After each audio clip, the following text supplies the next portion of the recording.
Dude,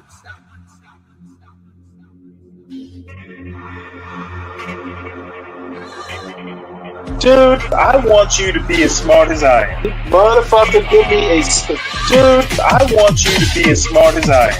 motherfucker, give me a Dude, I want you to be as smart as I am. motherfucker, give me a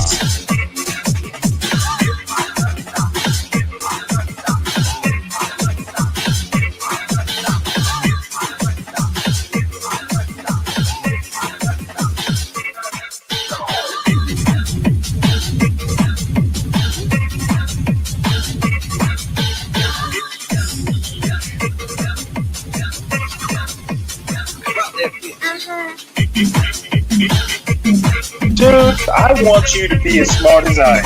motherfucker, give me a specific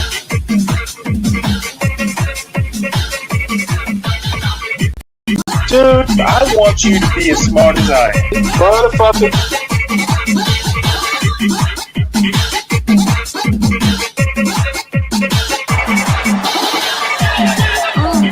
Come on out, you rapist!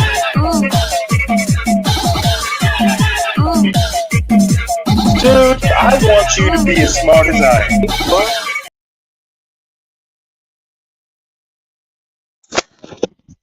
Good morning, everybody. Welcome to Stanley versus the World. Um, we have a variety of entertainments planned for the night, starting with some news stories. Um, do me a favor, I'm playing around with a Bluetooth headset, which I don't think is working. Can someone put a one in the chat if they can hear me? Well, 12th man, apparently y'all can hear me. I don't know what it is with StreamYard and Bluetooth. They do not get along. And it is totally annoying. Oh well.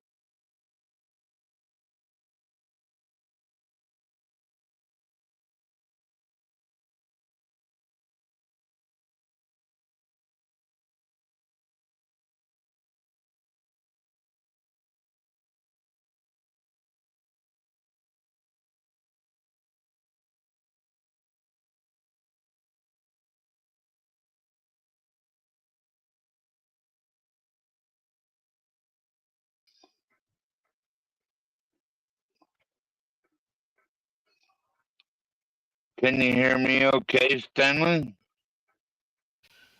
Yeah, 12th man, can you hear me?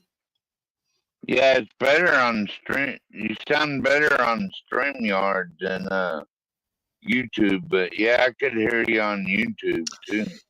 Yeah, I've been wanting to use Bluetooth a Bluetooth headset and well, they're earbuds, and gonna have to figure out. Can you hear me still?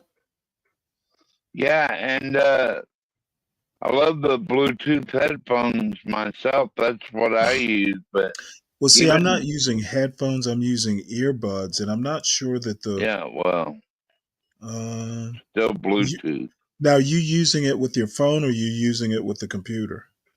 with a phone. Okay. But earlier today, I did have difficulties connecting right to Hmm. my Bluetooth, and it was on StreamYard, and so I just restarted the phone. Then it acted normal again. Finally, well, not finally. Ah, It okay. Can didn't you take still that hear? long. Can you Yeah, still yeah, hear me? yep. Sound Okay. good, Stanley. Okay. Well, I'm well, I'm using the Bluetooth. Let's see how this works out. I can always go back. Oh, wait, hold it. Let's see. Stanley is back at it again. The homosexuality, the whitewashing, everything. It never stops. Yeah, well, I gotta be me, right? Well, it Uh, sounded like you had fun with your father while you was in Savannah. Yeah, it was pretty good. I even got to see Y'all some old friends. cook anything up or just go out to eat or what? Did I do what? Did y'all cook out or just go out to eat or what? No, just dinner. I made Christmas dinner, which was Oh yeah. basically a pork roast. Didn't I? I'm not a big turkey fan, so since Mhm. the cooking was left up to me, the menu was. So I did a, roasted pork roast, and You I guess I know could have put it on a smoker, but I didn't feel like going through all that. what I really like is if you can get the or just make them yourself, like smoked chicken wings or turkey wings, and you can put them in with the beans instead of ham hocks. I But almost never use meat when I make beans. Sometimes I do, but I've gotten to a point to where like I don't like spaghetti in meat sauce. I'd rather just make the meatballs and put the sauce over it. Um, yeah, and that's the way I like it. Greens, like greens, when I make a lot of times I'll make mustard greens. I rarely make collard greens. I almost never put meat in my greens these days. Which isn't quite the southern way, but I just like the greens without the. I use peppers. Um, kind of make it a little spicy. I use chicken stock, but for greens, but that's meaty enough or umami enough or whatever it is for me. You know how when you get older, your tastes just change. I don't need all that heavy meat taste in vegetables these days. Yeah. Well, I've been Okay, eating less red meat, and I guess that comes I supposed to I come lost. naturally. It may. I chalked it up to my wife. She wasn't a huge red meat fan. Every now and again, but I noticed that she just totally kind of she ate somewhat differently than I did as a bachelor, not as heavy on the red meat. So, you know, after 10 years of that, Well, as you get older, it seems like you don't need or crave as much of it, but got to yeah, I can keep that believe. protein too. So Well, that's good thing is I like beans these days more than I did as a kid. So, you can kind of make up for protein if you eat a lot of beans.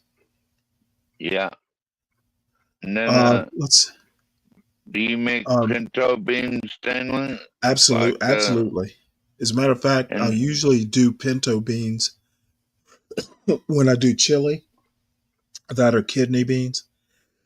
But I'll make my own version of pork and beans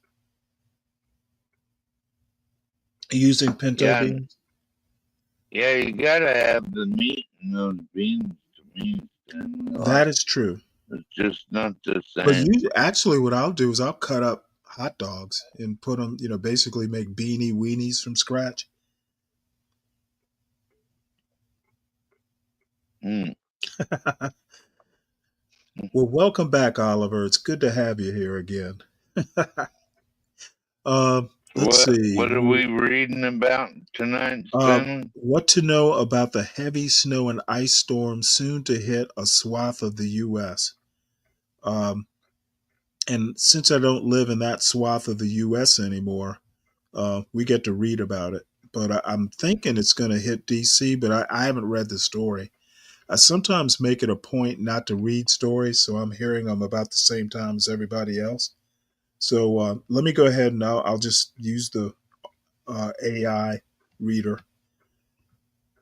This news story was written by Matthew Capucci.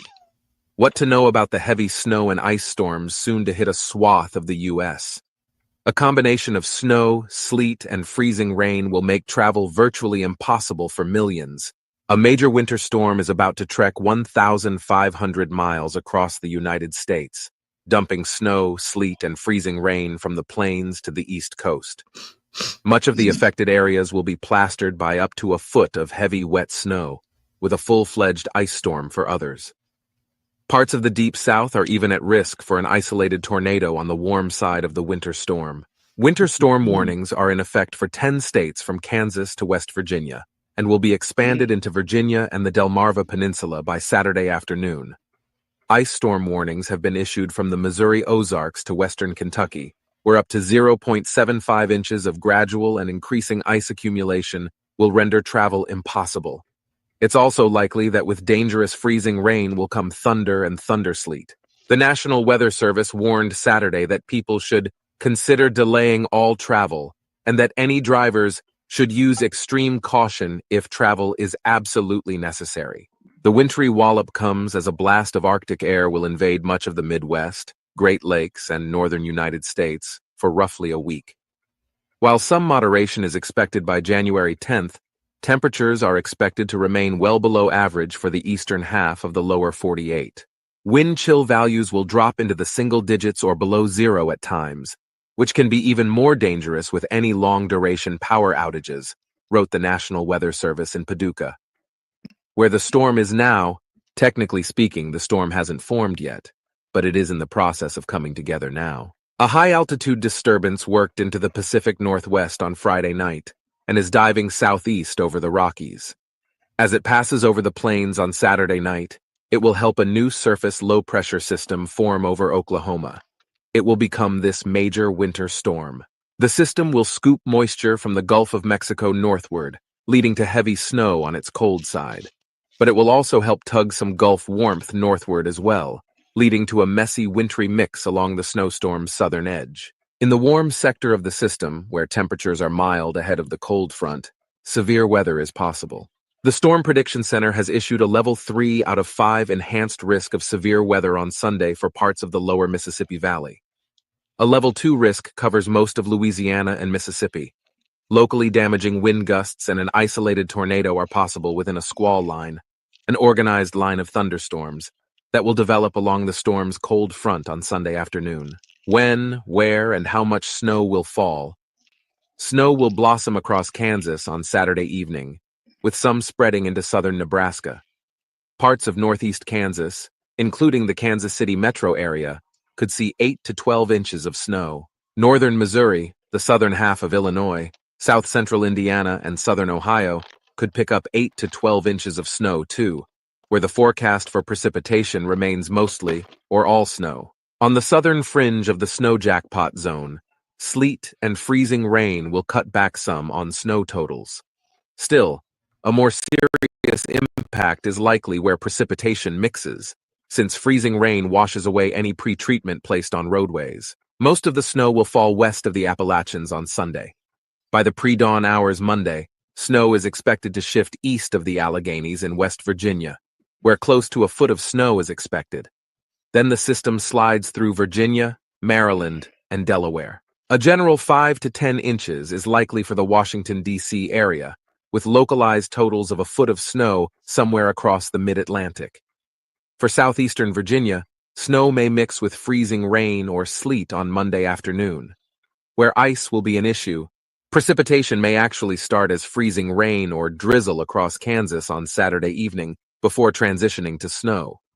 Along and southeast of Interstate 40 in Missouri, precipitation will be mostly freezing rain. About 0.3 to 0.5 inches of ice accretion is probable, with up to 0.65 inches in the Mark Twain National Forest. The jackpot, where ice will be most severe, may be near Frederickstown, Missouri. Thunder and lightning will accompany the freezing rain, but may actually help cut back on how quickly rain can freeze. Bigger raindrops freeze more slowly, and when rain falls faster, it also has a tougher time freezing quickly. That's because raindrops release a small amount of stored heat when they freeze, which can warm surrounding raindrops as well as the environment. Only about a third or half of the rain that falls in southeast Missouri will be able to freeze, but that will still lead to serious ice accretions. That swath of freezing rain will continue toward Cape Girardeau along the Illinois and Missouri border, as well as in Paducah, Kentucky, and near Evansville, Indiana. Localized ice accretions of 0.75 inches can't be ruled out. It only takes a half-inch of ice to cause power lines to fall, so even the small amounts of ice predicted could cause concerning impacts to infrastructure. Ben Knoll contributed to this report. Well, so John's gonna get some snow. I wonder if HB is driving through any of those areas, Stanley. Thank you. That's about where he usually drives, isn't it? Yeah, but I think he's home this weekend. So we'll know soon enough. As a matter of fact, well, we'll know this time tomorrow or so. Man, it's 4 o'clock already here. All right. Well, next story. You always forget you're 4 hours later than me, Stanley. Right. I was, yeah. This is a little bit of a follow-up. I think it's to the Las Vegas explosion. We'll start it back here. Let's see what we got. I had a couple of things too, Stanley, if you get done. Yeah, put them in the bat. Breaking news tonight. New information. I'm Susan Rocha. And we're starting with breaking news tonight. New information. I'm Susan Rocha. And I'm Kurt Sprang. That breaking news is new information from the FBI and coroner's office. It's about the terrorist attack. Of course, the FBI says it has finished recovering evidence on Bourbon and at the short-term rental on Mandeville Street where the suspect had stayed.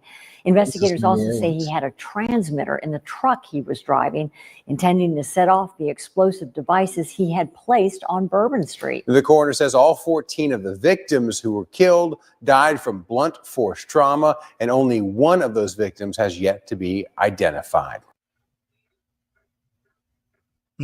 Well, that was short. So, yeah, apparently he had planted IEDs in coolers on Bourbon Street. So, guess he was gonna be bloody, bloodier. Well, yeah, thank God he didn't have that much IED training, evidently. Or it could have been a lot worse. Oh, well, this is an analysis how the Democrats lost the working class, and more post-mortem. And this may actually be redundant, but it's the first time I've actually heard anybody want to go in and do a theory. So we will hear what these people have to say. Let's see here.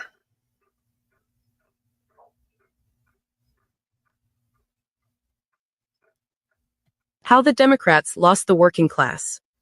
This article is by Jonathan Weissman and read by an automated voice.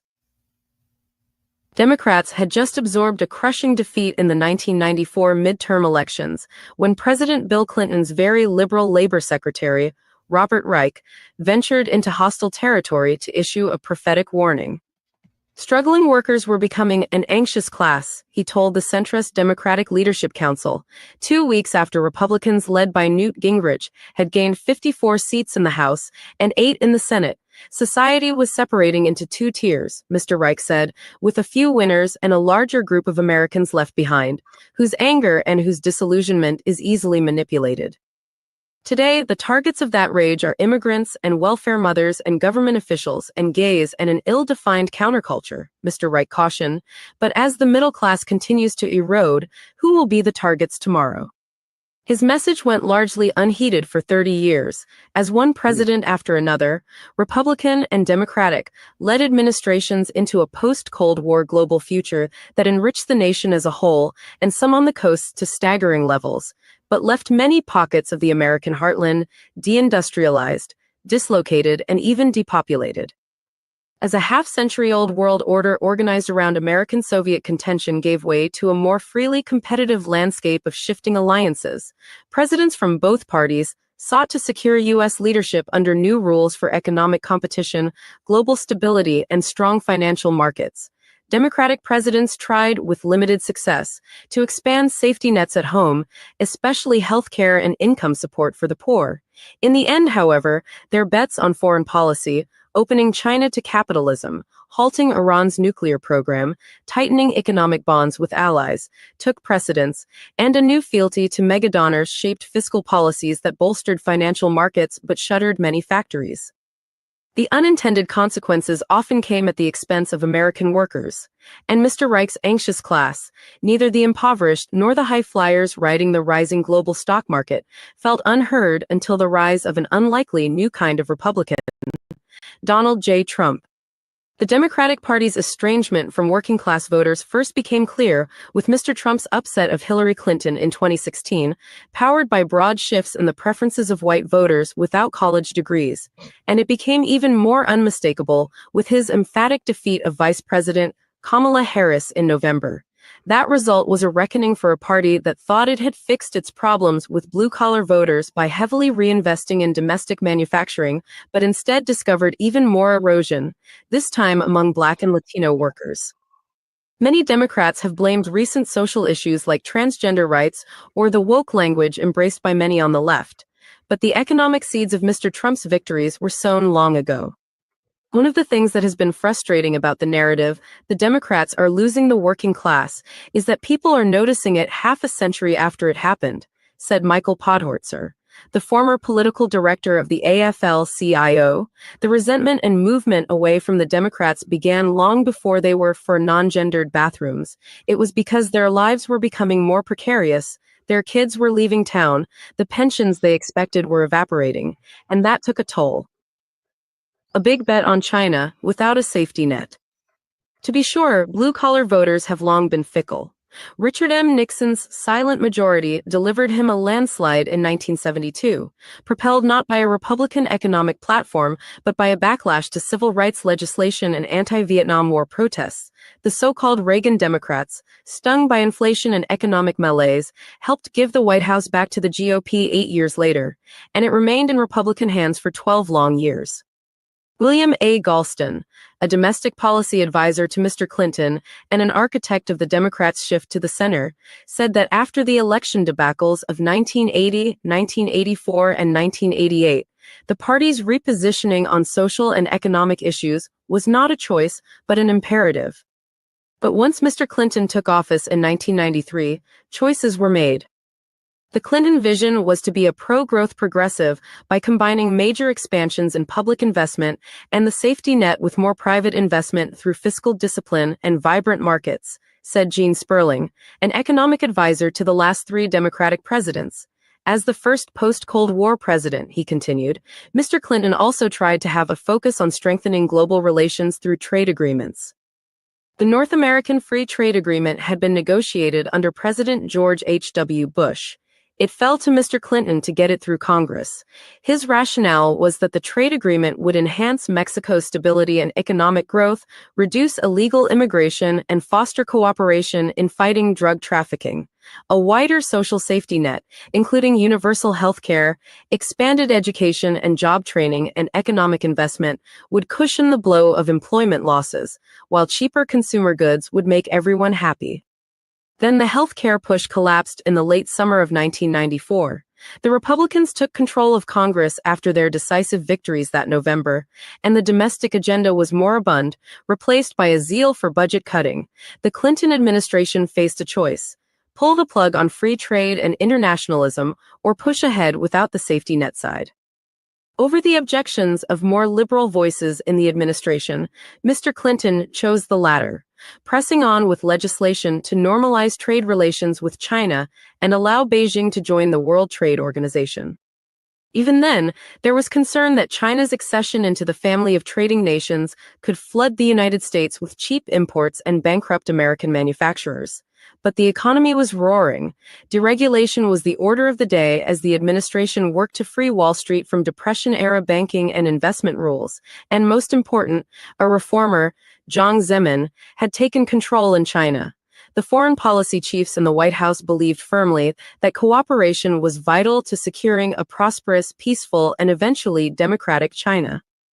You might think I was nuts, Mr. Clinton allowed last month as he discussed international trade at the New York Times Deal Book Summit, but Jiang Zemin was president of China, and he was a darn good one. A disregard for the dignity of work. That tendency to roll the dice on grand international bets with working-class voters as the chips would become a theme. Too often, the bets did not pay off. China became more autocratic, not less. And the feared tsunami of Chinese exports indeed arrived, along with the damage. In 1998, 17.6 million Americans were employed in manufacturing. By January 2008, the China shock had cost U.S. manufacturers nearly 4 million jobs. By January 2010, as the financial crisis waned, manufacturing employment had bottomed out below 11.5 million. I would be the first to say the leadership of both political parties were in the grip of a theory or story that turned out to be wrong, Mr. Galston said, and damagingly so. Still, Democratic economists defend their choices. Jason Furman, an economic advisor in the Clinton and Obama White Houses, said the biggest expansions of income inequality came in the 1980s and 1990s, before the China shock. Overall, China's integration into world markets did increase the number of jobs in the United States, selling services like insurance and Hollywood movies to the Chinese and peddling Chinese-made goods at stores like Walmart, while sharply lowering the cost of living for American consumers. What was less appreciated beforehand was the psychological damage that would be done by factory closures, large and small, in communities where prestige, stability, and identity centered on those plants, as well as the political impacts of those closures on key industrial states like Pennsylvania, Ohio, Michigan, and Wisconsin. Democratic policies focused on people as consumers instead of as workers, counting on those people whose jobs were eliminated to find their way to jobs newly created. An assumption that was often flawed, given that the new service jobs frequently required out-of-reach skills or were located on the coasts, not in the upper Midwest. Too often, said Jared Bernstein, the chairman of President Biden's Council of Economic Advisors, there was a disregard for the importance of work, the dignity of work. 40 people might have lost their job in a factory, but 100,000 people in the community had lower prices, Mr. Bernstein said. The calculus seemed obvious, but the calculus was wrong. Still, for years, the Democratic Party's drift away from the working class could be papered over. George W. Bush eked out the narrowest of victories in 2000, in part because the economy was doing so well that voters could focus on his appeal to restore honor and integrity to the White House. 4 years later, Mr. Bush was re-elected as a wartime president, his domestic agenda topped by hot-button social issues like opposing gay marriage. But blue-collar voters, who had soured on the trickle-down economics of the Reagan years, turned away from the party of Mr. Bush, who had entangled the nation in 2 wars, and watched helplessly but angrily as Wall Street tycoons dragged down the banking and housing markets in 2008 with their opaque financial gambles. And they spurned the GOP again in 2012 when it turned to Mitt Romney, a wealthy businessman seemingly plucked from plutocratic central casting. Pulled punches after the financial crisis. David Axelrod, one of the architects of Barack Obama's 2008 campaign, said the last years of the George W. Bush administration were a moment when Democrats could pivot back to policies to address the hollowing out of the industrial base, and with it, the middle class. The 2009 bailout of the auto industry was driven by those concerns, as were the re-regulation of Wall Street and the creation of the Consumer Financial Protection Bureau. But under Mr. Obama, no one on Wall Street or in the banking sector faced prosecution for the global financial crisis. After Mr. Obama called bankers fat cats on 60 Minutes, Democratic donors on Wall Street howled. The masters of the universe, Mr. Axelrod said, turned out to be more sensitive than we thought. Mr. Obama tempered his language. The 2012 campaign was marked by an early effort by Democrats to tar Mr. Romney as an insensitive, rapacious businessman willing to send jobs overseas. It worked. The working class stuck with Mr. Obama. But the later years of his presidency veered away from kitchen table issues as Mr. Obama tried to secure his legacy on the global stage. That meant striking a deal with Iran to curb its nuclear program, at least temporarily, completing groundbreaking regulations on trucks, And that cars, is power 10 tail climate, questions. and 10. finalizing one more ambitious trade agreement, the Yeah. Trans-Pacific Partnership, to unite a dozen nations on both sides of the world's largest ocean under trade rules and in an alliance that would isolate. Yes, sir. What was that about a kitchen table? Something like a kitchen table apology or a ramping down of the rhetoric? Kitchen table issue. They said he veered away from kitchen table issues. Basically, he veered away from policies or issues that kind of like the common person. Yeah. It's a reference to things people discuss around the dinner table or kitchen table. Yeah, that you shouldn't be talking about, maybe, around Well, dinner. no, not that you shouldn't be talking about, but Americans tend not to care that much about foreign policy.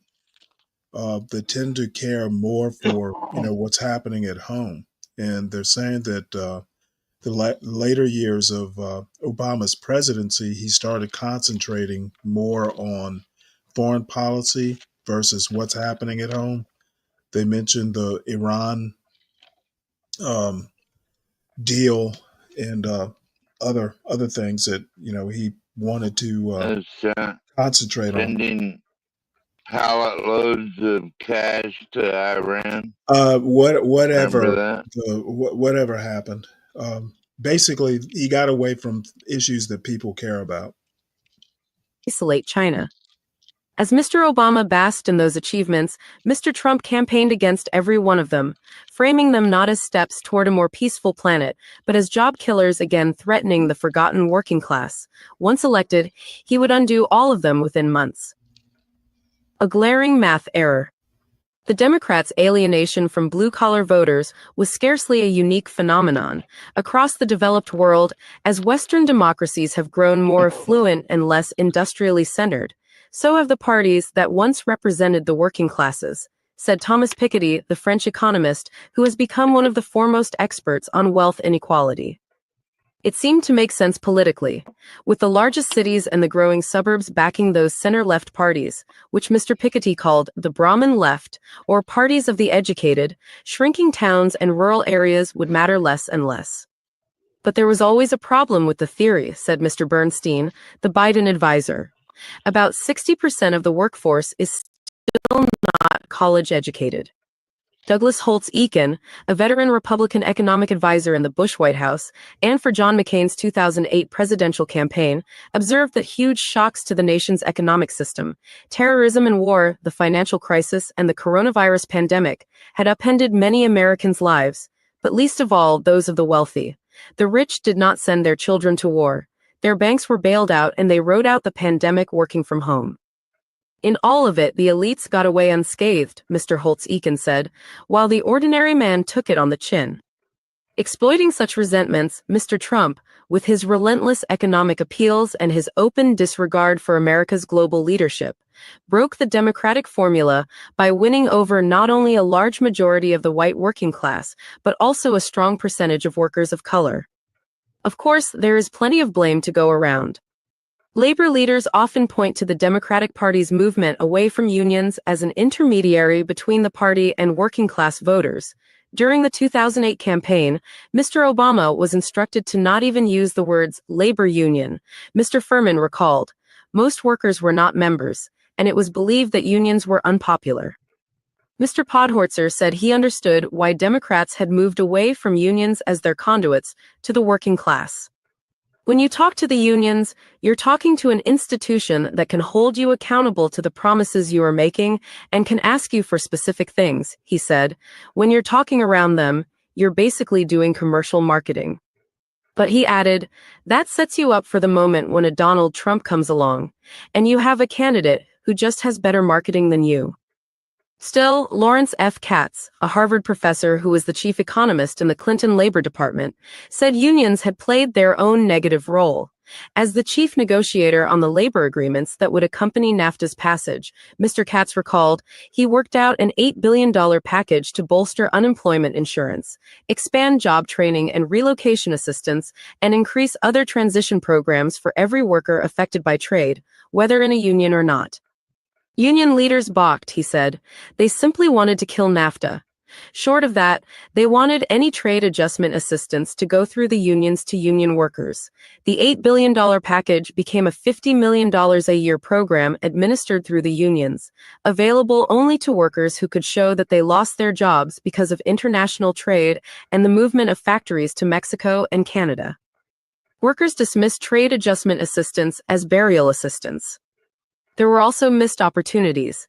Mr. Furman said the Obama administration's timid response to the financial crisis prolonged the slow, frustrating recovery, intensifying the anger that Mr. Trump tapped into in 2016, and Mr. Clinton's balanced budgets and record surpluses in the late 1990s had quickly been squandered by Mr. Bush. But there, too, political reality played a part. Republicans controlled Congress.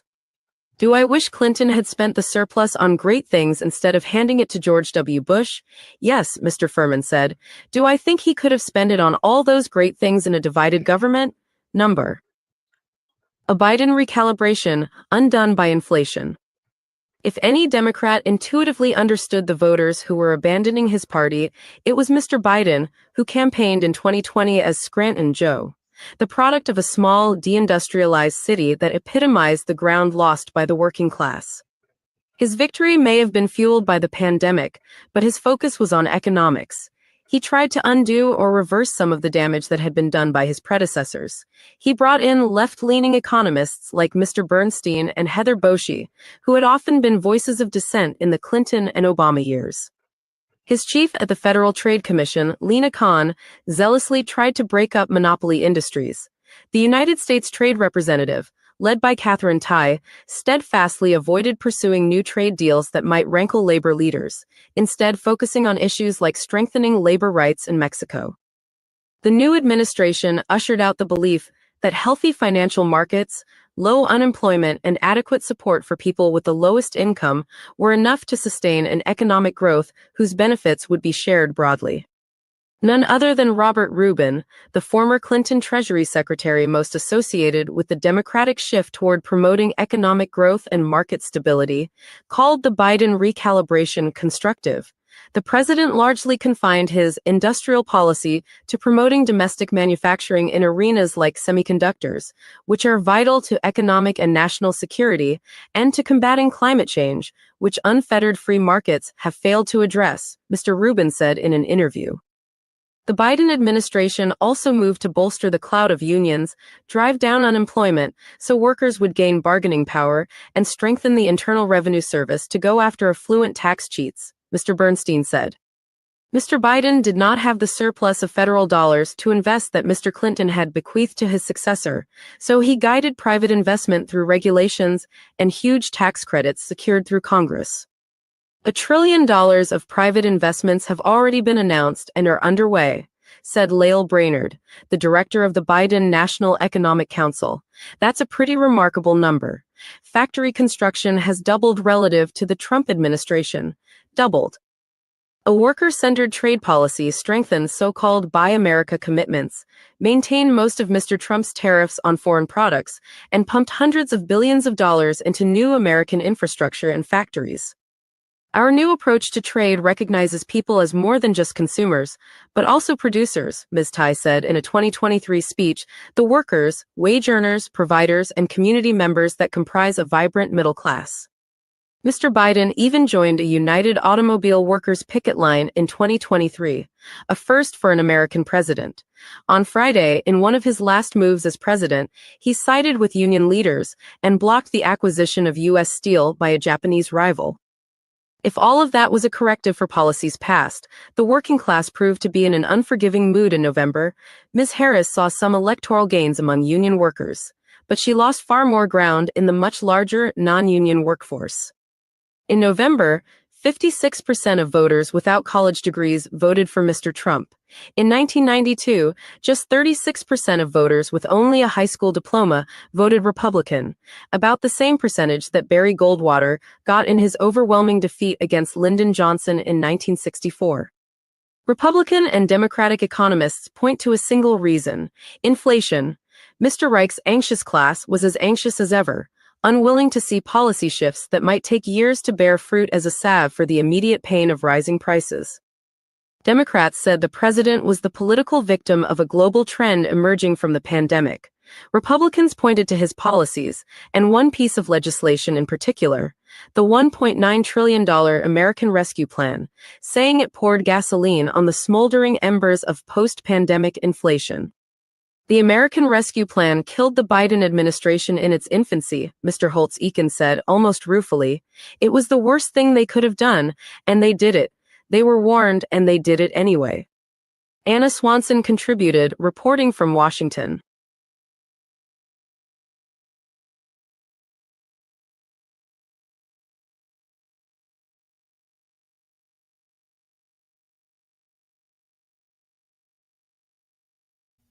Any thoughts on that? Well, Stanley, I think it shows that plenty of people have been fucking up. Uh-huh. So, what is this we're looking at? Oh, it's just a video of Tulsi Gabbard where she was addressing Romney for accusing her of treason. What year is You this? know, I just had to throw Tulsi up. She's What one of year my. is this? Huh? What year is the video from? I'm not sure. It's only 55 seconds long. Though. Okay, well, let's see here.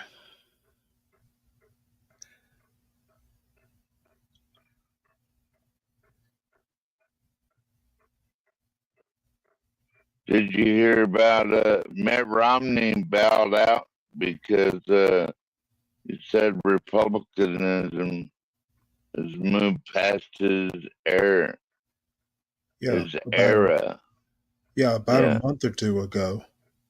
He didn't run for re-election. I looked her straight back in the eyes and expressed to her from my heart how much I love this country, so much that I'm willing to die for it. More recently, U.S. Senator Mitt Romney accused me of treason, a crime that is punishable by death under our laws. I challenged him to back this serious allegation up with evidence. What was this based on? There was no response, no explanation, no evidence, and certainly no apology. Now, these accusations are often shrugged off as, well, hey, it's politics. People say things about each other all the time. That may be easy for some of you to say, but for somebody who wears the uniform, this is serious.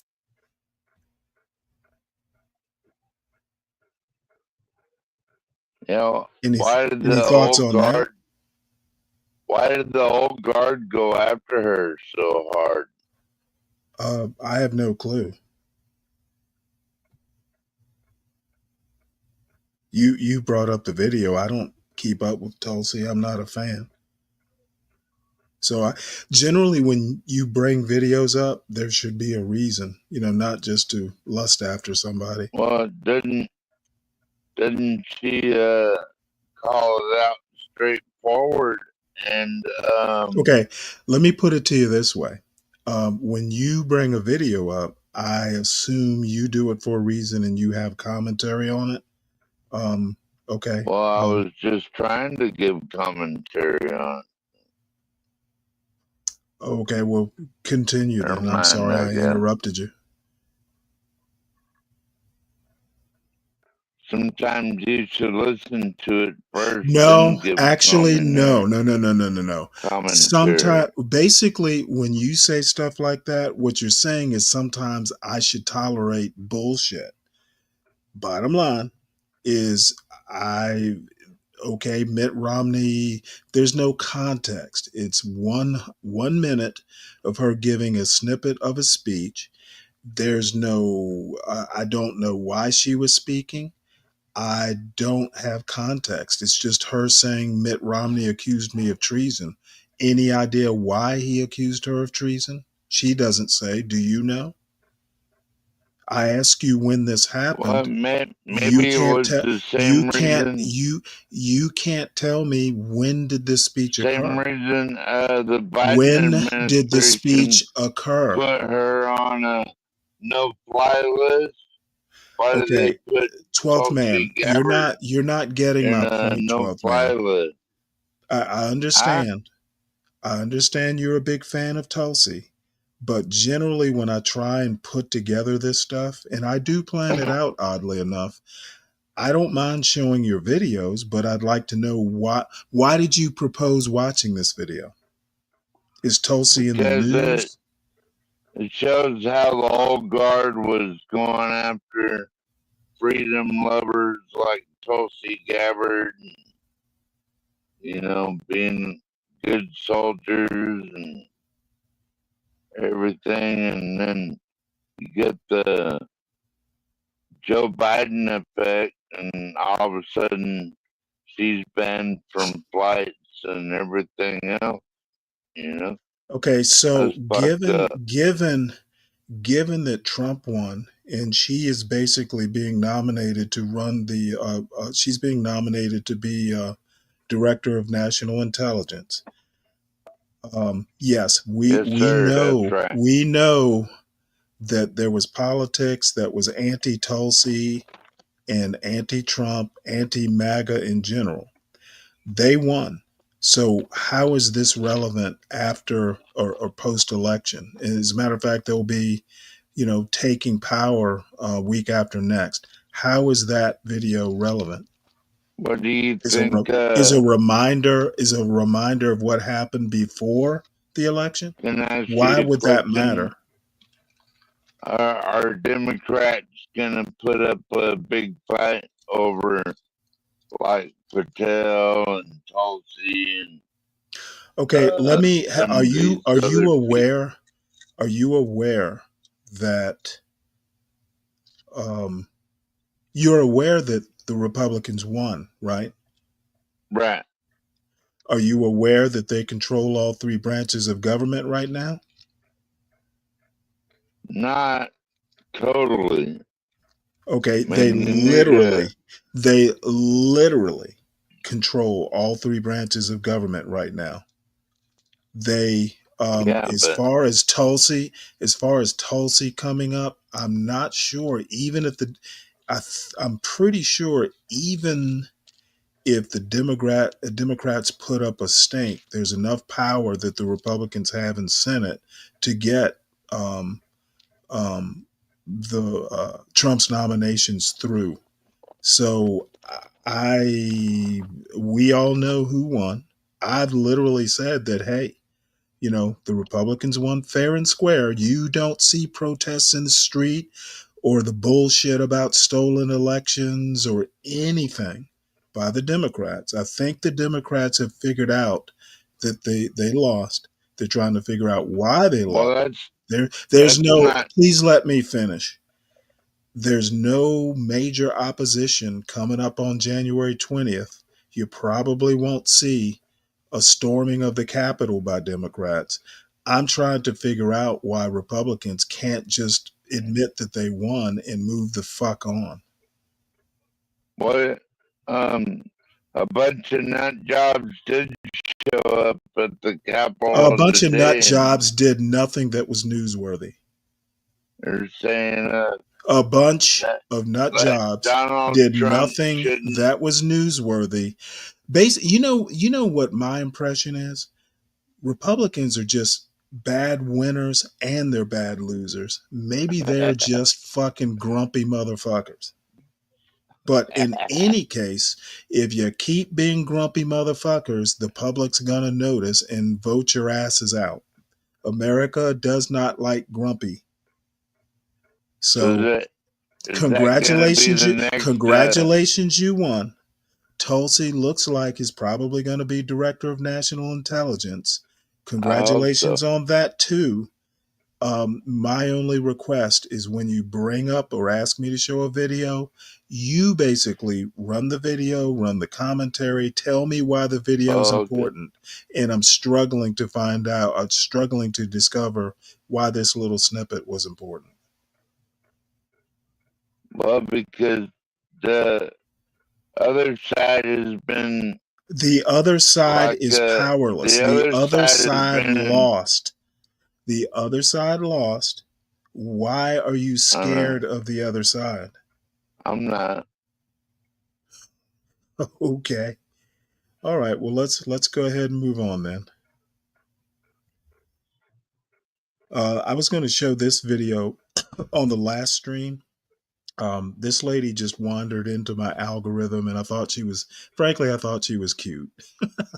She's 63 years old and starting YouTube, and I'm interested in what she has to say. Like, maybe she'll tell us why a 63-year-old wants to start a YouTube or starting YouTube. Let's see, Abiola, if you have time to look at updates from the trenches. Abiola, I'll do that if we get time. Hey, what's up, dirty dude? Yes, I said literally. I say literally a lot, for emphasis. You know that. You've known me a while, dirty dude. So anyway, let's see what this young lady has to say. My name is Gwen. Happy New Year. This is my new YouTube channel, and I am an older YouTuber. I am 63 years old. I'm going to be 64, and brush that hair out of your face, I've been watching YouTube. I've been a consumer of YouTube for several years, and I said that I was going to start this page on January 1st. I said that I was going to post consistently, and I encourage you to join me on this YouTube journey. And I'm saying that because I think a lot of you are in the same position that I'm in. I think a lot of us 60 plus, year-old people have been consuming YouTube, and we also want to get into the game and want to start creating and making videos here on YouTube. So I encourage you, if that's you, to join me on this journey, because I'm going to be documenting the process. I mean, we've lived, we've got more experience behind us, and we want to share that. I mean, I want to tell you about my life. I've actually made a couple of videos before this, but this is my official start of my channel. I'm going to be sharing my life with you. I'm going to be sharing my struggles with you. I'm going to be sharing, some stuff probably with my sisters. I'm a grandmother. I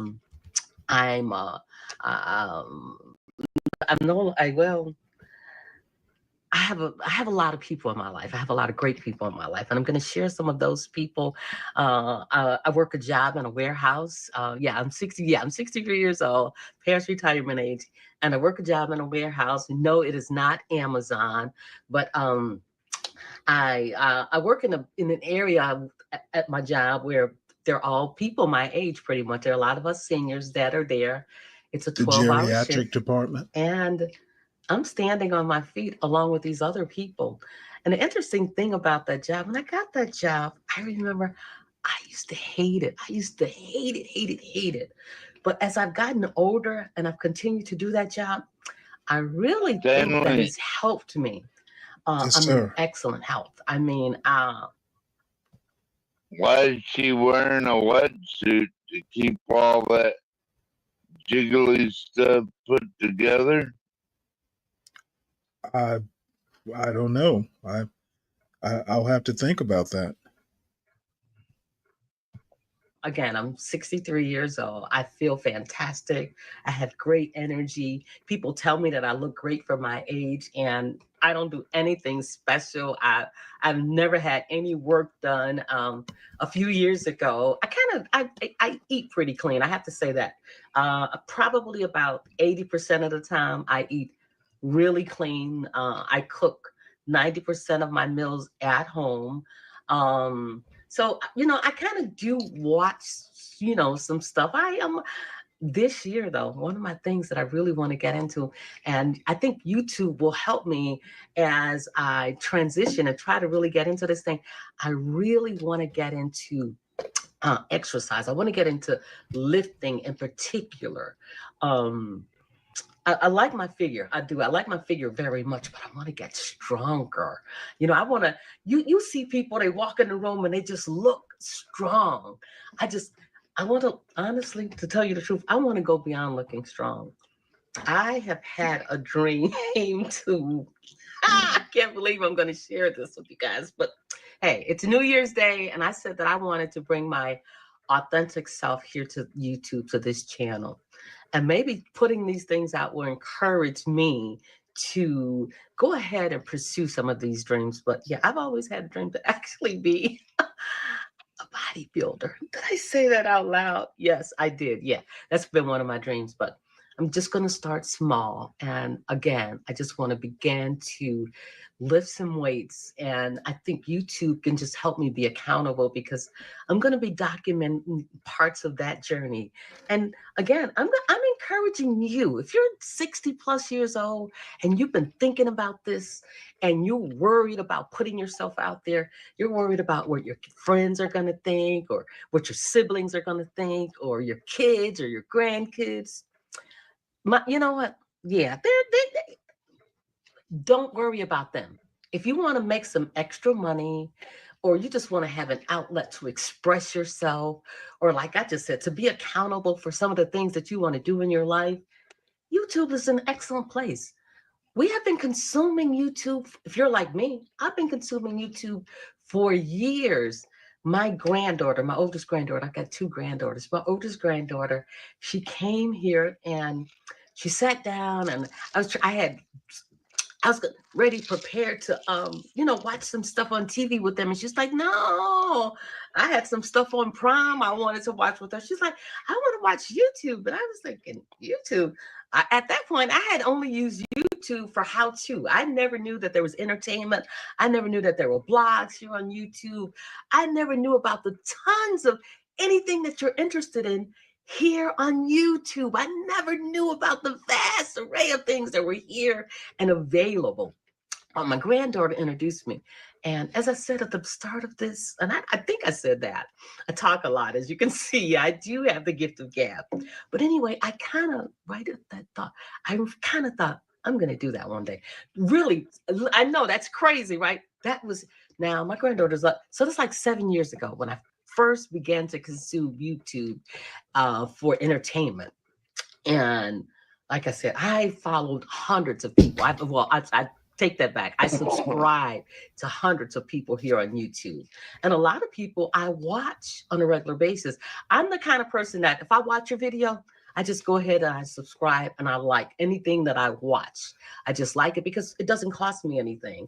And I've always known subconsciously, even before I knew the financial aspects of this thing, I've always known that it helps the creator if I subscribe, because a lot of the creators would actually say that. They would say, hey, if you like what I'm doing here, subscribe. And so me as a creator, I'm going to say that as well. If you like what I'm doing here today, if you're interested in starting a YouTube channel, learning how to grow a YouTube channel as a 60-year-old woman here, that's me, please subscribe to this channel, like this channel, and come back.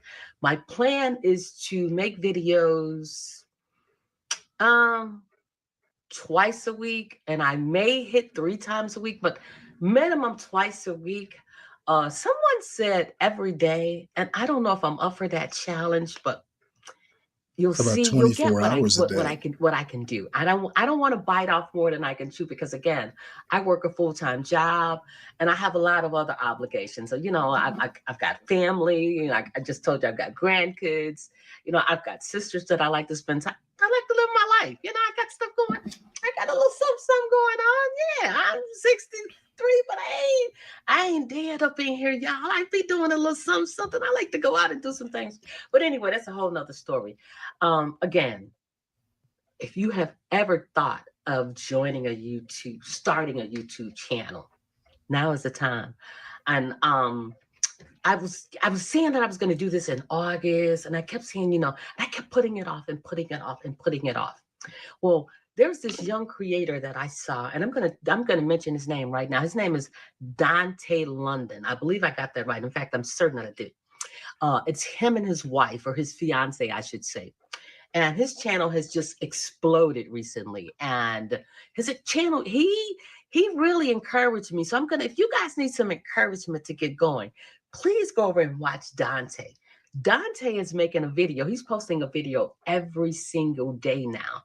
And he has grown from, I think he says he had something like maybe 8,000 or 10,000 followers. And within the past month, he's grown to 70,000 followers. And he posted 70,000 subscribers. Please forgive me. I don't know why I keep seeing followers. It's because I'm old, y'all. So just forgive me. But again, Dante London is his name, and him and his fiance, they're just so inspiring and encouraging. What he said, I'm watching this video, and he was just so excited about all this money. He had a check. I think he's slated to get like $9,000. I'm sorry, what? She'd get you out hiking every day, Stanley. I guess. Working you too much.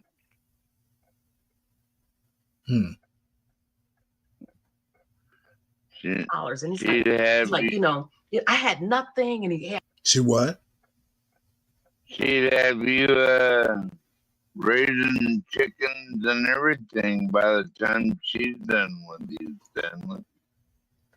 Yep, well, she'd give me something to do, I guess. I'd wind up spending too much time away from the John Galt channel.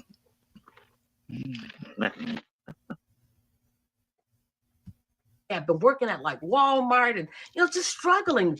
You guys know what it's like. A lot of people are struggling now. The economy is crazy. It's really difficult. It's even, I mean, people are having challenges that have never had financial problems ever in life before. This was Dante. But anyway, he's encouraging everybody. He's like, now is the time. And he's all excited. I loved just his energy, right? And he's excited in these videos. And he's talking about now's the time because YouTube is on easy mode. And you just got to get out there and you just got to do it. And I'm like, and so he literally picked up his phone and he goes, all you got to do is pick up your phone now and just turn on the video. He says, set your video to a 4K 60. He goes and just press the button and just start talking to the camera. He says, you know, you're more magnetic than what you think you are. And I'm like, you know what, Dante? I am magnetic. So, y'all, I'm doing what Dante said, and I'm just jumping on here and I'm just doing it. So again, this is 2025. And if you have been pondering, if you've been thinking about starting a YouTube channel, don't delay. Don't wait any longer. Dante is an example of just getting in here and doing the doggone thing. Do it if you're scared. Yeah. I may look really cool right now, but I'm terrified. I don't know whether you guys are going to like this. I don't know if anybody's going to watch this or not. Dante is like, he's like, maybe he's like 27. This is a kid. So, I mean, so the things that are working for him, I don't know that that's going to work for me. But even though I'm scared, even though I don't know what's going to happen here, even though, you know what, I am totally new to this whole game, I'm doing this anyway. I am doing it because I believe there's a space for me. There's a space for you as well. So again, join me on this journey. Please subscribe to my channel. Come back and follow me. And I'm going to be sharing a lot with you guys. Happy New Year once again. Well, Well, my impression is that video Stanley, was about 5 minutes too long. I hope she's got her Mutant Ninja Turtle suit on and she's gonna come out on the YouTube street.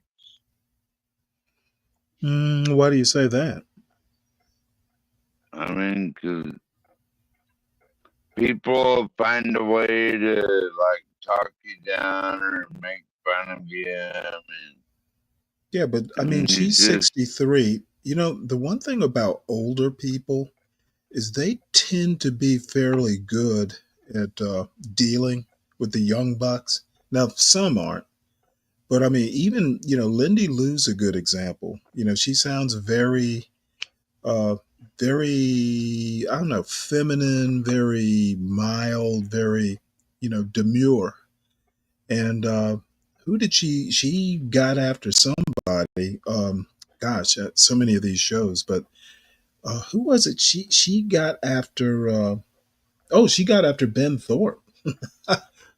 yeah, Ben yeah. Thorpe. I think Ben I Thorpe. remember that.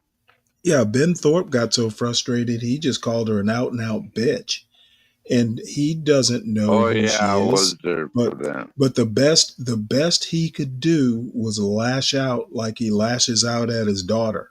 He kicks his daughter. He probably would have kicked Lindy Lou had he had the opportunity. So, don't, I think a 63-year-old, she looks pretty feisty. I think she'll be all right. Yeah, I mean, And she looking doesn't at look some of bad her, in that wetsuit, but well, it like wasn't a if she wetsuit. takes all that, if she takes all that skin tight wetsuit stuff off, then what does she look like? Okay, did you really notice her dress? It was a dress, by the way, if you didn't notice. Um, so it wasn't a wetsuit. It was a Calvin Klein, Looked some more sort of. like a wetsuit. Well, that's what it looked like Well, to me. I know that you tend to take things visually, but sometimes you got to look closer. It was a dress. I was hoping she would back away so I could see her legs, but she didn't oblige. So Oh, you wanted to see her backside, Stanley? always, That's what you was looking for? would you be disappointed if I said yes? Not really. I am a man, so of course I want to see her ass. I wouldn't even say backside. I wanted to see her ass. So I just found this video again. I think I have the best algorithm on YouTube. It's just full of good-looking black women and politics and arts and all kinds of good stuff. So this is why do black marriages have high divorce rates? So this has a good-looking I woman, don't know. some cultural analysis on centered on the black community, marriage specifically. So this just showed up in my algorithm. Can So you include welfare in that? what would welfare have to do with divorce rates other than poverty?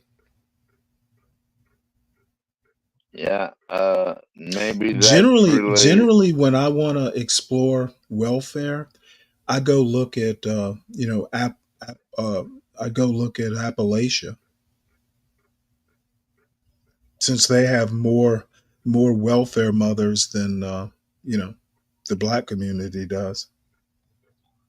You mean per capita in that No, area? I don't mean per capita. I mean number wise. They're way more. Per capita In has that its one uses, part but of the country? sometimes, okay, hold on one second. Per capita doesn't really reflect the amount of money spent on welfare. Total. If I take a 30,000-foot view at welfare, way more white people have take welfare benefits. So But cost not wise, white people cost the welfare state a lot of money. Not per capita. Okay, motherfucker, I literally just said, if I look at the total number, not per capita, but just the straight out number, white people cost the welfare state way more than black people do. Can you deny that? I never Okay, even nope. meant to Please bring answer that the up. question. You wanted to bring up welfare, so let's talk welfare. White people cost the welfare state way more money than black people do. Not per capita. Sheer motherfucking volume wise, not per capita, like I just said, volume wise, the straight up number. White people cost the American welfare system way more than black people do. Is that So why don't we just cut it off? true? Look, 12th man, you brought it up. Now let's talk about it. All right. Don't bring up, you know better than this, 12th man. Don't bring up shit with me because I will give the shit back to you and make you eat your own shit.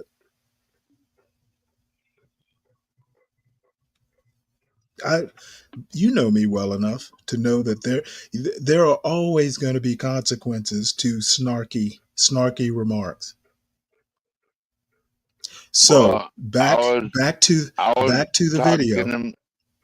Well, what I wanted to bring up is that if we cut welfare around the board, then won't that make more Americans pick vegetables and shit? Okay, well, you know what? I don't like social engineering in and of itself. Using the welfare state as social engineering rather than what it's intended for, which is to help people back to being able to take care of themselves. I'm not sure I'm enamored of the idea. I don't like social engineering. Sometimes it's necessary to encourage people to do something, using welfare to encourage people to get back to work if they're able-bodied. That's about all the social engineering I want to see. Well, like and depriving deprivation as motivation depends. It's not always a good thing.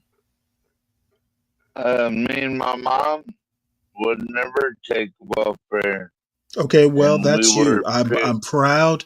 You and your mom. You and your mom are admirable. For the people who will take a helping hand, I think they are deserving of it if they qualify for it. So, salute to you and your mom. Yeah, and we'd pick raspberries, daisies. That's all well and good, but I don't really. I don't want to get away from what my. I don't want to get away from my intended goals, which are to look at this video. Okay. But I want to reemphasize that white people cost this country who knows how much in welfare benefits. I think white people would suffer if we cut the welfare system the way you want to. Do you want white people to suffer, 12th man? Well, people need do you to want start no, don't get away. Just yes or no. Do you want white people, poor white people, to suffer? Not my problem. Well, you're honest. So it's a good thing white people don't have you as head white. Well, hello, everyone. Hello, sisters. Today, I just want to talk to my Black sisters out there. And it's not that I don't want to include my white sisters. Dirty dude, you know what? I'm not absolutely sure they're going to cut it. The problem with writing, Dirty dude, you ought to do me the honor of coming up here. You went up on. I'm just fucking with you, dirty dude, but I'm going to say it anyway. You went up on B. Bray's panel but you won't come up on mine? What is this, racist? I'm just joking. I'm just joking. But no, seriously, I kind of wonder whether they're actually going to go in and make people suffer. Trump, the way I describe MAGA in the 2024 results is the billionaires rode the backs of the working class up to power. And now that they are in power, the billionaires, that is, I think it would be foolish to just kind of piss the working class off. And, sometimes the working class is, will be harder on, welfare and the idea of welfare than, elites will. But I'm not sure that going in and doing like wholesale cutting wouldn't alienate the working class, because it hurts people in their families and stuff like that. So I'm not saying you're wrong, but I kind of have doubts that they're going to do anything to the welfare system. I'd be willing to bet they're not going to do anything with it. It'll be the same now. Now, I'm often wrong about these things. They're not smart enough? Oh, I don't know about that. They were smart enough to get elected, Dirty. So, let's see what else is out there. Vivek and Elon need cash for H-1B visa applicants after the deportation party. DiCapriono, what I think that they'll reform the H-1B system. 4 years isn't enough time to do it. And I think Elon and Vivek are going to win this fight. Trump has already pretty much, put his eggs in their basket. Bannon's going to get something out of this. The Bannon camp is going to get something out of this. But the problem with H-1B visas, even if you frame it as indentured servitude, they are different than the people, illegally crossing the border. The border crossers cost the U.S. government. The H-1B visa people pay taxes. So they actually contribute to the economy. So it's not something you want to tinker around with too much. Wholesale messing up, the H-1B visa program will directly affect the economy. We'll see what happens. Something's going to happen, but I don't think it's going to be a deportation party, at least not for H-1B visa people. Remember, these people are legal. They've got visas. So you're not going to be slapping them around like y'all want to do Haitians. These people slap back, and India will slap back. And these multinational companies, like someone was telling me earlier this week in a phone conversation, Microsoft probably has more people working for it in India than they do the United States. You're not going to slap around India, not suffer consequences. My Asian sisters, my Hispanic sisters, but in this video, I would prefer to address my Black sisters out there. So I was looking at the statistics of divorce in America. Capriono, gotcha. And I mean, if you have a heart, you have to be saddened by this. Here, let me reframe this or reframe it. Why do Black marriages have the highest divorce rates? This lady has a perspective, and I'm interested in hearing it. So I'm basically going to be wandering through these videos. So if you have suggestions, feel free to do it. Kind of my overall theme, I've got a lot of Black females in these next couple videos. Next 3 videos. Just curious about what's going on with divorce rates. And earlier in the day, we were talking about soft life. And then I forget what the video after that is, but we're going to be doing stuff that, may be interesting, may not be, but, I'm kind of interested in what goes on in the younger Black community. When I look at the statistics of divorce in America, white couples, the divorce rate is at what? 15%. The Asian sisters, the Asian couples, 12%. Hispanic, 18%. And us, Black women, Black couples, we are at 30%. The rate of divorce among us is at 30%.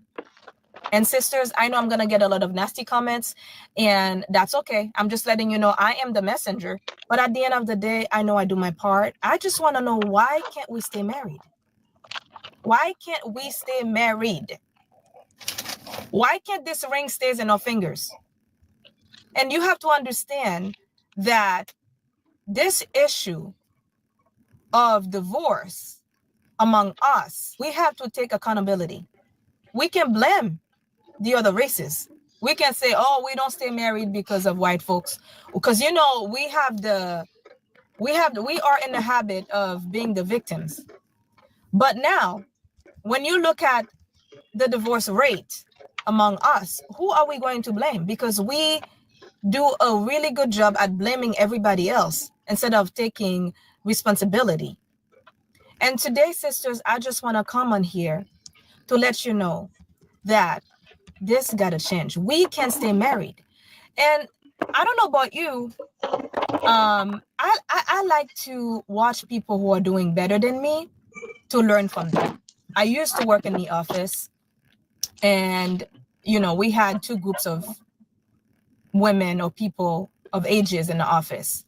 We had the younger folks that were my age, and we also had the older folks, the white women that were older. I can say that I'm an old soul because I gravitate toward people who are older than me, in the sense that I'm just hungry for wisdom.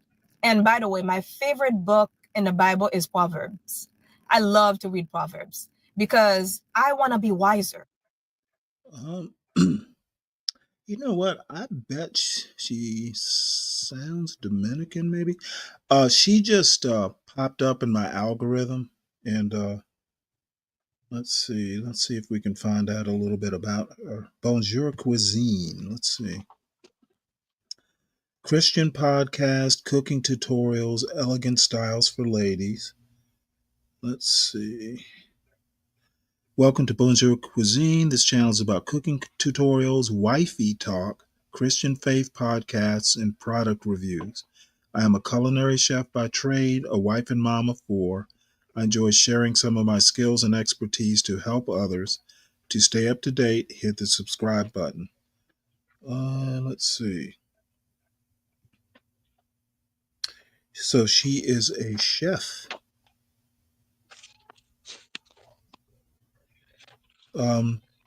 She calls herself a Black woman. I'm guessing, looking at her cuisine here, I'm guessing that she's Caribbean. She's got some Haitian recipes. She might, you know what? Maybe she's Haitian. Virgo, if you're in the chat, do you recognize her accent? She does sound like a French speaker now that I think about it. So anyway, I'm going to subscribe because I think she's good looking. I'm a lusty crab. Let's see. She does sound Haitian to Capriona? Okay. Well, I approve of her Haitianity. Well, hello, everyone. Hello, sisters. Yeah, French. I was looking at the statistics of divorce in America. And I mean, if you have a heart, you have to be saddened by this. When I look at the statistics of divorce in America, white couples, the divorce rate is at what? 15%. The Asian sisters, the Asian couples, 12%. Hispanic, 18%. And us, Black women, Black couples, we are at 30%. The rate of divorce among us is at 30%. And sisters, I know I'm going to get a lot of nasty comments, and that's okay. I'm just letting you know I am the messenger. But at the end of the day, I know I do my part. I just want to know, why can't we stay married? Why can't we stay married? Why can't this ring stays in our fingers? And you have to understand that this issue of divorce among us, we have to take accountability. We can blame the other races. We can say, oh, we don't stay married because of white folks. Because, you know, we are in the habit of being the victims. But now, when you look at the divorce rate among us, who are we going to blame? Because we do a really good job at blaming everybody else instead of taking responsibility. And today, sisters, I just want to come on here to let you know that this got to change. We can stay married. And I don't know about you. I like to watch people who are doing better than me to learn from them. I used to work in the office, and, you know, we had two groups of women or people of ages in the office. We had the younger folks that were my age, and we also had the older folks, the white women that were older. I can say that I'm an old soul because I gravitate toward people who are older than me, in the sense that I'm just hungry for wisdom. And by the way, my favorite book in the Bible is Proverbs. I love to read Proverbs because I want to be wiser every day. I thought you was going to say I want to be wiser. I gravitate toward women who are older, also women who are married, because I know they have a lot of wisdom. Because I want to know the secret of staying married here. This is me. Before I come here and point fingers at you ladies, well, if you have I 4 want to point kids, you finger at should me know by first. now. Because I can tell you that I used to do marriage wrong. I used to. And so there were many more ladies, you know, in the place where I used to work. I used to just stop by the cubicles just to chat, you know. And by the way, these type of women, they are the kind of women, most of the time, they like isolated, because the younger crowd, they don't really hang out too much with them because, you know, they're a little bit older. But I guarantee you, if you hang out with older folks, you'll become wiser. So one day I went to work, and, you know, my colleague at that time, she was like, Natasha, do you wash dishes at home? I'm like, you know, my husband, he does dishes, but I just don't like how he put all the dishes face up to dry. Like, I like things lined up, you know? I like things lined up the way I want it. You know, this is how I used to be. Every little thing bothers you. If you're like that, this needs to be changed. Because at the end of the day, ladies, this is why you see it's little things like that. That's the reason why you're not staying married. Men, they are simple. And I'm going to touch these things, by the way. We are? Love, respect them, feed them, and then do your thing in the bedroom. So my colleague was like, Natasha, let your husband do the dishes.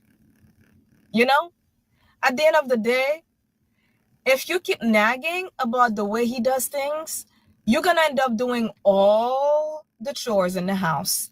And you're going to end up having to work, take care of the kids, and do all the chores, because he's going to be fed up, because everything he does, you have something to say. Girl, I learned my lesson. I don't care how my husband does the dishes. I don't care how he does the laundry. At the end of the day, it gets done, and I get to relax a little bit. And Black women, we nag a lot. The word submission is not in our vocab. We don't know how to be submissive. And by the way, a lot of you hate the word submission. It's okay to be submissive. Submissive is not a bad word. It's actually the reason why God asks you to be submissive is because he knows life will be better for you if you learn how to be submissive. And so I can tell you, I have been married with my husband for 10 years, going strong. By the way, happily, look at me, happily married. You know, happiness is something that you it's your choice. It's your choice to be happy. I used to get some wisdom from these women, because not only they are older, they stay married, but the younger folks, this is what they used to tell me. Oh, Natasha, we're taking a trip this month. You want to put your PTO so we can, you know, like do this and do that. And I know I'm married. If I'm married and I'm going to listen to this advice, guess who's not going to have a husband? Me. And you have to understand, when you're married, you become one. Can you imagine if you want to go somewhere and your left leg says, no, I want to go left. And your right leg says, no, I want to go right. You can't move forward, because you know what? There's no togetherness. And I'm saying, Black women, we can do this. We don't have to have the highest rate of divorce. You need to look at the white sisters and ask yourself, what are they doing? I mean, they look better. They are healthier. You know, they are more relaxed than you. They are not angry. This the reason why you hear the term of Black women are angry. It's because we are doing too much. You are doing way too much. God called you the helper. He did not call you the head. And some of you want to be the head and the helper. And this is why you're acting like a monster in your house. Everybody's scared of you. Your husband can't talk to you. Your kids can't even communicate with you, because now you are overworked. You're bringing in income. You're cleaning. You're cooking. You're doing everything. So this year, 2024, let's normalize staying married, ladies. First of all, I am not talking to people who are in an abusive relationship. Let's I'm talking to normalize the staying ladies. married. You have a good man in your hand, but you're fussing. He's working. Interesting. He's taking care of the family. He's not cheating on you. He's not beating on you. He's loving on you, but yet you're not satisfied. So we have to put fingers at ourselves to see, what are we doing? And let's talk about being feminine. Nowadays, I see it's okay that we are in the workforce as well. But at the end of the day, even if you are a boss at your job, when you go home, you're not the boss of your husband. I kid you not. I'm a chef. And when I put that chef uniform on me on a daily basis, I go in that kitchen, I do what I got to do. You see what I mean? I even have a stronger demeanor when I am, you know, in my workforce. That's because the type of job that I do, it requires seriousness, because you have to put all yourself into this job to create high-level dishes for high-end restaurants. You can't be playing around. I take my job seriously. But when I get home and I take off that chef uniforms, I'm in a nice dress, you know, feminine dress as can be. I'm not looking tough and rough. You see what I mean? Especially my uniform is a black uniform. I look tough and rough, and the hat and everything. But by the time I get home, honey, I am in my feminine mode. All right? My husband needs to see that feminine woman that God gave to him. And a lot of you go to work, but you don't know how to switch that when you get home. So there's that. Black women, we get this a lot. You're a little bit too rough. Let's change that. Let's embrace your femininity. You're beautiful. You're not created to be the man. You're created to be the woman. That means you need to be elegant. You need to be classy. You need to be sexy. You need to, I can go on and on.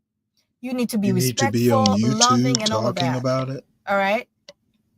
Let's stop blaming the black man and do our part. When I first got married, I used to nag about a lot of things, and God had to correct me too through my dreams and visions. Not only I received counsel from people who were wiser than me, but also God speak to me through dreams and visions. And I can tell you, God gave me some dreams and visions, whereas I had to change. Now I can tell you, I am happily married, baby. I cook, my husband clean. You know, if I'm not home, I know my kids are well taken care of. She's because making my her husband will clean? do his part. But some of y'all women, you want to do all, because it's not done your way. It's either your way or the highway. So, and I want to talk about the loving, the being good in the bedroom. Some of you are so spiritual. My wife didn't make me clean. It's not even spiritual. Religious. Let me correct myself. Some of you ladies are so religious, you don't know how to get down to business in the bedroom. Your husband is your husband. You have that ring in your finger. That means he has the legal right to do whatever he wants with you in the Ooh. bedroom. I mean, sister, as you can see, This is I don't turning want to quote weird. scriptures right here, but sisters, the bedroom is undefiled. And you can do whatever you want with him too in the bedroom. You ladies are so religious. You think it's all about missionary position. No, honey, there's much more. This body that God created. I think I'm gonna just concentrate ladies, on her cooking videos. Relax. It's not a sin anymore if you're married. So you can do it all in the bedroom. Stop doing boring position in the bedroom, even your husband not knowing what to do with himself. Huh? And then you wonder why you can't stay married. Listen, ladies. It's about time we normalize staying married. Freaky. Let's normalize that. Cooking, cleaning, these things come to us naturally. God wants you to be now, a freak. If you have a husband who's also bringing an income in the house, he's helping. He's doing this, he's doing that. Where's Virgo? At least doesn't Virgo say something like this? 3 or 4 dishes. Stop ordering out and getting everybody in the house fat. Virgo, because at the end of the day, I'm a chef and I can tell you, you need to come up here and let's talk about this. When you're ordering out all the time, you don't know what ingredients is bad for you. But when you take your time to create a nice dish for the family, not only you know you are eating healthier, at the same time, your husband will appreciate that. Normalize femininity. It's okay to learn how to cook. I'm not saying that you have to be the one cooking all the time. That's not what I'm saying. For some couples, the husband knows how to cook better. If your husband knows how to cook better than you, girl, relax and enjoy the dish. You know, this is not one size fit all. I'm not saying that. Some of you ladies, you don't know how to cook. Your husband is better. Let him cook. But at least you wash the dishes. You see what I mean? Wash the dishes. Let's embrace that. Cook. So the other thing I wanted to talk about is that let's create a loving environment for our children because it's better for our community. You see what I mean? When you choose to divorce your good husband, and again, I'm talking to you women who have good men in your hand and you don't know how to nurture that. When you divorce your good husband that God bless you with, what do you think is going to happen to your children? I can tell you right now, divorce is ugly. Listen, nobody wins in a divorce. Even the grandchildren suffered because this is not what God intended. Now, again, I'm talking to you ladies who have a good man in your hand and you're fussing. Stop fussing. Because at the end of the day, when you're making that decision to divorce, you're not the only one who's going to end up hurting. Your children, your grandchildren, your bloodline. And also now you got to pray to rebuke that off of your bloodline, because now you create something that's going to follow even your grandchildren, your great-grandchildren. Divorce is not from the Lord. I don't want to get all spiritual on you. But listen, we can do this. We can do this. And a lot of time, you ladies think that, oh, my husband is this, my husband is that. Change yourself first. And this is what I do. I point the finger at myself first. What am I doing that's wrong? A lot of time you can't appreciate your husband because you're thinking about your ways. It's either your ways or the highway. Let's normalize staying married because we want our children to be better mentally, physically, spiritually. As you can see, now you have to end up being the mom and the dad. You have to be the provider. Everything in the house for the child. It's not meant for you to live like this, ladies. Your children need a father figure in the house. And you can see the difference between kids who have a stable family and other kids who don't. A lot of time I get this question, Natasha, my goodness, you and your husband, you guys been together for a long time. Haitian name Natasha. How did this happen? Me and my husband, we've been friends for over 15 years. Ladies, let's normalize friendship in the relationship. Before you go say yes to a man, can you actually be friends with this person? This is what you need to understand. Can you actually be friends with this person? Because a lot of time you see marriages that don't last These two people, they don't even like each other. And if you're looking from afar, you can already see they're not compatible. You see what I mean? Me and my husband, we've been friends way before we got married. We've been married for 10 years. We've been friends almost half of my life. You see what I mean? So when things get rough, I know I have a friend. I have a friend in him, and he has a friend in me. Women who are married, please put your comment in the comment below. Tell me if I'm right or wrong. If you have been married for 5 years, please, I want to hear from you. If you have been married for 10 years, I want to hear from you. 30 years, 40 years. As a matter of fact, one of my colleagues at work, he has been married for over 30 years. And one day I stopped by, because he's not in my department. I stopped by and asked him questions. I was like, so what's the secret? What's the secret? You know, he's been married for over 30 years. And I had the privilege to meet his wife a couple weeks ago. And when I tell you, you smell the friendship in this relationship. And this is what I'm saying. Normalize being a friend to your partner. So I can tell you, in everything that he told me, I smell friendship. Because these people, they've been together ever since they were, what, in 4th grade or something like that, he told me. They liked each other, and now they have beautiful children. They are going strong, and I can tell you, they both look healthier. And that's the thing. When you have true love, you look flawless. You look healthier. That's what I'm saying. Normalize friendship. If you can be friend with a man, if this man is getting on your last nerves every day, you're chasing him, you're telling him how to do this, how to do that, honey, you don't need this stress in your life. Don't go and marry this person. If you're trying to monitor this man, even before you got married, girl, this is not your man. He doesn't love you, because the one that he loves, trust me, that's the one he wants to be with. I remember when I was friend with my husband, I mean, if you're looking for me, you already know where I'm at. And our parents knew that. If you're looking for me, I'm with Kenny. Some of you don't understand. All right, well, when you actually find this person, you want to be with this person. And sometimes I'm home, I'm like, babe, where you going? She has I don't really need. We get the gist, I guess. Some pretty good words, I guess, if you're a young woman.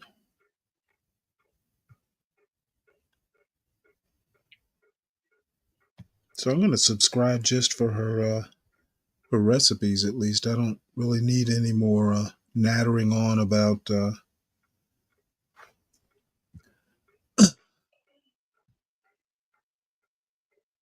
morality. DiCapriono. Let's see.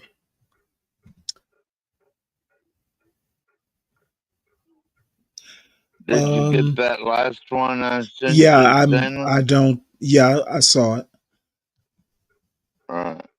Let's see here. Stanley, I live in New York City. I've really been thinking about other people pointing their fingers at Black Americans when they are actually.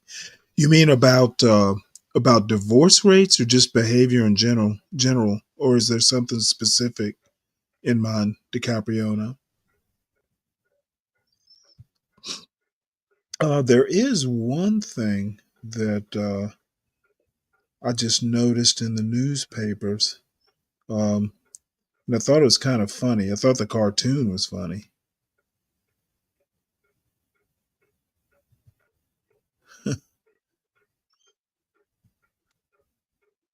So, Washington Post cartoonist quits after Jeff Bezos' cartoon is killed. There's a cartoon. It's pretty funny.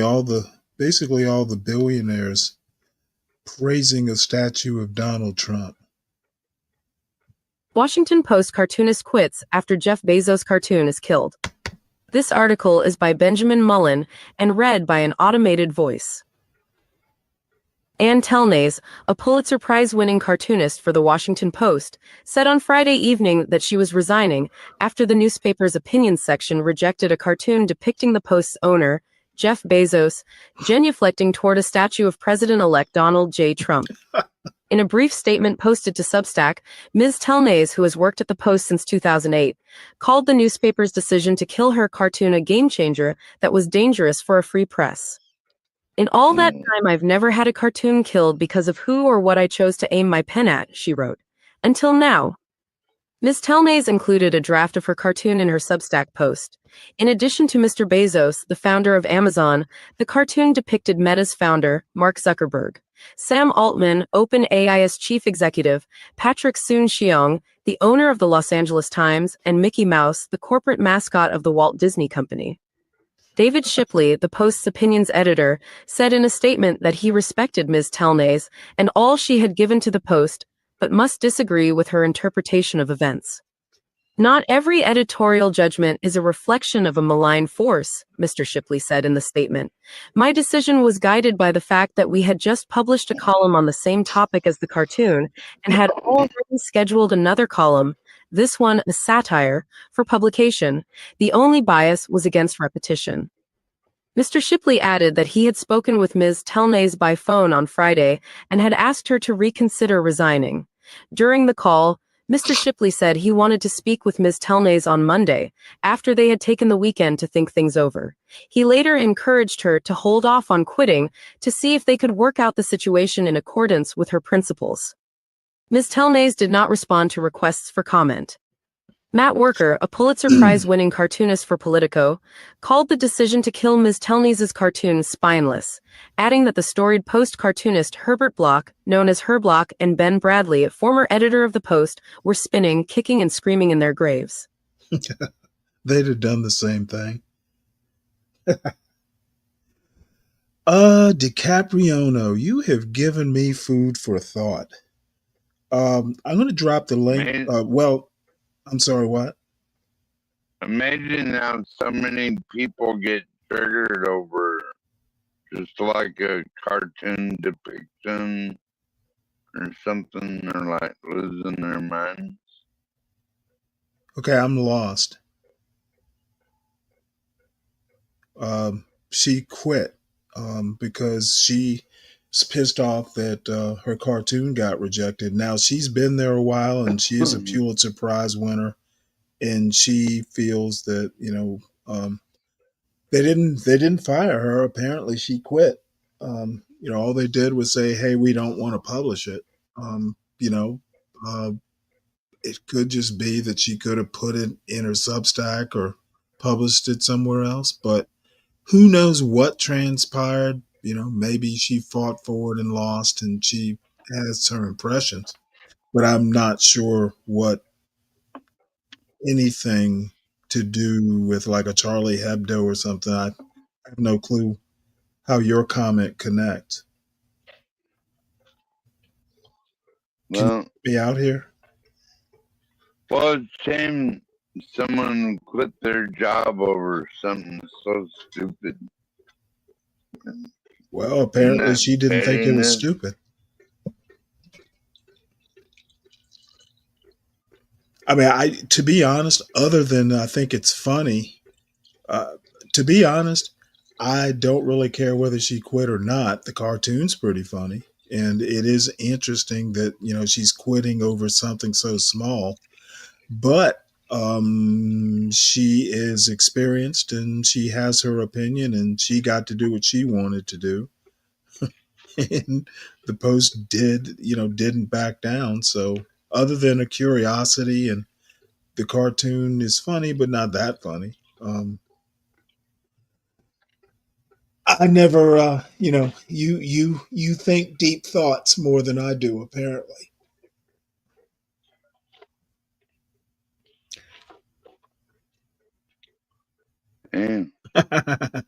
Yeah, you're probably right there, Ryan. Though Bezos did comment when he bought the paper that he would never really interfere with it. However, that changed this year, as you probably well know. Usually the Post will endorse a presidential candidate, and this year they didn't, and it's obvious why they didn't. Trump is, you know, his "I am your retribution" comments landed with Jeff Bezos. So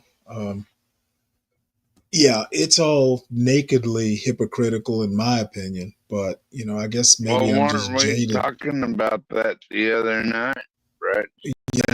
Yes, we were. However, I, you know, pretty much what's nakedly obvious, you know, I don't like to spend a whole lot of time on other than laughing at it.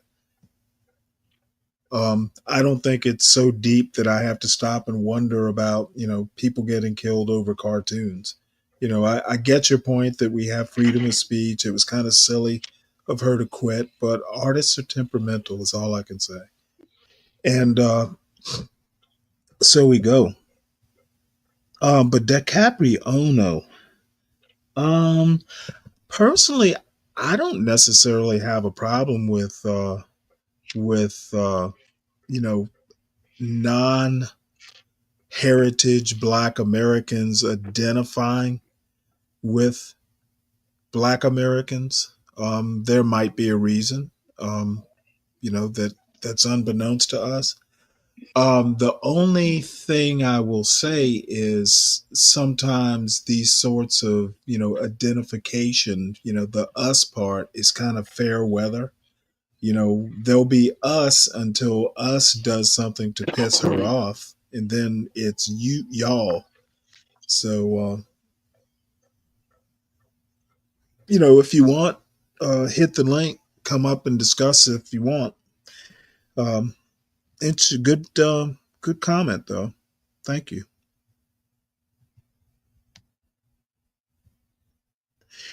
All right, let's see. Let's go to our next horribly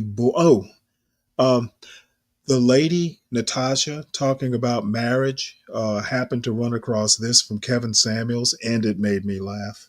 You'll see why maybe. The title of this video is "Be the Guy She Wants to Cheat With." So she was talking about divorce, you know, don't divorce. Kevin Samuels is like being sexy enough that, you know, she wants to cheat. So she's wanting marriages to stay together, and Kevin Samuels probably not, you know, directly saying it, but the title, you know, sounds like he wants guys to be home wreckers.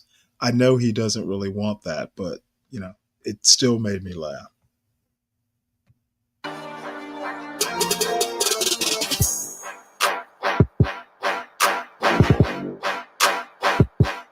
Shout out to the CIA. What's going on, guys?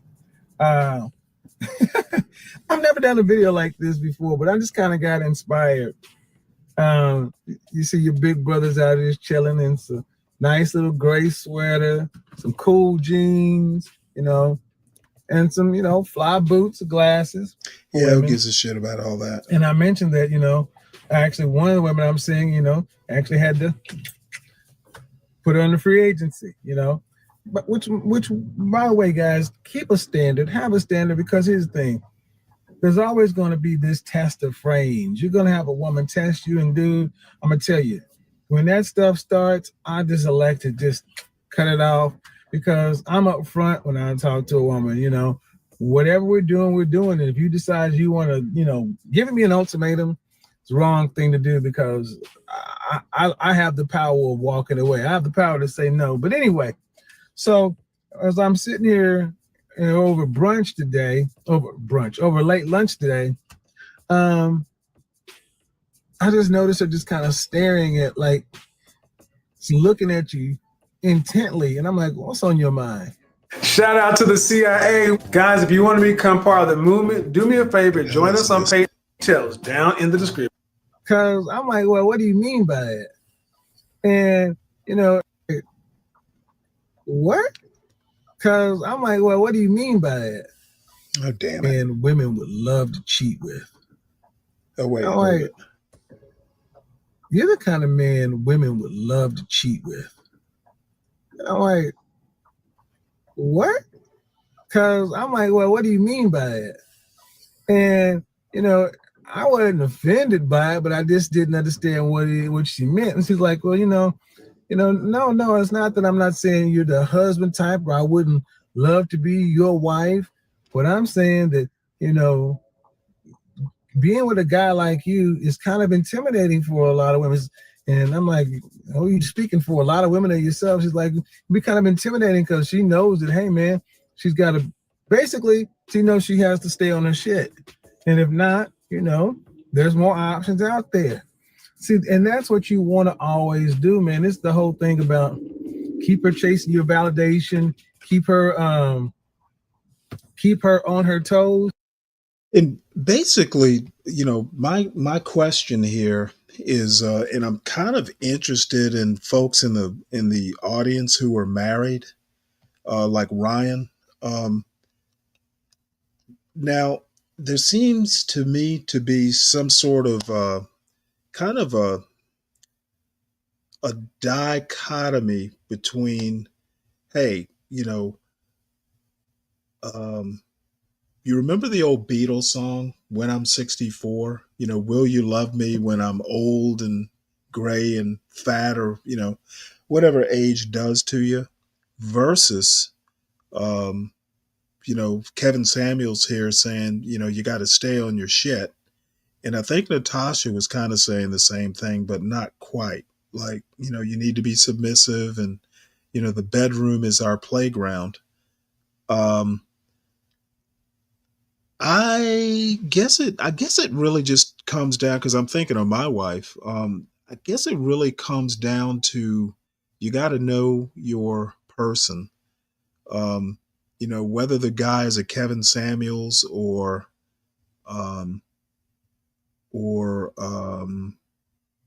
hey, what's up, Andre? Whether that person is kind of lax. Because in my opinion, if a guy becomes a tub of lard, fussing at your wife for being a tub of lard is is a little hypocritical. I watched a video, and I can't remember if I watched it on the show with y'all or whether it was just on my own, about a woman. I think it was on the show, about a woman kind of like being nervous about even getting pregnant. She was afraid of, of stretch marks and that sort of thing. And the guy's like, no, it's natural. And I'm kind of the same way. I mean, if you gave me your body to produce a child, and give me might be a little too strong a term, but, of course, it's to be expected. So, I sometimes wonder if Kevin Samuels is the sort of guy who could deal with stretch marks. I agree with a lot of what he says about relationships. But, I sometimes think that I know he was divorced, so apparently he was the marrying kind at some point. But I kind of wonder, what he became if he was really the settle down, hey, your wife's going to get a little lumpy. She has several kids. Whether you would have been able to live with that. Red Wine, actually no particular topic. I guess the large topic is relationships, and specifically relationships within the Black community. And really, I'm just kind of wandering through my algorithms because of what I've been looking at. A lot of relationship type videos have been flooding into my algorithm, and with beautiful looking Black women, old and young. So I'm just kind of enjoying myself watching the stuff they're saying and kind of critiquing it as we go along. So if you got a better topic, I'm open to it. I'm not wedded to relationships in the Black community, of course. So, Hey, Stanley, I was wondering if you could search up like Black girls surviving in the woods. And see if that comes up with anything. Well, why don't you do it? Then I get to pick it. Well, I get the right of first refusal, but sure, if it's interesting, why not? And you're always so concise, Stanley. Always what? Concise. Oh, well, We're- hey, what can I say? I was trained to be. Somewhere between the Benedictines, my parents, and the Navy, I learned to be concise. My parents weren't, they were pretty verbal, but they didn't like a whole lot of fluff. You're not going to sit there for 20 minutes making excuses. Yeah.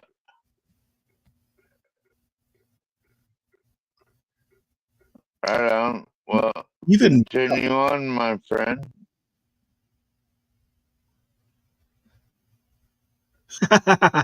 Red Wine, you're not black or a woman, so I guess I'll just watch.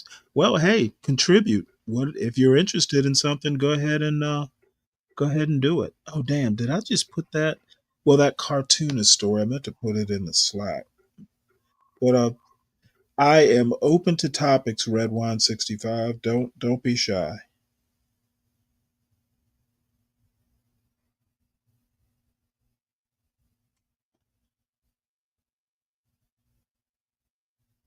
Let's see. This is a video I started earlier this morning that unfortunately it's kind of gone back to the beginning. Oh no, it's a little bit in. This was the soft girl era stuff, and I want to watch at least a little bit till it gets boring because I'm clear about what the soft girl era is, but this is advice and tips for a soft life. So we have Natasha talking about, hey, a woman needs to be submissive. She cooks, her husband cleans, don't get divorced, 4 kids, marriage is going strong. The bedroom is your adult sandbox to try new stuff.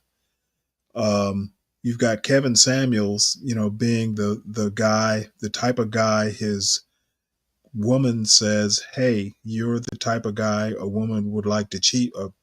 I assume a married woman or an attached woman, a woman in a relationship would like to cheat with.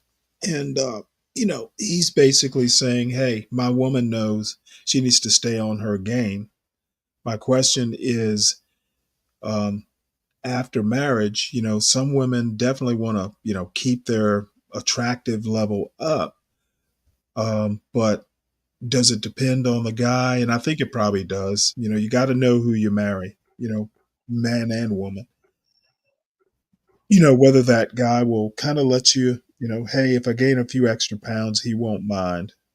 Or the type of guy, because I had a buddy of mine in the Navy, and he basically, I don't know if he ever told his wife this, but I bet he probably said it a different way. But, even today, she's still, she is aged, but, she's not as slim and trim as she used to be, but she's still pretty much in shape. Yeah. He was not, he, he and I were, in the old bullshit palace after work, he basically said, and he was, even today, I'm pretty sure he still works out, because he's still,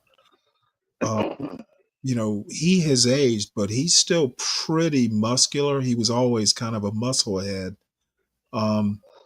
He, hey, you know what? If a woman gets overweight, I wouldn't even look at her. And I think his wife probably knew that. Well, Stanley, big girls need love too, man. Come on. Yeah, but big girls need to be loved by men who appreciate them. Not every man does. So, and women probably when they get into relationships kind of know this, what their man will tolerate and what not.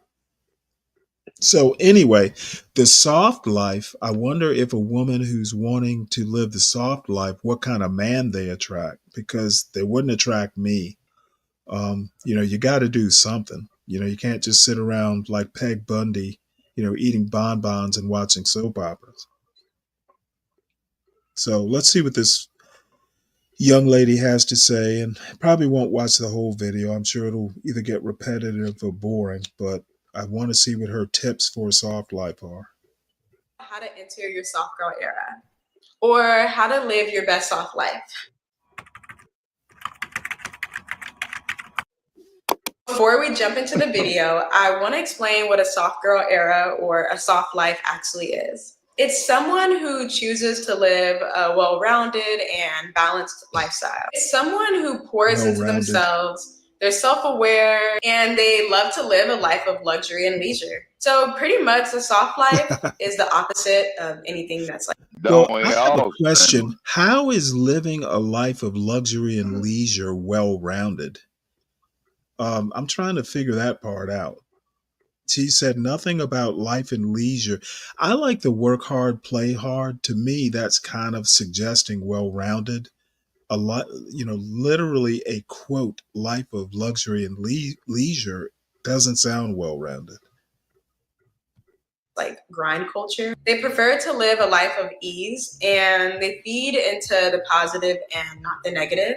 That's the best way I can kind of describe what a soft life or a soft girl era is. If you're watching this video, you've probably already seen the soft girl takeover on social media, which brings me to my first tip, appearance and aesthetics. I just want to point out this is the most optional tip and part of the video. In no way should you ever change yourself for anyone else or to follow a trend. Use your own discernment, like do what you want. Before we jump into this tip, I just want to say that. And this is the reason I wanted to explain what a soft girl or soft life is before I got into the video. Because on social media, the soft girl is really all about aesthetics, beauty, and clothing, which is a part of it, but it's not all of it. But if you're here for the soft girl era look and aesthetic, I still got you.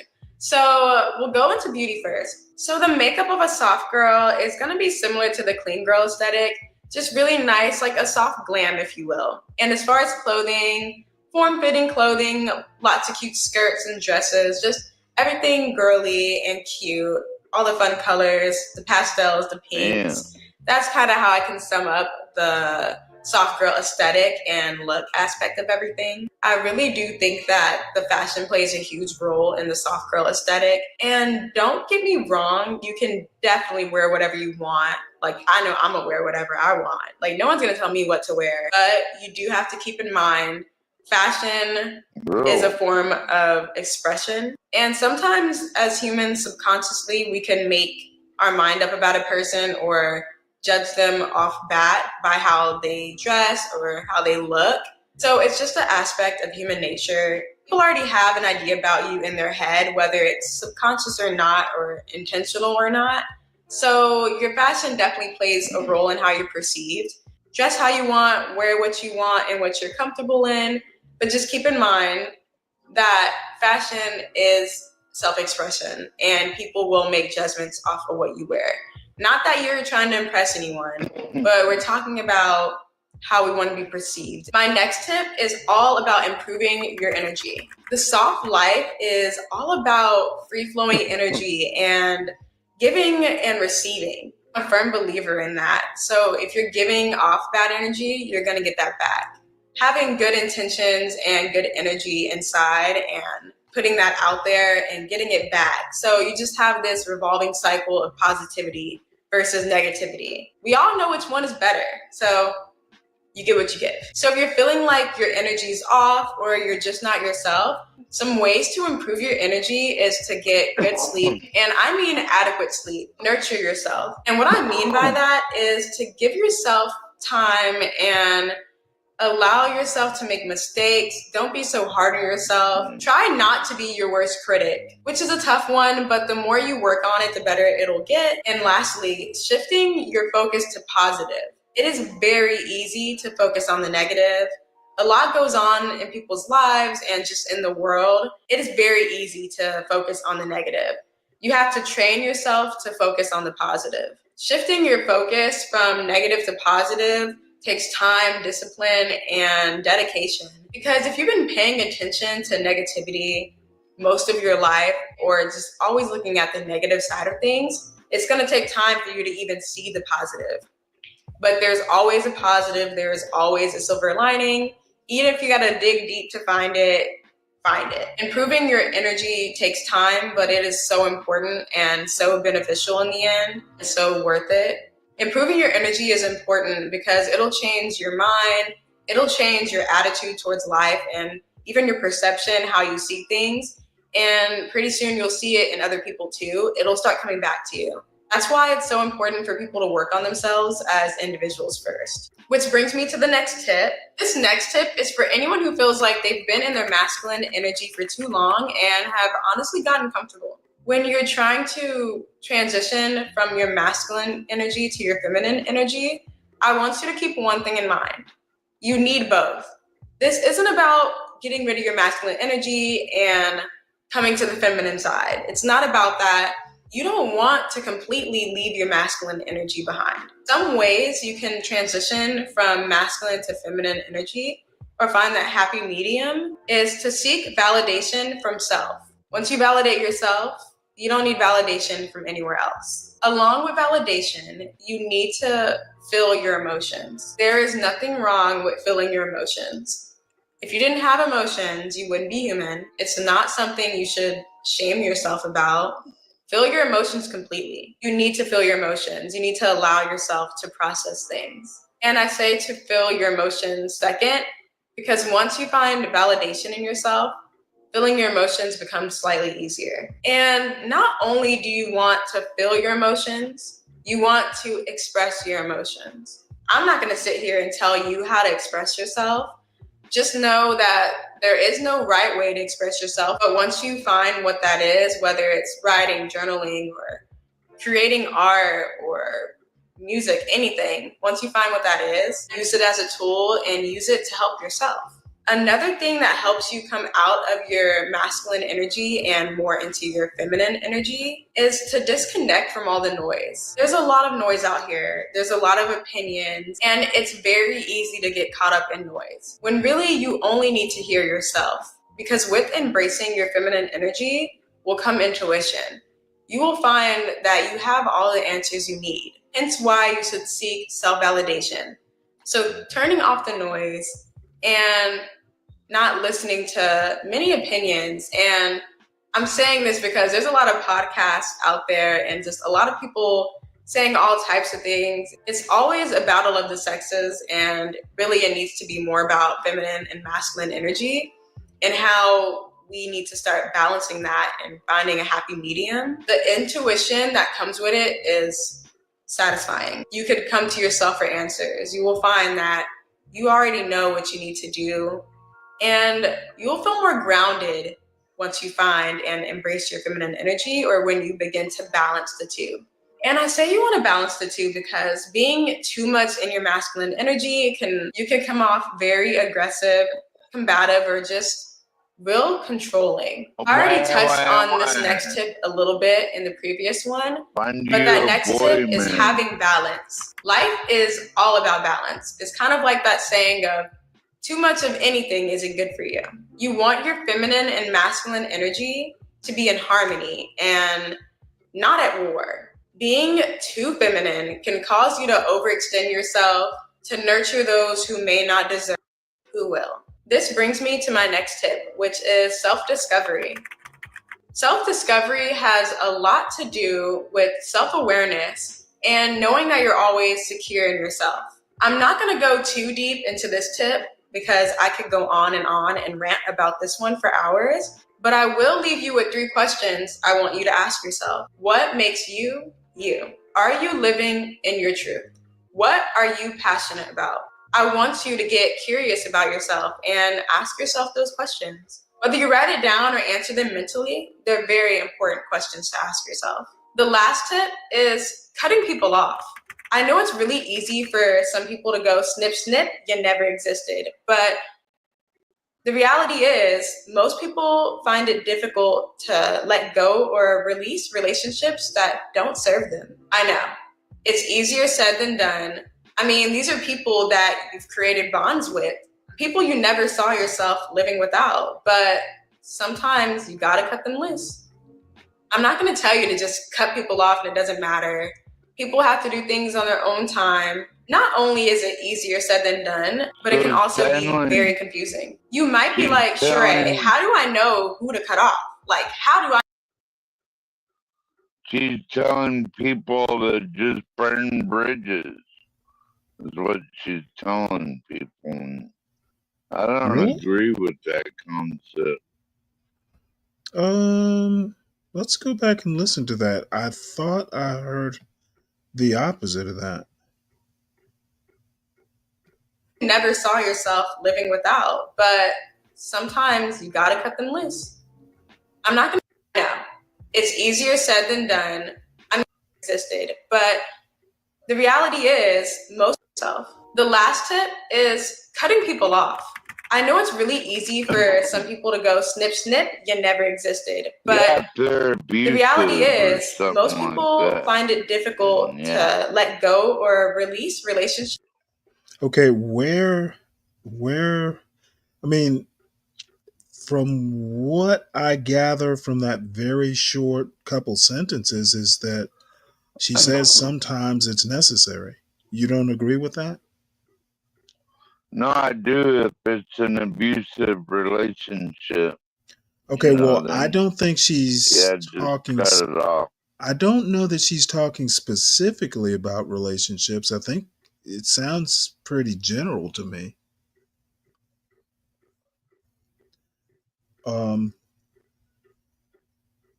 So, and you think the only time to cut off a relationship is if it's abusive? Now we're talking relationships in general. However, let me let's talk about a non-marriage relationship and maybe even marriage relationships. Yeah, or even just well, hold on. Define abuse. Can it be physical? Can it be non-physical? Yeah, it could be threats or intimidation. How about if someone is just like really bad with money and won't stop being bad with money? Is that abuse? Well, that's their problem. That's not mine. Okay, hold on. Let's see if we're in a relationship or say a marriage. What if your wife is just grossly mishandling money and just keeps doing it no matter what? Boy.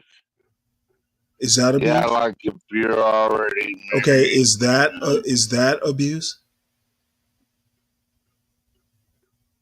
Well, I think it's probably the man's fault since he married. That's not what I asked you. Hold on.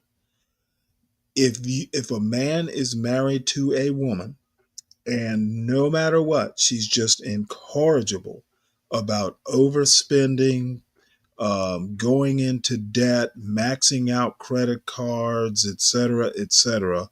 And this goes on for years after counseling, after all the interventions that you would expect to go through if you're married to someone who is just, incorrigible about that. Is she being abusive? Yeah, I think so, Stanley.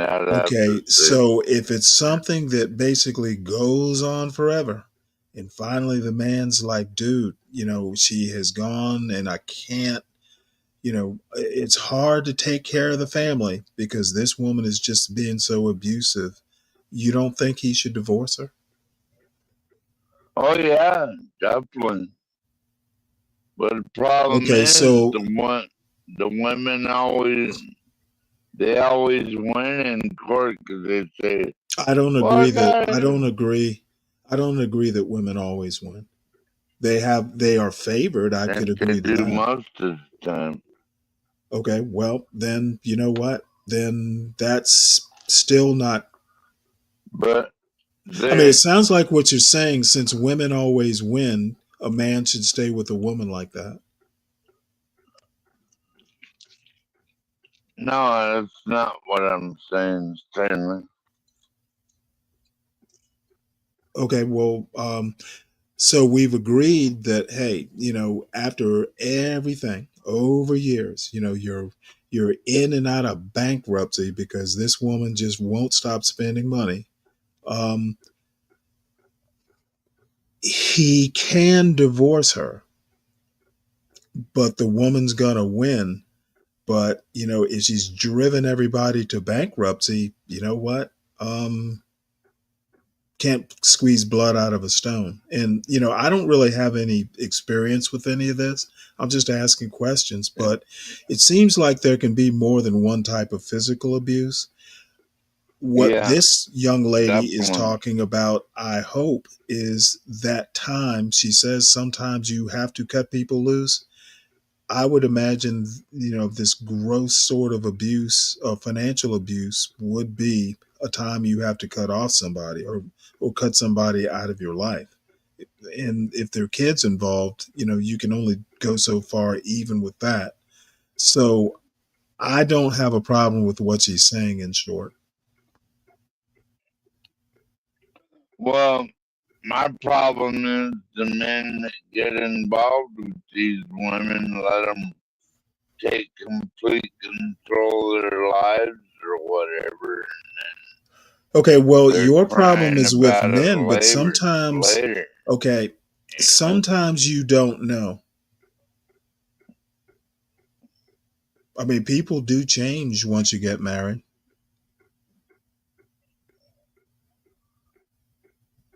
So Which I don't know. is, I think you're being a little harsh on the young lady.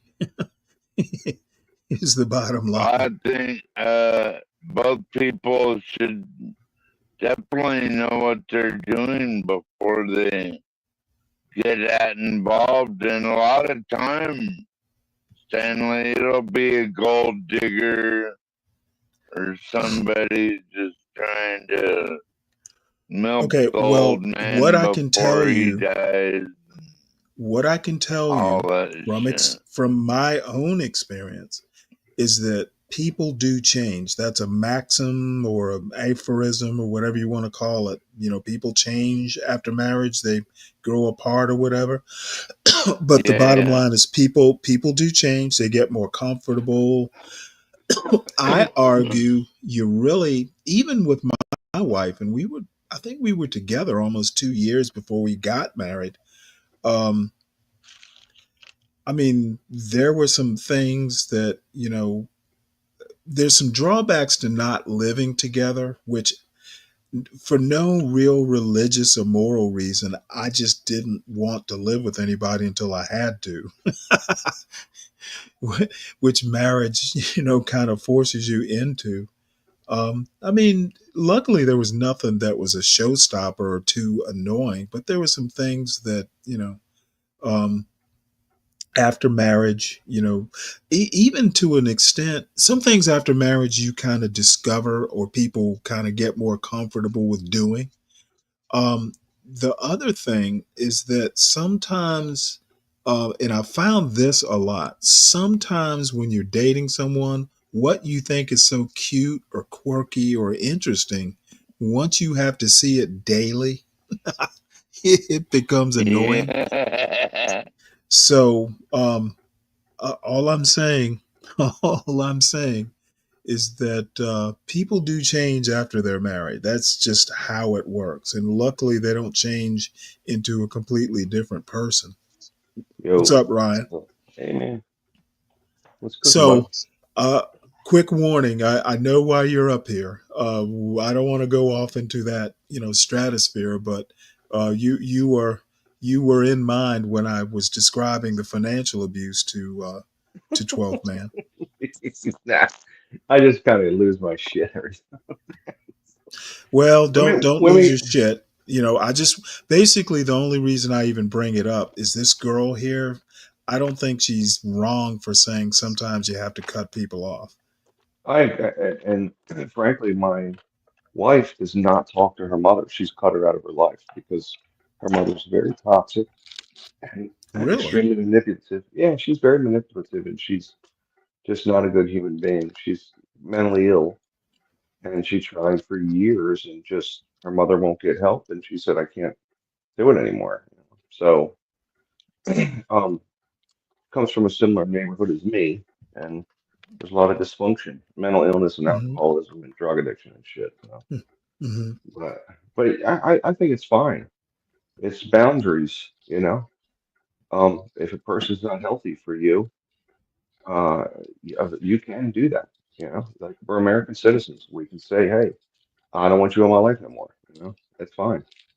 So a lot of people hold on for extended periods of time to their own demise, and even enable the person to be worse than they were. You know, Yeah, so and I can think of a family friend.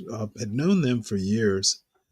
This married couple that my parents knew, and this was back in like the 70s, maybe. They got a divorce, and I went to school with their sons.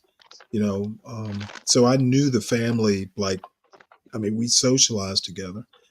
And these two, the father and the mother of this family got divorced. And this was back in the days where, if you got divorced in the Catholic Church, and it may still be that way, it's probably more relaxed, but if you got divorced, you were you were just you were disbarred. one step short of getting excommunicated. They Yeah, yeah, at the time you couldn't receive communion or sacraments, or you could probably yeah, get last rites, but you weren't getting communion, and there were some other things. yeah. So divorce, and that should have discovered, should have. Uh, it was meant to discourage divorce, because both parents, and I knew them for years afterwards. By the way, Yeah. the woman was one of my mother's best friends. But yeah, they got divorced. It was bad enough that they risked, you know, their immortal soul That's right. to divorce, and they did. And I Well, I think don't I think, think and if you got remarried, you couldn't get married in the church. So I Then actually don't think either of them ever got remarried. And I mean, they're my parent. Well, my father's age now, so I don't think they ever remarried. Neither of them did. uh, So it is that's how it serious it is was. different. It's very different now. Like so, when I was a kid, my father left, and I was about 5, and his mother, his so my grandparents, you know, his parents, because my dad left, they were very religious. They did not allow him, my dad, or their son, in his home, in their home. They did not allow Hmm. him in their home for Hmm. like 6 years. Okay, 6 years. They didn't let him walk in their house because he left Right. his family, right? Hmm. This was in 1980, you know, and that's just that whole idea is gone now. And I don't know about, I think we're at the other end of the spectrum where people go, Well, eh, no fault. and it's just, there's probably a happy medium between being excommunicated and no fault where, I mean, Stanley, you should Well, the hear some of happy the, medium was you're not going to receive communion. yeah, and that makes sense to me because it's like, hey man, try to work this out. You got married I at think some they point. did. Yeah. Well, I just think I now got, I you ought got, to hear some, I gotta this is, say, my best baptism was when in a Roman Catholic church, and hmm, we did communion, and it was a real glass of wine. So that was pretty cool. I What? baptized right there. you mean you You had got wine? baptized? Yeah, I've been baptized like 3 different religions, Stanley. I see. Hmm. Well, have you ever That's been what, married? that's insurance. That's insurance 12, man. You go to 3 different places, man. That's insurance, you know. So, Yeah, Right. you Well, gotta go to all the churches. You can't go to just one. You gotta well, go to I'm all I'm of I'm not with you there. You know what? If I'm gonna ever be religious again, it'll be the Catholic Church. Uh, yeah, yeah. them. And then so you got you go to the other church, Stanley, and then they say, well, what do you just over at that church? And I'm like, yep. Well, I'll just, I, I think what I was saying before is, well, go ahead, 12 man. in reality, like, anymore, like, I pay attention to my local churches, but I don't really go to them anymore. I mean,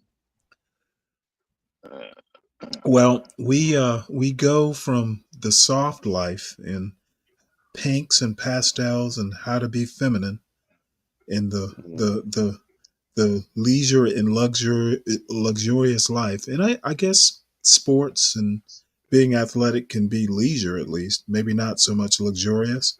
But I've known of Tiffany Silver for at least a couple years.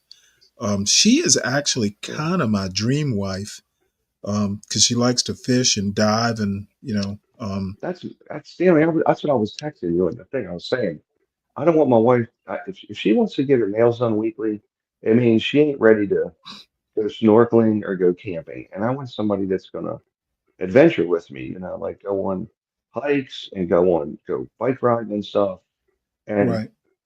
if she got kind of like a little bit of dirt under her nails, I mean, you know, I don't want her to go out like that, but it Well, means she see, might be my in the garden, wife, maybe a gardener, you know.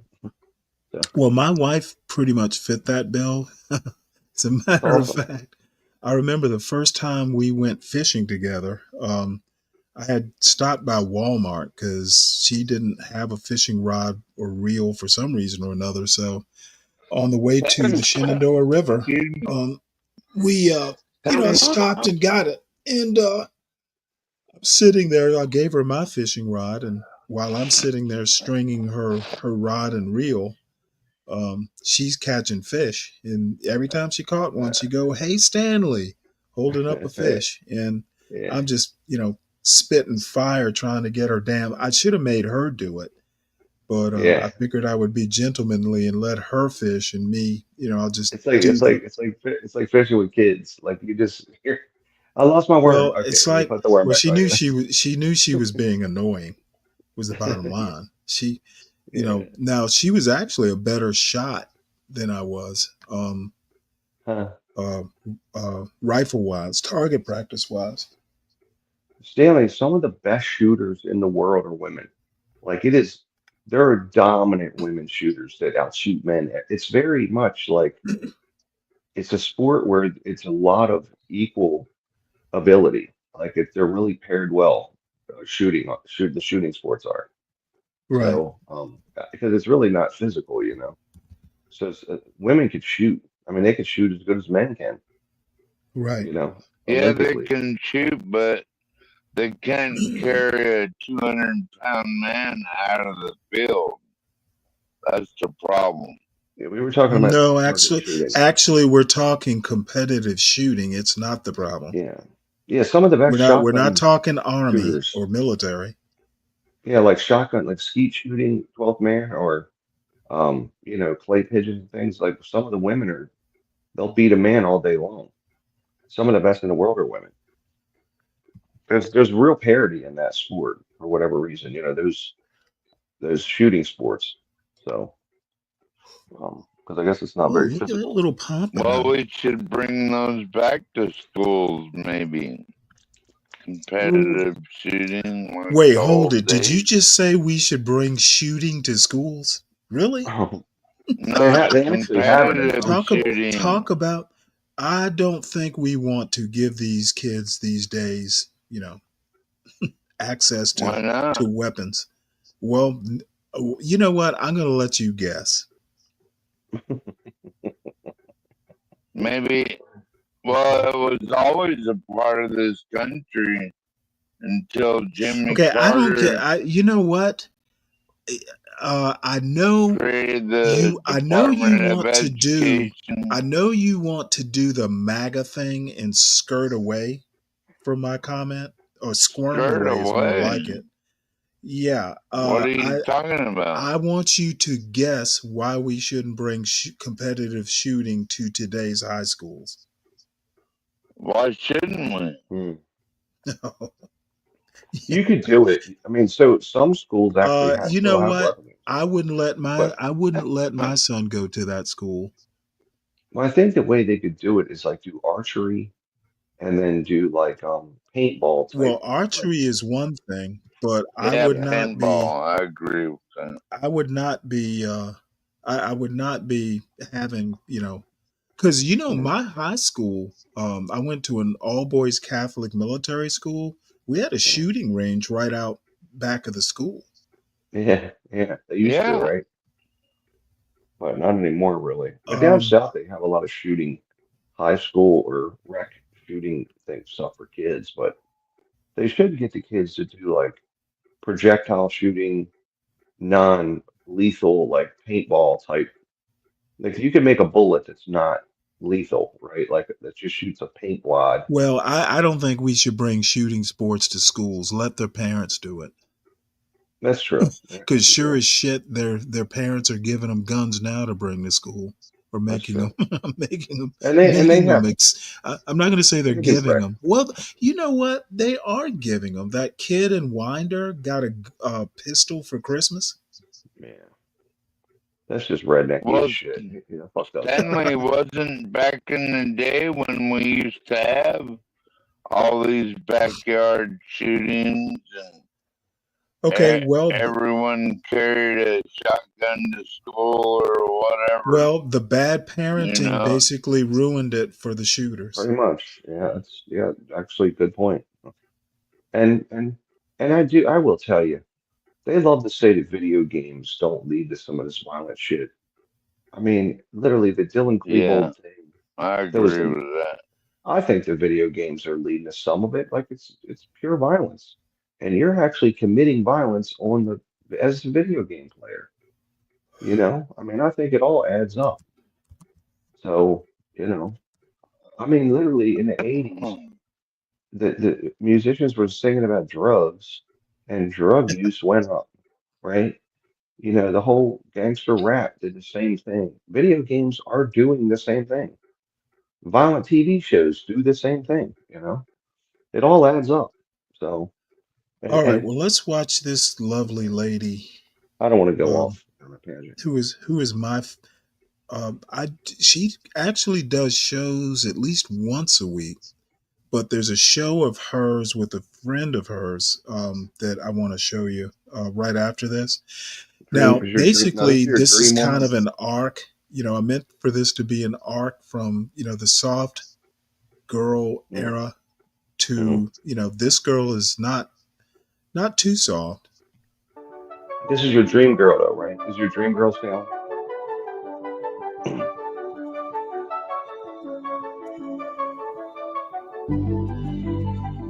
Welcome, guys. This is Welcome an back to my old show channel. of So we're hers. back at my favorite camping spot. Is We're that going to the be one doing I some shared camping for with you, 24 Stanley? hours. We're going to be cooking, Yes. catching food. Brr. It's going to be a vibe today. We are currently off the grid right now. So big up today's She's a pretty sponsor of woman, this video, too. Bluety. All right. So Bluety Yeah, it's sent me a Tiffany brand Silver. new Black power girl in the station. woods.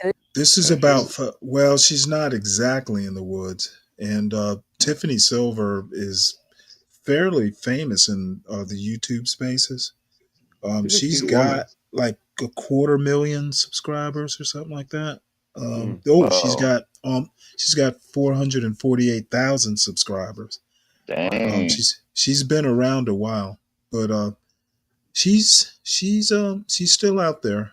This is She's an probably a older lot of video, fun. but A lot of fun, I bet. She's probably a lot of fun. Do you think she'll get a well, she likes to. copyright?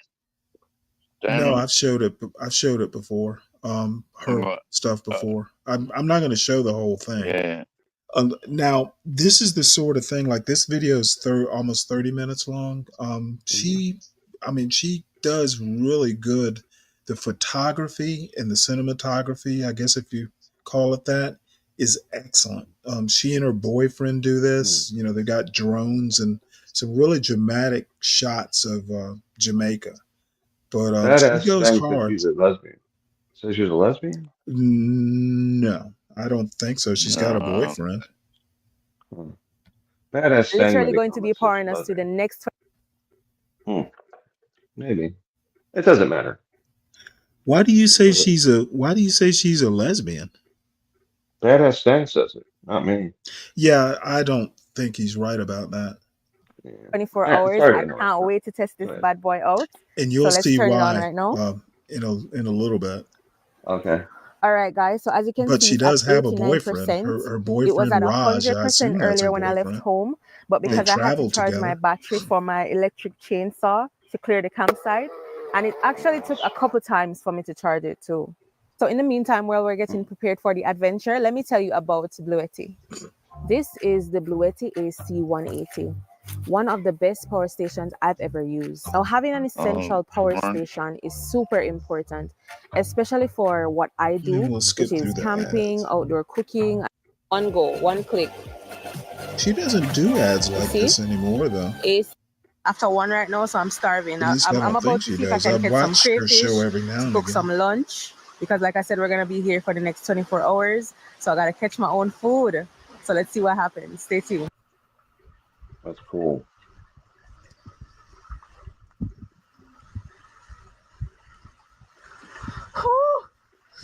Why? Hold.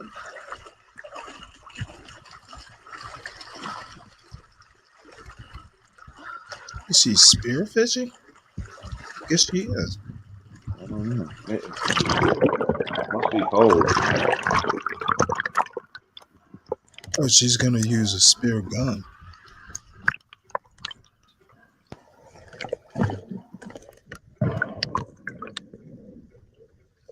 No wonder she turned up in my algorithm. I remember her. She was getting lobster the other night. She's gigging.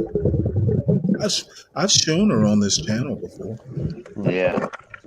That's a small Crawfish. Remember that one? She was getting all that lobster sandwich. Right. Ah, nice.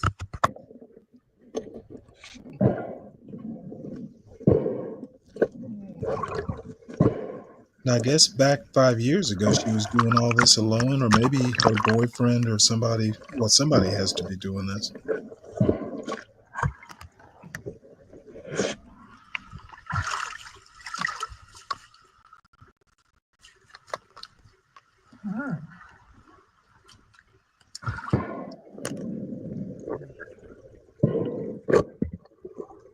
These actually look like giant crayfish. Looks like a starfish right there. What is that?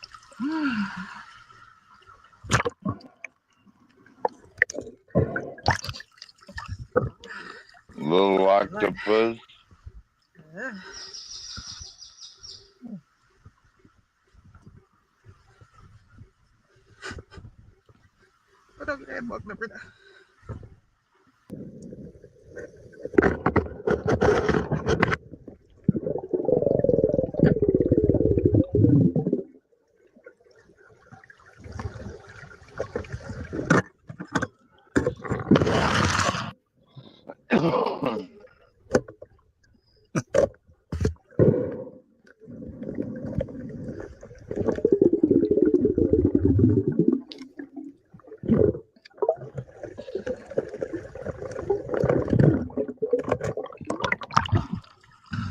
Maybe they're langoustines. I thought langoustines were only in the Mediterranean, though.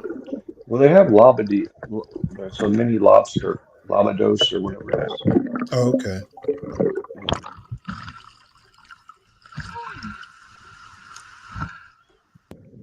But I thought they were only Doesn't in look like Brazil. it's got much meat. Probably the tail.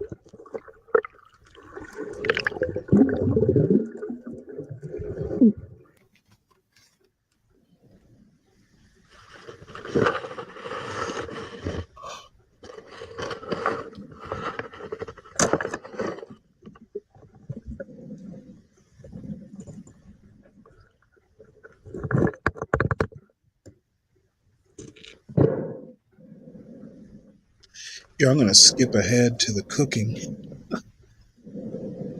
Yeah, I'm starting to get hungry, Stanley. Oh, but the more that they pitch me though. Nice. I'm not gonna lie, this looks bigger underwater. Oh.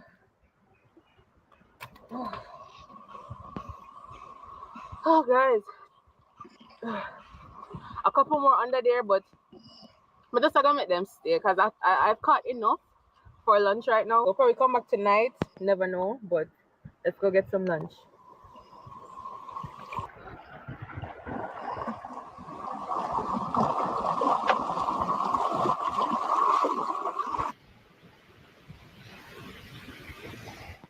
Just done crayfishing, so now I'm just gonna peel this pineapple before I actually start cooking. Because I haven't Well, had she has a any thing for fruits pineapples. all day. Mosquitoes here are crazy. You wouldn't know what to do with that, would you, Stanley? I think I could figure it out.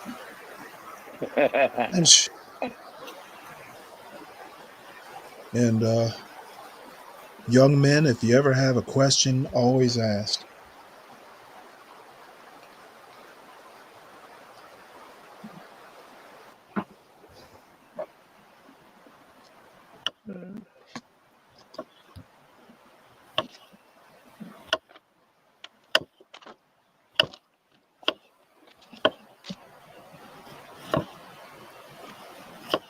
Mm.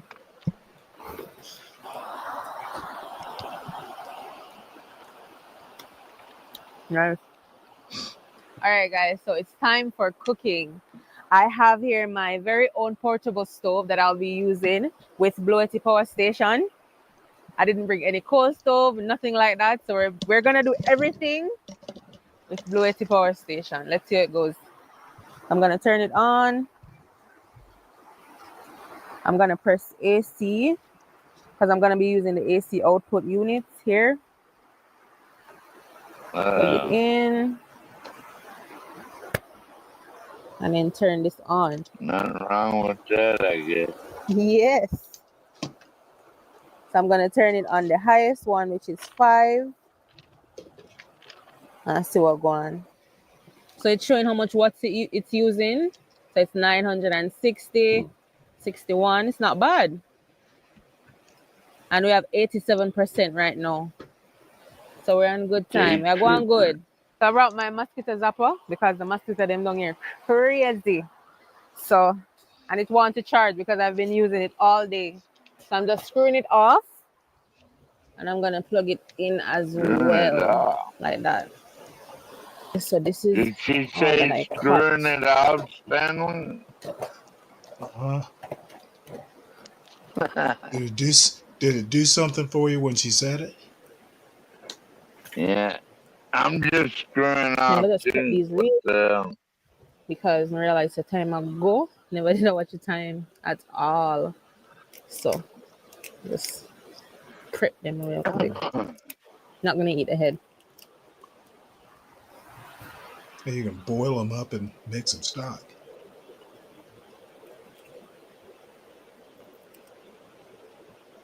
She didn't bring a knife? She's about a fancy woman, though, I tell you what. Give me kind of hot. Oh, there we go. Stanley, I don't know if you want to eat that. You see 5 of them. I'm gonna take the middle part. Why not? I'm gonna bend it like that. Bend it like that. There we go. See that? Yeah.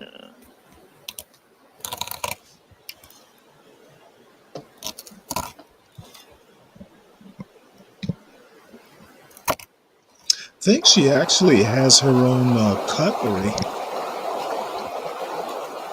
She has a little business. I'm gonna season it real quick.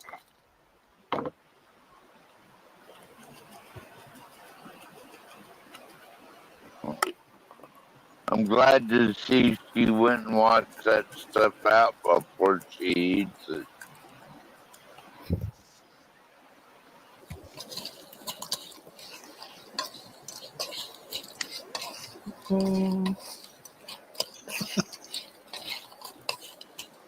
season to perfection.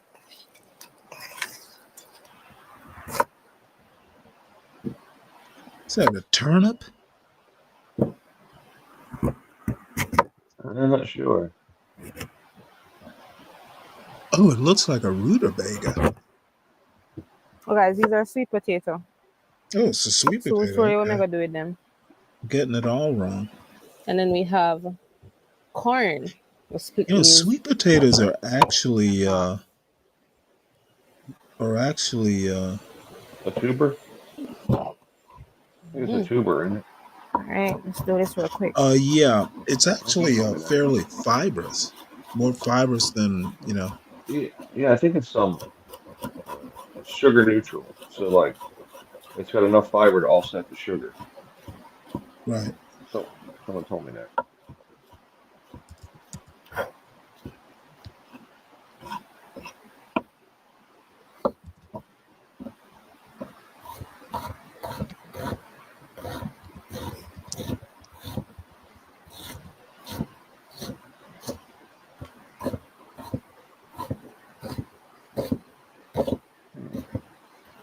Have some sweet pepper.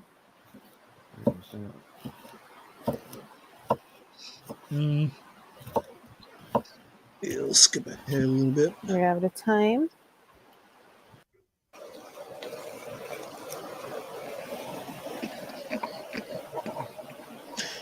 Plus, there's no broth in that. They put some seawater in it. That would be good, like salt water. Just gonna add in some Just make it salty. all-purpose. Yeah, definitely would.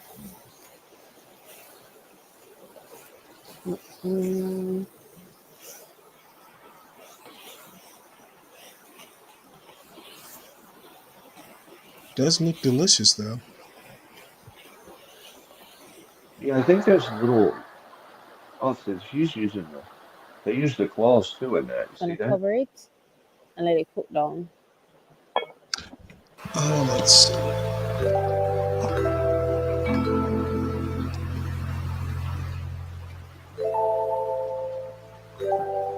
Hey there, badass. Good morning. She cooked it down some more.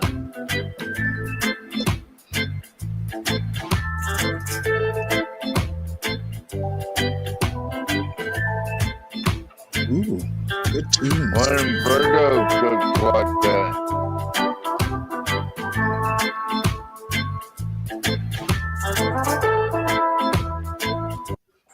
Better skip through that music. So what am I going to do now? I'm gonna eat. That's not a lot of eating. food, man. I'm gonna charge up all my equipment because I'm gonna go back in the water later on. So I'm gonna charge up my GoPro, camera, flashlight, all of that. But we're doing pretty good. It's like after 7 right now, so we're doing pretty good. So after everything that I just did, the cooking and all of that, I'm left back with 60%. And like I said, we're gonna be here for 24 hours. So we're gonna be here tomorrow morning, and we're gonna see how much percent is left. But for now, just stay tuned. So I currently have my GoPro battery on charge and my 2 batteries from a flashlight. Batteries. And clearly you can see that there are lights. You know, here. it's really weird. I've watched, the Pop the Balloon Jamaica episodes where they're going into patois, whatever they call it. Her accent is totally different. I wonder why. I wish Kimmy or Virgo were here. Well, they Her had. accent. I think some of it's French and some of it's British, isn't it? I don't know. Yeah, like Jamaica was British, and I think Red Wine. She does use fire a lot. This is 5 years old. She puts out a video every week. So yeah, they do plenty of cooking, over fires. And I say they because her boyfriend's he's still kind of in the background, but you do. I mean, they're kind of a pair. They kind of photograph each or film each other. He's much of a diver as she is, actually. Well, obviously better, being stronger, but they travel together. They actually did like a food tour of Grenada or somewhere over the summer. They did some traveling. So let's see this night stuff that she's doing. Start, so we're ready for the road now. Let's go.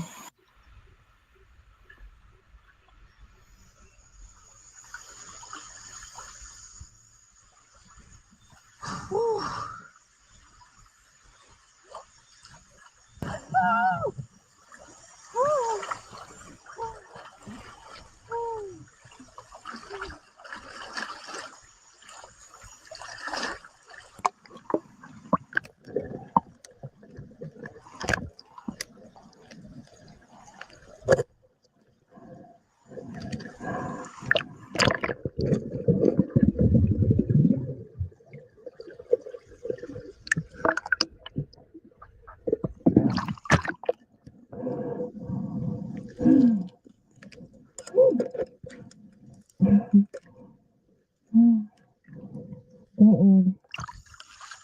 First one.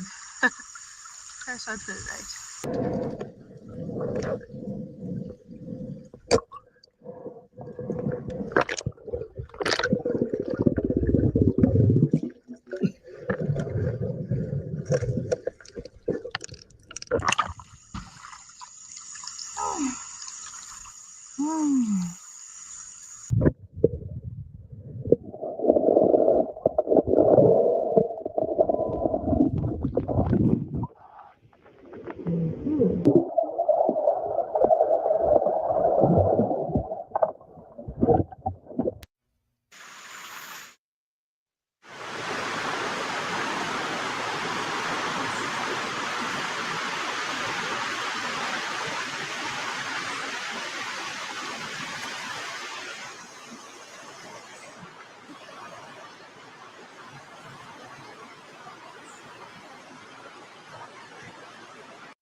Oops.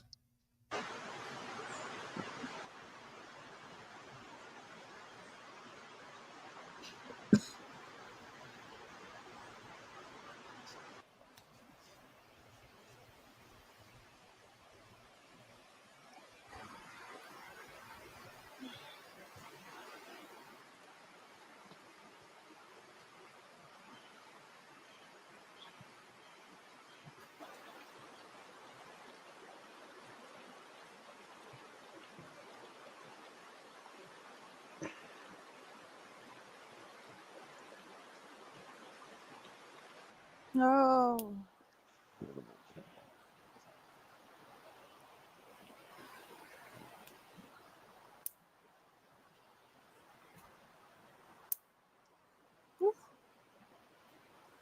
Good morning, guys. Like these mosquitoes, as I wake and get out the tent, they're attacking me. That's how they are down here. Because nobody's really down here. Like I said, it's a private property. So, you hear that?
Smoke them out.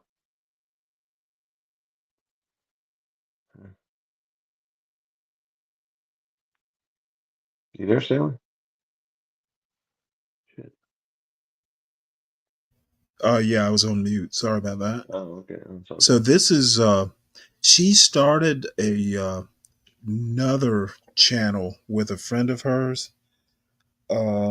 This is an older one, but she split this off. This is going to be kind of outdoors too.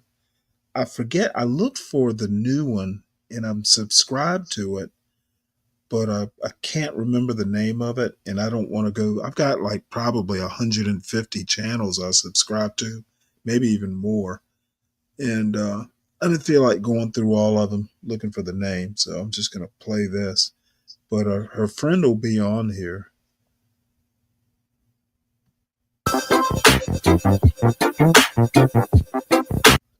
Oops. Here with me. Here, guys, I brought my good sis Sabrina here, and we're about to have so much fun. Say hi to the fam. Hey, Tiffany fans. I know so I love good energy, good vibes. So here more on for do. More on for follow and subscribe to my girl's social media. You can follow her on YouTube, Brina London. And the only and reason on I'm Instagram, doing Brina this London. I'm gonna leave the link is in the description below. they've got some So good guys, bathing show some bathing love suit and footage. support your girl, okay? That's good, Stanley. And no, badass, this doesn't mean she's a lesbian. I think what it is, he sees famous blue hole with my girlfriend. I think she means like girlfriend as in like high school girlfriend, like friend.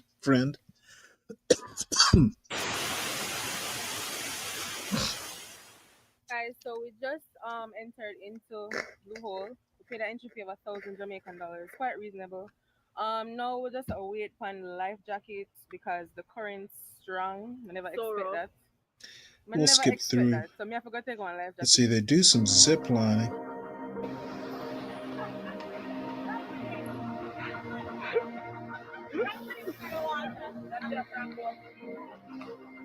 That's cool, man. Yeah, I used to do stuff like that when I was young. Yeah. I don't even get the urge to do it these days. Yeah. Yeah. Yeah, it's not. I'm done with it. Okay, wow. Okay. So basically the water is the border.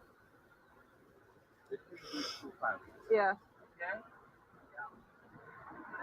You hear that, guys? We just crossed the border and now we're in St. Mary. St. Mary though?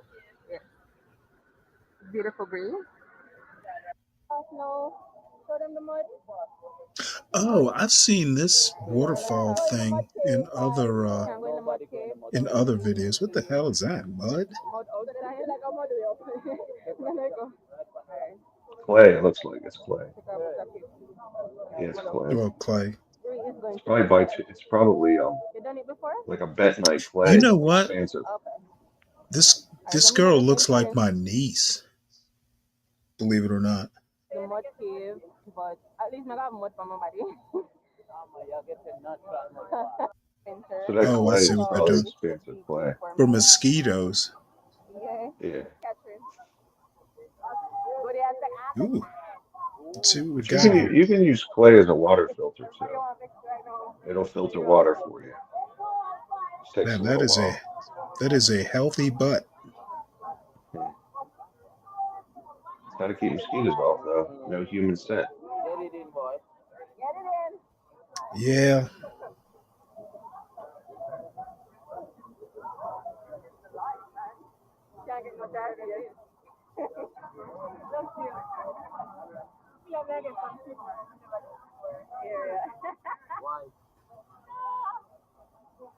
You seem fierce, you must say why.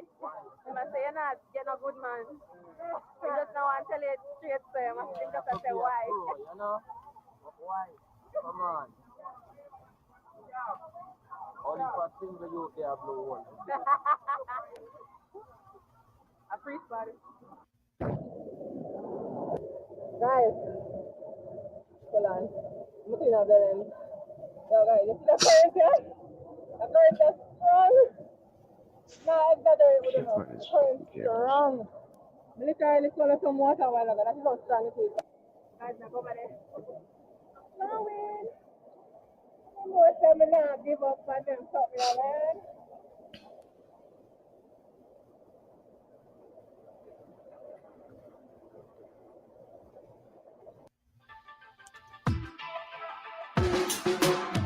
Oh, when you look at me like that, I swear that something in the air. What? We're gonna just eat right now. We start eating already. Can't wait, man. Dog. So I got chicken. Got festival. We get a dead bummy and then we get one small bummy. What is? We're just eat right now and then we're gonna cut up the pineapple. We carry pineapple, by the way. I'm gonna cut it up as usual. So one of my subscribers recognized me. He was watching me peel the pineapple and he said, "More so." Oh, you did? Oh, here goes. Anyone? Anyone? Anyone? Should I We get the just one that has finished. more juice? All of them have juice. Let me guess, because it's your one. Oh my god. Whose name? The channel? Soy? Soy. Mm-hmm. What's his right name? Steven? Steven. Steven? Right. Yes. Silver pineapple this time around. Here it goes.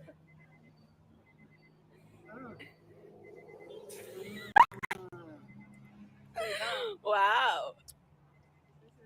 I want to speak with you about one. Because it's mine. Thank you for subscribing. Alright guys, so it has been a very eventful day. I brought alongside my best friend Brina. I hope you guys enjoyed this video. Don't forget to give this video a like, subscribe. I think it's her.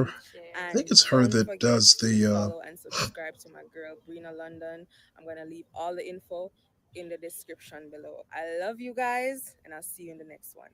You want to do this? I'll wait there. Yeah, we'll do this one next.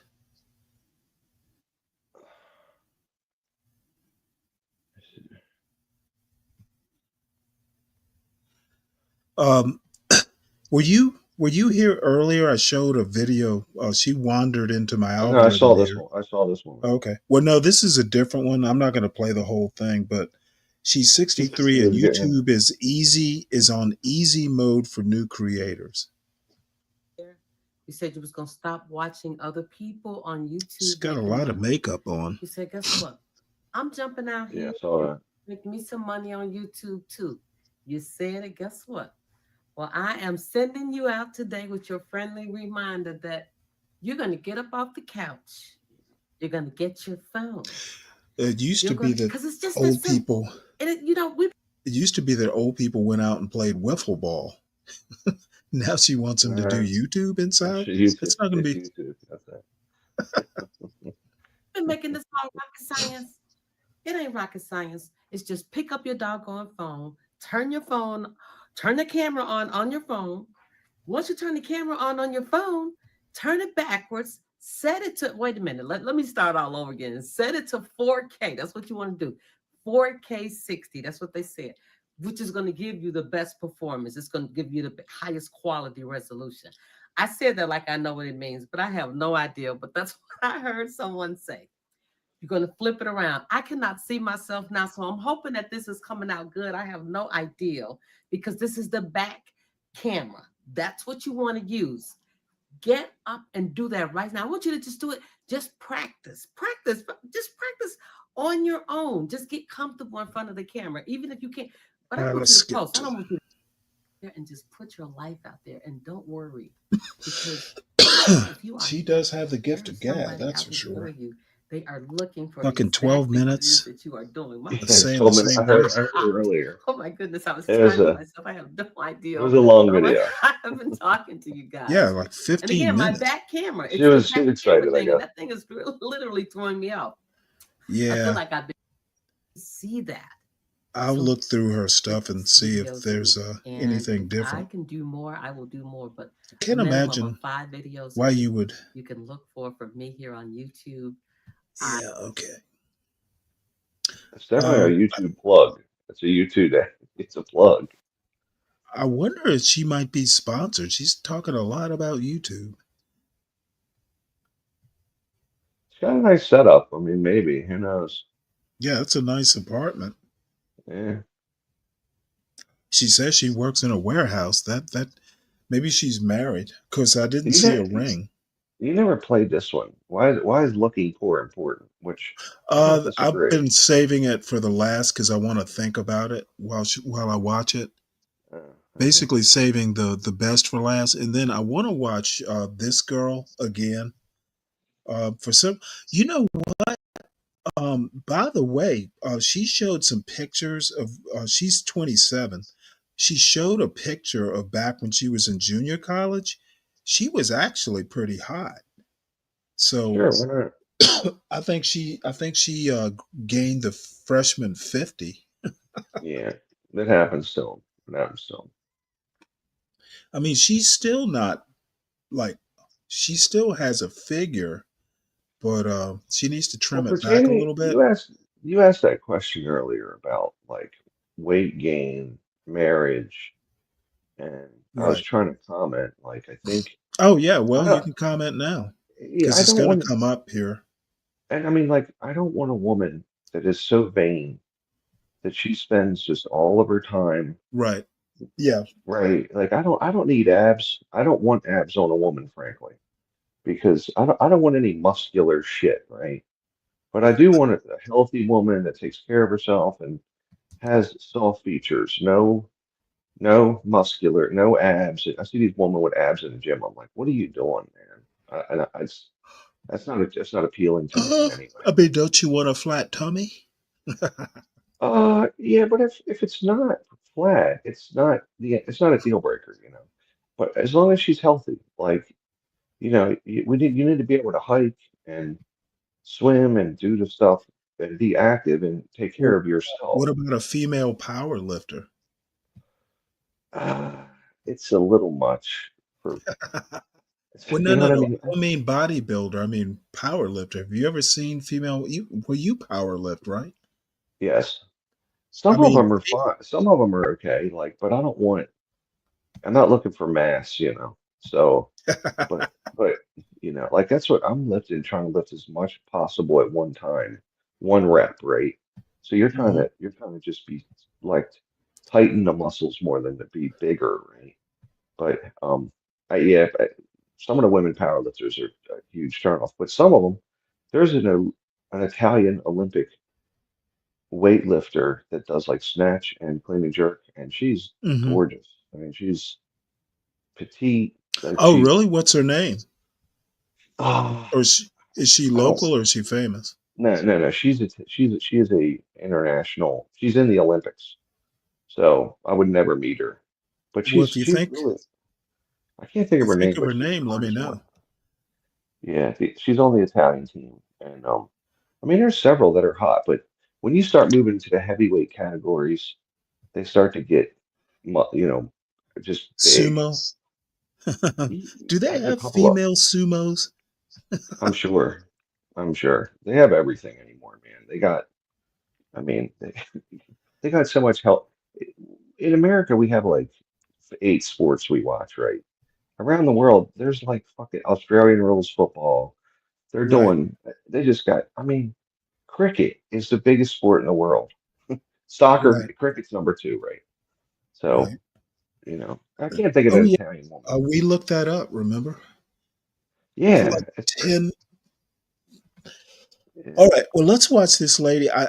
This is this is an interesting topic for a black woman to say to do.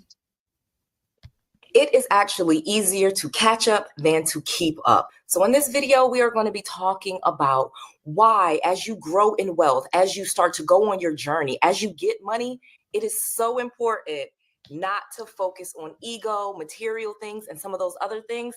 I'm going to talk about it in this episode, and I'm going to give you the main reasons why. Stay tuned because some of them are really going to surprise you, and I'm going to tell you some really, really crazy stuff that I've To learned through some millionaires and Noel billionaires. Randall. Let's go. Noel.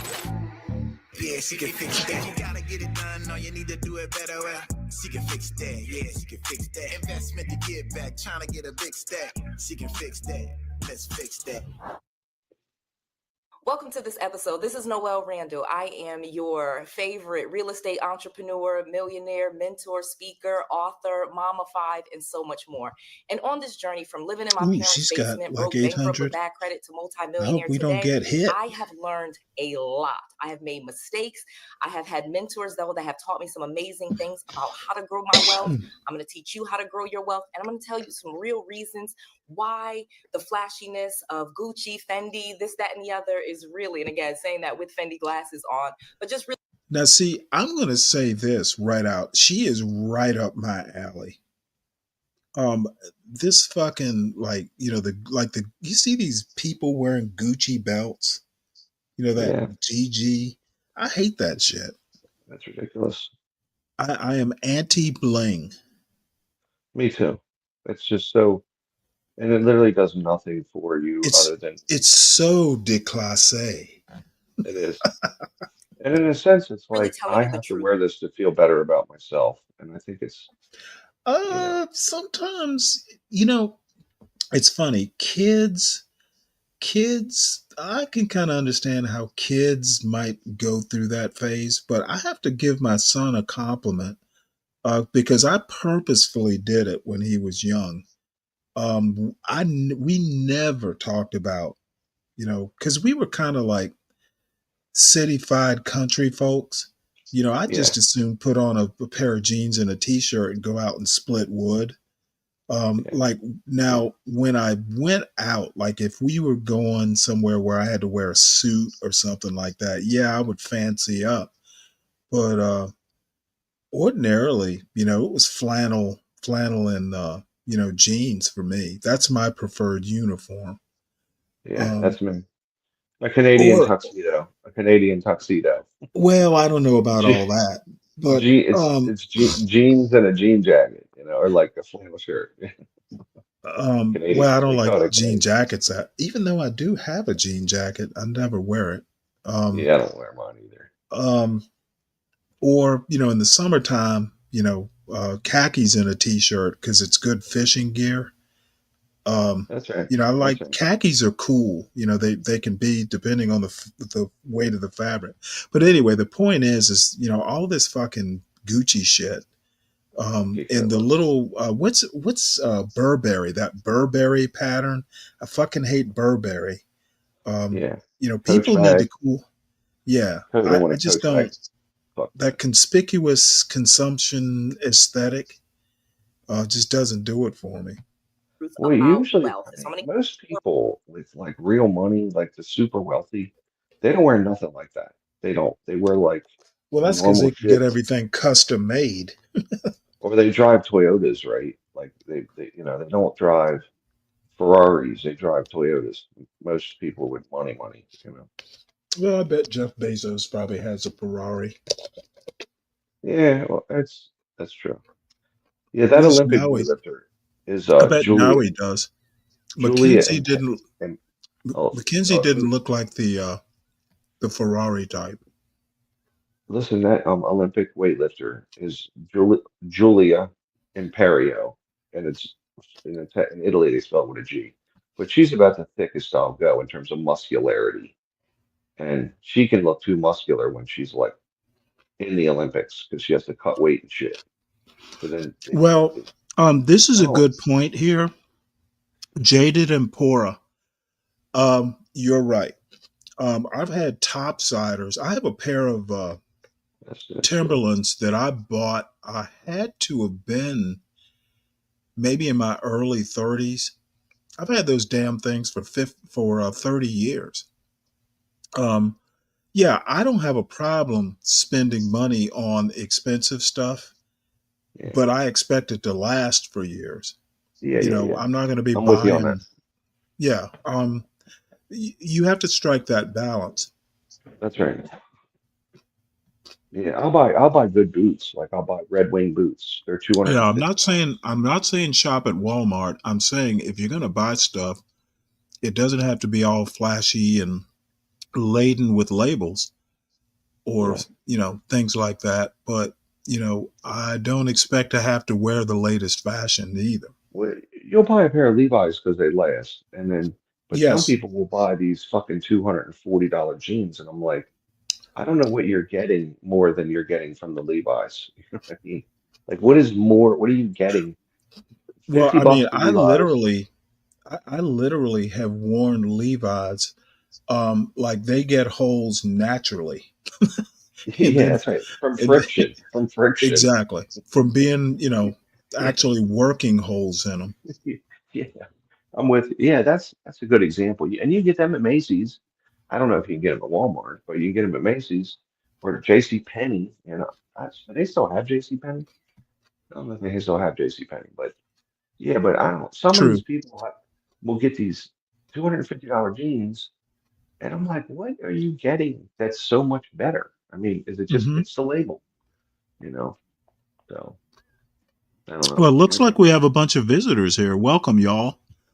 Make sure you hit the like and hang out, share, subscribe, all that stuff. We're just kind of hanging out watching this lady who wandered into my algorithm talk Check about a her out. topic that I'm fairly interested in her perspective on. So if you got topics you'd like to talk about, just I guess I should drop the link if anyone wants to come up. I didn't the uh, the person who usually pins the link for me is busy today, so we'll just drop the link there. So come on up if you'd like.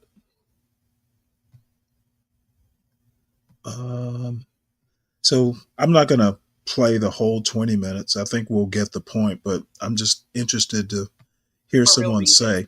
And again, subscribe to this channel. We are on our way to 1 million, and it is Plus, really she's important cute. that you subscribe so that I can attract some really big names, because the bigger I get, the more information people give But me, she's and I'm got a able to share that tattoo. with you. So, all right, let's get into this. So, wealth is about money.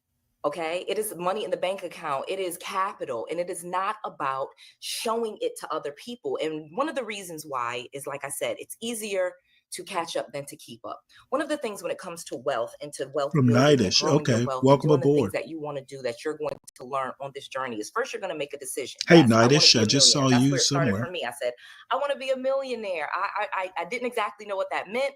I actually looked up the definition. Millionaire, there's three obviously definitions. You could be a millionaire by assets. That was the first way that I became a millionaire, where I have enough real estate or assets versus what I owe on them. I have enough equity to be a millionaire. That's a millionaire on paper. That is actually the first way that I It's the became a only millionaire. millionaire I know of. It's still One actually of the other probably would ways. be the main reason why I'm a millionaire, not necessarily the other two. The second one is millionaire by income. And that was one of my real goals. I wanted to earn $1 million per year in my business, not, working for a Nice. job. Usually it's hard to find someone to pay you $1 million salary. So in my own business, $1 million in income, gross income. And then the third way is $1 million in cash. Now, obviously that was the third way, to just accumulate cash, because at that point you're just saving the cash, and now you have $1 million. But at the same time, as you become wealthy, you will actually leverage the cash you have to Now, buy what I'd like to assets, to hear her buy talk capital, about to is buy real estate, to buy stocks. a You don't man just who keep it in doesn't cash, make as because much as cash, her. the time, value of dollars, goes down over time. So you really want to leverage the cash that you have. So it's not about having cash. So again, that whole keeping up, going back to the number one reason, like I said, it's easier to catch up than to keep up. Like, I can easily take money and go buy nice things. I can go buy a Rolls Royce. I can go buy those things. Oops.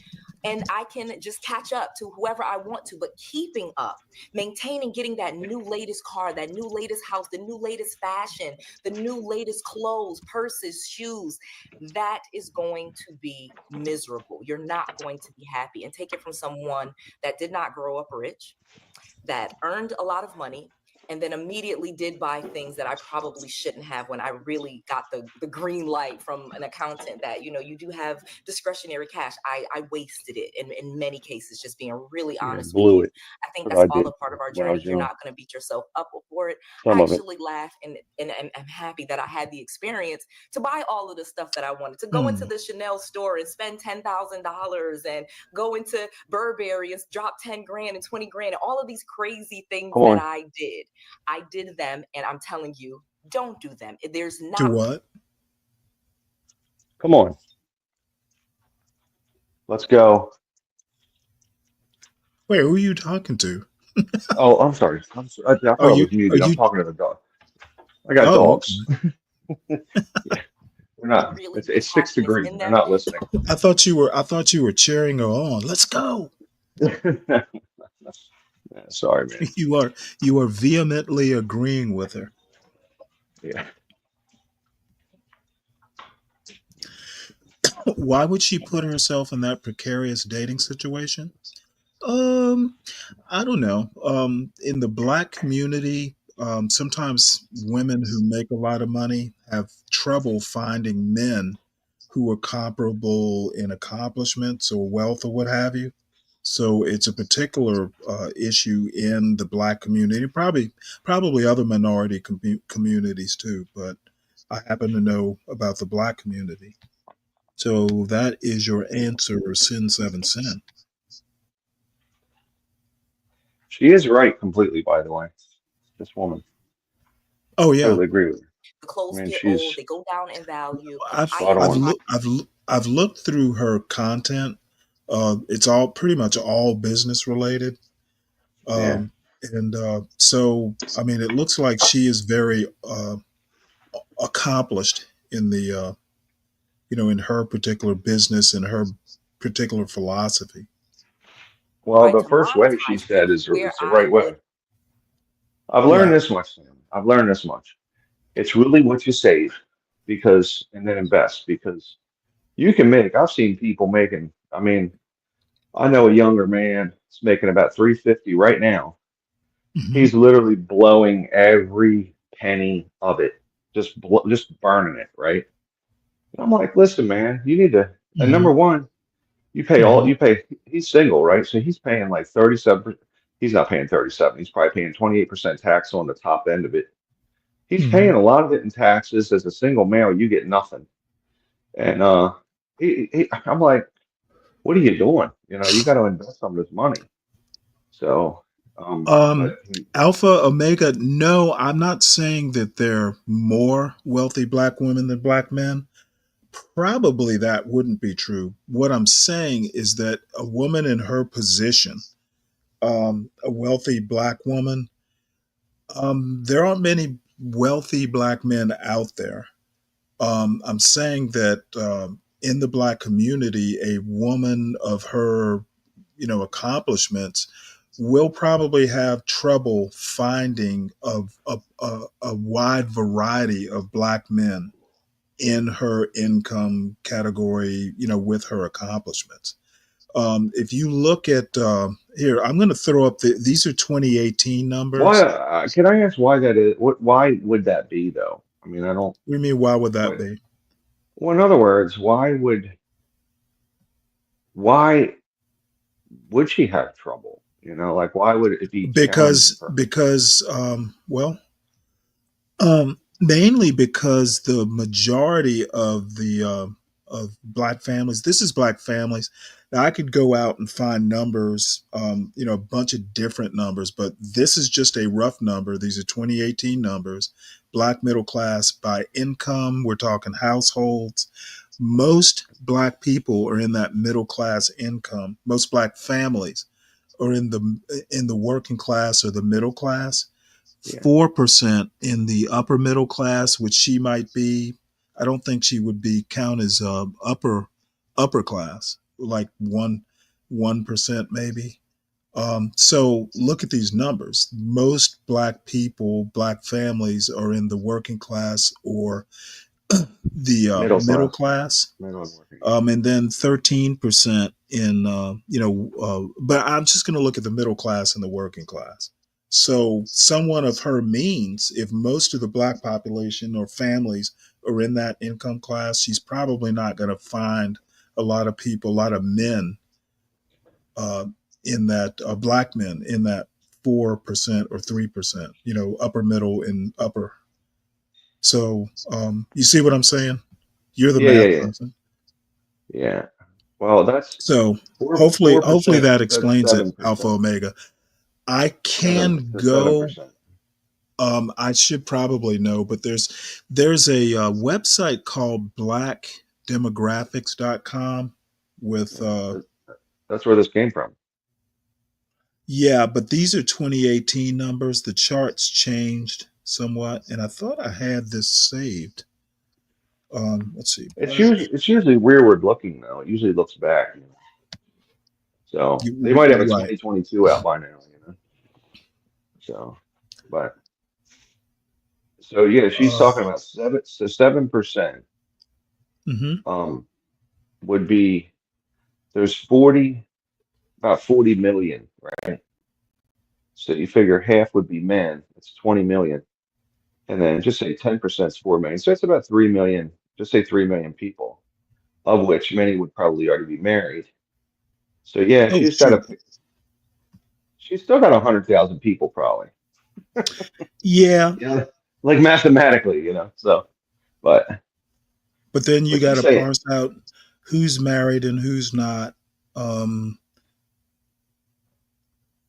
don't want to advertise my income among, like if I'm, to me, when I'm walking around in public, right, I don't want to get robbed, so I always dress down. I don't wear, I see these people. I saw a guy walking around with an Apple backpack for a computer, and I'm like, dude, why don't you just put a sign on that says, "Please steal this." You know what I mean? Please steal this laptop from me. Anyway, please steal. Please take this. So.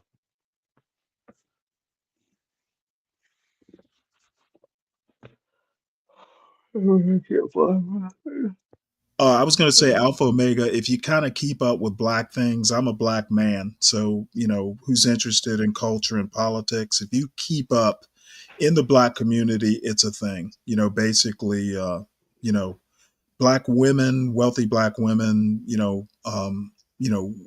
women,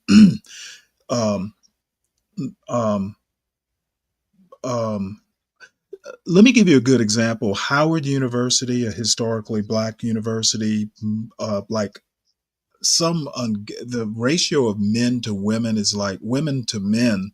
There are way more women at Howard University than there are men. And that's just kind of a quick, down and dirty example of It's probably 60-40. 60-40.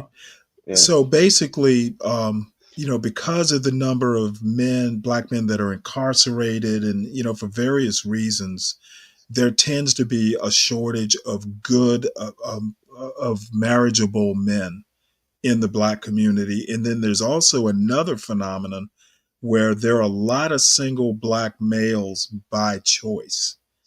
And I'm not a sociologist. I would have to go and research why that is. That I probably know and have forgotten. So anyway, a wealthy black woman like her might be a challenge to find an unattached black male in her income bracket. You're saying that wants to be attached, right? That wants a relationship, right? Right. Unattached, free to do whatever. Free to date. Okay.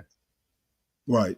So anyway, blackdemographics.com, if you're ever interested, has a bunch of different breakdowns and stats and charts and all that stuff. So we'll go back here and watch a little bit more. I think we pretty much get the gist of what she's saying. We'll hear a little bit more, then move on. Probably just wanted to look at her more than anything. Go on on speaking engagements, because that's what I do. I speak, maybe speak at a high school, or speak at a college, or speak in front of a women's group, or What do you have to say at a to real that? estate investor association. All these I think engagements it's great. by Why these not? schools, Versace. Well, no, the comment. Women, people don't steal Apple products, duh. I will tell you that Because I they have totally air disagree with that. tags. No, I don't agree with that. People steal all kinds of shit. So, I mean, you walking around with a laptop. If you have a laptop on and you put down the backpack, it's very well likely to get stolen. Why wouldn't they steal it? People steal everything. So just don't advertise your stuff out in public. I always keep my cash in one pocket and my wallet in the other. Because if somebody's trying to Well, rob tell me, them where you live, and they'll understand why. I give them cash. I'm like, here, He, you know. he lives in Baltimore. Well, that's true. You Yeah, know that you're not living. it is. You're not living Well, out in. I mean, I live in out in. I live in the suburbs of Baltimore. I don't live down in Baltimore. So, Well, yeah, but I mean, just say but Baltimore. It'll excuse all your it's paranoia. God, I love my city, but they got to get their shit together, man. Fuck. So they got to get it together, man. I mean, DC's a lot nicer, I'll tell you that much. So DC's a nice place. It's like the tale of two cities, man.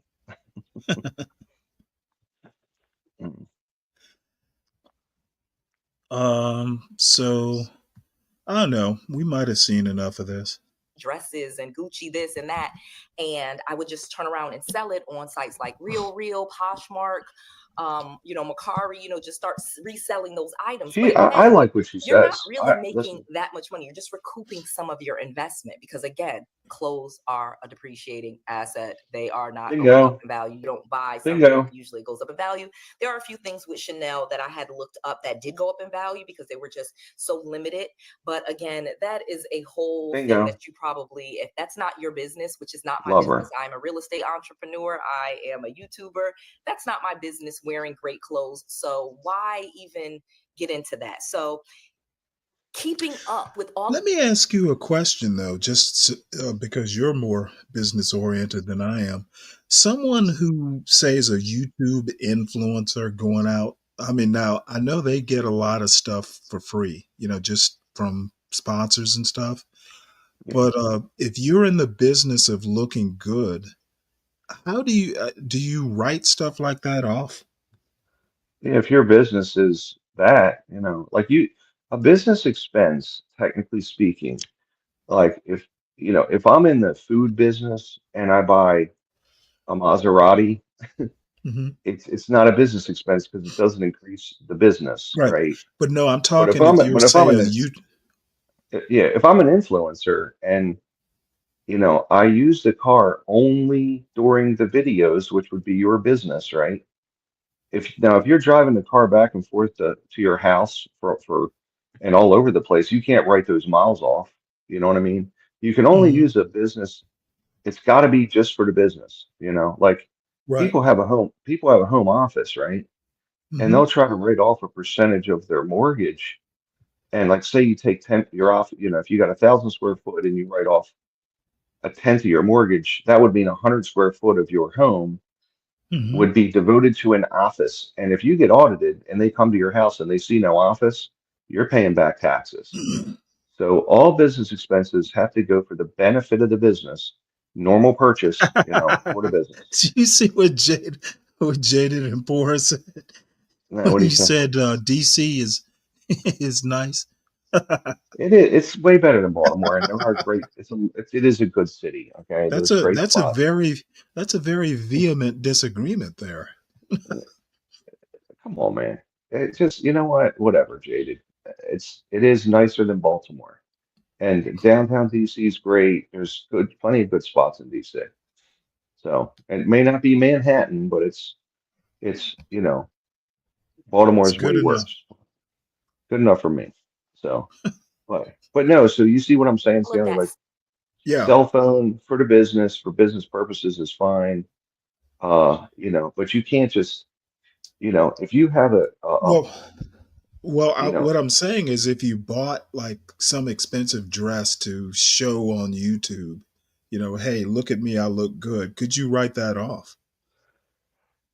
it's. I mean, I guess I don't know the Like, is specifics with work that. because I know sometimes you can write like uniforms off. Yeah, you're wearing them all the time for conducting Mm-hmm. business. But as Mm-hmm. an influencer, I don't know if you can just buy an outfit and write it off, or you could technically just wear different clothes every day and write them off. Like it's got to benefit the business. So you'd Oh, have to, Virgo would know. yeah. But Virgo? some people try to fudge this stuff, and you're better to be conservative because the IRS will terrorize your life. So I wouldn't personally do it. You know, I don't take Better home than office. I don't, you got to be smart about writing off your miles because I mean, they'll look at your friggin' miles, and the cost of an audit is not. It's It's literally going through all your shit for the last 14 years, right? Every receipt is scrutinized. Oh, really? Sin Seven Sin says you can write off what they wear in the video. Interesting. That's I don't know. But you'd have to show how it's benefiting the business, if it Mm-hmm. is a business. So Mm-hmm. I don't know. I don't know. You have to, because that's really what you're doing. You say, I bought this for the business. Oh, well, how does it help the business? Oh, here's how it Well, helps the business. So people push that real far, and it's getting worse. So mm-hmm. like the thing is, if I'm an influencer and I'm making just say 5,000 a month, right? But I'm Mm-hmm. buying 4,000 a month worth of outfits, you're getting an audit, right? Because if you're getting 5 grand a month and writing off 4,000 in outfits, they're gonna say, oh, you're influencing as a fashion expert. Oh no, Mm-hmm. I do video games. Well, why do you need a fucking outfit for video games? You're paying Mm-hmm. back taxes on that, right? Mm-hmm. So maybe if you were in the fashion business, you could, but and the IRS has metrics within their system when you file your taxes and you bill, let's say you did $1 million in sales, and they go, oh, okay. And then you needed it, and then you bought a Maserati for 900 grand and wrote that off for your business. Yeah, There's yeah. I met was that thinking that, Sin. Yeah. Well, no, there's metrics, internal metrics that will Oh, kick. but yeah, because if you're getting gifts, that actually can count as income, right? Depending on the value of the gift. Yeah, absolutely. Yeah, sure. Yeah. You have to declare things like that. So, I mean, it's called in trade or in kind. So an in kind donation is seen as income. That's why it's The just like political outfits, donations. the outfits must. What do we have? A whole is Nightish's channel a whole channel of accountants, I don't know. accountants and tax attorneys. Maybe. So outfits must equate to more revenue. Yeah, see, Jaded said the outfits must equate to more revenue. So that's what I'm saying. Like, how do these outfits increase your ability to do business, etc.? I did an internal audit for the end of the year, so we're good. We will pass. Brooks, we're a damn mess. So She she must be does talking auditing. to her car company. I thought she does hospital accounting or like maybe I don't Oh, know. I don't know. Virgo, come on up. This is what really I got into it yesterday With who? about just with Be Brave, Oh, with right? Be Brave. Well, I'm trying everybody to gets into it with Be Brave. I'm trying to People explain. get into it so much that topics have to be declared off off limits. I heard that. Well, I'm Is trying to explain that there's auditing on top of auditing on top of auditing. Like most companies have internal audits.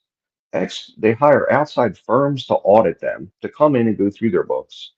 And then certain firms have the SEC auditing them. So it's like, what do you think? All these people are combined together to lie? No, there's too many people with too many separate interests that are they don't do collusion like that when there's so many audits, internal, external, and I mean, anyway, it's it just drives me nuts. So, but Virgo says you make breakfast. right now. So you there, Sam? Stanley? Yeah, I was talking to my son. He's going back to school today, and Oh yeah. I'm not particularly pleased with his grades. Um, What's he think about your new hobby? He comes home and you're on YouTube half the night. I'm not sure he's on board with it. He don't like it? He closes my door a lot. That's funny as shit. He's like the old man's in there on YouTube all night. That's what he's supposed. He's probably like that's what I'm supposed to be doing. Actually, I don't know what he does online. I don't think it's a lot of YouTube though. They do all different stuff, man. Weird. Well, I think it's a lot of gaming. They do like, dude. They got these kids doing like they'll like play video games while people are watching them. Just like what the hell's going on? Like, there's a kid playing Madden. He's filming himself playing Madden on TV, right? And I'm like, so not only is the one kid not playing football, he's playing a video game of football, but then other people are watching him play a video Oh game of yeah, yeah, football. yeah. There's esports. Yeah, it's crazy, man. It's like you can actually get people make money playing esports. There are Tons of tournaments money. and stuff. Yeah. But I'm like, not only are you not playing football, which would be an active, not that it's, you don't want to see Jaded Empora. Yeah, I know what ROI is. But I'm not a financial guy and I'm not an entrepreneurial sort of person. So I always talk to people who are just to confirm, because everybody knows what return on investment is. That's a simple concept. If you've ever taken high school economics, you'll know what it is. Yeah. But some people don't. Well, I think this woman's message is much better, which is you add up your assets, which is what you own minus what you owe, and that's your net worth, and that's what she's speaking to as far as being a millionaire, quote unquote millionaire, right? Because some people can make a shitload of money and they die in massive debt, and then they literally have no net worth, I think that's what she's talking about from what I'm hearing. Yeah, well, some people are you can't take it with you. I'm one of those guys actually. Misery, because again, the clothes get old, or you were videoed in it, you were, take a picture in it already. And so the clothes really just don't have that same value. So guess what? Now you have to buy more clothes, more clothes, more clothes, more shoes, more purses, the newest, the latest. And it is miserable. And that is not wealthy. Okay. Wealth is capital. Okay. You're growing your bank account, not your ego. You're growing your wealth. Okay. It's about growing your wealth. And a lot of times that is on paper. That was one of the first things that I started with that I want you to understand. It really is about the assets that you own versus how much you owe on them. So what are they worth? What is the market value of the things that I own versus what I owe on them, or what the liability, whether it be businesses, stocks, real estate, assets, things that actually go up in value, actually make you money, bring you an income. That's really what it's about. And so there is this term called the heated. Now, I'm going to make a comment here that's going to sound totally sexist, and I assume it is. I wonder if I were dating her, what we would talk about, because this doesn't even remotely interest me. I know what it is. I know it's important, but sitting down, talking, depreciating assets just is not something I want to talk about at dinner or hanging out on a Saturday night, drinking wine, watching TV. This would totally turn me off. I think this is her public service announcement. She probably has interests, like I'm not interested in talking about this stuff either because I'm going to be honest with you. I'm going to bet she doesn't. Why? You think she just lives it? I think she is so into it. She would have to meet someone like you. Well, when you first discovered this and realized that, like, I went out to Glendon and I went into this friggin' house and I'm like, holy shit, this is how the other half lives, right? Well, not even half, like very few, but this guy had a This table. is an interesting question. You were rich, wouldn't you? Some people would. Mm-hmm. I don't mean to stop you because I want to follow up on this point, but I saw this comment. If you were rich, would you be on YouTube helping people get rich? Yeah. Some people feel the need to help other people. Yeah. But I You will know, say, people in the Black community will ask, well, what do you give back to the community? Which is a question I feel is quickly becoming antiquated. But some people feel the need to go in and give back to their community. So I don't know if this is, this isn't geared to the Black community specifically, but I bet it's crossed her mind that this could be useful to young Black kids. I would agree. So, I think people don't learn what she's saying. Like I didn't learn this, right? I had to discover by it. the way, Jaded, she's almost got 1 million viewers, so she's making something off of it. Yeah. But she is right, and I'll tell you what, rich people put money into appreciating stuff. Like I say it all the time. Like most people buy IKEA and put it on their walls for pictures, right? And that goes in the dumpster. Rich people buy antiques artwork, right? That goes up, so they tend Hey, to. wait, does Sin 7 Sin, does the CYN stand for cynical? Because if it does, I get it now. I don't know. I think the Why are they CYN does stand for cynical. I don't know.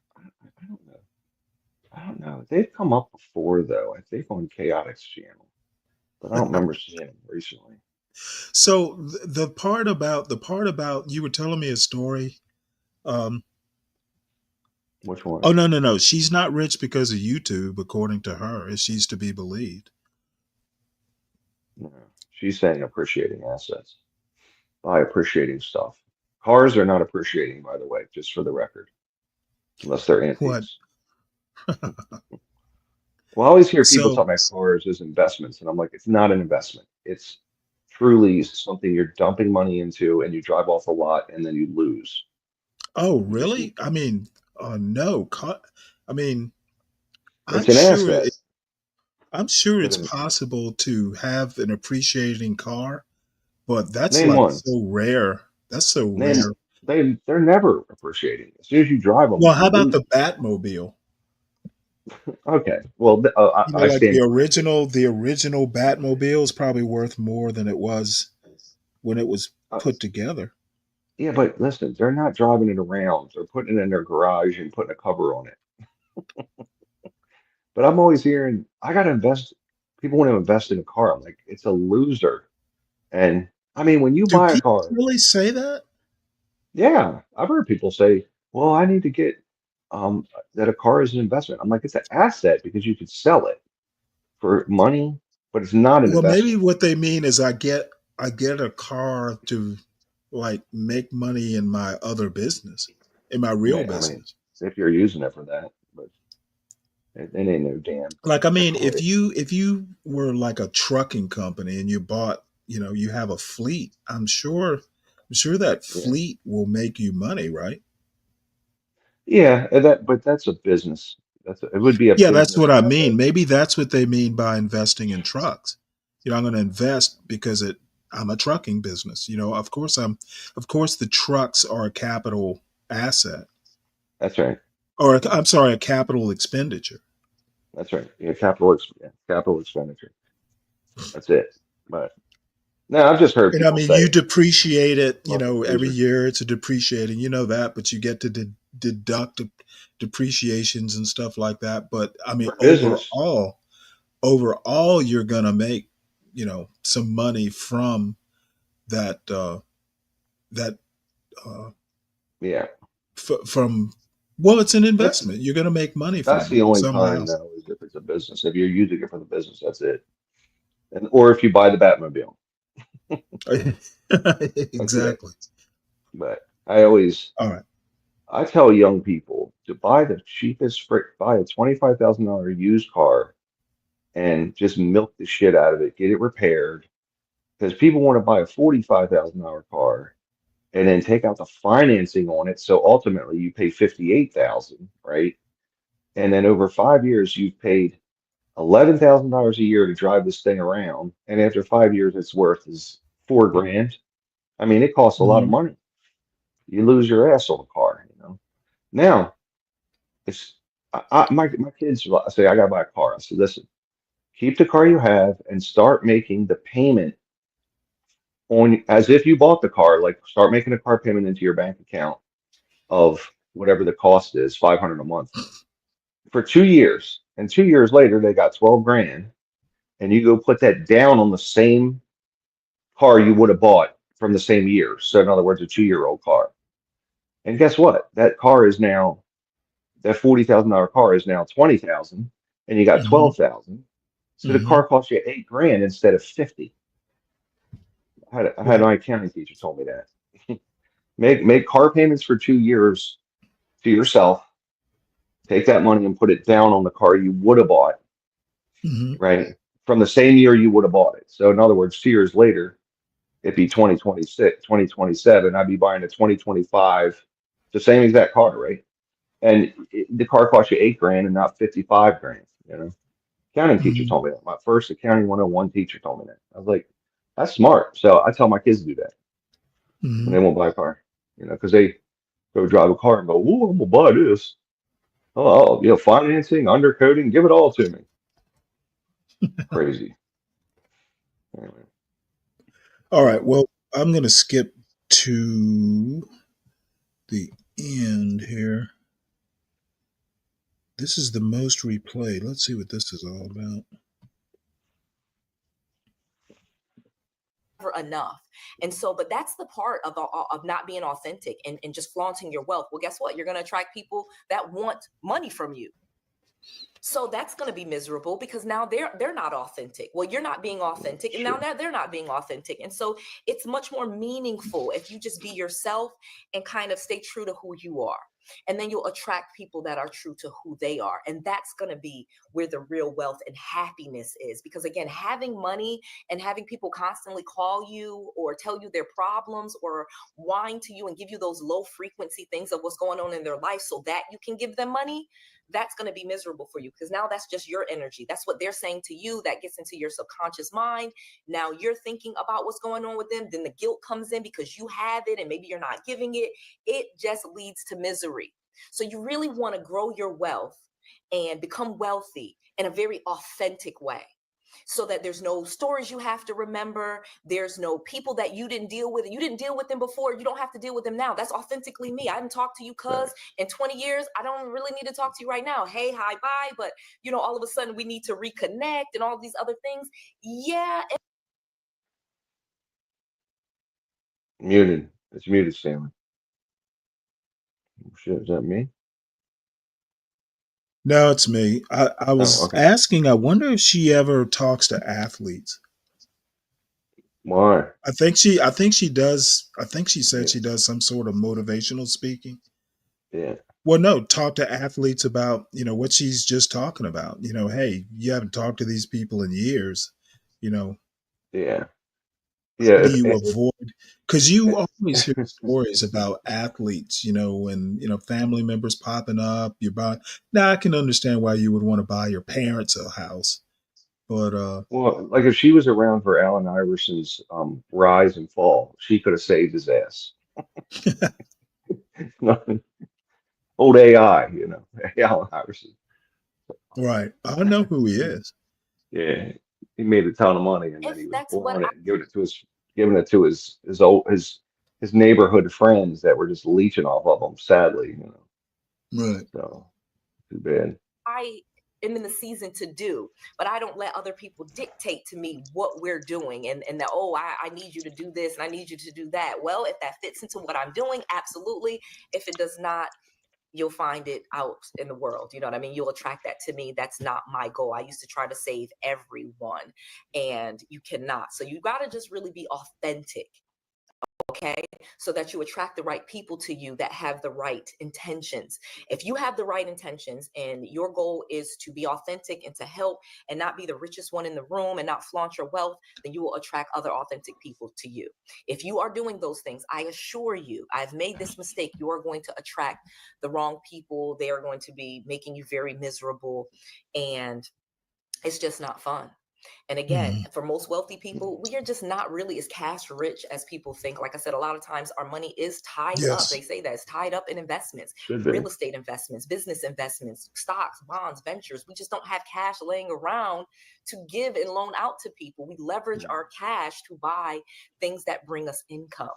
Okay, that go up in value. Okay, all right. So that is the point of being rich. Now, I have a special offer. If you are wanting to figure out what it is for you, you need to go get these 2 books. I have my brand new book, Pick a Horse, and I have the Manifest Journal, which are available. You can get actually both of these, which will Pick help a you horse. decide Oh, I and thought focus on it what was it is pick a that you want to whores. do. Gives you some Picking great whores. information, some charts, real story, some real A questions to horse. really help you narrow down what your horse is, what your All right. focus should Well, be. we're And not gonna be You know what selling books. interests me the most about this video? What's that?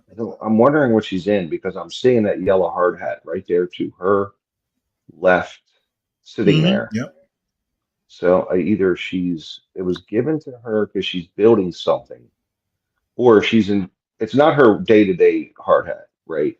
Now, it Or doesn't maybe even look some, like a real hard hats. That doesn't even look like a real hard hat. no, Looks like they still have them. They still have them like that. It's a oh brimless. no. I'm saying it doesn't look like a real. It looks like something ornamental. Yeah, it does. That's what I'm saying. So maybe it could be, so if she's building a building, it could be for the topping. They have like a topping out party if nobody's injured, or it's Mhm. some type of, but usually it's she's building something, part of a team of people building something, or something to do with that. She's Mhm. commissioned something. So, but I just wonder what it would be, or she somehow, it's not her day-to-day hard hat for sure. If she were to be in construction Exactly. That's what I'm saying. It nah, doesn't yeah, look like it's absolutely. been out in the Look, field. yeah, mine looks like you ran it through a friggin' garbage tumbler. But that Oh, one's definitely I've got to ornamental. do this. I just wonder I what the got to hell it do. is. Is this her? No. I wish. Yeah, she's surf fishing. Oh, geez, what is this? Yeah, little hippie there. Oh, geez, what is this? You I ever do been this. surf? You ever been surf Absolutely. casting? Yeah, it's fun. I have a rod. I've done it. I've only done it once.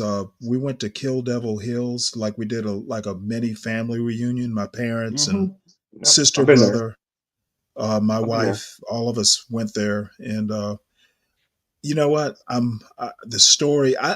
I used to kind of, in a way, hate those little mini things. Like my parents rented a house right on the beach, and Yeah. So I'm up on the top floor watching Anthony Bourdain all by myself, away from the kids because the kids are noisy. They were all like, I don't know, 5. Yeah.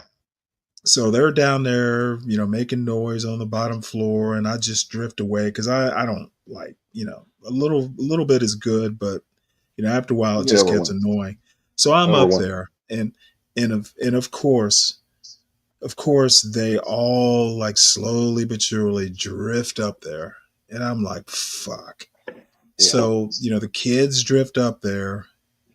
And so my mother walks in, and I'm watching Anthony Bourdain, and you have to know my mother. She's like, "Whoa, isn't his language a little salty sometimes?" I'm like, "Yeah, well, it's okay." So she's like, "Well, the kids are up here," and I'm like, "I was up here first. The kids can just go away. They, essentially, they can go where they came from." And my mother's not having this. I thought I was going Yeah. to pull like, hey, I'm an adult now. You know what? So Yeah. she just wanted to, she didn't yell or anything like that. It's just, she gives me that eye and, basically just trying to guilt me.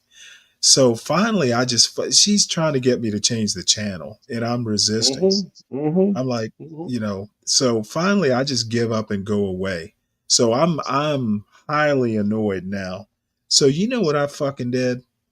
Earlier that day, I'd have gone to, I don't even remember the name of the tackle shop there. spent like, you know, 100 and I don't know, almost $200 on a fucking surf casting. I Yeah. had the reel, but bought a surf casting rod. So I fucking went out there and I Yeah. stayed all night out there surf casting. It's like, fuck you all. You know, That's if you need me, I'm out on the beach, fucking drinking that beer and that surf casting. that's exactly what I've done to avoid humans. I'm like, this is where I can go. And Yeah. I mean, and it's I was the same thing happened to me, and it was raining, and everyone was driving me up a friggin' wall, and I'm like, you know what? I'm gonna get a rain jacket, and I went in Ocean City, Maryland. I bought a rod. I bought a setup. I caught a bunch of skate that day, Hmm. by the way. I just all I caught was a bunch of skate and a couple of little sand You sharks. should have kept But them and just clipped the wings off. Clip the wings well, off of. You know, you can eat skate. They yeah, you do can in eat the the wings. Bahamas. Yeah, but I did it to avoid others, and that's so funny because my mom would say the same thing. I could get run over by a vehicle, drag myself into her house, and say, "Mom, this damn truck just ran me over," and she'd say, "Do you have to use such language?" Mom, call the damn ambulance. Why are you going to use abusive? Why are you going to use foul language? That's what she'd say. She just cared So about the you know language. what?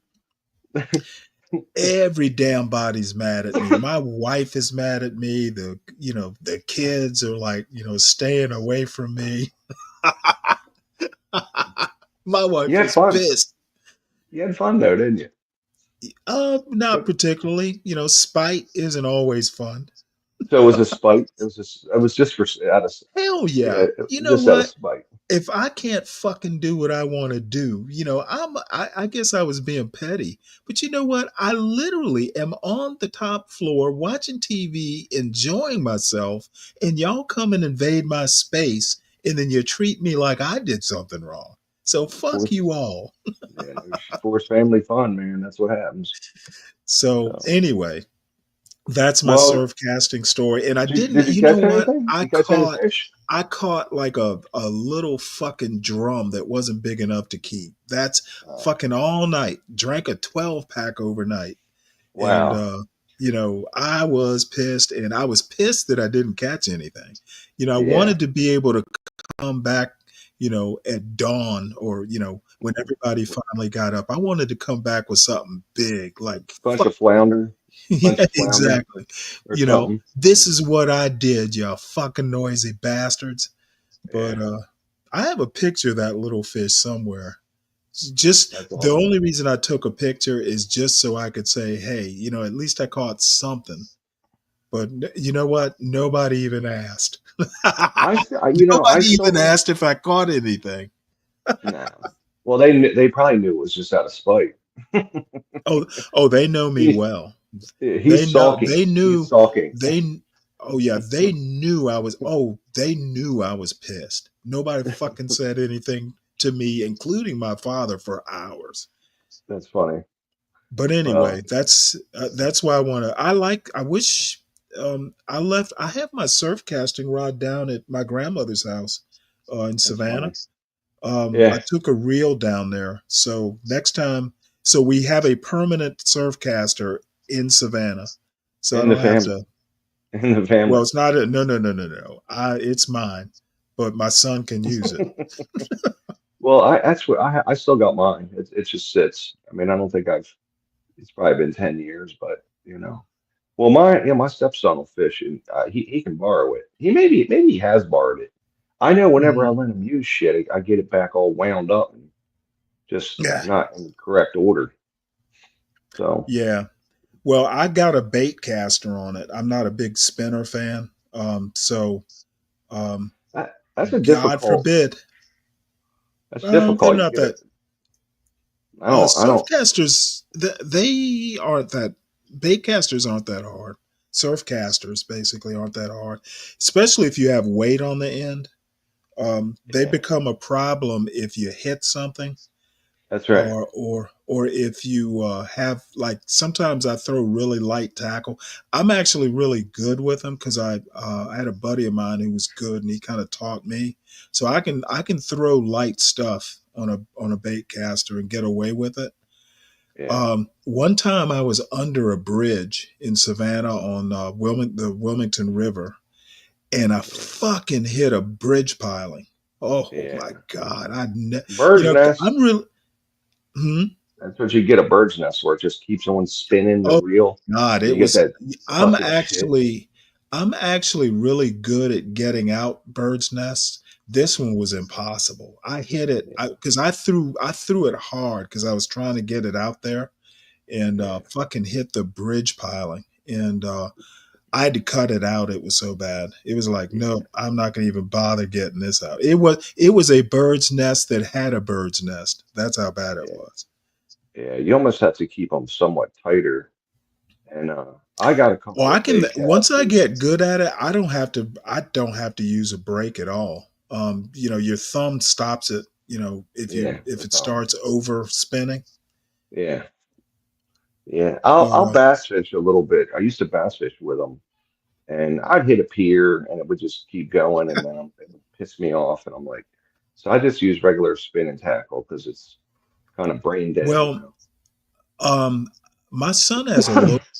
a low profile bait caster. He's actually gotten good with them. So Yeah. that's It's gratifying. a little bit of an art form with them for sure, because it's just once they go, Ryan, man, it just Ryan, I unwinds. tell you right now, I can literally hit a spot with a bait caster.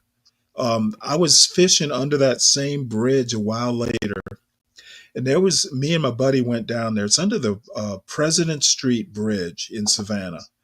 Hmm. It's a drawbridge, so you get sailboats and stuff. Wilmington River is part of the Intercoastal Waterway, Yeah. so you get to see some pretty nice boats, stuff like that, cabin cruisers. But so I'm down there, and there was a guy down there that had, we get down there, we go, hey, they biting, that sort of talk. He's like, nah, I've been down here, a couple hours, ain't caught nothing.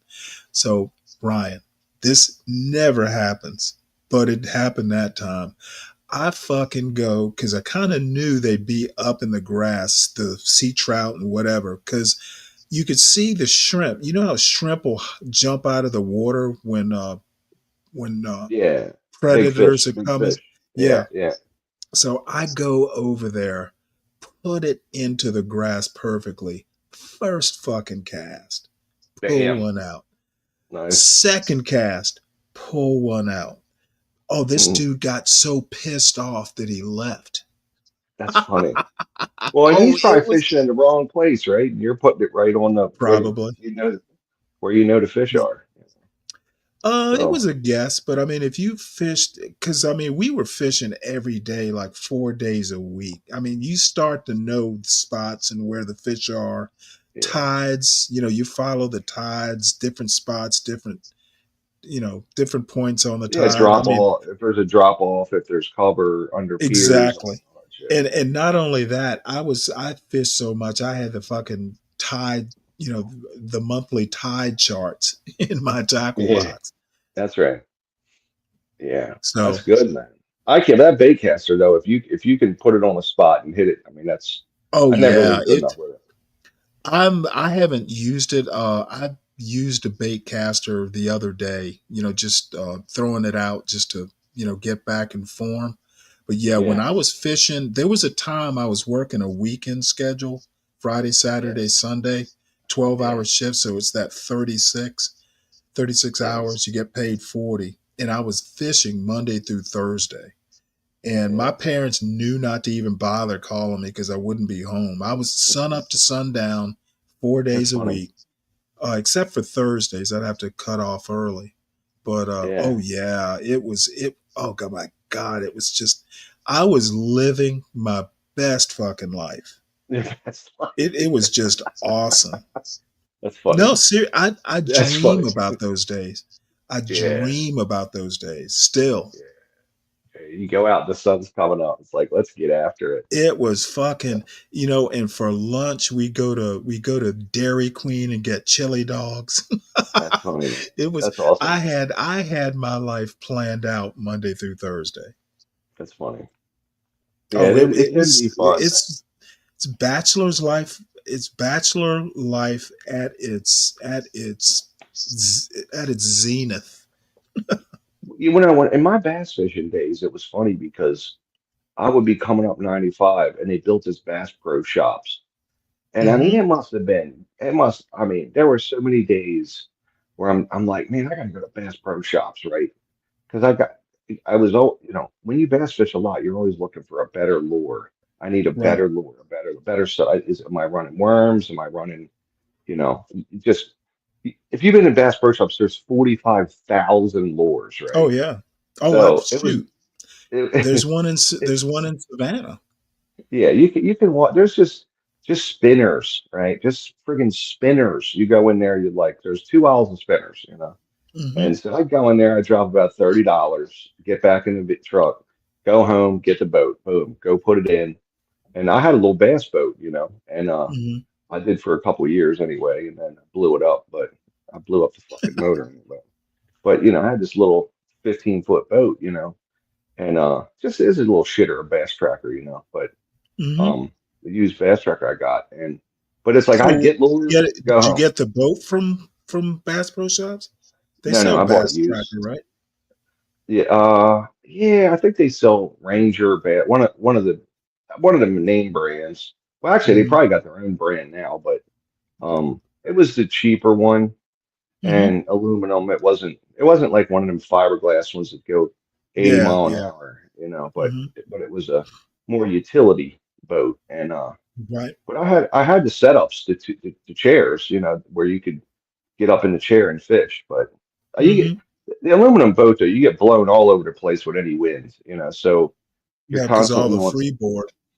and you're constantly on the trolling motor. I had a little trolling motor, and it was cheap. I got it used. It was like a 15-year-old boat, but eventually I wasn't paying attention, and I stopped. The impeller stopped shooting water out the side, and I blew it up and had to get a tow, and then it was several thousand to fix it. And I said, I sold it for probably whatever, $500 or something because it didn't have a Mm-hmm. motor.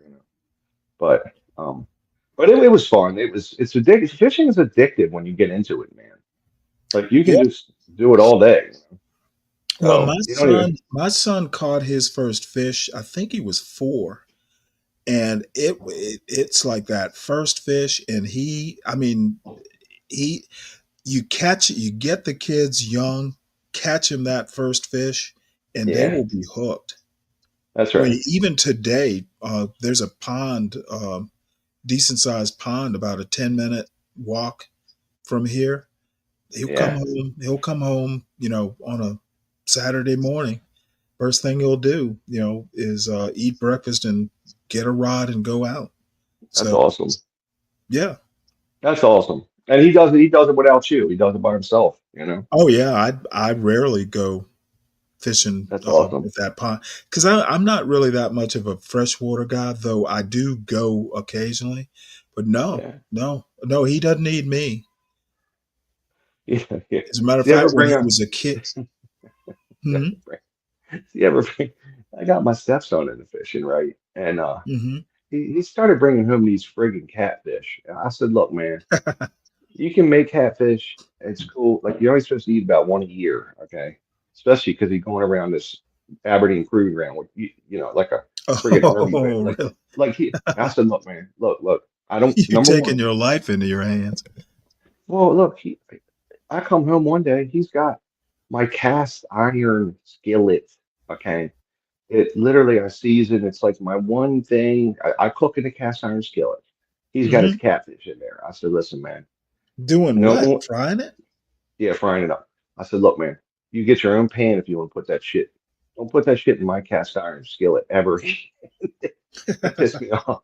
I said, get your own pan. I don't want that fucking rat fish in my. But you're afraid some I just got. heavy metal's gonna fuse with Yeah, the. yeah. I don't want lead poisoning and shit. You're afraid there's gonna be some sort of chain Yeah, reaction. mercury. I mean, I've been seasoning this pan over 10 years, right? Never touched water. He's got his catfish right in there.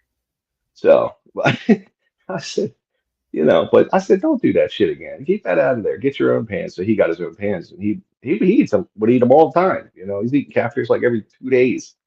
But he would go Well, fishing all night for catfish. if you get them the right size, they can taste pretty good. But I usually get Yeah. my catfish from the grocery store. My son does catch their catfish in that pond, but the thing is, I don't know what it is with him. He always throws the fish back, and I'm like, dude, the guy who owns the pond, he's a neighbor. He basically says you can fish there. Don't even bother asking me. Just whenever you want. Just go do it. My son, the guy talked to him and said, hey, if you catch the bass, especially, go ahead and either throw them into the bushes and let the raccoons or whatever get them, or, just don't throw them back because he's trying to bring the sunfish back, Oh, the okay. crappie and stuff like that. Yeah. Because he likes the ultralight tackle. They're fun Okay. on ultralight. Yeah. But The bass will eat yeah, everything in the whole pond. They'll dominate the whole exactly. pond. Yeah. You know, Well, anything I mean, that. there's still sunfish in there, but usually my son's catching the bass, Yeah. which means there are too many of them. We need to go because the thing is they'll stop growing big if you don't fish Yeah. them out. If you don't thin them out, they stunt. Yeah. They get That's right. stunted. Yeah. Yeah. Not enough food. But this, yeah, the bass will they're not very good. I'm not really a big fan of. Yeah, I'm not either. They're kind of a I remember rat fish. years ago I was at Peachtree City. It's an Atlanta suburb where all the pilots live, and man, they got like palatial houses. Yeah. And I worked with a lady who was the ex-wife of a pilot, and she kept the house, and her house was awesome. But anyway, they had her neighborhood had this beautiful pond with a dam and everything. Yeah. And she said, "Yeah, come on and fish anytime you want." I was up here working at I was up here for a couple months working on a project. So I go down there with a silver spoon and a Abu Garcia Ambassador 5500 and a 7-foot rod. It's basically my saltwater, rig. Yeah. But Yeah. I was overfishing, something like that. Even for a big bass, it's you can horse that bass in with the stuff Yeah. I had. The Yeah. only challenge would be the 10-pound test line, which I tend to use because it's a little bit, you got to fish. You can't just horse. But Yeah. anyway, I started catching crappie right by where the dam spillage was. It was just a little dam, but it was Yeah. oxygenated apparently. So it was bedding, in the spring, they aren't even that hungry. They just attack, whatever's getting close to their beds, Yeah. where they lay eggs. Yeah. Dude, I pulled in an Igloo cooler. It was one of those coolers that's big enough to hold maybe a couple 6-packs of Yeah. Coca-Cola. Yeah. Oh man, I filled the cooler. I was catching them almost every cast, and I started catching so many of them, I started throwing the small ones back. Yeah. I Wow. had a whole cooler full of crappie, and I Yeah. asked the hotel, "Hey, do you mind if I put them in your freezer?" So I kept them there, took them back to Savannah. I ate fried crappie every day for like 7 days straight. And That's I funny. promised a friend of mine I would give her some because she likes them. I ate every fucking one of those fish. They were so good. That's Just funny. fried them you know what a fry daddy is? No, I've never seen one. I had a fried it's basically a little countertop deep fryer. It was a Okay. fried grandpappy, which is a little bit bigger. I Yeah. ate fried fish every night. Those damn things were so good. And the rib bones are really big. So you don't have a lot of pin bones or anything, or they all melt if they are there. Oh my Okay. goodness. Yeah, That's that cool. bachelor was just awesome, man. That's fun. Well, Oh, I've never really eaten crappie. I mean, I've never. they are so good. I don't even like fish that much. I didn't really start liking fish until I was an adult and started fishing myself. I don't like grocery store fish. The only grocery store fish I will eat is, they'll have grocery stores will have catfish fillets, like the fresh, well, unfrozen catfish fillets, farm raised. Yeah. I'll usually get, a couple or maybe 4 fillets every time they go on sale. I'm not paying full price for them. Yeah. But I like the frozen fish. You can go and you can get a box of, I I don't know, don't get that shit. tilapia, or Fuck every that. now and again you'll see like frozen flounder, stuff like Yeah. that. I'm not eating that shit. That it's from India anyway. I won't. I'll only get America or Brazil. They'll Well, be you can get wild caught flounder, which are expensive, but if you cook them, they're fishy. Yeah.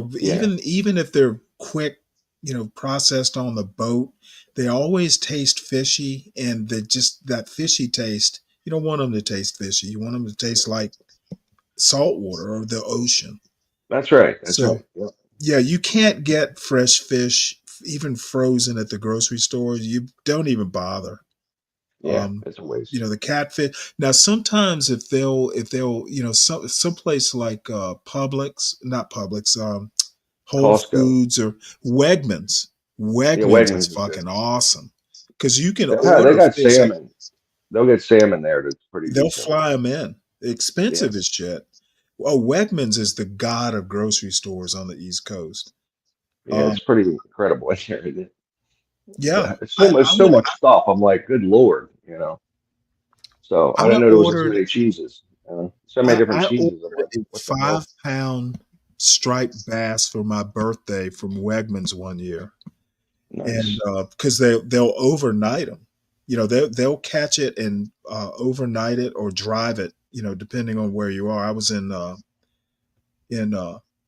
ordered one from the Wegmans in Manassas. There's one right near Manassas, Virginia. That's right. It's straight out of Chesapeake Bay. Then that's local. Yeah, exactly. Because it was all I used to live right up 66 in Warren County, right on the Yeah. Warren County, Fauquier County line.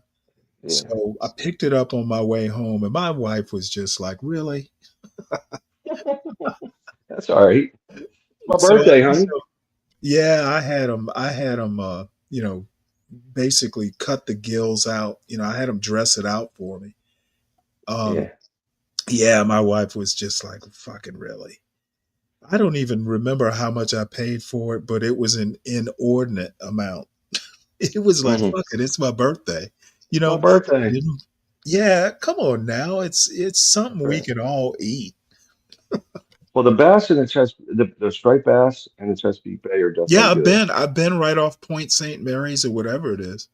Yeah, you can get some good fish there, and then they'll do a charter every couple years, like a bunch of just one of my friends. Let's do a charter, Mhm. okay? We'll do it and go out and catch a bunch of them. And well, there's a limit, and then Right. Yep. there- Two. It was a two per yeah, day limit. that's right. And then you'll get Um, well. They just locked them down again, I think, last did they really? year. Yeah, it's just been goofy. I mean, the crabs they'll come and go, and it's a big hmm industry. So hmm I mean, the thing is, when there's a whole ton of striped bass, I'm like, well, they eat all the peelers, like the newly sloughed crabs. Yes. So Yep. the crab population gets hammered. And then I'm like, well, you got a million striped bass out there, no wonder. And then they'll say, well, there's not enough crabs, so you can fish away. You catch all the striped bass, the crab population comes back, and then they, and then because they limit when they limit the stripers, the crab population hmm will come back, and then they keep flipping back hmm and forth. So, but there's just too many. It's overfished. That's the real reason. Well, let me So ask you a question. When say you live on the Eastern Shore or something, and you're just like generally, because Virginia does, I don't know about Maryland, but I know Virginia does. The saltwater and the freshwater licenses are two different licenses. In Georgia, yeah, they're the same license. Um, when they limit crabbing or the commercial fishermen like that, Yeah, um, how does it affect the private fishermen? I don't think so. If you're the only time you need, so you got like a general fishing license, and then you have Hmm. like a stream license where, like, and it's strictly sport fishing license, right? Yeah. So like you Hmm. can go out and catch bass, and then there's fish limits, like you can't catch Yeah, right. X Slot fish, limits and stuff like that. and then there's almost like a license for like almost like think about it like a fly fishing license where it's just Yeah, I think uh, there is a separate one for the cold water streams. yeah. So there's Oh, two no. types. What it is, there's a trout stamp. They That's got it. That's it. stamps. That's it. Yeah, trout stamp. That's it. So then you can go trout fishing, and they'll stock them up in Western Maryland Yeah, and yeah. Virginia. I don't. Yeah, they used to do Virginia's that. probably the same, I would guess. Virginia's Mhm. probably the same. And Oh, then yeah, it is. you go stand in the creek, stand in the stream bed for half a Mm-hmm. day with waders and catch a bunch of trout. Mm-hmm. But Yep. you know, The nearest actual native cold water stream, because I lived in Northern Virginia, was not too far up in West Virginia, where you could actually catch like real native brown trout. And like when I say legit native, trout. yeah, like yeah, non-stocked, because they Yeah, would stock they would stock those like offshoots of the Shenandoah. They would stock them with farm raised brown trout or something. yeah, If you or catch them, rainbow or you something. couldn't throw them back. You had to keep them. Yeah, yeah, yeah. But I didn't even know there was any native trout left. But in West Virginia, huh? I guess there is. There used to be. Maybe there's not now. Supposedly, there's a native brown trout stream in Georgia somewhere. Huh? I didn't know that. It's and what it is it's you get your fishing license, and then it's a trout stamp you get. These Yeah. apparently Mm-hmm. it's like an extra $10 or something. So, Mm-hmm. Yep. but I think the whole thing's like $50 now. But if you don't Oh have it, wow. you're gonna pay. Yeah, you're gonna pay. Oh So shoot. And you know what? As a sport fisherman myself, I would never think of fishing without a license. well, I don't the have money my goes to Georgia. good stuff. Mhm. They use the money for Oh you yeah, know I have for no good stuff. problems getting a game license. Yeah, I was there's a public like a state park or local park about a 15-minute drive from where I live. My father-in-law, my son, and I went over there, and I don't have a fishing license. When I fish, I usually just go right down to the private pond, but my son's got it. yeah, As a matter of fact, I need to talk to him because I think it might be time to replace his license. I need to get one too if I'm going to be in Savannah. We're going yeah, to go down there for spring break, and I'm definitely doing saltwater because it's going to be the perfect time to fish because all the fish come in yeah. from Trophy the time. ocean. That's right. Yeah, Trophy time. right. So, But but cobia season and stuff like that. yeah, My we went down to this place 15 minutes away, and of course, I can't remember if my father-in-law might have had a day license. I didn't have a license, and my son did. So, they come walking up, and I was sitting on the back of his truck, and they come up talking to me. I'm like, nope, don't even bother asking me. I'm not fishing at all. I'm just kind of sitting here watching my son fish. So, I'm always happy, like, hey, when the fucking cops come, or the game wardens come, I'm always going to have a license. I will never not have a license. yeah, I remember one day I was over at Lake Griffin, which is a reservoir somewhere near Jonesboro, where the Atlanta 500 or the Atlanta Speedway is. Cop yeah. comes up, and the game warden comes up. Where's your license? I'm like, well, you know what? I left it in my car, and I'm Wow. about half a mile from my car.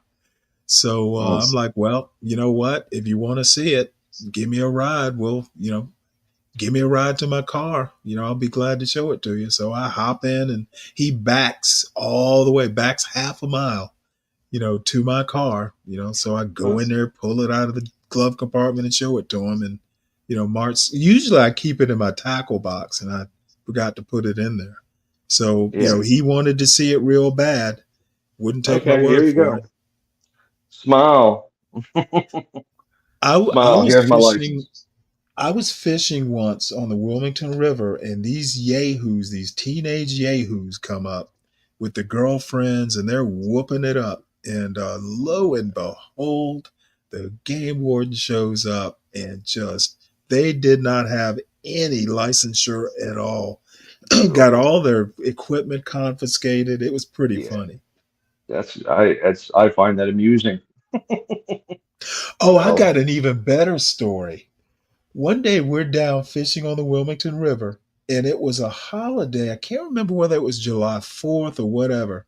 So these guys come by on a little John boat, and you can tell they've been drinking, no big deal. So this dude in the middle of the river. Now, this is in broad daylight on a holiday weekend. Boaters out there, galore. This motherfucker stands up and takes a big piss off of the boat in broad daylight, arcing. Dude's arcing a beer piss off the side of the boat. In broad, everybody can see him. So the game warden's there, on the shore talking to us. We were asking him, hey, where's everybody catching them these days, that sort of thing. yeah. Game warden sees that and he goes, well, I'll be talking to y'all later.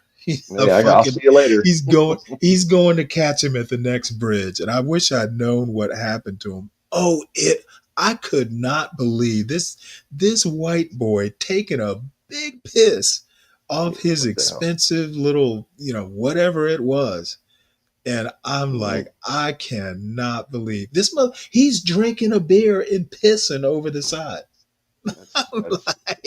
He's That's putting something in alcoholism. and I'm like, I could not believe it. Yeah, Only in Savannah, Georgia. well, that's why it's good to bring a little milk jug, you know what I mean, out on the boat. So you can be discreet that way. Fill up the milk jug, dump it over the side. That's the way to do it. Without, Nah, man, no shame whatsoever. I could see it if he pulled up in the marshes or something.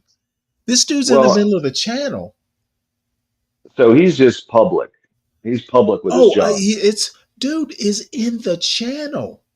Yeah, that's bad. He's You not. can't do He's not even on the marsh side of the buoys. He's between the red and green. Yeah, you can't do that. You can't do that. Yeah, there's plenty of little side streams with cattails. You know what I mean? Cattails. Yeah. You can But see, you can the hide. thing, I can't. It's a holiday weekend, and there's just a lot of boat traffic. Kids are out there. Yeah, kids. It's not like you're at the fishing lodge. Yeah, that's something 12th man would do.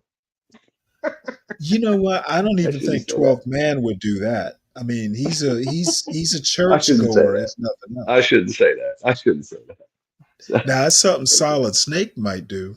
He's just get drunk He'd and be screaming.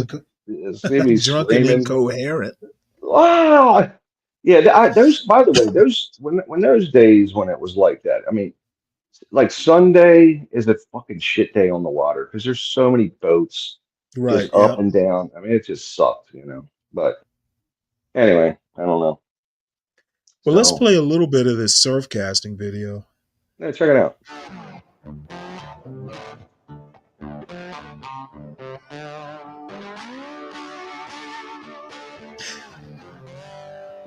Oh, there we go.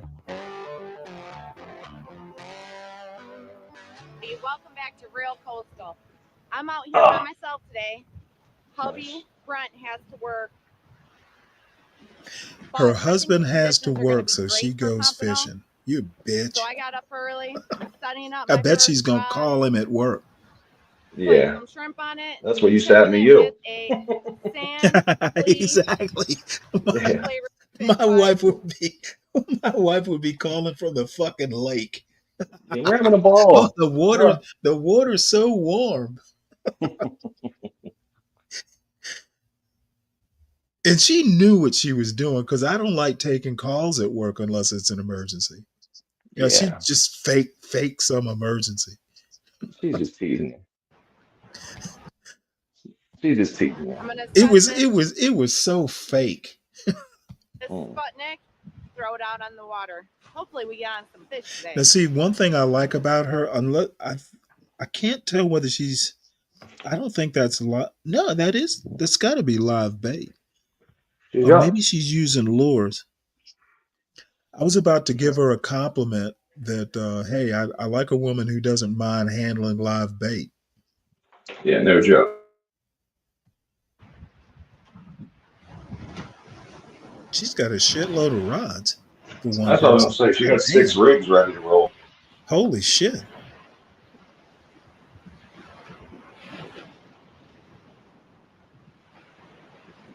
She's You wanting need a to commercial catch. license for all those.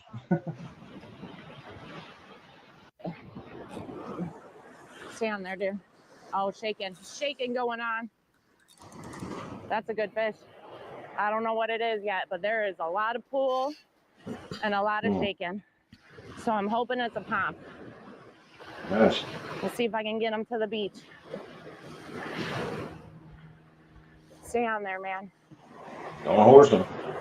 Dealing with a sandbar right now. Get him up and over it. He's walking down the Damn. beach. That's a good sign.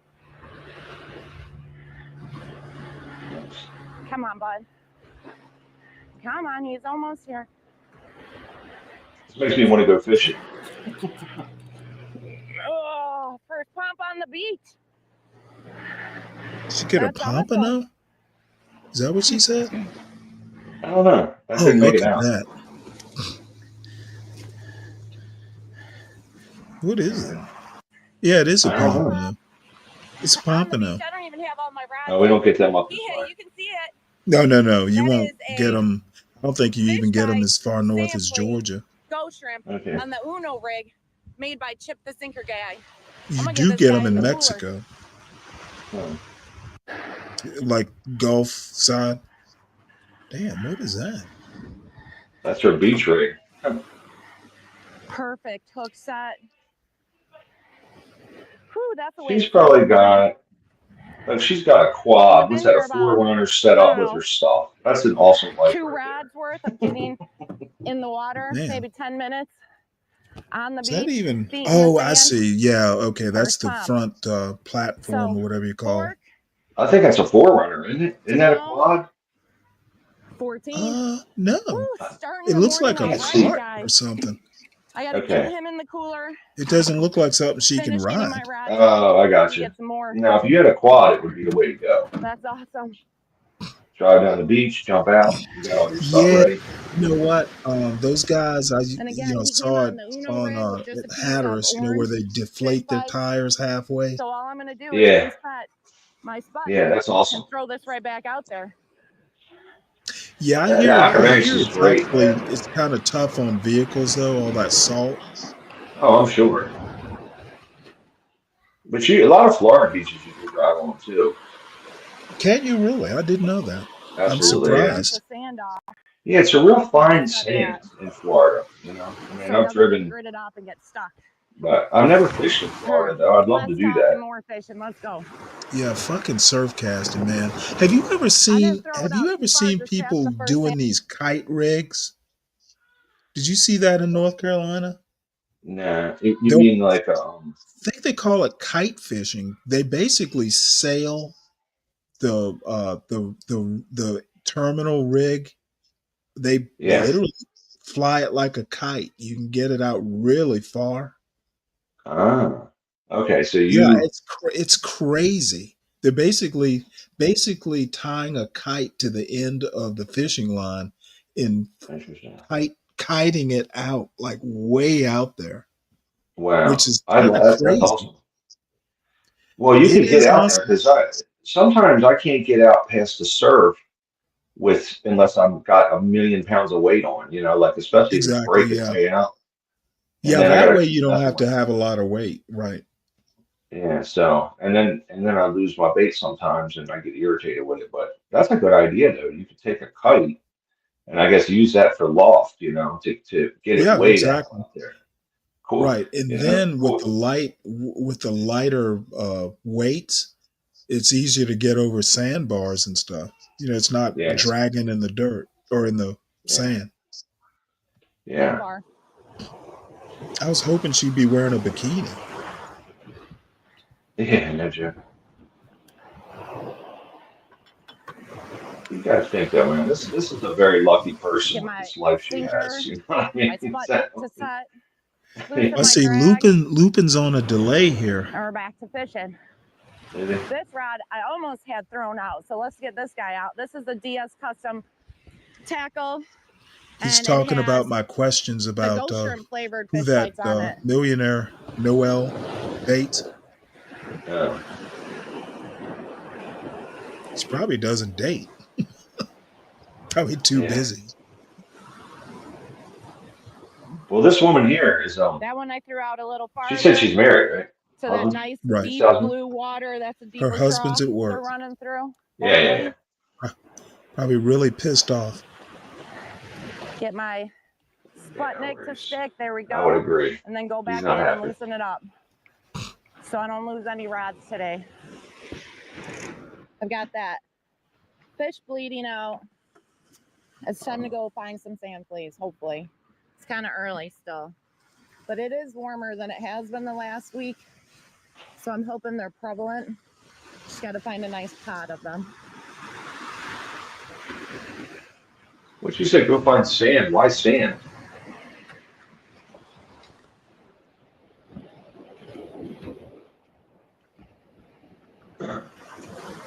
What is that? Oh, she's catching bait.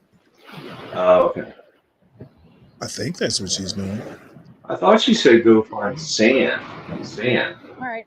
We did find a few. Oh, no, on sand that fleas. coop. Oh, okay. So Or maybe they're fiddler crabs.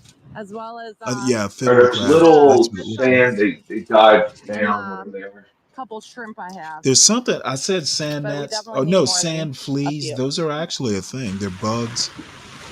Yeah, they suck. They bite you. Oh no. What? They're I think they're basically like a big bug that people use for bait. I think they're called sand fleas. Okay. Let me look it up right quick. Yeah, I don't know what you're talking about. They dive down, right? Don't they dive down at the shoreline? I think Under the they sand? do burrow. Yeah, the burrowing thing. Yeah, this is what they look like. I guess they're actually a crustacean.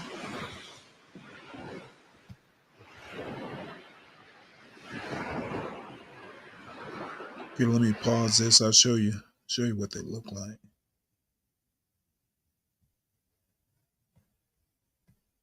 See that?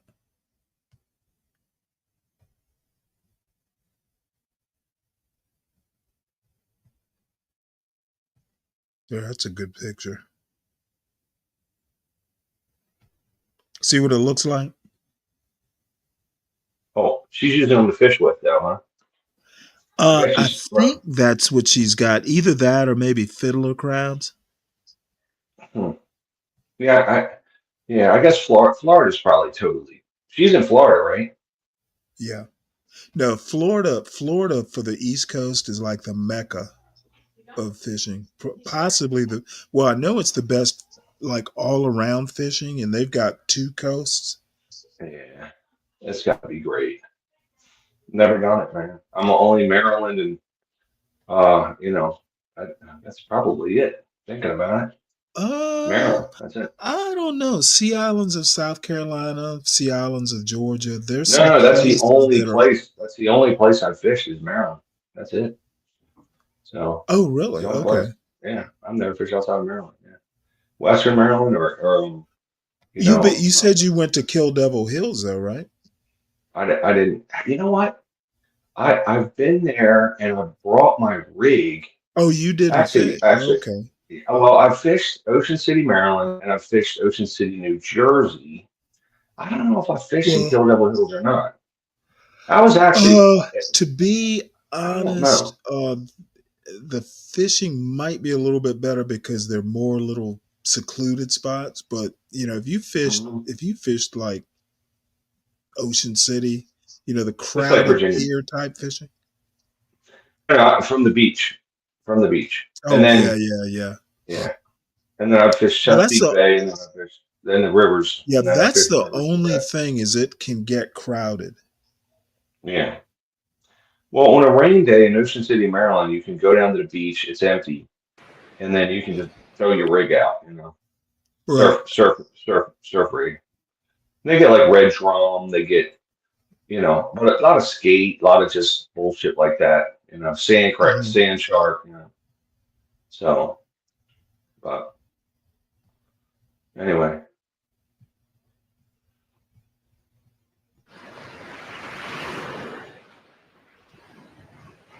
Oh, the joys of fishing by yourself, you guys. I'm over there raking. I bet down that doesn't towards the happen end too hole. often. I look up and this one was getting hit. I don't know if I missed it or if it was just a little bait fish pecking at my fish bites.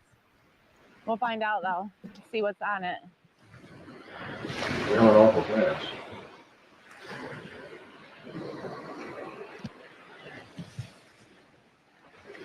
I still have fish bites. But my shrimp is gone. Must have just been a little hardtail or crab, something. Get it rebaited, put it back out there. I'm gonna stick a sand flea on this guy. Just because that first pump ate the sand flea flavored fish bites. So maybe they're wanting some of these tasty little guys.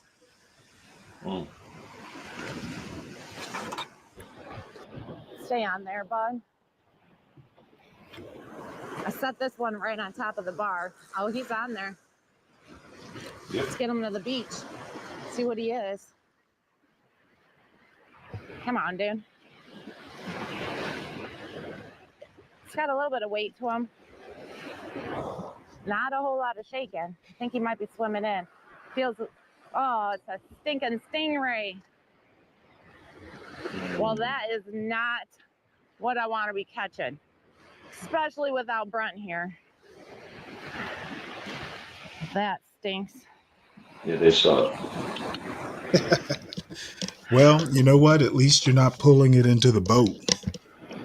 Yeah. That's a little one.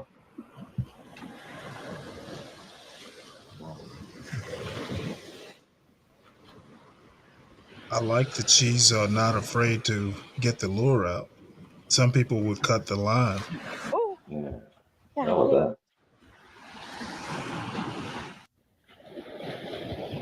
Moments like that. She's got tools, man. That's I what she really needs. miss fishing with Brunt. Jeez. God, see you later. Oh, jeez.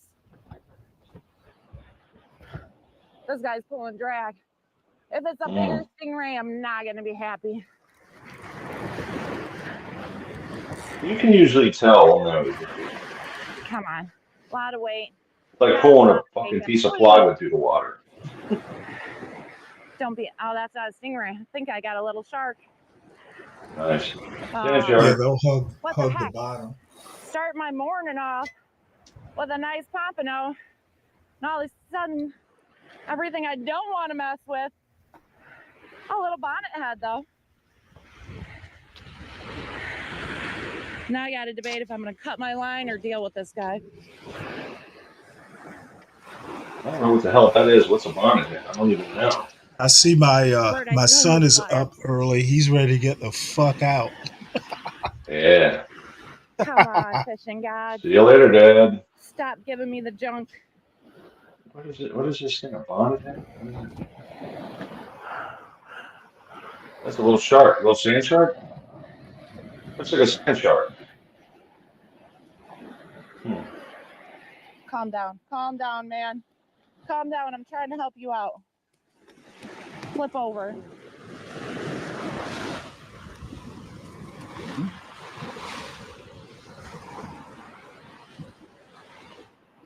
flip your butt over. Thank you.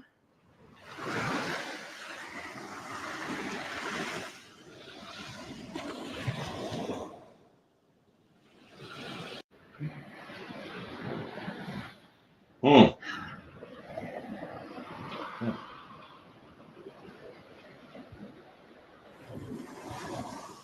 Hmm. Back he goes, because I'm just setting this rod back in the water and my rod is getting whacked.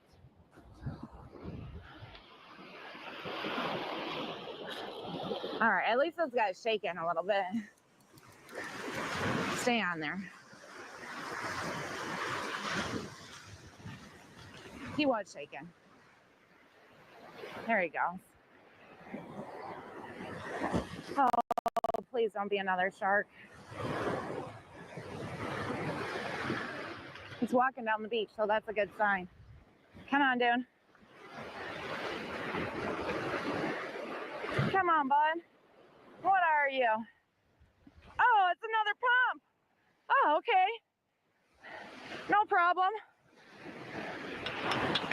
I will take care of a shark and a stingray and catch this bad boy, follow it up with him. And that is on a green Ginnam rig, a piece of shrimp, and electric chicken fish bites. He's a keeper. I'm gonna put him at about 12. At this point, I only have, well, no, I did throw that rod out. So I do have 2 rods in the water.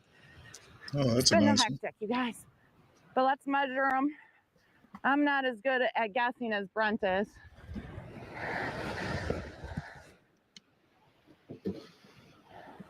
Get my coffee out of the way. I don't like poppy coffee.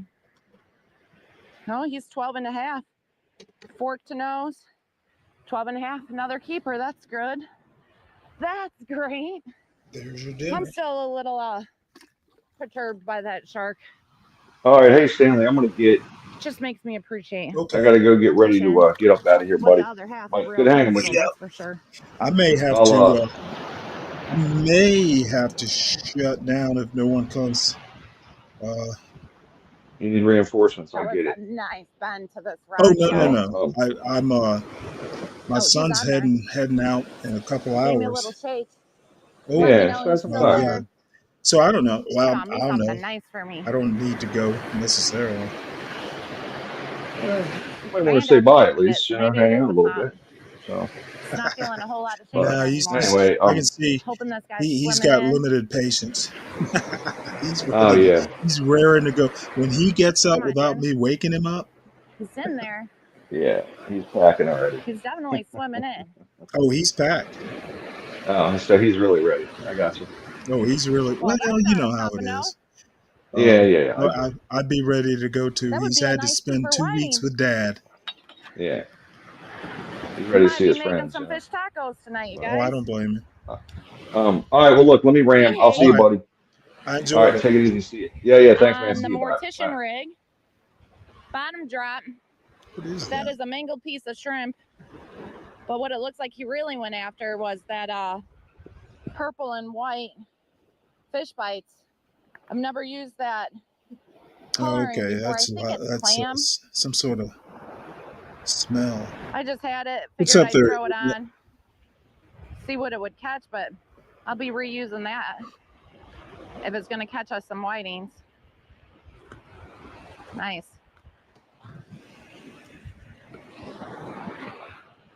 Hey, There her he is. husband's at work there. She's ready for you, Calm Ignorant. down, dude. Trying to give you a YouTube moment. There he is.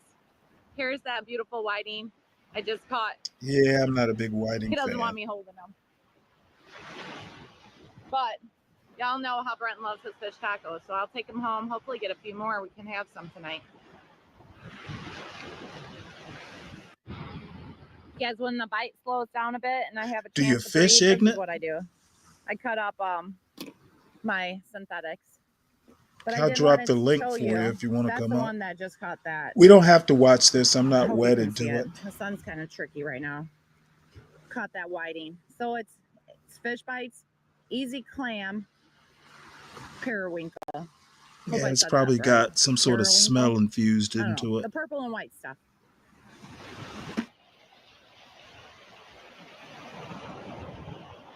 because I just was reeling in to change bait on one of the set rods, and I saw at the crest of a wave what looked to be, I got some maybe Spanish.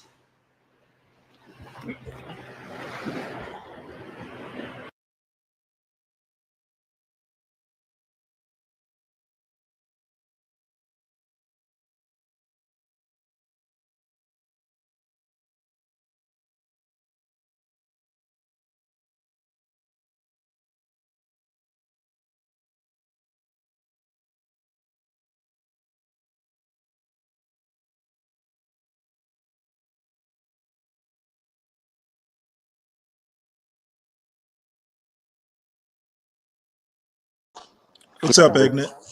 Grand Rising. I couldn't hear you. I thought I might have messed up. Nope, I was on mute. So what's going on? Happy Sunday, black man. I'm just here with my son, and he's trying to climb and bite and Having fun. He's just doing the most.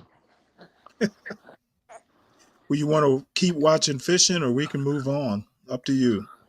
Shit, I'm here for the party, man. Whatever we're doing, I'm with it. I don't know. I watching her fish kind of makes me want to do it. I'm getting verklempt. Yeah, man, I love fishing. Yeah, it's been years since I've done surf casting. It's not that easy, to be honest. I don't even know that it's my favorite way to fish, but I'd kind of like inshore, along tidal rivers and stuff.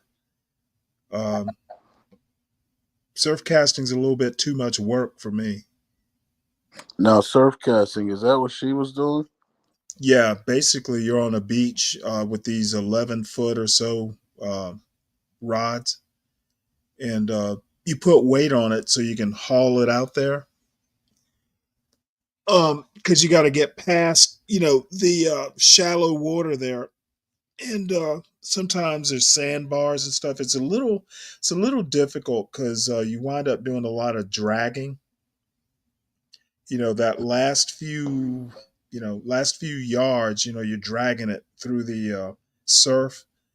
So there's a lot of friction, and I, not being very good at it, you sometimes lose fish. They can kind of, something breaks or line breaks or, that sort of thing. But if you're good at it, like she seems to be. This girl was fishing right here? Oh, yeah. Wow. Here. She's caught a couple small pompano, I think they were. She sounds like a white woman. I thought this was a Yeah, she is. Wait, hold up. I just seen a black girl. Oh, yeah. That's you might not have been here. This girl here, I've watched a few of her videos. She's a 27-year-old former college student. She has been doing her young uninformed feminist rant, and she does a few videos a day. And this one I got interested in because she's talking about weight loss in your late 20s.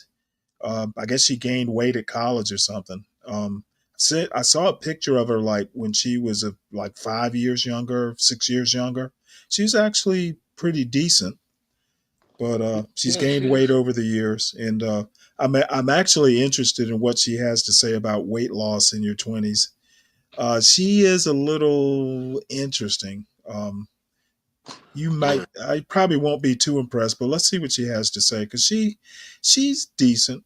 Yeah, she's good for the stroke. I don't see anything wrong with her.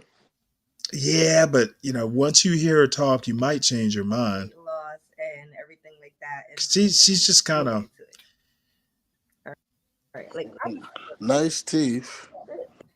We gotta talk about how this. Nice boobs. Cause that's crazy.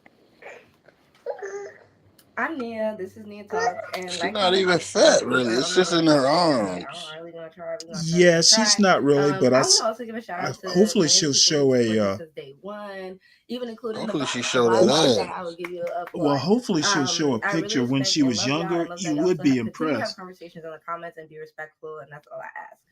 Let's get into the topic. All right, y'all. I'm moving my setup because the sun is rising and I love natural lighting. But here's another look. These are shorts that I got in a size like 10. I don't know what happened, but as you can see, they're from Hollister. We're gonna talk about it. All right, so I'm here. Yeah, so basically, I've been experiencing a lot of weight loss, and I haven't been doing anything different at all. Like, I'll be honest with you, I haven't been doing anything different. But I do want to talk about it as a woman and turning 27. Yeah, she look like she got dirty It's been dishes in very her sink right interesting, now. and I haven't noticed it until now. Like, I'm like, the new year is coming in, and I've noticed it, but No I doubt can't say she I haven't been doing does. anything different, but I have. And maybe we should get into that. But it's cold. Hold on. I need to get a jacket. All right.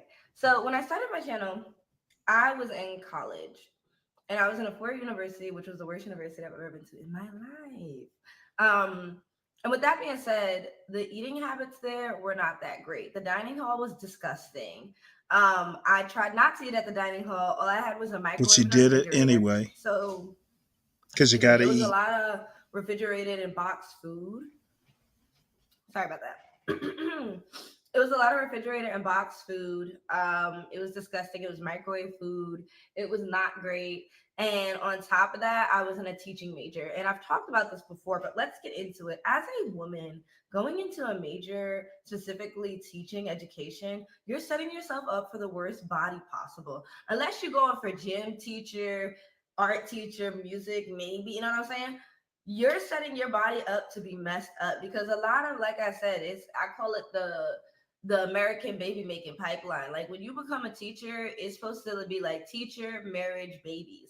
Now, in that process of the job that a teacher does, you have no time to exercise. You have no time to work out. Cat, baby No time girl. to That's walk around. cat. And the motivation to make time is terrible. Like I remember during student teaching, I would actually make it a habit because I saw the gym teacher do this. Make it a habit on my lunch break. Instead of even eating lunch, I would walk. I would take a walk around the school or whatever. Like it's not a lifestyle that sets you up to have the hot bod. Anyways, to have a hot body. It really is not. And I noticed that year I was my heaviest too. I was my heaviest.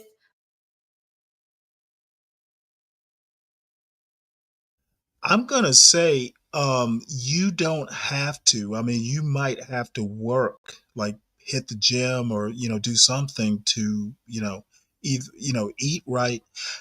I don't think gaining weight like that is inevitable.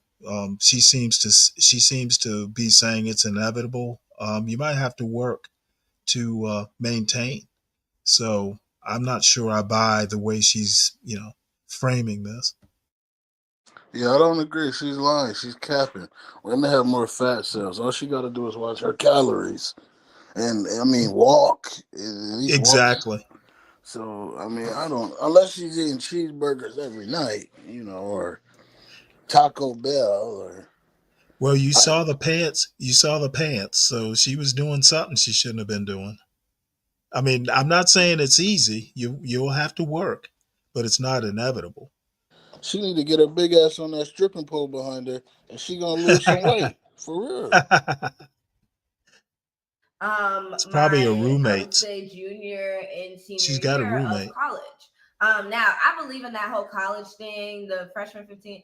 I believe in it because honestly, like the way it is in four-year schools, it does not set your body up to be healthy at all. The food is not good. You got Starbucks, Dunkin', Taco Bell. You have all of this food just available to you and on campus. Like you have Starbucks on campus. You have all of this food at You have farmers available to you, market in and every the city. options are more expensive. What are you talking And about, also, lady? they're not going to fill you up for the entire day while you're at class.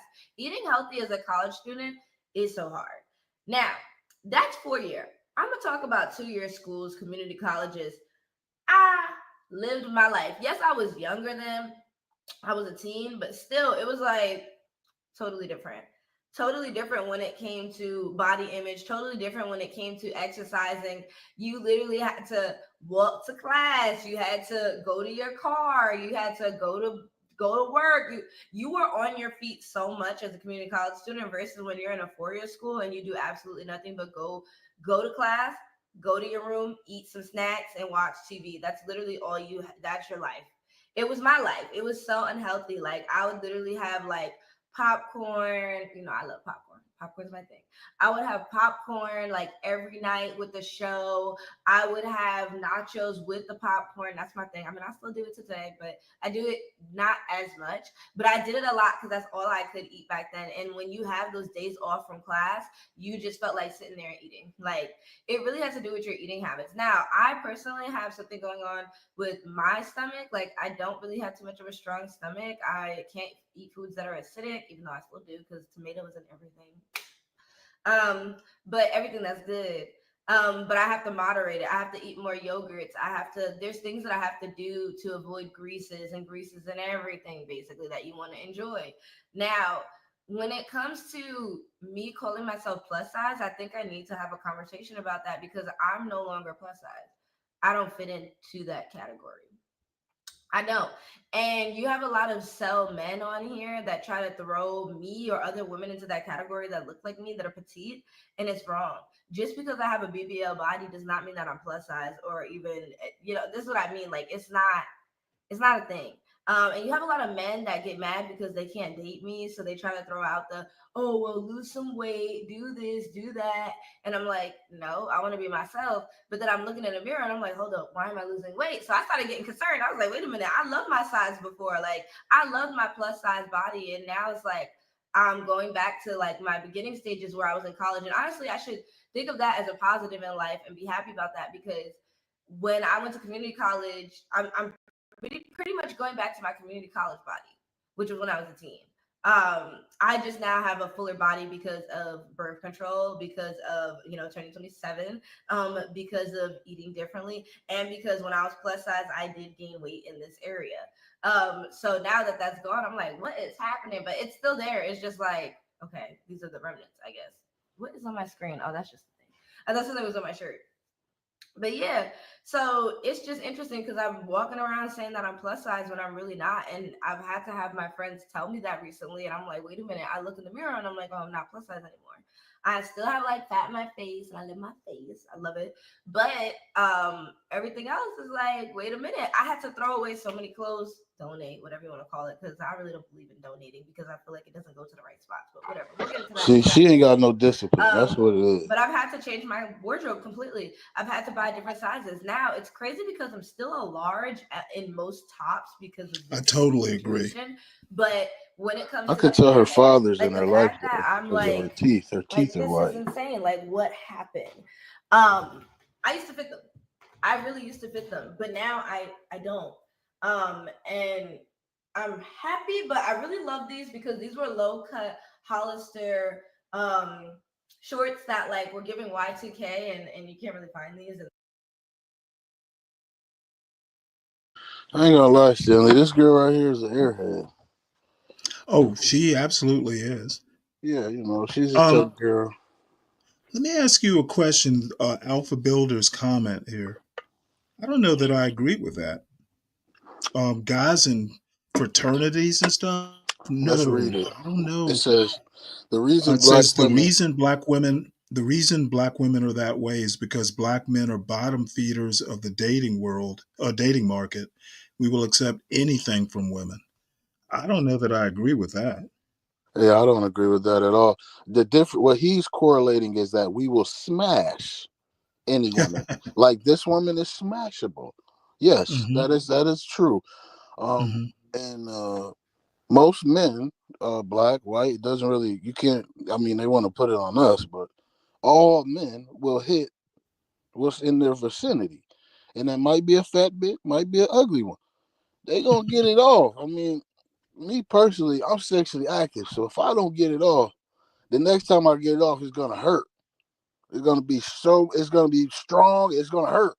So I don't know what type of black man he talking about, but I'll speak for me and the real me. You know what I mean? We gotta get the hoes. Listen, hoes been around, they gonna be around. So we don't agree. I don't agree either. I digress. They're very stretchy, so I'm like, okay. But I don't have any jeans that fit me at all. I had to throw all my jeans away. I have some of my jeans, but they're still really, really big. Jeans I don't really like. They've never felt comfortable on me, especially because I have like, I got a wagon back there and then it doesn't match my waist. No, you don't got a It's wagon. fitting, but I can't wear jeans anymore. All I wear is like, and I've always been like that though. Even in high school, middle school, as a kid, I did not like jeans. I came from a sweatpants family. Hey, we wear track suits, all that. Like that's my family. We're that type of family. We don't care for jeans. Maybe me and my sister would wear jeans, but for the most part, my family does not wear jeans. We are very relaxed, chill people and really sweet. So it's like very interesting now that I want to get into wearing jeans. And I can't. I remember buying all these plus size jeans, size 12, size 10. This is a size 10. And it's just literally. Damn, that's a 10? What happened? She might be big. I still have my stomach that I love, but it's like. But it's like, I feel like black women hold their frame so good. You can't really call her fat. It's very frustrating because I don't have money. Like to her buy stomach clothes isn't all the time, sticking, poking but out. I felt like over the past years of being in college, I've had to buy so many different kind of clothes as if I'm still in high school. Like my body's changing. And this is what I want to talk about as women. Our bodies are changing and we should love that. It's unfortunate because there's some clothes where I'm like, I love this outfit. Like, what the heck? Let it go. Let it go or alter if it's that serious. And I'm telling you, I love fashion and I'll talk to you about clothing. The sizes don't make sense in general. No one is actually a size 10. No one is actually a size 9, 8, 5, 6, 3, 0. These measurements are approximate. There is no way that they can fit everyone's shape and form into one number. That's impossible. That's not true, woman. But they try their best to. What are you talking about? I don't Yeah, really she's full of cap. But I do want to talk about people's height because I'm really short and like I'm 5'2" or so. You can't control your height. You can control your weight. I feel, but that's just how I feel. Don't listen to people who talk about BMI and this and that. If you're healthy, you can breathe this and that. Let me talk about breathing because I'm little petite old me. I walk up the stairs too fast, I get a headache. It doesn't matter. Damn. It's about you training yourself to do something over. Sweetheart, you gotta really go for some walks, baby girl. Like, I need. Well, Alpha Builder, you sound like a black eugenicist. we have to have a lack of self-control out of existence by not allowing to procreate with us. What the fuck? Hit the link, man. Come up and let's talk about this. Yeah, little mustache guy, come on up here, because you for some reason you don't understand how the world works, right? Before you got here, right, there was people that had sex, and they lived in a hovel. Okay, they lived in a mud hut. They didn't. So I don't. It's like guys like this, they think so one-sided, right? If she was to tell him, shut up, he would say, that's disrespect. You're disrespecting me. I'm an alpha, man. Any guy that put alpha in his fucking name, you ain't an alpha, brother. Trust me. You get around some wolves, you're going to turn into a poodle, brother. Disrespectfully, I got to say that because nowadays men are really sensitive. Their feelings are involved in everything they do. So alpha, respectfully, you ain't no alpha. Well, I'm just like, you just don't fuck her. You don't have to control her existence. Bingo. I'm like, fuck. At least just put a condom on. I mean, the condoms are free. I mean, that's a very interesting statement. It just shows the hate that some of black men carry on for these black sisters who lost in the saw, and this girl got a daddy. You can tell. Most of the girls we think are hoes got daddies, and they told them they're princesses and they can have whatever they want and do whatever they want. So you got to blame the man. Like you weak ass dudes, you always blame women. Blame the root of the problem. It's the man, right? Let's be real here.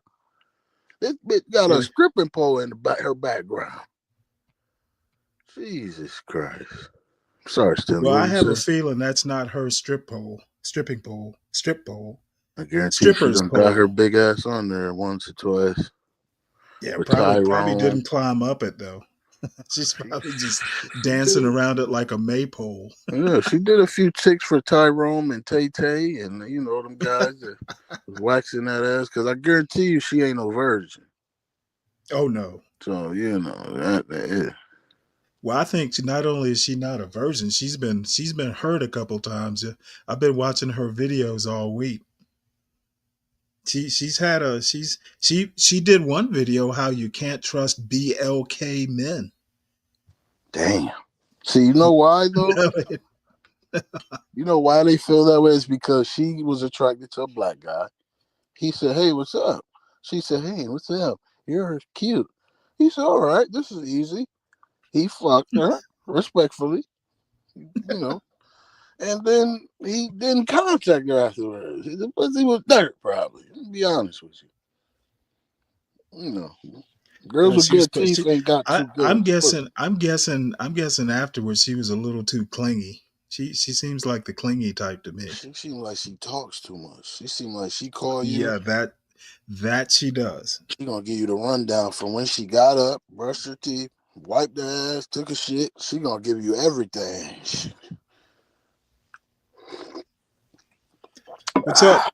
How you doing, Alpha Builder? Hey, man, can you hear me? Builder. Yes. Yeah, I can hear you. Can you guys hear me? Yes, we can hear you, brother. Hey, good deal, man. And hey guys, and John just hopped up to protect you. John Doe. Hey man, I'm actually an alpha. I pledged alpha. I'm an alpha. Well, good for you. I used to be well, not used to be, but I actually build houses. I have a channel where I teach brothers how to build houses as well. Nice. So you've come up to help us react to this video? Yeah, and this is what I'm trying to get you guys to see is that the reason that our women in the African American community are so dysfunctional is because we accept anything. We accept anything from our women. Whoa! Don't say hey, we. I didn't. Hey, hold on. Hey, Stanley. Can I give him a proper introduction? Hey, Stanley, let me give him a proper introduction, and then y'all can run. Oh, he might need one.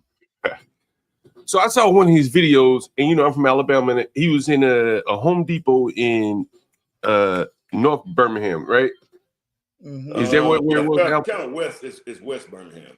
Okay, West Birmingham, and I'm familiar with Hooper City, so yeah, I could be wrong. Was it Inslee where you were? I can't remember where it was. Fairfield. But anyway, I'm sorry. Fairfield. Anyway, so he was in the Home Depot in a largely black area, and he saw the blacks working, and the Hispanics and others coming in doing more productive, value-added work, or something to that effect. I think you titled it.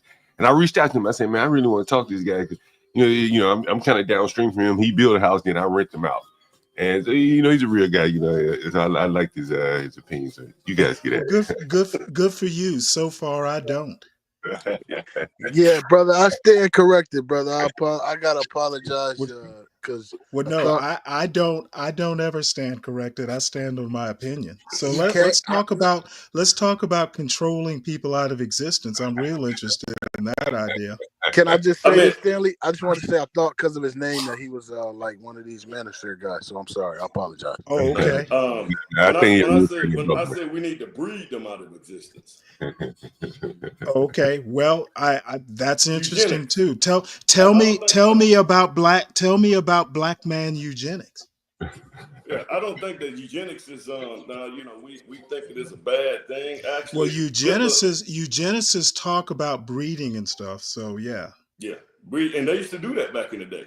I know what a eugenicist is. Yeah. Tell me your ideas. How do we breed them out of existence? what I'm saying is at the rate that we're at right now, guys, and you got to understand, if we're going to have an intellectual discussion, the intellectual discussion means. Oh no, we'll have the discussion I decide to have. Okay, when I say people, I say when I say we, I don't mean all. There's always an exception to the rule. So if I say that black men, I mean black men as a whole. I don't mean all. There will always be an exception. So let's just okay. Well, let's not bother with exceptions. Obviously, if we need to breathe them out of existence, there's going to be some sort of consensus that it needs to be done. Correct? Yeah, Now, generality. my question is how do we build this kind of consensus? Well, Because I don't agree with that at all. I'm gonna let people be who they are, sort of person. Can you let me explain? Please do. Okay, it's just like I used to breed dogs, and if you got a dog, well, that's a you good got a start. dog, you gonna let me talk, man? I love dogs. I never if I never you got thought a of dog, using that analogy. I have a guys. If you have a dog that bites, and he's going out here creating chaos everywhere, what you do is you don't allow that dog to breed again, because you don't want, because we live in an intelligent society where self-control is mandatory. In order for us to proliferate or go to the next level, we have to have self-control. And if she has a lack of self-control, well, she can't control what she eats, which probably is just a lot of carbs. If she can't do that and she continues to get bigger and bigger, then she's gonna pass that mindset to her kids. Well, let me ask you a question. I pretty much get your gist. I'm a big parenting is key sort of guy. How about just raise the kids not to fucking eat all the time? Well, the kids learn based on you. What to eat? That's why. Exercise. Teach them about. Teach them. Well, hold on. You got to tell us your theory. Now, let me tell you mine. Mine is raise good kids who know how to eat, what's good for them to eat, know to exercise, know to basically moderation in all things. How about that as an alternative to breeding them out of existence? Well, eating is a lifestyle. Okay, so breed people out of existence because they eat too much? Yeah, you breed. How you gonna build a consensus on that? Yeah, it doesn't correlate with America. You can't have them in America, basically, right? You know, kids can learn like you train a dog. I think you can probably train a kid too. You know, Stanley, what I think, and I don't want to speak for him, but what I think. Please don't. Well, they won't let me talk. He's an articulate guy. Yeah, I think we should let everybody talk, but I think what he's saying is that, and correct me if I'm wrong, Alpha, is that like in the same community, those type of traits will be bred out. Like those types of traits don't need to be bred out. Kids need to be disciplined. No, what I'm saying is, if you go to the Jewish community, or you go to not the Hispanic, but if you go to the Jewish, I meet people where they are. I don't go to other. No, hold on. Let me critique your premise. When you start talking about going to other communities, you lost me. You lost me at go to the Jewish community. I'm moderating. Let me moderate. I'm the moderator. But Stanley, let me. No. I think it's No. I'm not going to give anybody special treatment because you don't like what I'm saying. No, I don't like what you're saying. I think I've been upfront about that. I do not like what you're saying. Now, let me tell you, you lost me when you said go to the Jewish community, go to other communities. Brother. We have to be okay, dude. You're not reinventing. You think you're reinventing the wheel? Don't give me old ideas. He hasn't been up here for once. Why don't you give him a chance here to speak his point? He has a challenge. All right. Yeah, I like to speak he's a construction guy, so we kind of need these points of view. He's a construction guy. Okay, well, let me add a moderator point. Don't belabor your point. Make them short and sweet so I can respond. Let him talk. Some Go of the points need explanation though. Oh, do that. Okay, Go now to the when I say Jewish that- when I say the community Jewish needs an community- explanation. Okay, Let him- well, let's take away. Since you don't like the Jews, let's just say the Indian people from India, and Let you him talk. say people from the Asian women don't procreate with Pookies and Ray Rays. They just as a whole. Now you do have pockets of them that do. But Who is Pookie and Ray Ray? well, you know what I'm talking about. Pookie and Ray Ray is the most dysfunctional in the black community. The most Well, dysfunctional. Pookie boys. was on New Jack City. He was a crackhead. And Ray Come Ray on, was. ignorant. Come on, ignorant. Don't be so damn. Well, no, hold on. Hey, No, come on, hey, ignorant. trying to get Ignorant. an understanding. John wants Alpha Builder to have No, I want you special guys- I want treatment. you guys to be able to Ray have Ray this was a conversation. gang Hold leader on, in the hold movie. on, man. Hold on, stop this shit. Come on, ignorant. We use Pookie and Ray Ray all the time in community. You know who the hell he I talking about. don't. Now you trying to act. I never use them. Heard it used before. Come on, man. You have a conversation. John, Then you try to act like I'm you don't know. Okay, simply. John, let me Okay, I'm off. let me just have the floor for 1 minute so I can moderate and we can know where this should go. Okay, you're not going to reinvent the wheel. I know who Pookie and Ray Ray is. I never use those sorts of arguments because got it, I Stanley, don't but- have to. Stanley, let You the will man not get, hold on, John. You will not get sympathy using Pookie and Ray Ray like you're Glenn Lowry. I'm not John McWhorter. I got it, Stanley. Pookie, But what I'm saying, Pookie and Ray Ray don't work with right, me. all right. But what I'm Actually make an argument but what I'm saying is, Stanley, without come on, Stanley, come on. stereotypes, You got it, Stanley. Come on, preferably. Stanley. Come on, we just over talking. But what I'm saying is, Okay, I'm ignorant- not over talking anybody. I'm trying to set I mean, but a standard here. okay, you said I'm it, Stanley. trying to You moderate. don't have to keep going on and on. We got it.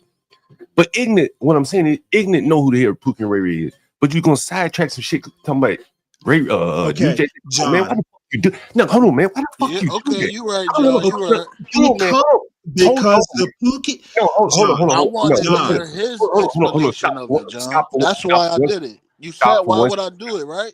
I'm Come on, telling man. You know why. what the fuck he talking about, man. Why the I fuck want you to do hear that? his explanation. You And don't. I'm You saying should be the don't reason use line. that God damn. argument. It's not going to be effective.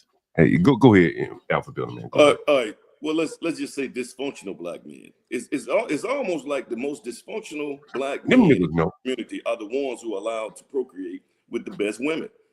And I'm just saying, on the reverse side of that, we should do the same thing with the women. When you have women who are dysfunctional and they have a lack of self-control, we have to, as a race, we have to stop dealing with them. Just cut them out altogether. Now the Pookies and the dysfunctional black women are gonna procreate, but we don't need to do that with them. We need smart, intelligent black people to be procreating with one another in order for us to go to the next level. That's what the people from India do. That's what the Asians do. That's what people, and not only that, they have planned marriages. They pick. Now we try to do that with Jack and Jill, but we haven't been successful because the most dysfunctional of us are procreating way more than the most intelligent of us. That's what I'm Let saying. me ask you a question. This sort of argument has been around since like the early 20th century. You don't think that argument is dysfunctional? You don't think that argument is a sign of a dysfunctional male? No, I don't. I actually don't. Okay. No, for I someone have my answer. For someone who wants his race to procreate at the highest levels, so very intelligent black women and very intelligent black men to procreate, to produce kids who are very intelligent, I don't think something's wrong with that. What's wrong with that? I think it's very, very German. And I personally don't think you have to go to other communities. I mean, we pretty much know, because we grew up in Western civilization, we pretty much know what is dysfunctional and what isn't. Now, if your argument is people are willingly dysfunctional and just kind of do it even though they know it's not the right thing to do, I can buy that. But I don't think we understand exactly how intelligence and things like that are heritable.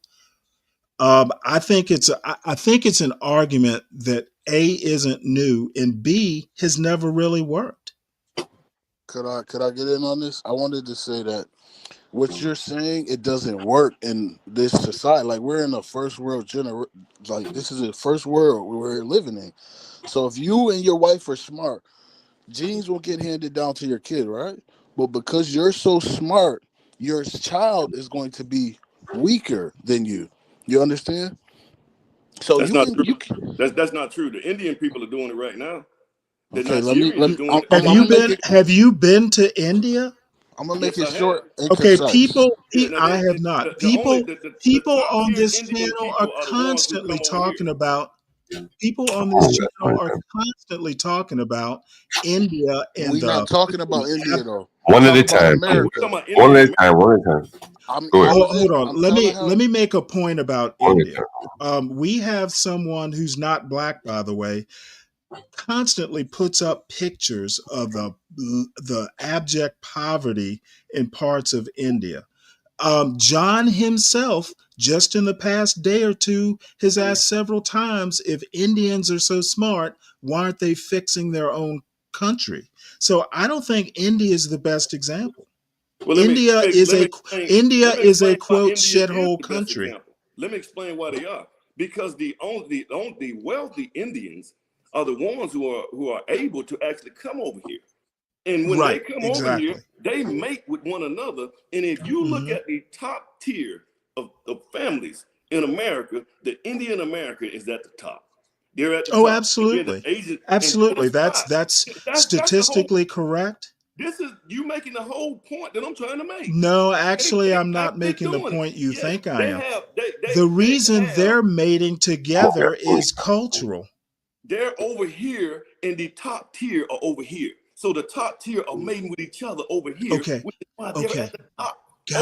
Gotcha. You don't have to keep going. I get your point. All I was saying was, go ahead, Steve. I don't think the argument holds water for several reasons. They're not over here breeding because because of IQ. They're breeding because they're here.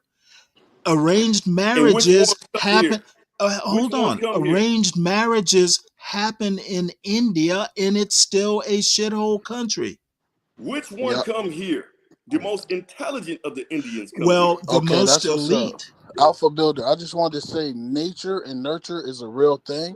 And no matter how you put people together and think you're going to get a white tiger because you put two white tigers together, nature is a real thing. So no matter what you think, they will evolve the way they will according to their surroundings. That's all I want to say. I digress. I'm sitting here telling you guys that this girl right here, obviously she has some kind of dysfunction. She can't stop eating. She has a problem. She's not 400 pounds. She doesn't need to be having kids because the reason that you gain weight is a lifestyle.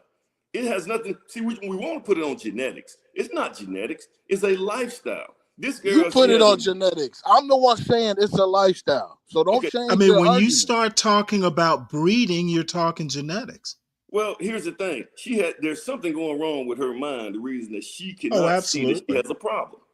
She has a problem. She has a weight problem, and she continue. And not only that, she's going to pass that mindset on to her kids. And her but kids that's not genetics. That's discipline.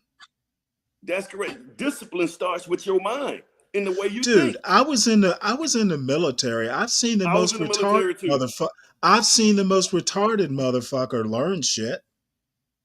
It's not genetics. It's how you train them. You in boot camp? What branch were you in? Hell no, I was a naval officer. Okay, so if you was in boot camp, if you was enlisted, I never went to boot camp. I was an officer. Okay, so you didn't experience the side of the military that I experienced, which is well, maybe not. That's when I went to. You got to go to. I've experienced it, but maybe not boot camp. No, you guys know. Because in boot camp, there's certain things. We were out there with the gun, killing folks on the front line. And so the thing, you had guys that was in my unit. They just couldn't get it. They mentally couldn't get it. Right. If you ever watched the movie Full Metal Jacket, I've seen the movie like that. There's one or two guys in your unit that simply can't get it. But let me ask you a question.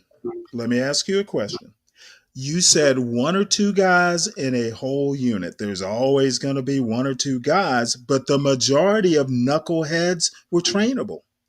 They were trainable, but you still You have don't this want to girl set here. a whole policy. This girl You don't right want here to set might a be whole that policy one out on of 1 or that. 2 knuckleheads. Is my point. This girl right here might be that one out of those many that just can't get it. I don't She agree. might be, but let me just make this one statement. You know, having been in the military, that you don't want to set unit policy on 1 or 2 knuckleheads. Well, no, the whole policy was set to destroy those 1 or 2 knuckleheads.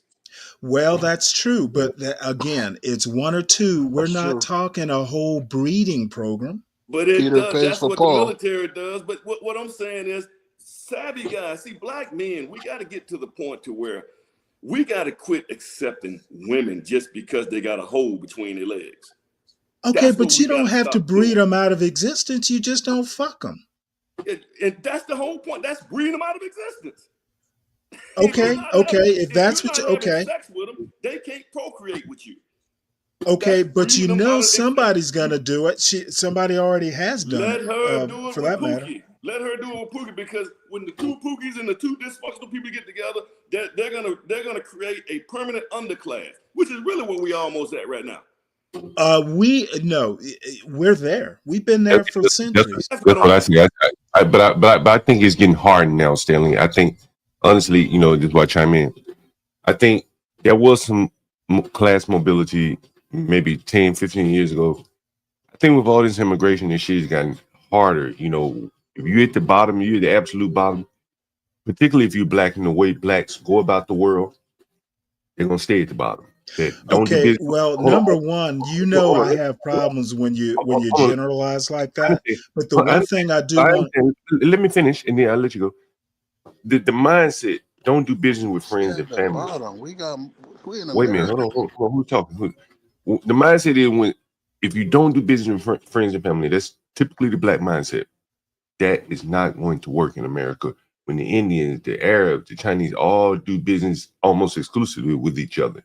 That's right. And so that right there is just not going to work if that's your mindset. You know what I mean? Hey, Alpha, this is addressed to you from JQ. Alpha, J.D. Vance grew up in a trailer park. His mama was a drug addict, and now he's the vice president-elect. Alpha, think about it, shake my head. How do you address that? That's an exception to the rule. That's an exception, man. You will always have anecdotal situations like that. That's to be expected. And one could honestly say he was selected more than he did anything. He did it. And he was selected very early on. Someone identified the guy. We talked about him here on the stream. And I'm not taking anything away from J.D. Vance, but someone identified him very early on. Peter Thiel took him on his wings. Well, no. It was after he had graduated from Yale Law School. He was selected later in life. He wasn't selected as a kid. But he was still in his 20s, is what I'm saying. He showed a little potential, and by the time he got to college, big money people saw him and said, "We're going to make something out of him. We're going to make hay out of him." Well, that's more chance than anything. Well, but he had to have the ability to get to Yale, and then once people saw him, they were at that point it was not going to be left to chance. Big money people they're always scouring for talent, and they were going to find J.D. Vance. If they couldn't find him, they'll make it. Right, but let me make a point though. He's white. Okay. Yeah. He's going to get chances that's a Pookie or a Ray Ray, to use a horrible stereotype. Pookie and Ray Ray aren't going to get JD's chance. I agree. Okay. But the thing is, and I'm not going to belabor this point. I'm just going to say, if you go and you look at that chart that's somewhere in the back, most black people are either working class or above. I don't think it's as dire as y'all make it out to be. I think in America, if you are working class, and about 68%, which is still a very low percentage of black families are working class or above, I think if you're working class, you have a fighting chance of winding up better than you were. Maybe not the best chance, etc. Yes. What black family? We have 75% of our Okay, kids hold are on one going second. out Have west. you We don't you've have heard of black demographics. Come on, blackdemographics.com, right? come on, and let me get this point out. And then you go ahead. You've heard of blackdemographics.com, Alpha? Yes, yes. And that's Okay. This is an old chart. I'll bring it up right quick. It's 2018 numbers. The number, I have a better one, but this is handy. But This Alpha was about to chart say is something though. Alpha was about to say something. You said 75, 70%. What did you about to say, Alpha? I was saying that about 75 to 80% of our kids are born out of wedlock. We don't have families anymore. The black family is okay. decimated. It's gone. Okay. Well, let me finish my point. This chart, old numbers, roughly 68% are working class or above. I'm saying whatever you call a family, and probably they're not talking nuclear families, traditional families. They're just talking families. A single mother household is considered a family. Roughly 68% of Black families are working class or above. I think even a single mother can raise someone who might be able to improve their lot in life. I don't think it's as dire as you're making it out to be, is my point. And this is a down and dirty. It's a down and dirty. So, I don't have finer numbers. I'm just saying my only point is it's not as dire as you seem to make it out to be. I just wanted to say 70% of all children. You only putting it on Black. All. Yes, it's dire. It's dire. We're on life support.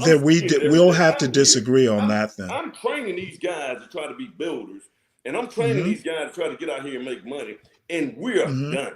We're done. Our family structure, our boys, their minds are so effeminate. It's a wrap. We have to. You're Alabama, right? I think so too, man. And honestly, I agree with him. Man. Okay, well, I This don't. is what we need to be doing. Don't take it for granted, buddy. I'm gonna take it for granted. It's not that dire. Oh yeah, yes it is. Yes it is. So we'll just have to disagree on that. I don't even want to go back. I just want to say We're this is just about not gonna dick agree. policing. That's all this is. This is about dick policing. And that Oh, won't yes, it work. is. Yes, it Yeah, is. you All want to that dick? plays- Yeah. All that the dick police and having sex with certain women, all that plays within. It's all the same thing. If we can't control ourselves, see, Black men, we have to have high expectation for our women. And if you have high expectation for our women, they will rise up to the level of expectation. Well, let But me we ask don't do you a that. question, Oh, she fine. She or got let me good make a hair. We just statement. have it. If you want this level of responsibility with Black men, then why are there so many single mother households? Are you going to blame it on the women, or are you going to say, "Hey, men, you need to take control of the situation"? That's what he's 80% saying. of the women are having sex with 20% of our men. See, Okay, he believes what I'm saying, The niggas and the Ray-Rays are the ones who having access to 80% of the women. They're Okay, the so ones who you're getting all not. the women and having the babies. Okay, so let me clarify. You're not blaming this all on women. No, this is all of our problem, man. This is not a woman thing. This is a Black Okay, race all thing. right, all right. I just right. believe you bought into the propaganda of what's been said in these spaces, and you're regurgitating what we heard over 5,000 times. I don't think he's in that space. He's not in that space. But He's he's not in that speaking space. those words. Let me So speak what? to That this don't mean man. he This in is that a space. grown Though. man, ain't it? That don't mean he's in the space. Just you because somebody, What space are you talking Hey, about? he's talking about Ignorant. He's not in that space, obviously. He's in I the mean, construction I'm business. satisfied that he's not. And he's speaking from the standpoint of construction, where he's seeing the Home Depot workers are primarily Black, and the value-added people are almost 100% John, this man got a mouth. He can speak for himself. Don't interrupt me, ignorant. And so when I saw his channel, You interrupted me to and stand he in was for him. and he was explaining that in it. So I'm correcting you. He's not in the manosphere. You Did know I what say he's saying. anything wrong? What he's saying may overlap with what the manosphere people are saying. Okay, thank you. But he's not in the That's all I want manosphere. to say. You just admitted what I said was correct. Guys, Hey, I'm out here. Alpha. I'm out here in the streets, man. I'm out here. I build houses, guys. And I teach Hey, classes. Alpha, can you see the screen? I got a couple for you. Tyrone Sly's asking, how is he trying to help, but at the same time saying it's over for us? Well, here's what I do, guys. Well, just to let you guys know what I do, I actually build houses and I teach kids I teach boys how to build houses, boys and girls, it doesn't matter. Any black, white, Hispanic, doesn't matter to me. Most of my students are black. I teach at a historical black junior college here called Lawson State. Oh, really? Yes.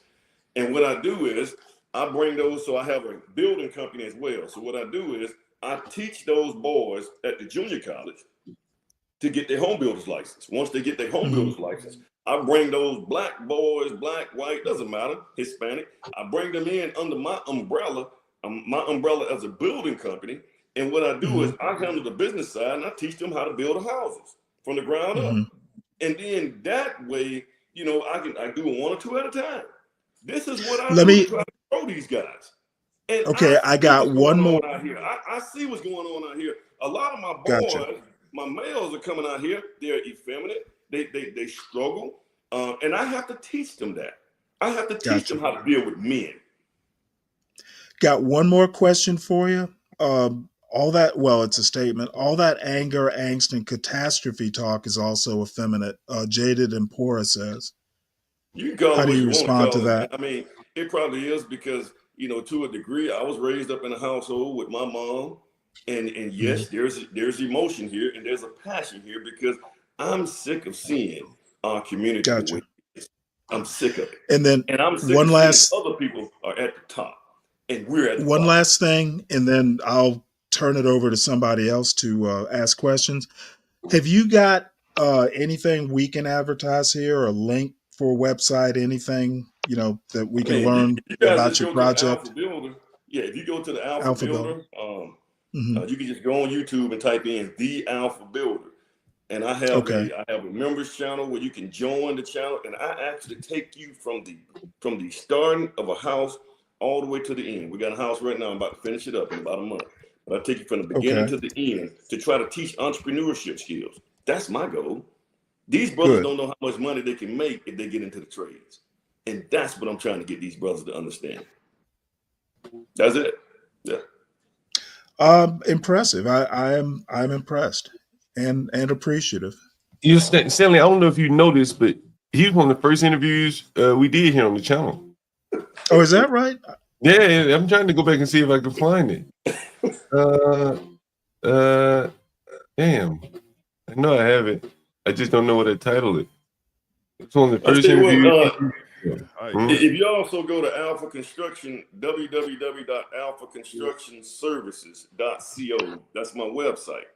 And that's where I, it's just CO, not COM, but www.alphaconstructionservices.co. And I can kind of walk you through some of my projects that I've done. So Stanley and John, Absolutely. can I say something real quick? Do you have to? Okay. Well, you don't need to be rude, Stanley. Oh, I don't mind being rude. You know that. Yeah, I know you don't mind. I'm just saying you don't need to. There's a difference. But I do enjoy you, Stanley, and I do enjoy the laugh. You know I fuck with you, Stanley. Yeah, okay. Go ahead and ask a question. I do think this is a very good message, right? I fuck with this dude. Well, let me expand my fucking Alpha Builder. You're doing God's work. I fuck with this 100%. I think men need to get their money right first, right? And they need to regardless of anything else, they need to be able to provide for themselves. That's a very, very important part, especially as a man. That's the number one thing you need to do. So I fuck with that heavy. So my question is okay, so after that, okay, because I'm okay, so when it comes after that, okay, so about the women, so after you, let's say you do that, let's say you're able to do well enough for yourself.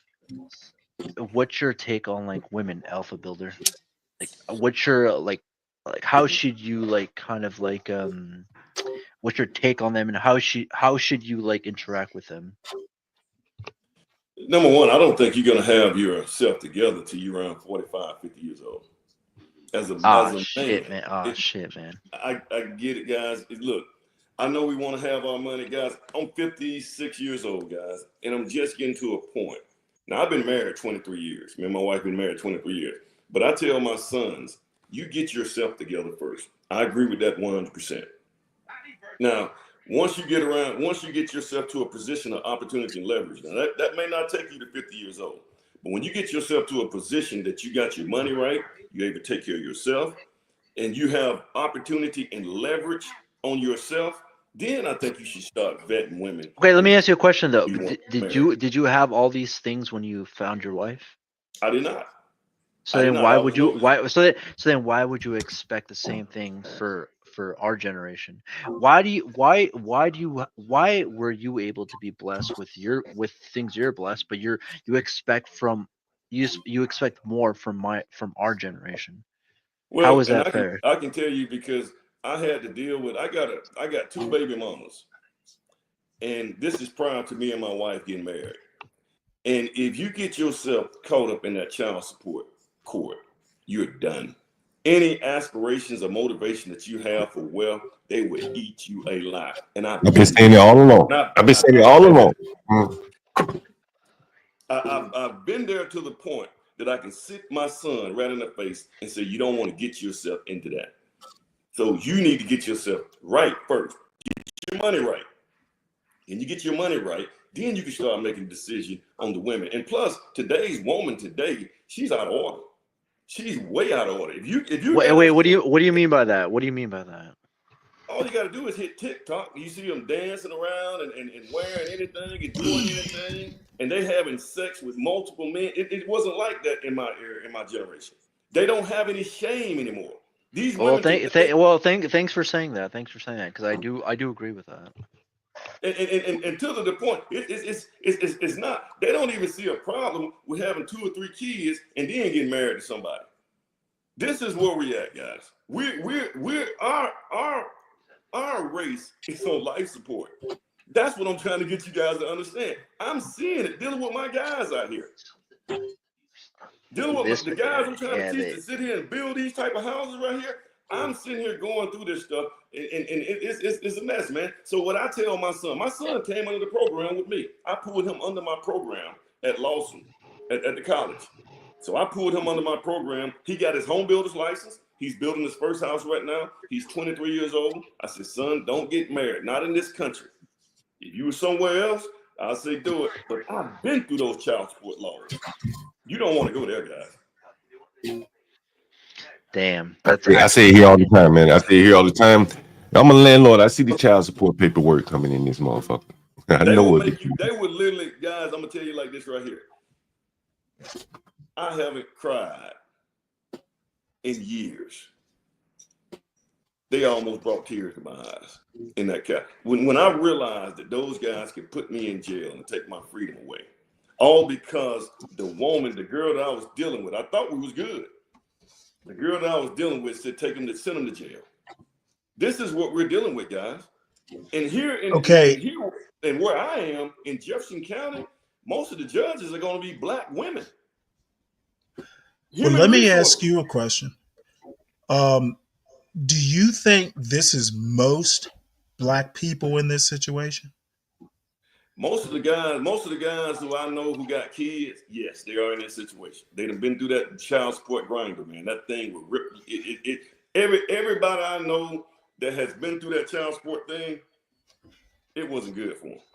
I hadn't met not one person that could give me a positive outlook on dealing with the child support in the family courts. I've never met one. Okay, so I can appreciate. It's designed to help women, not men. I appreciate the statistics. I appreciate your perspective, but I'm gonna just reemphasize that I don't think it is so dire that it can't be fixed. The "we are cooked" mentality. I don't buy that. Yeah, we are cooked, Stanley.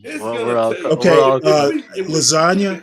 You might want to sit this one out. This is between adults. If we pivot to, and I'm 26. I will not hesitate to bounce you. Okay, don't do Well, your you know, if you're usual gonna take that stance, no, go well, fuck yourself, Stanley. I've taken that You're a fuck. stance. That'll be the end of that. Guys, if we pivot today with the mindset that we have, there's no shame with our women. Our men are just going out here running them up. We have a whole mindset of boys who are effeminate. They've been raised by women. If we pivot today and go 180 degrees in a different direction that we're going in today, it might take us 3 generations to get out of this. I don't think we can. You're not going to see it in our lifetime. I'm doing what I can do to try to fix it, to try to get some of these boys to get their masculinity back, and trying to teach them how to take care of themselves and get into the trades, because they got a good 20 to 30 year run on the trades before AI take that. See, the trades, right now, you know, the AI can't stack bricks. They can't go out here and frame stuff. See, which is why I'm trying to teach these boys how to do this stuff. They got a good 20 to 30 year run on that. And after 20 to 30 years, they're going to figure out a way. They got robots that can print houses now. Yeah, well, the thing is it's going to come whether, you know, you train folks or not. Bottom line is that I think it all starts with the parenting. That part I can agree with. I don't agree, you know, I understand your point about, you know, being more choosy about the women you quote breed with. I'm on board with that, but I don't think it's as dire. I think, you know, being choosy, being disciplined, you know, starting with this young lady and her eating problems, all that can be trained. It's just a matter of discipline. So I'm not on board. A lot of the individual elements you talk about I'm on board with. You and John are 2 peas in a pod when it comes to your doom and gloom scenarios.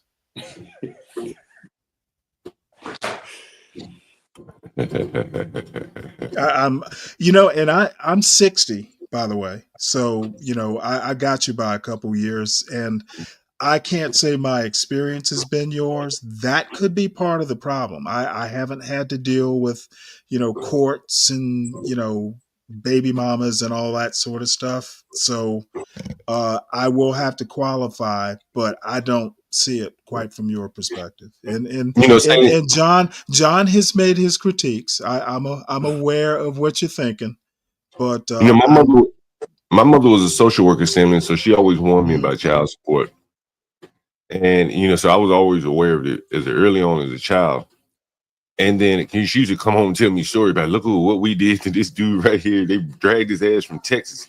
It was a black guy. Never forget, he had made the front of Ebony magazine or something. And I think they caught his ass in the airport.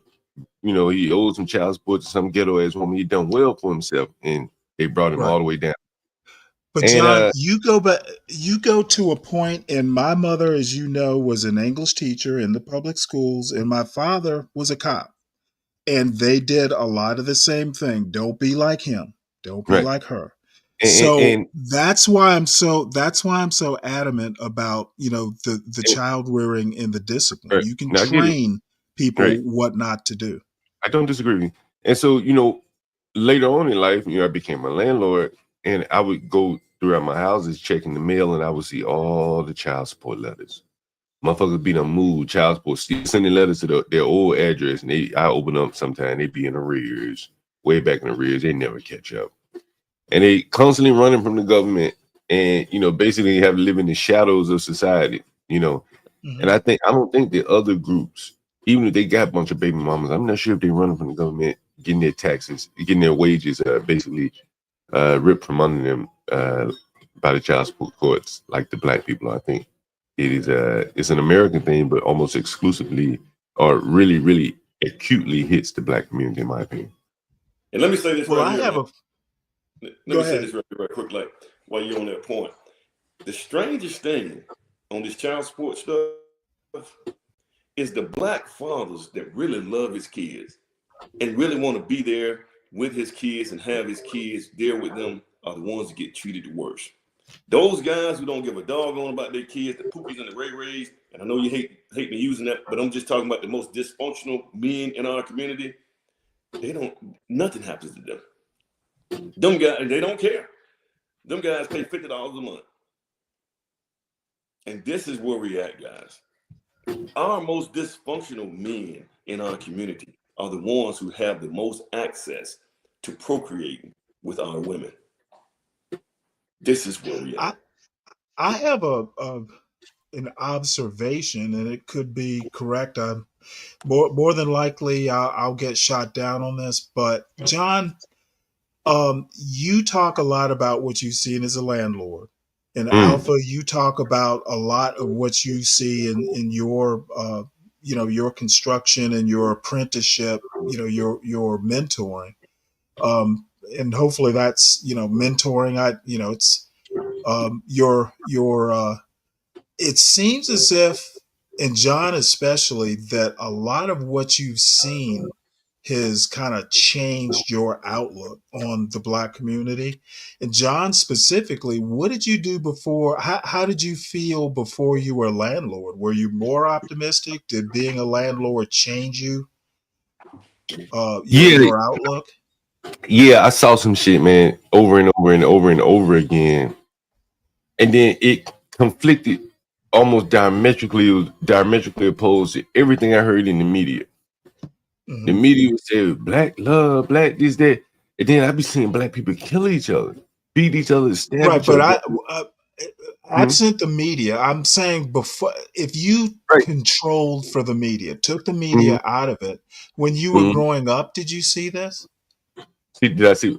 Well, my mother was a landlord. When you were a young man, say you were at college, for instance.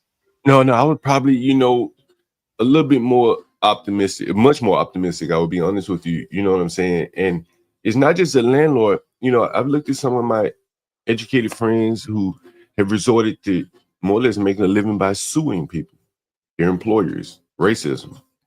And then, of course, I see it as a landlord, man, like we hear the calls here every day. Like the Blacks don't have any money, but the Africans have $3,000 to move in. And I should play the video where the African lady was talking to the Black lady, say, if I were born here, I'd be a doctor. And here you are delivering food. And the Black woman talking about, well, I got a Mercedes. I got a BMW. That's what Blacks are. That's what I've seen. But that's media too, right? But I see it beyond the media. I've seen the Blacks that they focus on their birthdays versus the more important thing, like their rent, right? Mm-hmm. I see them trying to take shortcuts in life. They don't want to learn how to do anything, so they go try to breed pit bulls. Right? All these shortcuts. They want to be rappers, breed pit bulls. It's just like schemes to get around learning how to do something. To start, you got to start at the bottom. And I think that they're at a point where they don't want to start at the bottom. But America's brought a bunch of people in here now that started at the bottom in their countries, laying bricks and shit. Okay. Well, like I'm doing with my son, I'm training him to compete with him. I think your son doesn't have to compete with the people laying bricks. Your son would probably have to compete with the H-1B people when I showed all these fake. Exactly. And that's what I'm saying. Right. I mean, I don't fear the H-1B people. I've competed with them, by the way, and so will my son. I don't look at immigration the same way you do. I think down at the bottom, I think anybody can. I think down at the bottom where there's very little room for, like if you're building houses, and like I'm trying to for shit to be off of an eighth of an inch or a half of an inch, whatever. And the Blacks, and there are large numbers of Black men in America. Alpha would probably tell you, they probably have never driven a nail into a piece of wood, and they're in their 20s, never held a hammer. But my point is that hold on. Let me finish my point. Now, I had a white guy working for me. You seen him on the stream. He showed me how to use a drill properly. I've been using drills all my life. I never used one properly, right? Mm-hmm. And there are a lot of Black men, man. If you put them on a construction site, they would be probably 5 years. They'd be 5 years before you could ever even put a hammer in their hand. They're not going to start there at 28 years old at the bottom, 25. They got to start probably when they're 5, 10. And a lot of it, you know what I found out a lot of it comes from? A lot of these Black boys are raised by single moms, and those moms have totally emasculated those boys. They're taking advantage of their masculinity. They keep them around. Well, even at the point, let me say this right here, even at the point Even right here in my own house, I got my son and my daughter. I got 2 boys, and I got my daughter here with me. If I allow my wife to have full reign on my boys, she would mess them up. She would totally destroy them. Because, and I have to get my boys to understand, I put this on my channel. The male's life and the female's life, we live in alternate universes. The stuff, see, a girl, all she got to do is keep eating, and the fat deposits in the right places on her body, and she immediately get validation at around 15, 16 years old. That boy, my boys, they got to work and they got to prove themselves in order to get there. And a lot of these women who coddle these boys in these single parent households, they have totally emasculated these boys. They can't even hold a drill. I'm telling you, I see it every day. My girl. Well, yeah, but I mean, in all honesty, though, you don't expect a woman to be able to raise a man. I mean, I think that's so you can't. And I'm not saying you're doing it. I just want to put the point out there that, you know, blaming a single mother, you know, I'm sure they don't mean to emasculate, but it's inevitable. Women can't raise men. So, I mean, I think it might be incumbent on, and you're doing it. So I'm not talking about you, Alpha. Sometimes you got to get out there. Black men, you know what? You need to get out there and get more involved, like you're doing. And I'm not as involved, but you know, I have time to do it now. Someone like me probably needs to get off YouTube and get his ass out teaching people how to hammer a nail. And you know, your point is well taken. Don't think I'm ignoring it. I can do better myself. Yeah, so could I just get a second here? Or were you finished, Builder? Yeah, go ahead. I just wanted to say truthfully, and this is just my opinions and thoughts. I believe the issue here really is with the government, and you older men's issue is truly with the government. But you can't take your fight to them for whatever reason, so you tend to blame the broke. That's what I'm, because I assume that Pookie is a broke guy who is a degenerate. So we got to blame these degenerate black men who don't control anything. It's kind of fascinating to me. It just seems like our older men they've kind of changed their ideology of being strong to weak. So now you blame the weaker, because that's what I look at these guys that you consider Pookie and Ray Ray. I assume they're weaker vessels because they have nothing, they do nothing, and all they do is fuck, right? So I look at them like women; those are weaker vessels. So this day and age, our older men are blaming these weaker vessel men who were raised by women, who were raised by other women. I'm assuming because somehow they were brought to this earth immaculately without any sperm. It just doesn't correlate, you know. I see these older guys. You are great examples of great men, and I don't believe your fathers were Pookies or 20%. And you got a question, you just gonna make a statement. And that's what I said when I was talking. When I first started, I said, these are my opinions and my statement. All right. I'm gonna finish it up. 5 seconds. I'm out of it. Yeah, and that's all I wanted to say. Like, truthfully, where do you stand? Like, if you don't have a dog in the fight, you actually aren't stopping anybody from fucking. You're not getting these women and bringing them to you, and you are procreating your immaculate sperm, which will produce immaculate grown men. I don't get this this rhetoric. It just seems like propaganda to me. It seems like dick police, and we telling the guys who are getting the women, don't fuck these women and don't have kids with them, because we feel like we're the immaculate and top shelf, and everybody. I'm just confused about what are you truly. All right, since you're confused, I think we got you. You're going around and around. What are you truly saying, Builder? All right, Ingrid, you're going around and around. Now you got a question. No, I'm done. I'm just asking. What are you really saying? All right, got you. It's not the Pookies. It's not the men's fault. See, it's the women are the ones who ultimately have to give them access to their vagina in order for them to have a baby. But I think number one, our men need to start being more selective on the women, and the women have to start being more selective on the men. You can't let Pookie and Ray Ray, who don't have his stuff together or don't have any resources and stuff. I mean, I don't have a problem with you having sex with them, but don't procreate with them. You can't go to other you can't go to other communities like the Asian women as a whole don't have sex with the most dysfunctional people in their system. They don't do it. It's only in the Black culture that we do that. Can I ask you a quick question though? Very valid points. We all need to be more selective. How do we do that? And I don't think breeding them out is going to work. Just down and dirty. It doesn't have to be like a detailed plan. I Now, think. is there a test we can take to see who No. Come on, Ignat. I think it's parenting. I thought about that too. We need more discipline in the parenting process, but that's years, decades down the road to see results. What can we do now besides what you're doing?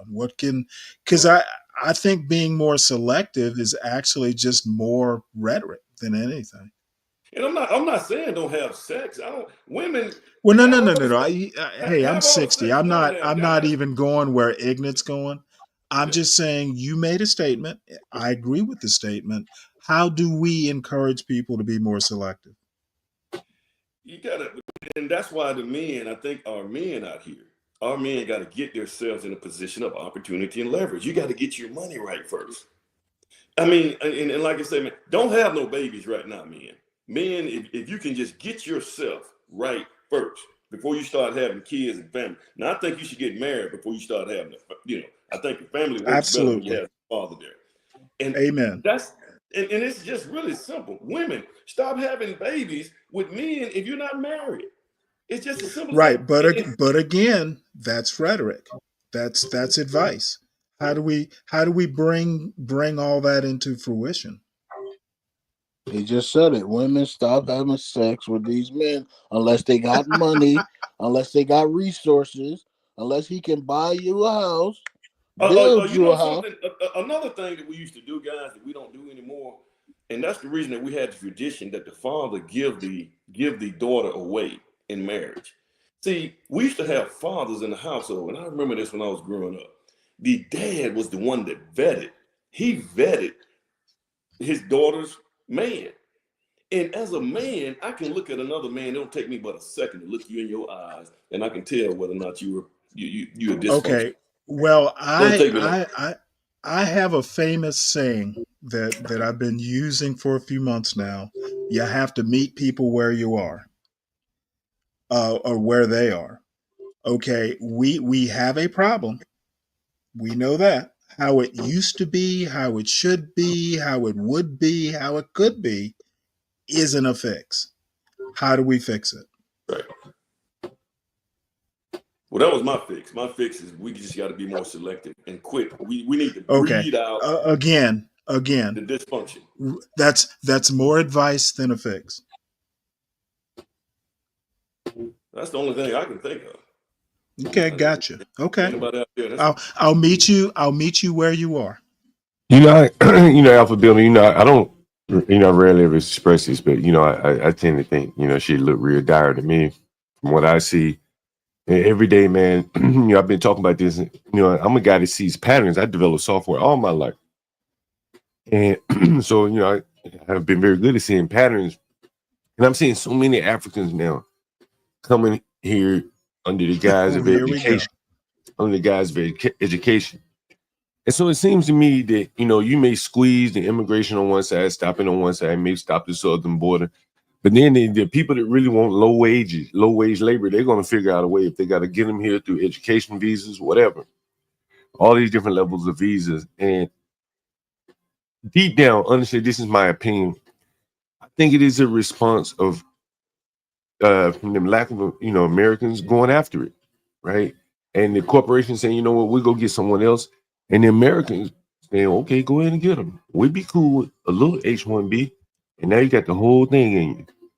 And you have to be, I've said it, if you can't defend it, it ain't yours. And if Americans here are unwilling to defend the jobs that are here in America and let them just go to anybody in the world, then they were never American jobs. Okay, well, one of the problems with that rhetoric is there aren't a lot of black people in that H-1B market. So, one of the things we can do is start competing in that market again, decades down the line. But that's the mindset we need to start taking. Why are we competing with folks coming from south of the border who are unskilled labor? Why aren't we elevating our game? I don't hear a whole lot of that. Well, that's a legitimate question. And I would say to all these, you see me riding my scooter and you see all the unemployed, shiftless, lazy black men just laying about while the Hispanics were there paving the road. You saw that last week. And you got to have to ask yourself, like, we sent these kids to school, paid all this school for them, and they can't even fend off the migrants from paving the roads? Why we even sending them to school then? Mm-hmm. Why waste all the taxpayer money sending these people to school if at 21 they're just gonna be standing on the side of the road? Hell, let them just start doing it now. It's not fair to the taxpayers to educate these people, and then we got to bring in Indians to do the work. Or migrants. Again, but we have taught our boys. Why are we not competing with the Indians? Because we have taught our boys and girls. Mainly our boys. Those guys are gonna be rappers, entertainers. This is what's in our mind. Instead of going out here, we don't want to start from the beginning. And this is another effeminate thing that we have done to our boys, because when you have boys, they're thinking that they want things right now. That's a woman's mindset.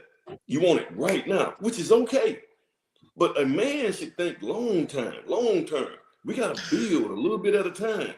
And in my household, I think long term. My wife thinks short term. So when you put the both together, you got a good compromise. But this is what we're doing. I'm not going to let the idea go that part of the problem we're having with single mother households is men not sticking with them. Hey, Alpha, let me ask you this. Go ahead. I'm sorry, Sam. Hold on. I'm making. Go ahead. Go ahead. I'm almost at a point to where I'm going to say that the single mother household problem is largely a man problem. It's too easy. And I can think of examples off the top of my head where, men are just like, hey, you know what? I would rather go through the court system. Okay. You don't have to go through the court system if you're marrying your women. Thank you, Stanley. Oh, yeah. Kimmy Case up here. What's up, Kimmy Case? Good morning. Hey, Kim. Good morning. I actually wanted to talk about, I think when I was coming up, the question was asked about how do people become more selective in choosing. And this is why, like, even when I see like the younger women. Hey, let me interrupt. Alpha, she's an educator. Me too. I taught high school math for about 15 years. So we're on the same page. Nice. I teach life skills. I'm a school social worker. But anyway, like even when we have like our young women up here on the panel, like Lolo, for example, I'm very big on like women, especially the young ones, not getting involved with men who have pre-made families or multiple children around the place, or all the red flags, incarcerations. Like if you're just an at-risk person and you haven't made good decisions in your life, like, and it shows. I think all women, I can speak for women because I'm a woman, but I think in that category, women could be selective in those areas. Like, all right, you already have children, you already have like a family that didn't function. Not to say that you can't at some point figure it out, but how many families are you going to have to create to figure it out, right? And I think those little things are the ways people can become selective. I remember when I went to see my family in Jamaica in 2014, and my aunt sat me down. She said, Kim, I was dating a guy at the time. This is before I got married. And she said, when you get married to someone who doesn't have children and who's never been married before. She said, trust me, it makes a big difference, because she married someone who already had 3 children and was a divorcee. And she just kind of broke down to me in the ways in which it would make a difference if she can do it all over again. And that's one thing I always said in my life that I don't want to like look back on, the doing it all over again part. Plus I'm a bit of a perfectionist, so that kind of bothers me. But I just never wanted to be that person that's like, dang, if I could do it all over again. So I always kind of like heeded to like good advice when people will share that with me, and just looking around me at the mistakes people were making and saying, being honest with myself and saying like, I don't want to be that. I don't want to become that. I don't want to do that. You know, as I was dating guys when they were like, oh, I'm never getting married, or, you know, like, so in my mind, I'm like, those guys are dating for convenience. I'm not dating for convenience. So guess what? I'm out of here. Or guess what? I would never date you. We could be cool, but I would never date you. You know, so that's how I've been selective. And I think it works for me. And having been married one time, not having children everywhere, you know, like, I think it just worked. And I think sometimes it's a hard truth, but from the truth we'll grow.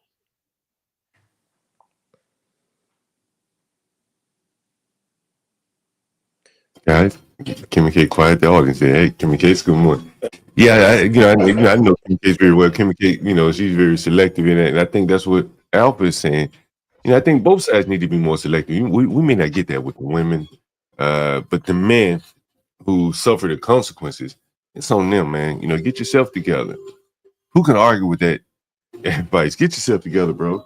And then you could take on these women. Every day we had women. Alpha Builder, we had a woman calling here the other day. She looking for a room for me. And she like, you know, yeah, I'm looking for a room. I said, is it you and your man? Yeah, he coming along with me. He described him almost like a little dog, a pet. Yeah, he come along with me. We go everywhere together, like a pet. He was negotiating where they're going to live. He was talking about how she worked a full-time job. They said, you know, every now and then he get a contract, do a little audio video.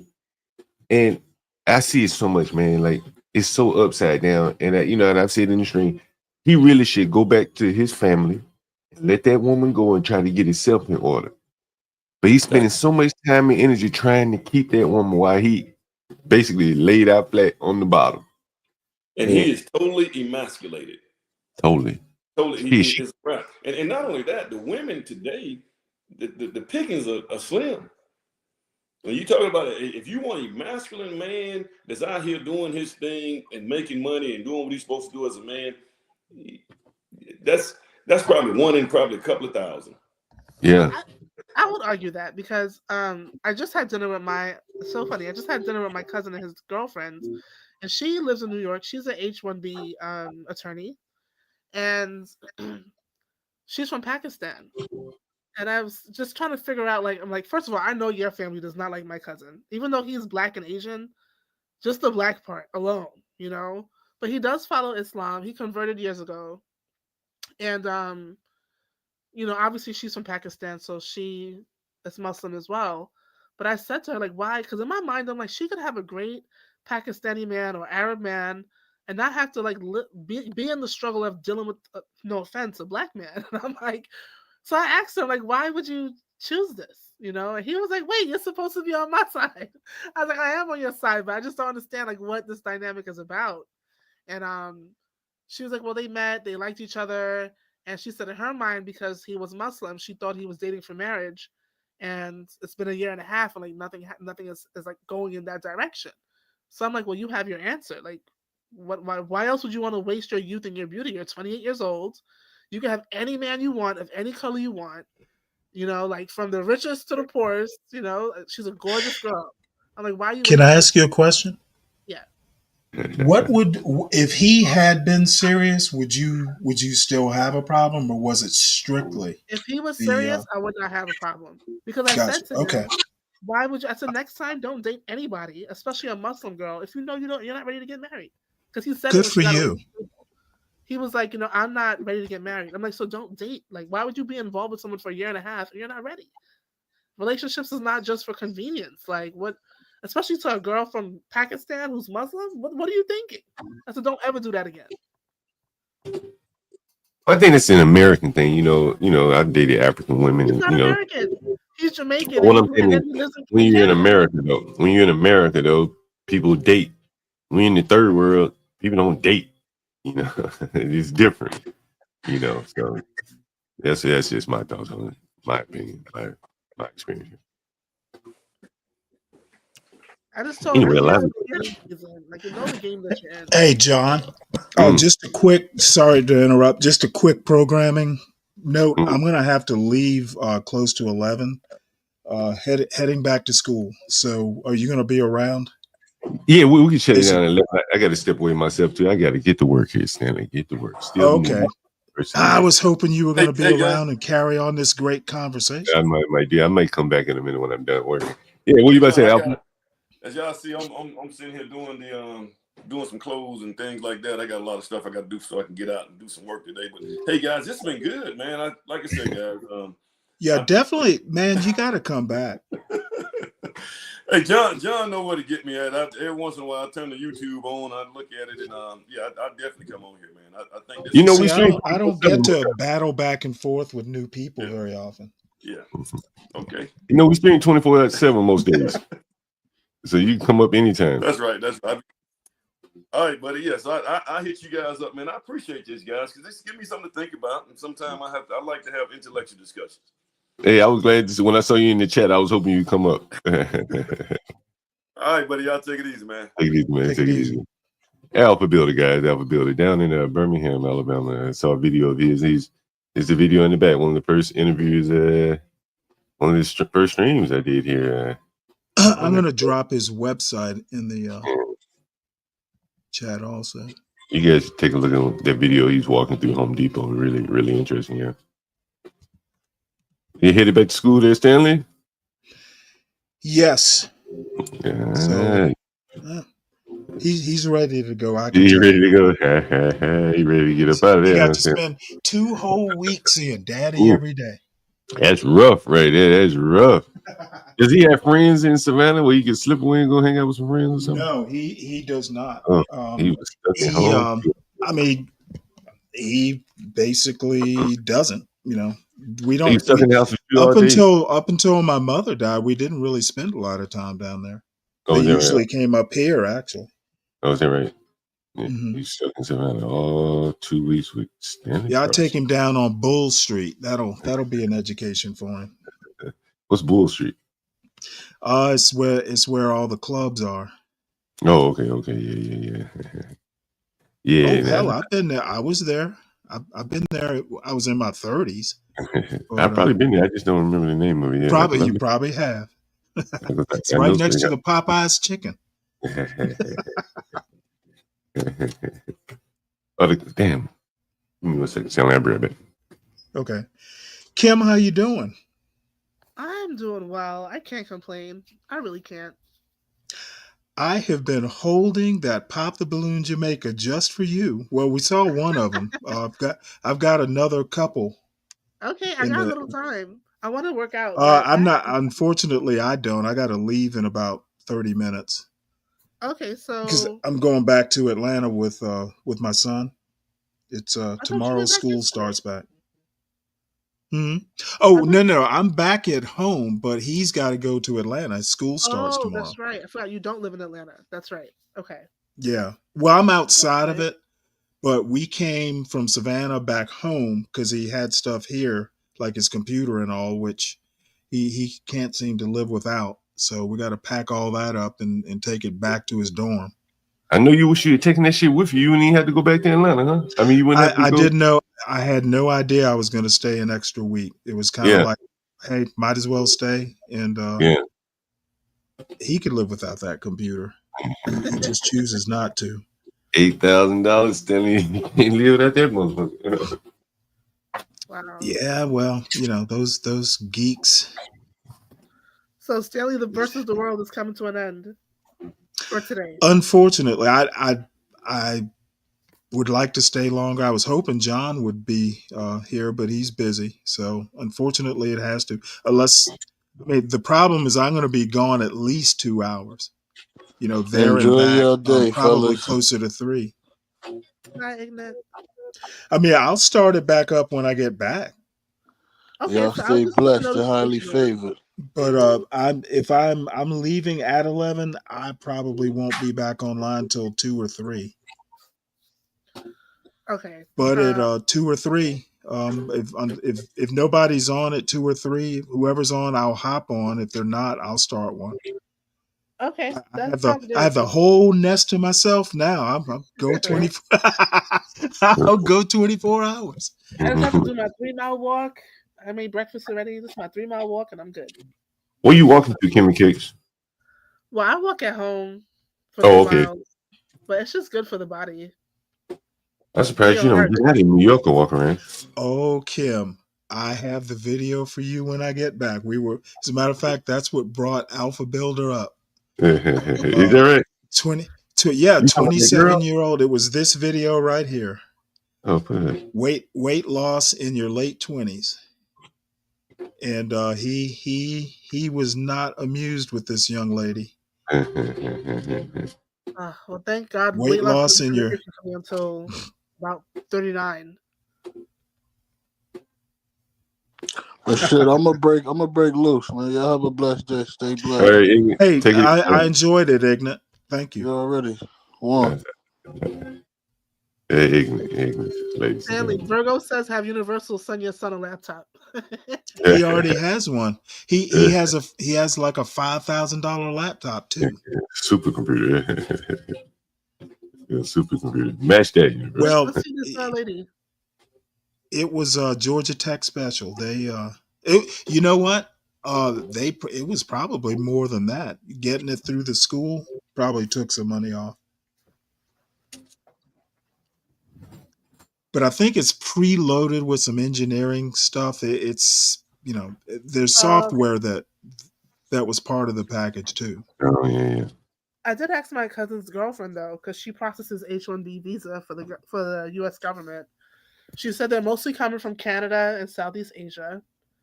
I forgot to ask her what the Well, a lot of Indian Sikhs especially are in Canada. That's what I asked her. She said, but the Canadian applicants are also Southeast Asian by ethnicity, and they're mostly applying for engineering jobs. But she said like there are also a lot of Canadians who are like coming into the school systems also. Mm-hmm. Yeah. Are we going to look at this video, or you just? We can look at it. Let's see, it's 10:26. We can probably go about 20 minutes. Okay. Well, let's make it 10, so you can get yourself together and leave. Oh, I'm ready to go. Water, I've been up all night. Remember? Oh I'm dressed and ready. Healthier foods. It's really about what you consume. Like this has been the last since the pandemic. I guess 4 years or 5 years, 4 years. I've had a lot of stomach problems, and they can't find an ulcer and this and that. So I'm gonna have to go back probably. But that's just a whole bunch of time. Either way, I've had so many stomach problems that the doctors can't figure out for some reason that I've just had to change my diet and live with it that way.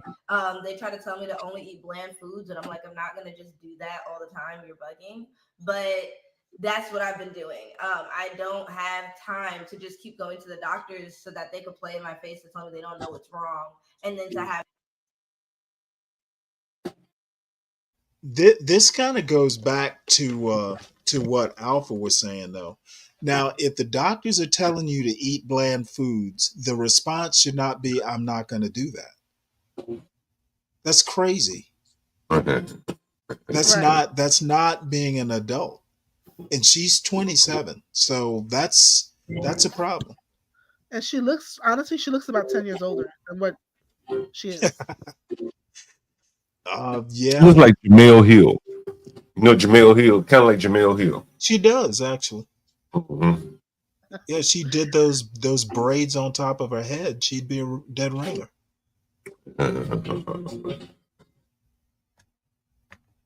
it like 20 years later to be like, oh yeah, we found the ulcer.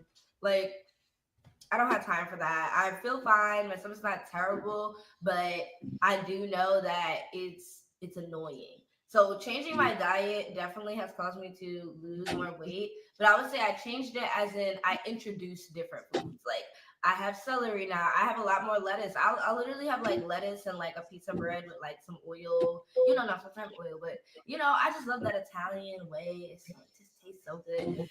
I'll do things like that. And instead of having something else that's not healthy. Now I still eat unhealthy. I still have pizza. I still have naan bread. Literally got it in the fridge. Pizza is my weakness. I have pizza probably like 10 times a month or more than that.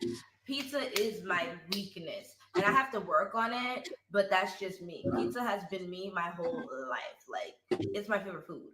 But going into that, I still try my best to make better decisions when it comes to eating more greens, having more yogurts. It's hard. It's not easy. I'm not rich. I can't afford expensive food, and expensive food is healthy food, right? Logically, expensive food is healthy food. You cannot just sit around eating fruits and berries and leaves and think you're gonna survive. Well, for me, that's not how I work. I don't. I have low iron. I can't. We don't have time for that. We just don't have time for that. So I can't do that. But I've been noticing this weight loss, and I probably mentioned it to my doctor because I'm like, is something bad happening to me? Probably not, but I definitely think it's because I'm not in school anymore. I have stress, but I'm not as stressed. I'm not sitting on my butt all day. I'm not doing the teacher lifestyle, which is sit on your butt, yell at kids, and do nothing.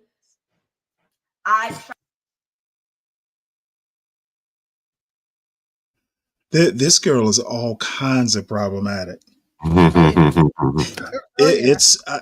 I am just amazed. Has she ever heard of vegetarianism? And teachers hopefully do more than sit down and yell at kids. They should be teaching. And her idea of nutrition was bread, lettuce, and oil. Did I hear that right? Hey, Stanley. Girl. Be brave, gonna laugh in 30 minutes. You know what the title of this shit is? Oh no. Do black women overthink love? Yeah, he is the perfect person to talk about that. I wonder what angle he's gonna come at that from. I think maybe it's this video. She's probably talked on it.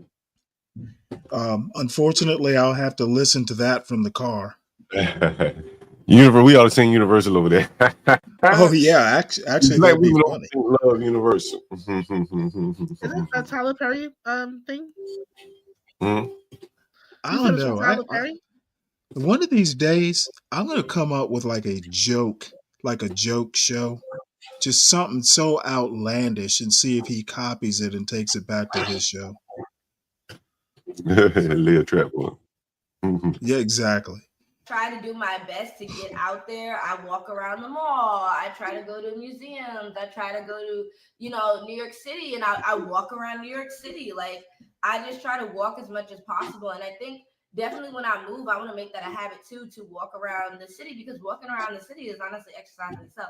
Could it be a little dangerous? Absolutely. Could it be a little tedious and gross? Absolutely. But there's so much to explore and to see in the city. And if you're that type of person that just loves to walk, I show y'all my walking videos of me going to different places, such as I went to Saks Fifth Avenue. I went to places in New York City. I was showing places she couldn't I'm afford. looking at this lady right now.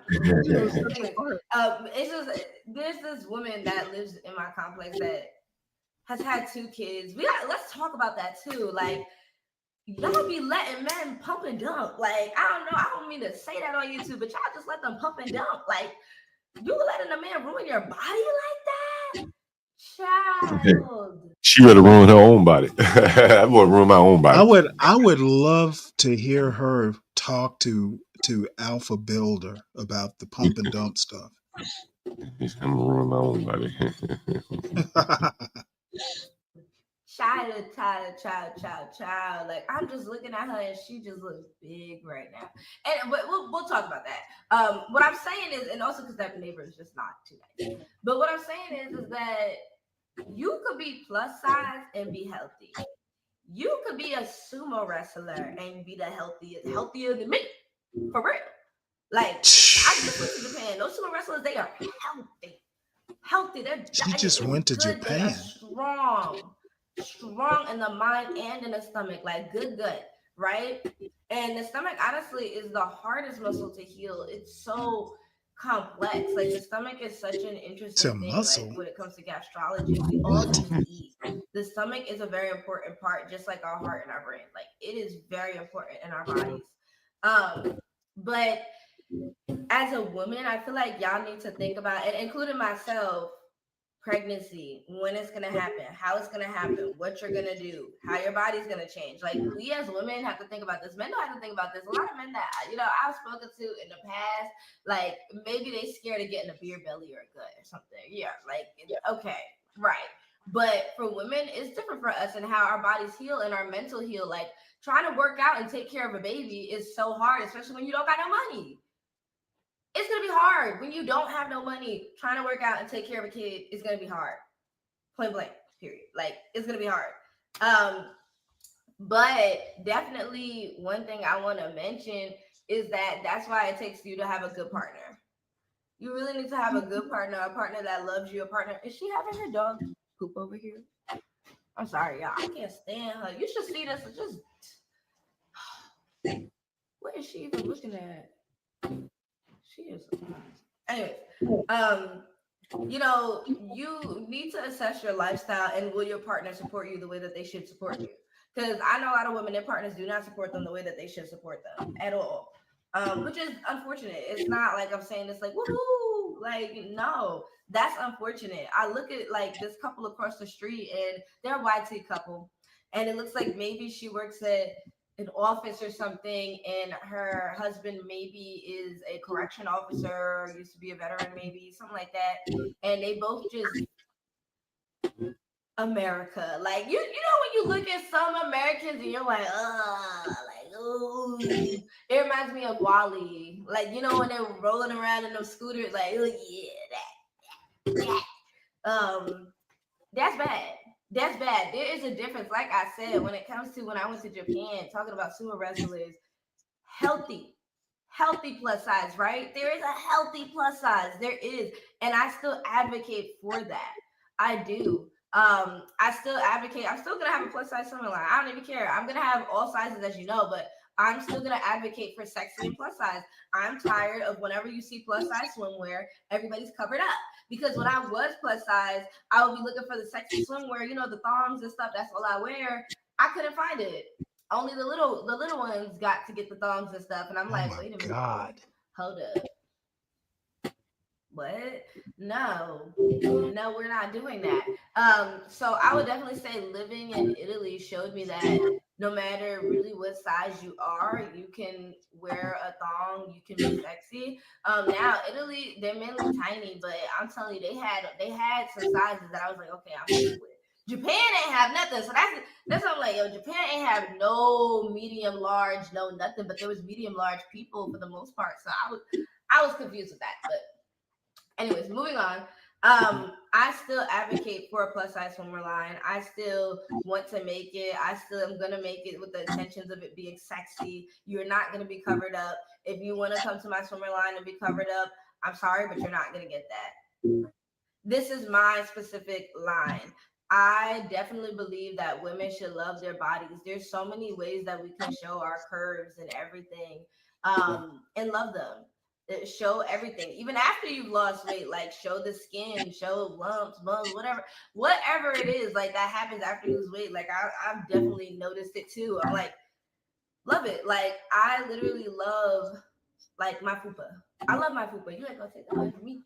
And men love it too. Like the men that I come across, the big dogs I come across, they love it too. So it's like, why would I not love myself? Like, I know, like, the type of man that I attract is the body type that I like. Now, once I get to know their personality, and if their personality is not good, I don't keep them. A lot of women will keep that. They won't. Like, I'm like, no, I'm not keeping that. I won't. But what I will say is that I like what I like. People like to like what they like. Don't change your size because you want to be liked by somebody. That's also what I want to say. In the dating scene, a lot of women are changing their size of, whether it be waist, they're using waist cinchers and this and that. I did absolutely nothing. Like, I'm literally trying to tell you, I did nothing. Like, I just ate better, and I just stopped sitting on my butt. Like, that's basically it. And I'm doing that right now. So what's that to say? Like, I'm not working out. I tried it, but I just walk. Y'all, I love walking. I just walk. I don't push myself too far because I like the way I look and I don't want to lose any more weight. but I definitely can tell that I have to try to maintain the weight that I have. I don't think I'm going to gain any more weight, but I do see myself losing a lot of weight if I don't maintain it or keep track of it, you know? Regulating eating does not mean don't eat. Like, there's definitely some times where I'm just so depressed that I don't want to eat, but I still force myself, or I'll have a meal really, really late, which I shouldn't do. But I definitely believe that you have to understand what you're putting in your body. And honestly, forget at what time. If you say you didn't eat all day, you laid in bed or something, you had one of those days. I don't care if it's 10 p.m. Go have the best Red Lobster meal of your life. What do I eat? Y'all want to know what I eat? Crab legs, chicken wings, pizza, salad, rice, Indian food, butter chicken, naan, cheesy naan at that. I have wine probably like during the celebratory month, like December, probably like once a week, right? But now that it's the new year, I'm gonna have wine probably once a month, or maybe not at all, like at some points. Maybe during the summer, like I might not have a glass of alcohol till the summer. Like that's kind of what I'm planning to do now. Valentine's Day maybe, but I'm not sure. But that's what I want to do, like eliminate alcohol. I think eliminating alcohol does help when it comes to your weight, when it comes to your mind, when it comes to your throat, when it comes to everything. Like I know alcohol literally like makes my throat feel so gross in the summer, or when I'm sick I can't have alcohol, like it just makes me feel gross. And this has been the best winter, as in I have not been sick. Let's knock on wood. I have not gotten sick, and I usually get very sick, but as the years progress on, since like it has been revealed that I can't have acidic foods and I need to eat differently, I need to move differently, I've been getting better. And also something weird happened to me, my tonsils grew back. That's weird. Yes, my tonsils grew back. I'm mad because I remember, I'm giving you a little story time. I was a kid and I had to get my tonsils removed. I woke up and I was screaming because my mom didn't tell me you weren't going to be able to talk. My cute little story, I had a little black Barbie sleeping bag, and they said to bring something that like she likes or whatever. And my mom put me in a sleeping bag. Imagine a 6-year-old little black girl on a operating table and there's a sleeping bag. My mom put me in the sleeping bag, and I don't know. I guess I didn't understand I was gonna be put to sleep. I didn't understand anything. So I woke up and I couldn't speak, and I was like, and she was just like, they were like, stop screaming. I was crying. But yeah, and that was just interesting. I think that was so cute. I wish you could have taken a picture. My mom got to see me through the operating room, and the window or whatever, and she saw me in my little sleeping bag, and they were operating on me in a sleeping bag, which is, I don't know, I think that's a cute tradition. I kind of, not to say I want my kids to have surgery, but if they do have surgery, I want them to be in like cute little sleeping bags, because that's just cute. Like, I don't know, like imagine, you know, Black parents would be the one. They would be the one. They're like, bring her whole bed. You know what? Bring her pillow too. And my mom said, you're gonna put her in a black Barbie sleeping bag. So yeah, that's what I was in when I was younger on the operating table to get my tonsils removed. But what I have to say to that surgeon, I'm mad at you. Some surgeons leave a little bit of your tonsil like there. They basically burn it off, right? Whatever. Some people leave a little bit there hoping it grows back normal. Didn't nobody tell me that. So mine grew back, and ever since mine grew back as an adult, I get a lot of tonsil stones, which is annoying. If it's really cold outside and I don't wear a sweater or anything like that, yes, a sweater, but if I don't wear a scarf, I get a tonsil stone immediately. If I'm at the beach and it's really cold, right? Because I'm from New York, I go to the beach a lot, even in September, and that's when it starts to get cold, I'll get sick. So that's just me, but it's been getting better every single year. So I don't know, maybe my tonsils are fine, but definitely salt water gargle, fix that right up. Listerine as well, but salt water gargle. Honestly, you should just be doing salt water gargles whenever you want. Like, it's really healthy to do, but it doesn't taste great. It doesn't taste great at all, but it is something healthy to do. Anyways, back into weight loss. But anyways, becoming an adult, learning how to take care of your body, you're changing, and your forming body is so interesting and different and hard, and You know, it's crazy because I got a lot of disgusting comments online when I first started YouTube talking about lose weight.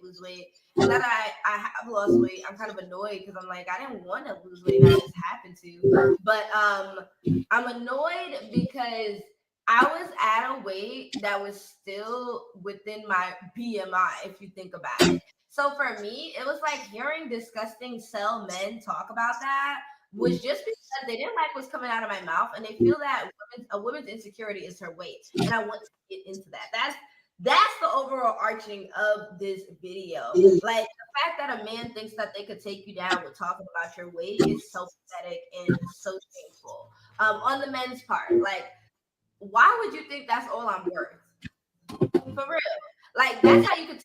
I click on their page and it be somebody who goes to the gym who looks like a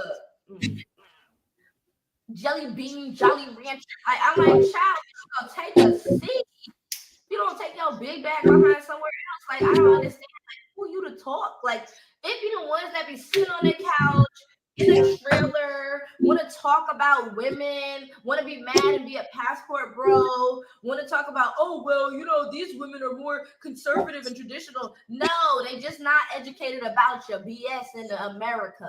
That's what the issue is. They don't know the BS that you're doing in America. So therefore, when they in Thailand, Colombia, and all these developing countries, you bring them here. You heard that? Who agrees with that? I mean, she's arguing with the Passport Brothers.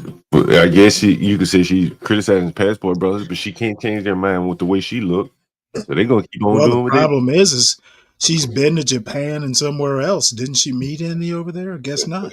They didn't go to look. Passport bros look the same. They all fat and sloppy, nasty looking. But you heard how the HIV rates in DR are like off the chains right now, and they said it's because of tourism. They blame the Passport bros. Interesting. Yeah, it's like you should look it up. It's like on the CDC website. It's like really high. And also in the Philippines, they all scared. They don't know what to do, and they also don't want to get deported if they're not married yet, and they had a kid with you. No, if you don't get your cell behind out of here talking about women's weight. But anyways, I had to do that for y'all ladies because don't listen to these men out here. They are so pathetic. They are pathetic. Like when I tell you pathetic, I'm like, yo. You know, Stanley, pause it right there for a second. Man, this is really like the other side of the coin. The men are complaining and the women are complaining. She's saying the men are pathetic. The men say, well, you pathetic. I'm going to I'm getting my passport and get the hell out of here and go find me somebody to sleep with.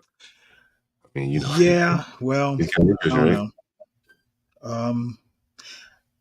It's kind of sad. I'm glad I don't have to be young. Yeah.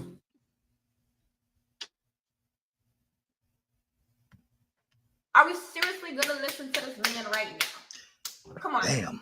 I wish he would stop that clap stuff. Do not listen to them. It's pathetic. It's annoying that men want to attack a woman's weight. Like, women go through bearing children. Women go through hormones. Women go through like everything. Even intimacy will affect you. And that too, let's talk about being celibate. I think being celibate too, like, oh my God, it feels so good. It feels so good being celibate and not having to deal with You knew that was coming, Stanley. You knew that was coming. I feel good. We saw that on Pop the Balloon. All good. I'm definitely gonna make a video about being celibate, but it's so interesting to me, like how people are just so annoying about a woman's weight. And let me talk about men. Like, y'all don't go through what we go through. We go through something every single month. Y'all know what it is. Like, we go through that every single month.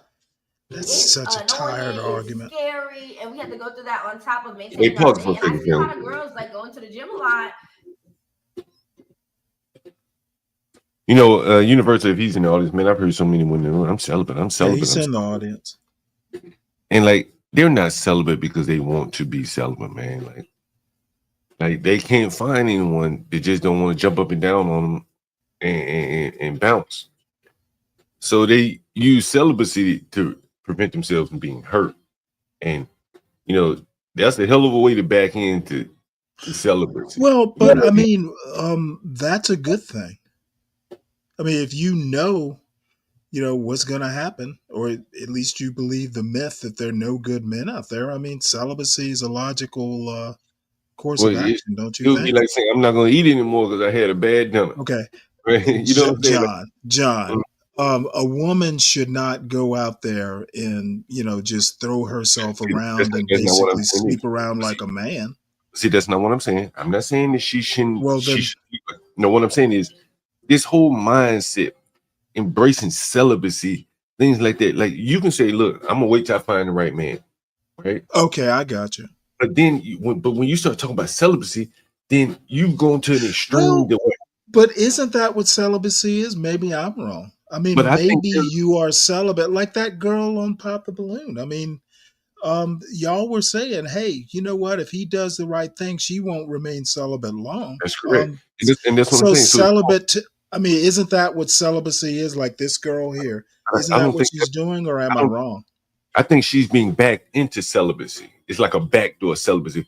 I Yeah, haven't backed found it in yet. by men because she can't find a good man. No, I think, well, yeah, but part of it is because she's overweight. She's in a demographic where the She's better not men, currently. She's not. She's you know. okay. But I mean, she's not as shapely as the men. Believe me, Everyone has a good somebody would like, be okay with her. But She yeah, is. somebody She's would be not okay. bad. I've Yeah, seen her what I'm saying. full length. Well, yeah, I haven't, but what I'm saying is there's no just one who's like listen. had sex consistently their whole entire lives. Like, I don't think so. I think people have been celibate But here and there. well, Universal says they're only celibate for certain types of dudes. Okay, that's being What if they're celibate 'cause choosy. they're That's single not and being. they're not- It can be called celibate.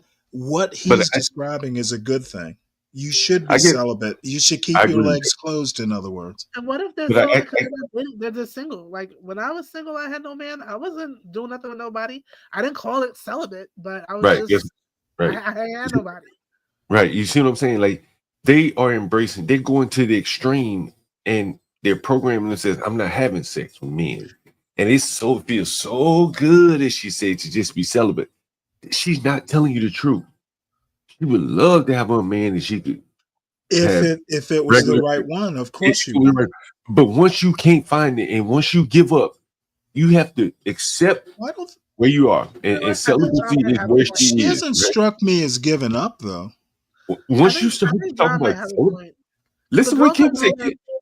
The girls Go I ahead, know Kim. that were really big on the girls I know that were really big on being celibate were the ones that will do all the one night stands or the hooking up on Tinder, and like those girls are really big on celibacy at some point in their lives. Well, Normal let people me like make me, a it was just not a thing. We didn't have to like make a thing about it. let me make a quick point about the word celibate. Okay, I don't think she means celibate as in the way a nun is celibate. She's Well, I think- misusing the word. Well, I think she's using it and I'm judging her by her black vernacular, like how black women speak about celibacy, right? Maybe not the. Well, I'm telling her she should use the right word. Right, but she's not using it. She's speaking in her own cultural lingo, and I'm meeting her where she is, and I'm saying that you hear it all the time, right? I'm celibate right now. I'm saying like, it's like okay, yeah, I get you. It's like a defense mechanism to me. Okay, well, see, nerd that I am, I'm saying I get what you're saying. She's using the wrong word. Right. Yeah. But and she's doing what is it? The 4B 402, whatever the Korean thing was. And where she's just basically she's using it as a weapon, is what you're saying. Well, using it as defense. Are like hoes. They're hoes. Like they sleep with everybody. They get drunk. They're fucking in bathrooms. They're doing all sorts of nastiness. And then one day they want to be celibate. It's like the opposite end of what they really do. Yeah, like I mean, basically using it as a 4B. That's what it is. That's what it strikes me as. She's doing a 4B, where hey, you know what? I'm gonna dangle it, but you can't have it. That's what it seems to me. Yeah. And I'm just like, are you doing this to be healthy, or are you doing this for a man? That's where I draw the line. That's why I've never gone to the gym like that. Yes, when you're done, just go ahead and shut it down because it's going to be when I come back. I'll start another one up if no one has. Junior and senior Okay, year, I should have done 11, 7. I got to roll out here. Okay. a weight that I never used All right. to Well, I'll lift see before. y'all You can see later it. Look at my beginning in a few YouTube hours, videos I to guess. now. Like, See you, Stanley. Okay, and I'm gonna put the look at my beginning link for YouTube videos this to in the now. back, And I would say I and I'll Yeah, leave put my it- genuinely wasn't computer. even Well, you know thinking what? about Let me put the link in the how back, I looked at All right. all. and we're at I just 28:34 on the video. All right, I'll pull up. All right. Damn, if you leave, I better get it now before Yeah, you leave. I just put it in the back. Yeah, and I'm gonna put it in the back. Once you leave, I won't be able to get it right. I think that's how it works. I'll put it back there. Hey, Stanley, you headed to Georgia Tech, huh? Yep, Jump gonna it see. up. I'm gonna render judgment on the sloppiness of that dorm room. You might find his little girlfriend waiting on him. He bought some chocolate for somebody from River Street Sweets, so we'll see. You might be finding out who is the recipient of the chocolate. She got the key to his heart there, Stanley. I'll talk to y'all later. All right, take it later. Round of applause.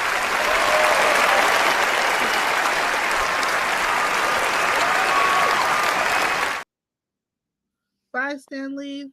Yeah, I'll show some love to Stanley Cross there. Yeah, Oh, keeps you down overnight. Support Stanley Cross on it. We got the Cash App strolling across the banner. What's up, Kimmy K? How you doing? I'm doing good. I can't complain. I'm just grateful. What's going on in New York these days? Miss New York. It's just been slow. I think everyone's slowly coming back, like, to reality. It's been a little slow. Yeah, it's been slow down here too, man. Not much going on here in DC these days. Slow. Just a little We ramped concerned. up for the inauguration.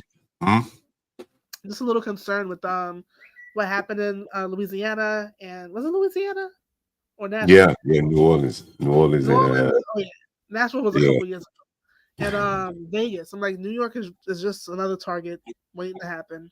oh yeah. Hell yeah. I'd be very concerned.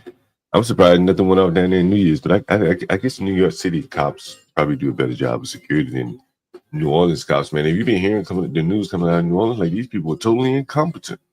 Yeah. Handling, When I see the military with their big machine guns out, then I'll know something's up.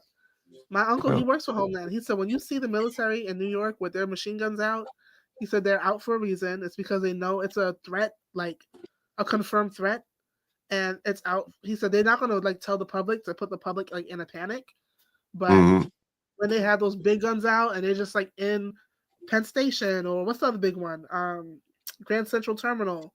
He said, yeah. He said something is going on, and he said if ever something breaks out, to stand right next to them because they're going to get themselves out safely. And if I'm next to them, I'm getting out. For the most part, I'm more safe than the person running around. Be Brave is streaming about Stanley right now. I tell you, Stanley's a superstar. Damn, we about to get a big storm. Damn, let me order me some groceries right now. Same here. Shit, it about to be a big storm. Shit, let me check the weather here. What's the weather? Let's see. What's the weather like? Shit, it's 27 degrees. I said. Let me check mine too. I hate this. It's coming up. I hate that shit. After you. I don't like being stuck in the house. They said it feels Let like me see what the weather. Damn, where's the weather here? Yeah, ours is coming on Saturday.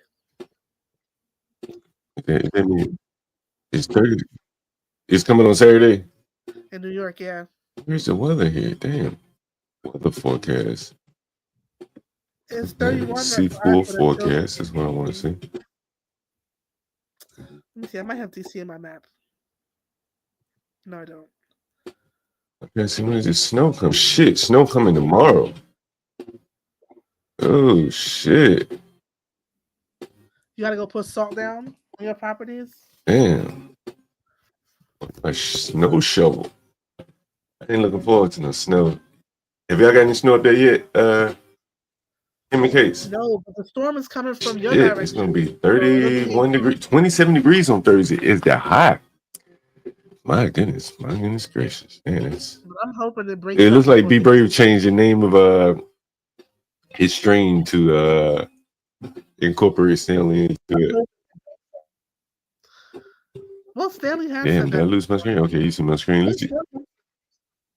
What?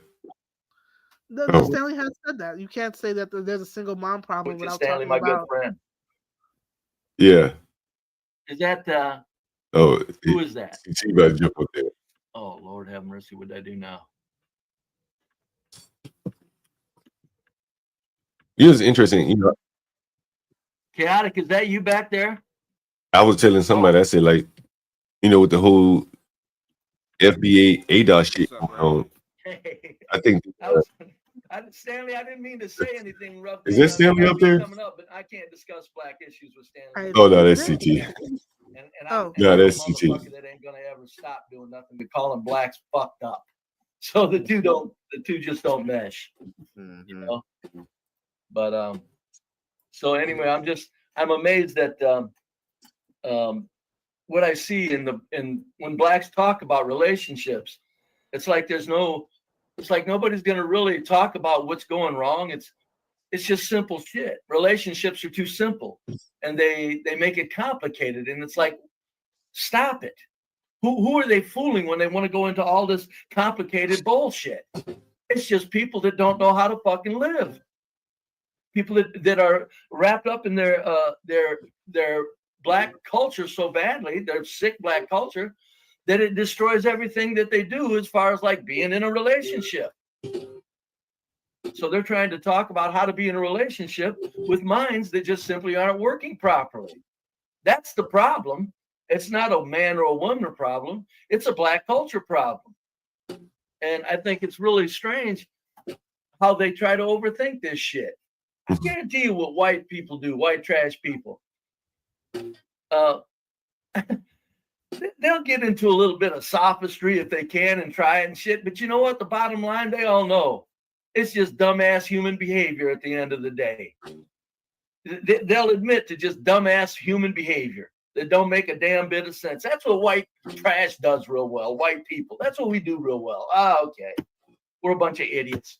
They ain't no making sense out of this. And I know white, blue-haired liberal women are the ones to try to overthink things a little bit. But for the most part, most white trash would tell blue-haired liberal women to shut the fuck up. Shut up.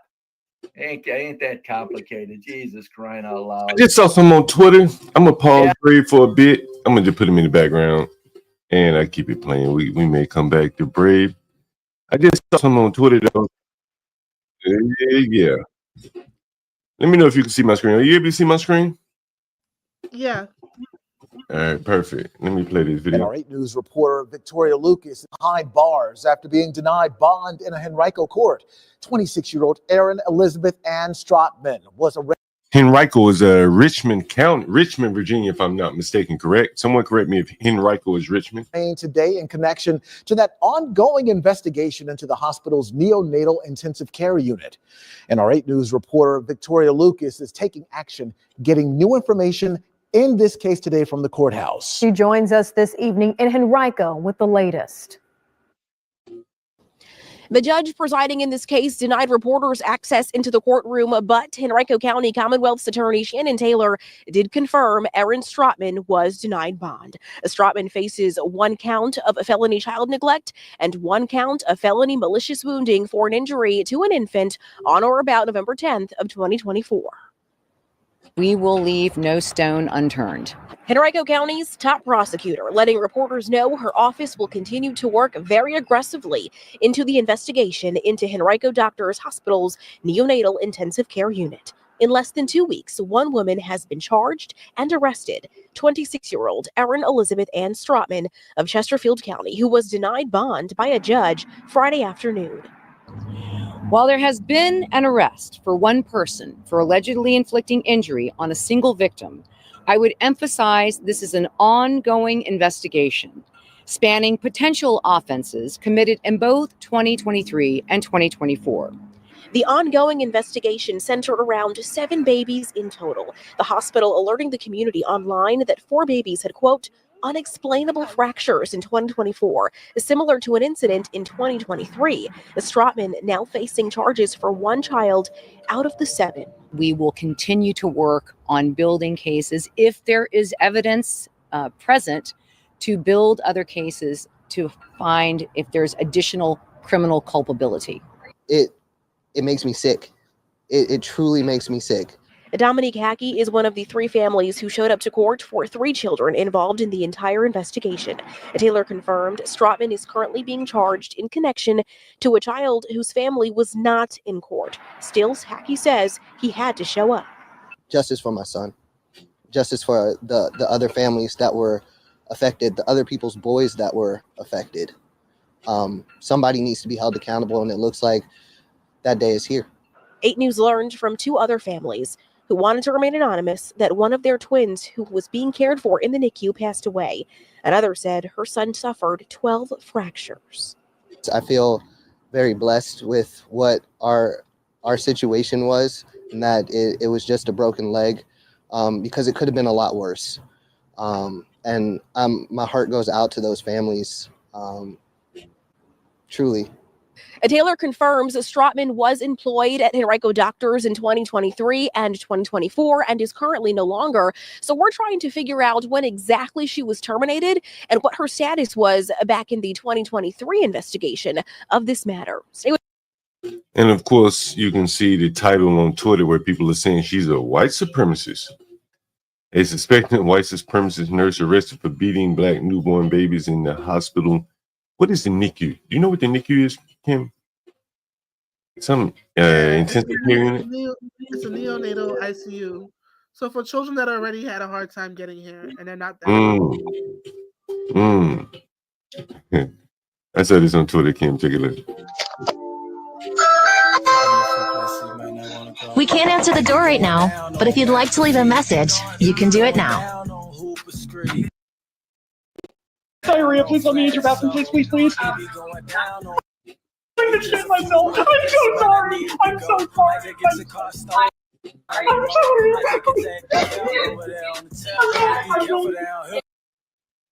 I'm going to shit myself. You're scaring my children. I'm sorry. No, I'm going to. Please get out of my house. I'm going to. Please get out of my house. I'm going to. Please.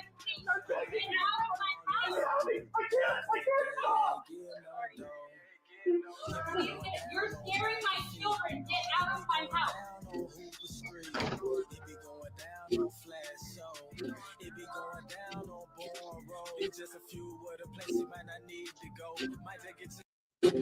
The guy had the shit real bad. You know, he's a DoorDash driver. I guess he said he had diarrhea.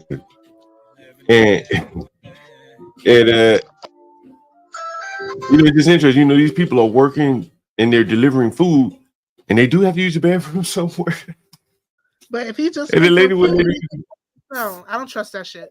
If he just picked up food, he could have used the bathroom at that restaurant. He could have. They probably don't let him use the bathroom. Hell, maybe the walk in, walk out. They could have. They go all the time. I see it. Somebody said wear a diaper. Neonatal intensive care unit. American Man said things I've never seen inside there. And damn, this lady was breaking the bones of children in the NICU unit. Damn, that is amazing. That is truly amazing. Oh wow, and you know, and now they're calling her racist. It's just one of those things, like, you know, in the new America, man, like every little slight is going to be, you know, if it goes against one race or the other, you know, there's going to be an element of race to it. And let me bring this up to the screen, Kimmy Case. Have you heard about this? Yeah, that's definitely true. Have you seen this, Kimmy K, coming out of New York? Lord Jamar. I mean, I would echo it. Safety is paramount. I mean, I cannot tell you how much of an issue this is amongst station agents, you know, and all of us who work here. it's an issue. We're concerned about our safety when we go out on the platforms. I mean, if you ride the subway, and I'm sure mostly everybody in this room has been on the subway at some point or during the week, and you see the different things that go on, the mental illness, the homelessness, and all of that. If it's a risk to the public, it's a risk to us. I mean, I would echo it. Safety is paramount. I mean, I cannot tell you how many. Say what? Is he the one that What you say, Kimmy K? her eye came out? Remember, like the woman Shit. that Either him or another one. They may say, hold on. How much of an issue this is amongst station agents, and all of us who work here. It's an issue. We're concerned about our safety when we go out on the platforms. I mean, if you ride the subway, and I'm sure mostly everybody in this room has been on the subway at some point or during the week, and you see the different things that go on, the mental illness, the homelessness, and all of that. If it's a risk to the public, it's a risk to us. I mean, I would echo it. Safety is paramount. I mean, I cannot tell you. And so it looks like he's really done a lot of attacking in his 57 years. Stabbed someone in 2022, stabbed a man on January 1st, and an MTA employee the following day. Damn, you haven't heard about that Kimmy case?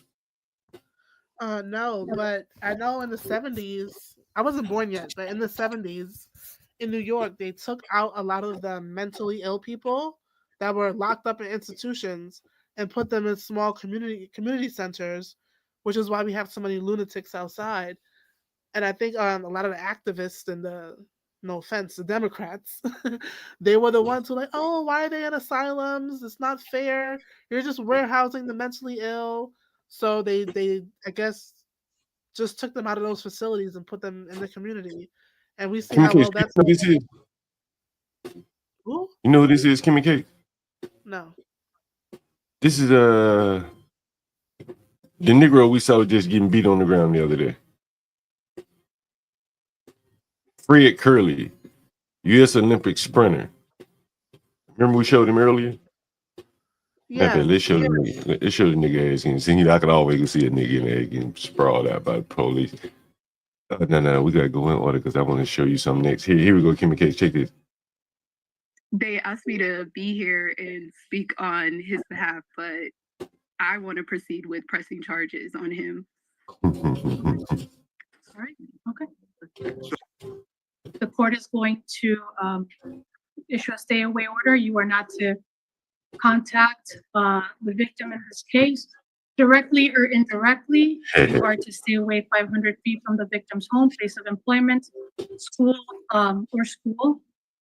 You are not to have any contact in person, in writing, by telephone with a victim in this case, including through a third party. In addition, you are not to use or possess or carry any firearms, guns, weapons, or ammunition. You must immediately surrender any. She looks kind of like Lori Harvey's daughter, doesn't she? Lori Harvey, a little bit. Firearms, ammunition, and concealed weapon permits to the nearest police department and file a receipt if you have any. And if you need to return to the residence, you have 48 hours as to the entry of this order, but you must be accompanied by a police officer to retrieve your personal belongings. And that's her putting his ass in jail. You see, I'm gonna press They asked me charges to be here and on this speak nigga. on his behalf. I want to press charges on him, make sure they the government got their hooks in him real good. Did you hear Magic Johnson got the Medal of Freedom, Kimmy Cakes? Yes, I did.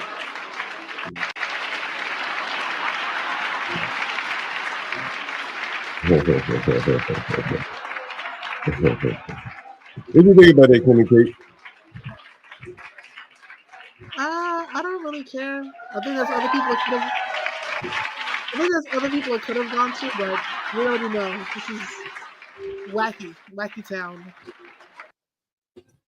Is he the first black AIDS? He made history, y'all. First black AIDS recipient of a Medal of Freedom. Is that what it was? Is he the first black recipient of the AIDS? to have AIDS in it. I just got a question. Big Magic Johnson. What has he done? What has he done? Well, yes, he's a business person. He's got AIDS. He got AIDS. Did he do any That's what he did. business? Did he help anybody in South LA? Well, I think he's HIV. He doesn't actually have full-blown AIDS. But Well, what kind of a guy goes to every city, has sex with every girl, What kind of and he catches HIV? And HIV, is that got someone we HIV. want to respect and tell our kids about? I think he should be ashamed of He should himself. be shamed. I think he He should was go gonna be into the background. Go in the But what background. does he do for the black people? What does he Doesn't do? anything. Nothing. Here is a man who's, I don't know if I say this, he acts so holy. I mean, he made love to every girl in every city in America, and he had AIDS. And when he had those AIDS, I went to my synagogue. When he and had I those prayed AIDS. for him.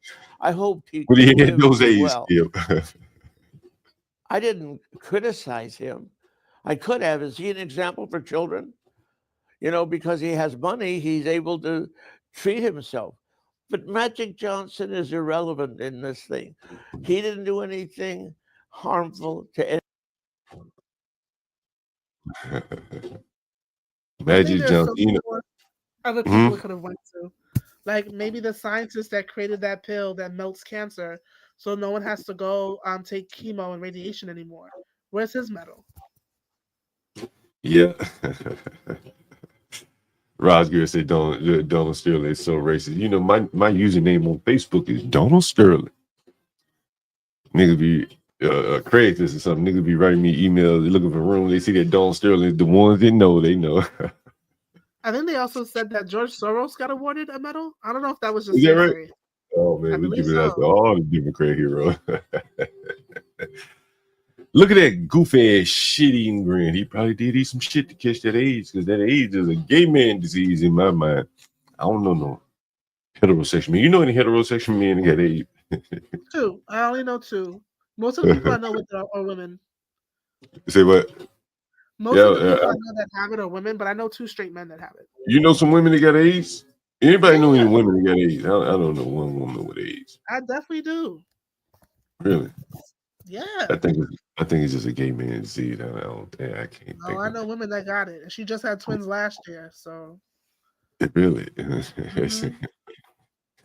Kimmy Case, you remember we were big anti-voucher. Did you ever seen that clip of the guy who created the PCR test talking about you can't really measure the PCR by the PCR test? yeah. Anyway, I don't even believe AIDS is real. To be honest with Shit. you, I can introduce you to some people. They can tell you if it's real or not. I don't know if I believe that shit is real, Kimmy Case. I'm hesitant. Hey, here's an interesting Jesse Lee Peterson video. Look at this, Kimmy, oldie but goldie. Am I what? You ever seen this before? The old Jesse Lee Peterson. I'm trying to figure out what happened to him. You all right? Are you okay? Oh, I'm feeling better than ever. Are you all right? Yes, I'm all right. Are you racist? Am I what? What are you think of these people now? Why? Why you stay here? Are you racist? Am I racist? Yeah. No, I'm not a racist. Why do you ask that? Well, why is it that people who stand up for America and who want to protect our own borders, why are we always trying to be backed up with the racist thing? I'm standing here with a black man. If I was a racist, this is my brother right here. If I'm standing with him, how can I be a racist? Are you a racist? No. So why would you ask him if he's a racist? Well, let me see. Why would you ask that question? Why I'd you like to know stay why here? You asking him because he's white and you want to get away with this racist remark. Are you a racist? No. So why is it that he a racist because he's standing up Do you for the like country? the Latin people? Do you like them? Do you like them? No. Do you like them? Yeah, I Do you like Latin America? people. Do you like America? Yeah. Then what's the problem? You should be out here picking it with us. That's a dumb question to ask. You're asking that question so you can use it on your program to make him look like a racist. Why don't you ask me am I racist? Because I'm black, right? I love America too, and I think these illegal aliens need to be shipped back to their country. So why is that racist? You're a racist for asking him that question. Thank you, Jesse. And you're only doing it because he's white, and that's what you're going to show on your report tonight. You shouldn't play that kind of game. That's a dumb question. Shame on you. You should be ashamed of yourself. Yes. You're in America taking advantage of all the benefits that America has to offer, and your only comment, "Are you a racist?" That doesn't make any sense. And that it was an effective shutdown of that reporter, Jesse Lee Peterson in his prime there. And you know, when I look at that man, you know, when I look at that video, I really think like the black man and white man, we really have more in common than we have against each other. We found all these fake divisions. And that white man really couldn't defend himself against being racist. Had Jesse Lee Peterson not been there, they would have ran the clip, "Are you a racist?" And Jesse Lee Peterson came in and said, "Look, you know, hey, am I racist? Shit, I'm out here arguing for the same thing he argued." But you don't ask him that. You don't ask me the same question you ask him, to derail the movement of what many Americans want is to get these people up out of here. Right? And they were going to attack that white man and smear the whole movement as racist, when the black man right next to him want the same damn thing. You know, that was very interesting. I never seen that clip before. Someone said, "Oh, Jesse Lee Peterson is gold." Yeah. But I think that's the way we have to go ahead. For somebody, like, how do they feel being somewhere where nobody wants them? Like, I would not feel comfortable being somewhere where people are consistently telling me, "We don't want you here." Well, I think honestly, Kim, I think it's got to a point now where they can cocoon in areas where no one is telling them that. You know, there are large parts of the Bronx where if you're an African, you can go up in, I forget what's the part of that part of the Bronx, way up in the Bronx, where a lot of Africans live, off the 5 train, I think, or the 6 train, one of them. And then, you know, there's probably parts of Queen where a lot of Mexicans go, and on it goes. You can just cocoon in your little area and then never really deal with the outside frustration coming from the Native Americans. And that, you know, becomes really just very tribal. You know, people live within their communities, you know, don't really go out much, you know. So that's what I think ultimately evolves. What do you think? I guess you have a point. You know, like I remember reading an article in New York about it was a Chinese, it was many people actually. It was a Chinese man, and it was like, yo, I remember him, he had lived all of his life in New York and never learned English and became a millionaire. And they were talking about all the millionaires in New York that never learned English and became millionaires nonetheless. You know, the congestion toll is going into effect in New York. Have you heard about that, Kim? I think it did already. Yeah. But did they lower it, what, to $9? Did they lower it, what, to $9? I think once all the lawsuits start going through the courts, it's gonna go away. You think so? I think it's here to stay, Kimmy K. Congestion toll takes effect in Manhattan. You think it's going away? I mean, they've invested millions of dollars in this technology. Yeah. It always goes away when, remember, when you sue someone or go through any court process, there has to be like a moment of discovery. Anytime the MTA is asked to reproduce anything on the books, they just disappear. They disappear. It's gonna disappear. It'll be interesting if it does, Kimmy Case. If you look here, it seems like it looks like they lowered it down to $9 for the congestion toll in 1 second. Because it was like, what, going to be like $16? Yeah, for cars, for like just your own personal vehicle. So to drive into Manhattan. Oh, really? Here's it. We have found a path. I'm proud to announce we have found a path to fund the MTA, reduce congestion, and keep millions of dollars in the pockets of our commuters.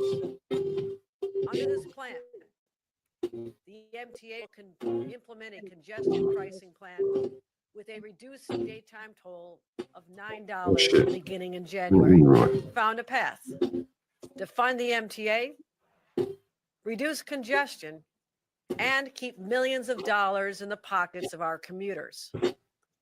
Under this plan, the MTA will implement a congestion pricing plan with a reduced daytime toll of $9 beginning in January. You know what's so crazy? It's a new toll of $9, right? Now listen to what she says. Listen to what she says. It's a brand new toll. No one's ever paid this toll before. $9 beginning in January. Yes. They reduced daytime toll. A reduced daytime toll of $9. But if I never paid the toll, how the hell is it reduced? And why are we paying for what we already paid for? It's a reduced toll, ladies and gentlemen. A brand new toll, but we reduced it. And then why are we paying for what we already paid for? We already paid for roads and tunnels and all that. Why are we paying again? You got to pay more. You got to pay more. They're walling off Manhattan, so it looks like you got to pay to get in, man. They're going to be like the city of London. They reduced the toll. They reduced. They actually cited London in the study when they came up with this, and everyone cursed them out. Like even New Yorkers like myself that don't drive and won't really be affected by this. And I don't know. I just don't see, like, once these lawsuits start, especially from New Jersey and Connecticut and all these other places, I just don't think it's going to work out. I think they're going to work out a scheme for New Jersey, if I'm not mistaken, because they already pay a toll to come in to New York, lower Manhattan. So I think they're working out a scheme for them. You know, I was talking to my business partner the other day, Kimmy Cakes, and one of the things I realized was like the poor people the people I deal with, you know, who mostly working class, they used to have a little bit more money, and it seems now by the time they get to me, all of the corporate middleman companies have squeezed out all the profit, right? And you say, well, what do you mean by that? They may work for Uber Eats and DoorDash, right? So they're getting a cut of their money. Then they live in Airbnbs and things like that. And then Airbnb is getting a cut of their money. So by the time these people come to me, the companies have shook them down pretty well, where they really don't have much money left to even pay for their housing, you know. And it's just kind of interesting. You know, these things didn't exist 15 years ago, where, you know, there was a surcharge on top of everything that they eat. They used to walk to the store, to the bodega, convenience store, like they do in New York, get them some fried chicken wings or whatever the hell they eat. Now they can just conveniently lay up in their bed and call that shit and pay the $9 toll, taxes, tips, and all that kind of shit. You know, anyway, just very interesting. Hey, have you noticed that too? A lot of people ordering DoorDash, Uber Eats, and all that shit. I mean, yeah, in New York, yes, yeah.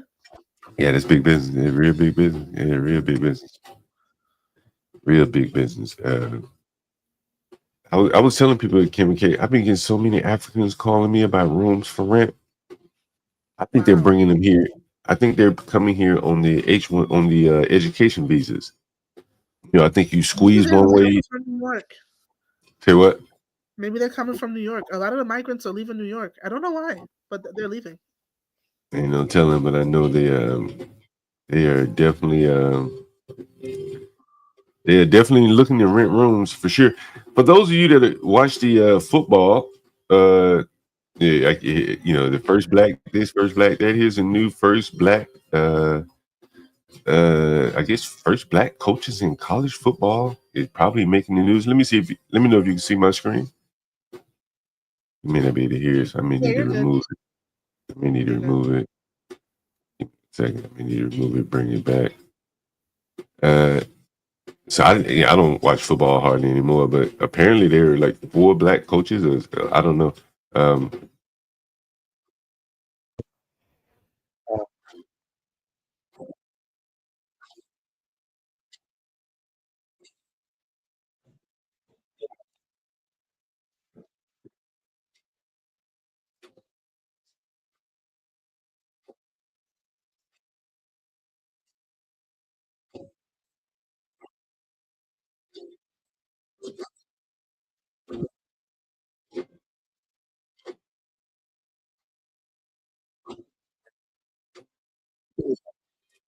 I guess moving on. I guess there's progress being made. I guess it depends on how you look at it. You know, I don't really watch football anymore, so it doesn't really matter to me. But you know, hey, it's good that we didn't even know, and it just happened, right? Let it be like that. Some news coming out of New Orleans. Anyone remember that the New Orleans police chief came out of Oakland, did a terrible job there, and got promoted to New Orleans? And you know, apparently she didn't know what the hell was going on in New Orleans when the terrorists attacked. And so we take a look at what she says here. You know, diversity, equity, and inclusion. DIE.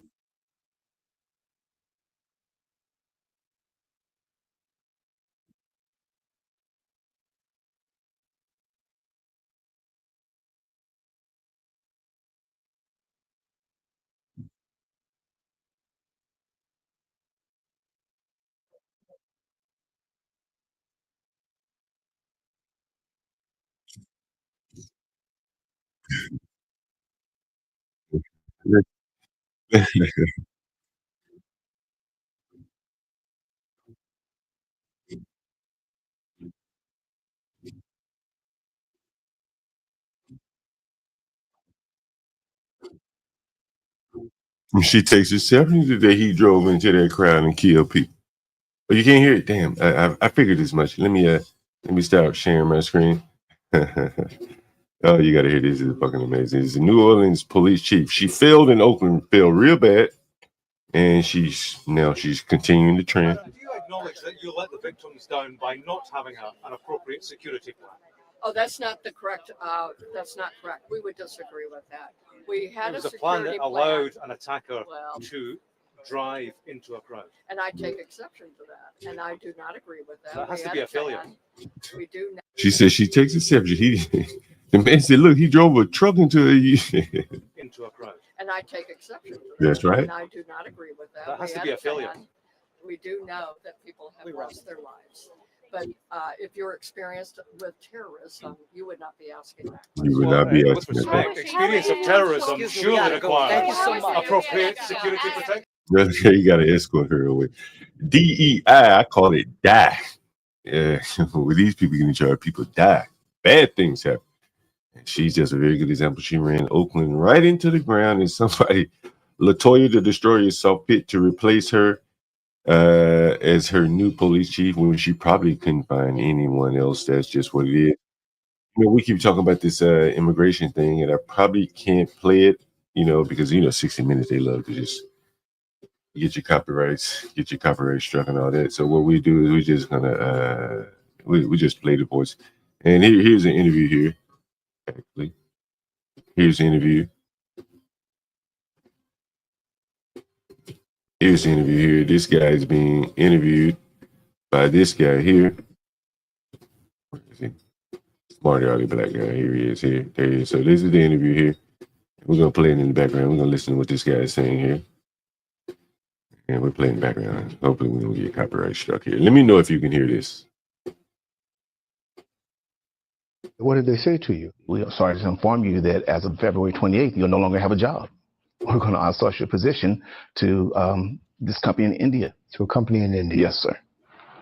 Harrison was told he could stay on the job, get paid for 4 more months, and get a bonus if he trained his replacement. Now I'm being told that I not only going to lose my job, but I also have to train these people to take my job. Are you angry?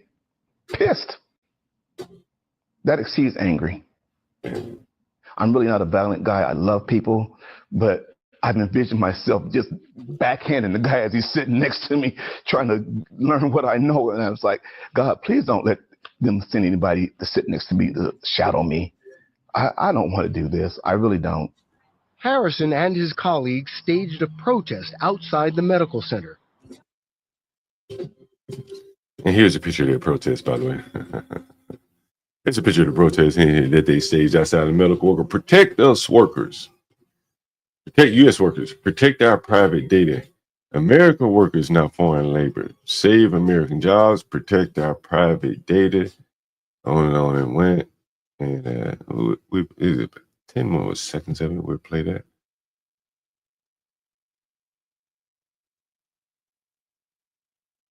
His fellow worker, Senior Systems Administrator Kurt Ho, is losing his job too.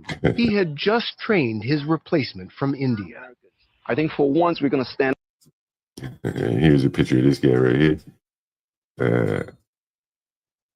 That's the guy speaking right there. Brian Nichols said he trained. Who was your replacement in India? That you was it outsource or in-source H-1B? You never know. Let us know which one it was, and let me play the like 2 minutes, seconds. And I best American and say enough is enough. Enough. We're not going to take it anymore. We're not going to take it anymore. We're not going to take it anymore. And I think What did they say to you? more and more in this country, is people are losing their jobs and then being faced with the disgrace of training their replacement. That's just going to be a little too much for most Americans. You're going to see probably some kind of workforce violence taking place, I would imagine. Anyway, very interesting. You know that trans woman that killed a postal service worker? Someone said that they listed her in, they put her in a female jail, even though she, had other assaults on her record and stuff like that. They still put her in a female jail. PubMed Here's called Jared Taylor. Correlation Between Personality Traits and Testosterone Concentrations finds that high testosterone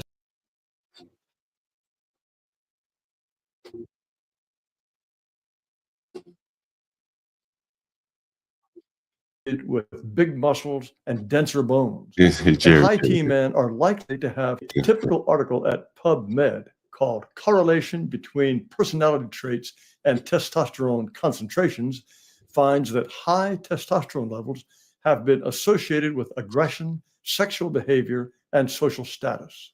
High testosterone, or high T, is associated with big muscles and denser bones.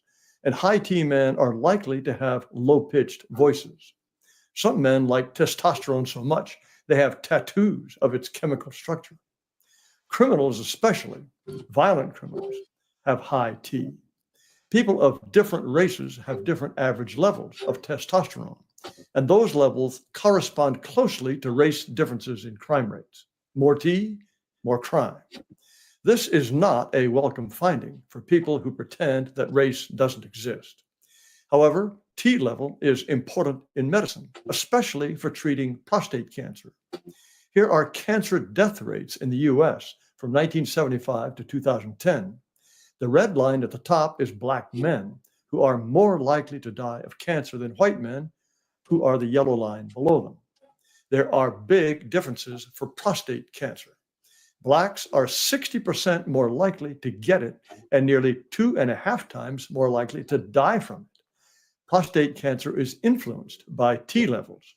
And if men of different races have different levels, doctors need to know, despite fashionable resistance, even among doctors, to recognizing racial distinctions. And that's why there is a recent article in the Journal of Urology called Ethnicity and Race-Specific Total Testosterone Norms. Time for change? Why time for change? Because T levels by race are an area of significant controversy and are critically important in clinical care. This is the most careful study of race and testosterone I've ever seen. Some studies measure T levels from saliva samples, but these authors drew blood and used the most accurate method, isotope dilution liquid chromatography mass spectrometry, certified by CDC Hormone Standardization Program. They had a sample of 4,772 men, very large for a study like this, and they controlled for body mass index, diabetes, hypertension, coronary artery disease, high cholesterol, and smoking, all of which affect T levels. Here is a plot of T levels for men of different ages, from top to bottom, Blacks, Hispanics, whites, and Asians. As you can see, from ages 18 to 49, Blacks have the highest levels, followed by Hispanics, then whites, then Asians. The general trend of T levels is down as men age, but to my surprise, this study found that for whites, testosterone increases from their 40s to their 50s. Likewise for Hispanics, and to some extent for Asians, but not Blacks. In whites, T levels keep rising until their 60s, when testosterone is even higher than in their 20s. I've never seen such findings before. It doesn't seem plausible that whites in their 60s have so much testosterone, or that Hispanics should have the highest T levels in their 50s. Unfortunately, the authors of this study do not comment on this, and I can't find any papers that do. This is not a longitudinal study that followed the same people into old age. It's possible that older Americans grew up in an environment with far fewer environmental pollutants, so that although their T levels did decline with age, maybe they started from a higher level. There are a lot of questions here. This is a more usual plot of just Black and white T levels over time, with Blacks in red and whites in blue. Until the ages of 12 to 15, Blacks have lower levels, but then peak dramatically, declining from the early 20s, while whites increase until their late 20s. Then it's a steady decline for both races. This study measured T with an electrochemiluminescence immunoassay, which is less accurate than the method of the first study. The sample was also smaller, only 986 participants, but they were blacks and whites only with no Asians. The fact remains that from the late teens through the 20s, the most violence-prone ages, blacks have higher T than whites. What race differences do we find in crime rates? Almost all police reports track blacks and Asians separately and accurately, but many lump Hispanics in with whites. Hispanics have higher crime rates than whites, so this artificially raises what are reported as white crime rates.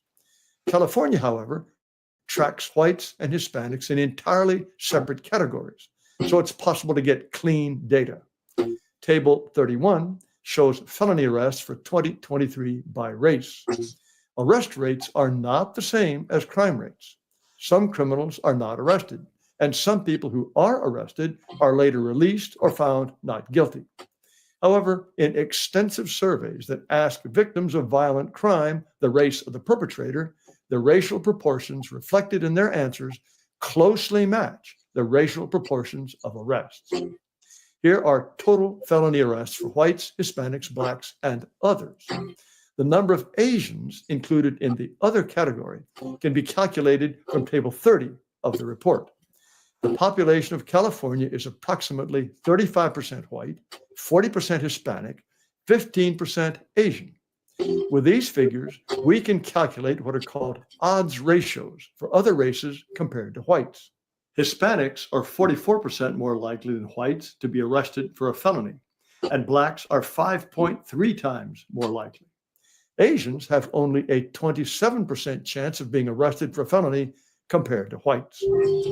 What about the top 3 felonies? Homicide, rape, and robbery. Again, we can calculate odds ratios. Hispanics are arrested for homicide at 2.8 times the white rate, and blacks are arrested at 12.4 times the white rate. For rape, the figures are 2.4 times for Hispanics and 5.4 times for blacks. For robbery, the multiples are 2 times for Hispanics and 13 times for blacks. All these figures are very much in line with data we have from other states. Asians commit those crimes so seldom they aren't even included in this more detailed report. Now, there's not a one-to-one connection between testosterone and violent crime. This article from the NIH Library of Medicine explains testosterone levels are influenced by conditions that are partly controlled or initiated by the hormone itself, but also by circumstances beyond hormonal or individual control. Different kinds of behavior are not only subject to influence by environment, but also androgens, that is, male-associated hormones, including testosterone, can reinforce the particular kind of conduct, and the behavioral impact wield negative or positive feedback on testosterone secretion. In other words, it's complicated. That was Jared Taylor giving a long, detailed presentation on testosterone. You know, guys, have you ever heard of this application called Let's View or something like that? It's pretty slick. I'm going to show it to you right now. Check this out. This is from my phone right here. That's pretty slick, right? From my phone. I've been telling people send me text messages, and now I can just pull it up directly from my phone right here. I think I can even play the video. Let's play the video. Let's see what she's saying here. Someone sent me this coming out of New York. The feds raid Trinidad Agra gang house in New York City after tracking an ankle monitor. Did they not know that the technology would lead them right there? They're going to figure this shit out.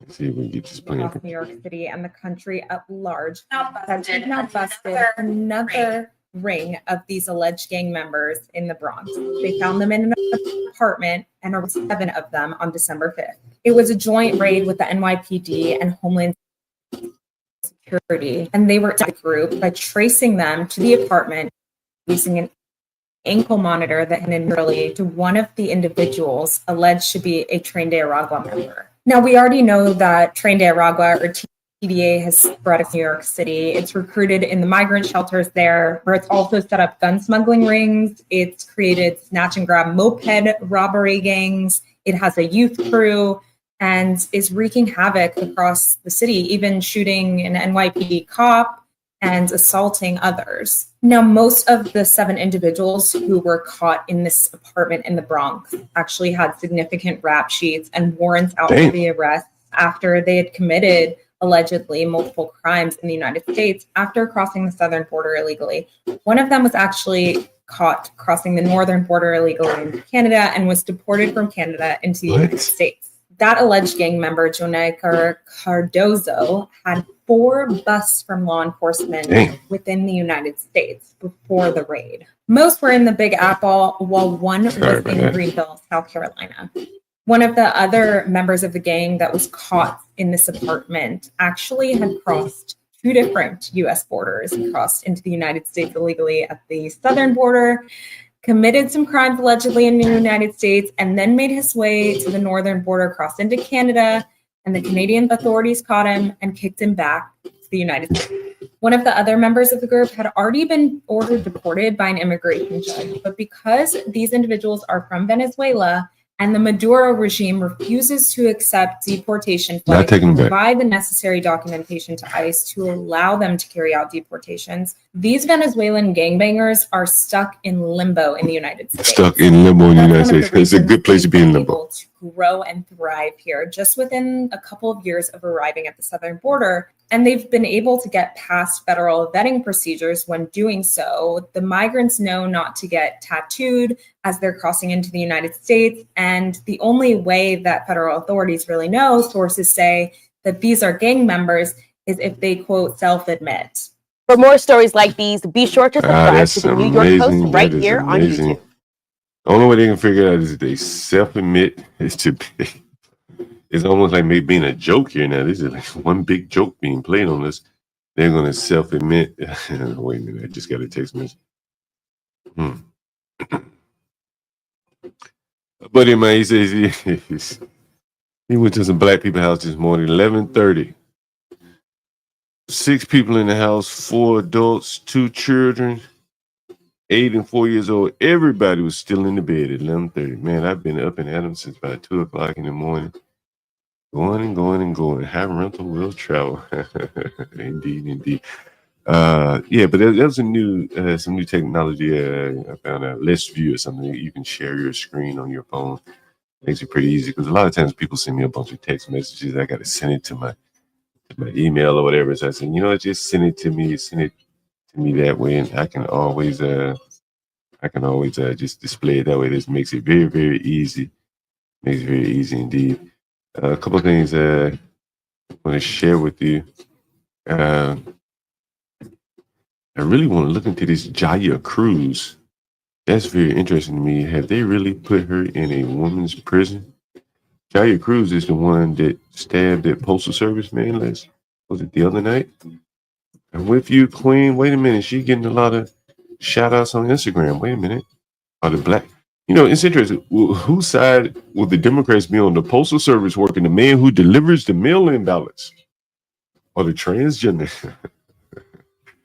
Let's see here. Love you, Queen. I am your girlfriend.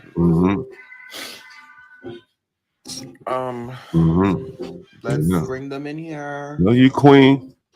Come on, let's bring the girls in here. Bring the girls. Please stay. Yes, if you got me on Facebook, you already know what I'm talking about. Yes. Please come in. Please come in. Hey, baby. Hey, baby. Everybody come in. I actually would like to get to 20 viewers, and I would like to be able to start my shit at 20 viewers. All right. Can somebody please tag Queen Jean in the comments? Queen Jean. Can somebody tag at Queen Jean in the comments? I do need Queen Jean in here. Queen Jean. Queen Jean. No shade. I do need Queen Jean in here. Queen Jean. Queen Jean. Y'all tag her in here until hey baby. Y'all tag Queen Jean in here. Queen Jean. Her thing ain't coming up. I just tried tagging her. It's not coming up on mine. Showing love for the transgender killer, the black society with the transgender, the Democrats. Happy Saturday. Happy Saturday. We do got a lot of things to not a lot of things. I just I made a promise after I made a promise on my Instagram after Donald Trump won his election that I will use my voice and use my platform.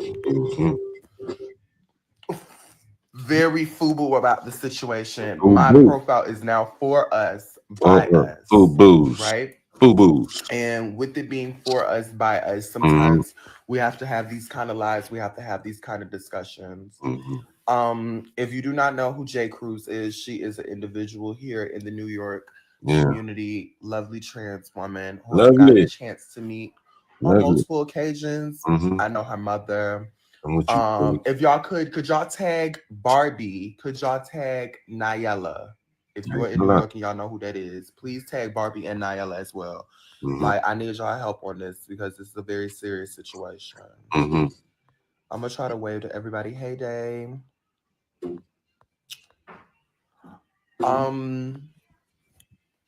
Perfect. That motherfucker pulled out a big old black and mild. Which Barbie? Barbie gorgeous. Barbie. Ain't no big black someone who's been helping with this, and this is one of her favorites. Y'all niggas that black. And God damn. I want to make sure whatever information or whatever I say that that this trans woman's loved ones make sure they hear this coming from me as well. Yes, Barbie Swag. Please tag Barbie. Damn. So like past that, yo, I need this. I woke up and the information that the world is trying to share about another trans woman is actually so disheartening, and it's so sad because no one walks our shoes. No one walks our lives. No one walks in our shoes. No one knows what we deal with on a day-to-day basis. No one knows the discrimination that we go through. No one knows the danger that we face unless you are trans, right? And that's a blood. You smoke I smoke a raw cone. Look at that motherfucker. Things are even different when you are a taller trans woman as well. Oh, you tall. You're big. And as a taller trans woman, I could not sit back and not use my voice on this because it's completely unfair what's being done to her. If you do not know who J. Cruz is, she's a lovely trans woman, as I said, from the New York community or whatever. I've gotten a chance to meet her on multiple occasions. Prince, please share this live with whoever you can. Tag Prince if you can. Tag Barbie. Tag Nayela. And tag Queen. Let's see what. So it looks like the transgenders are circling the wagon for Miss Jair Cruz. Investigator says she stabbed and killed him. Let's see. I want to hear why she stabbed and killed him. I mean. Let's see what if anyone else is reporting damning news about them. Blank this shit out, apparently. Here's something. Has his family and friends struggling to understand his senseless death. He was fatally stabbed at a deli yesterday, and police believe it was all over a sandwich. And now a woman is in custody, charged with his death. Eyewitness News reporter Janice Yu live in Harlem with more. Janice. Well, David, that suspect is now charged with first-degree murder, and records show she has at least 2 prior arrests, both involving knives. Meantime, the family of this victim, they're heartbroken, and they're going to keep calling this man a woman. This shit is just really amazing, really amazing. Who did she kill? Did she kill a man? She killed a postal worker, not a man or woman. To make sense of why this had to happen. The warmth from dozens of candles could be felt on a frigid Friday morning as friends and neighbors stopped by the Mott Haven houses to remember the life of Ray Hodge. I watched him grown up, and to see him, go from one stage of life to the next to better himself was anything you could ask from a kid. This friend tells Eyewitness News he and Hodge grew up together in the Bronx. We all love them in the community. It's a tragic loss. We're going to celebrate him, and we're going to keep the spirit alive. He says the 36-year-old get to the interview. There's somebody really talked about that.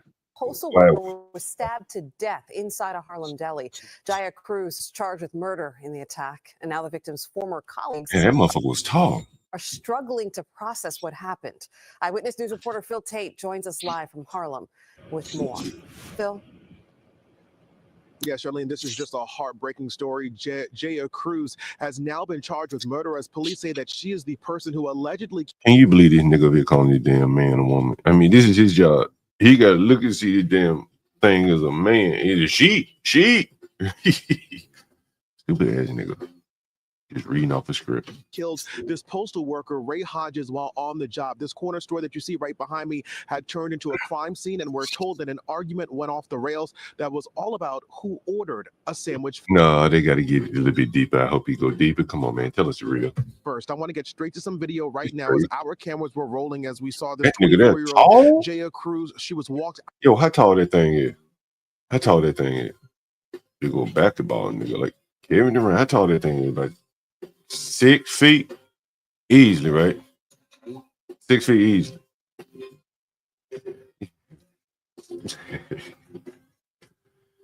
Can you imagine if he had lived? Maybe she had shanked his ass up real good, and the media like he got beat up and shanked by a girl.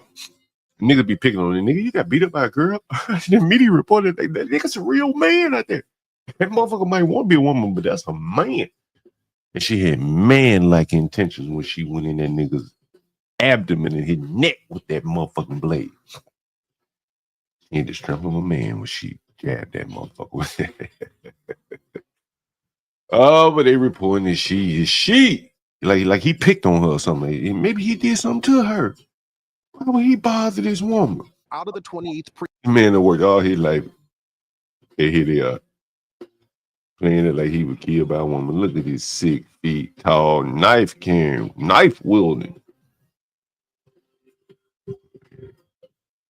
Play the video. Precinct. Now, she didn't utter a word as she was bombarded by questions from reporters. And this just hours after this deadly incident here on Lenox Avenue around 2:30 yesterday. Now, Hodges, a Bronx man, was stabbed multiple times inside of this deli from his torso, arms, back, and neck. Now, police did recover a knife. Front, back, and side to side. Front, back. Side to side. Side to side, nigga. Arms, back, my neck, now, my police back, did recover my a arm, knife, and my crack. torso, arms, back, and neck. Now, police did recover a knife here on the scene. Now, the 36-year-old's final breaths will be taken on the job as a doctor is at a local hospital. Couldn't save his life. Torso, arms, back, and neck. Now, police did recover a knife here on the scene. Now, the 36-year-old's final breaths will be taken on the jobs as a doctor is at a local hospital. Couldn't save his life. Now, we spoke to a friend of the alleged killer and the victim who are both reeling from this tragedy. Let's take a listen. All I'm gonna say is he was a nice young man. Mhm. She's a nice She- young lady. She is not the she- type that just come out in the These motherfuckers are ignoring reality. Hey, bitch. Niggas is crazy, motherfucker. street and attacking people. This is just a bad neighborhood. What had The happened? neighborhood. Shit. Neighborhood. Oh man, it is a better story on this shit. I gotta find it. Find that story. Maybe it right here. This one. Got to find it though. Ain't it? It's a good one though. This might be it right here. Listen. I think they won't be it. Let's see these people. Shit, where is it? Who's telling the truth about this shit? Maybe is it this one? Maybe this is it. Fox 5. Maybe they'll tell the truth. The deli counter turned into a scene of a deadly stabbing. A postal worker was killed and one woman is under arrest this morning. Let's get right to Good Day's Briella Tomasetti. She is live outside that bodega in Harlem. And Briella, investigators believe this all started over who was next in line to order at that deli. Yeah, Tashani and Dan, good morning. Come on, To lady. both of you, all literally over a sandwich. That woman, the suspect identified this morning as 24-year-old Jaya Cruz. She has been charged in the murder of 36-year-old Ray Hodges, who, was killed on the job yesterday. He was stabbed to death here in the deli behind me in Harlem. Now, Cruz could be arraigned on second-degree murder charges as early as today. Let's get right to her being escorted out of the 28th precinct yesterday. It happened shortly before midnight. Cruz was covering her face with a black hooded sweatshirt and avoiding questions from reporters. According to police, the attack happened inside Joe's Grocery on Malcolm X Boulevard and West 118th Street at about 2:30 yesterday afternoon. Hodges, an on-duty postal worker, was found with stab wounds about the body and rushed to Harlem Hospital, where he was pronounced dead. Police confirming with us this morning that the stabbing followed an altercation over a spot in line and that a knife was recovered at the scene. Neighbors tell us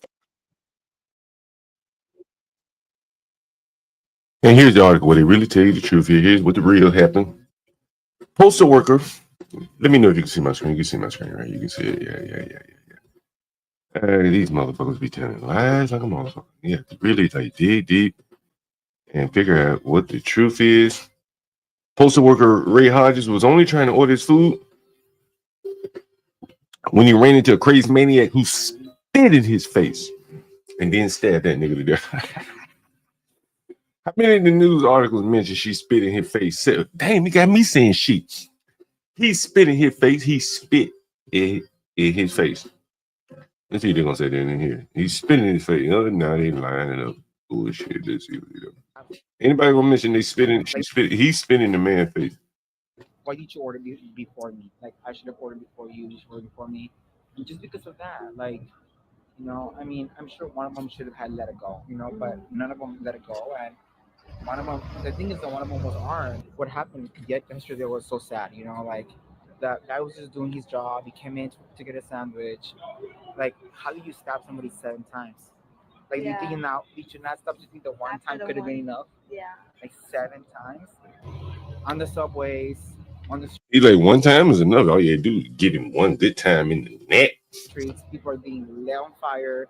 I've been on the subway. Like, now it's super dangerous. I'm considering taking the bike to work and to the gym because now I don't want to get on the subway. People are getting pushed into the subway. Like, now. Is he on the LGBT movement? Is he on the spectrum?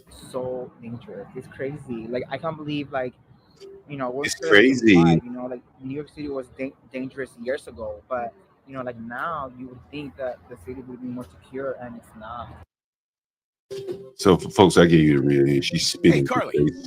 Quick question. She's if you had to choose, would you wax your own eyebrows or figure out payroll compliance? Payroll compliance. Well, compliance can get sticky. Oh no, compliance is easy with Gusto. So she spit in his face, and that was the extent of that. And then she stabbed his ass to death. That was well, he still got me saying he stabbed he to death. Him he stabbed him to death. And let's see what prison did they put her in. I swear they put her in a woman's jail. And if they did that, that's just really amazing. They're gonna see if there's some truth to that. I think her real name is Arthur Cruz. Let's see, where did she go to jail? They're not saying where she went to jail here. Jair Cruz. Do you think they really put that woman in a woman's jail? That man in a woman's jail, whatever. Let's see, someone saying she in a man's jail, a woman's jail. He, whatever the hell here. Anyway, I saw this the other day. I was going to talk about this on the H-1B visa scam stream that I did. Yeah, he's going to man jail. I don't know. Some people saying he's in the women's jail. Anybody ever seen this? This is the University of California race classifications with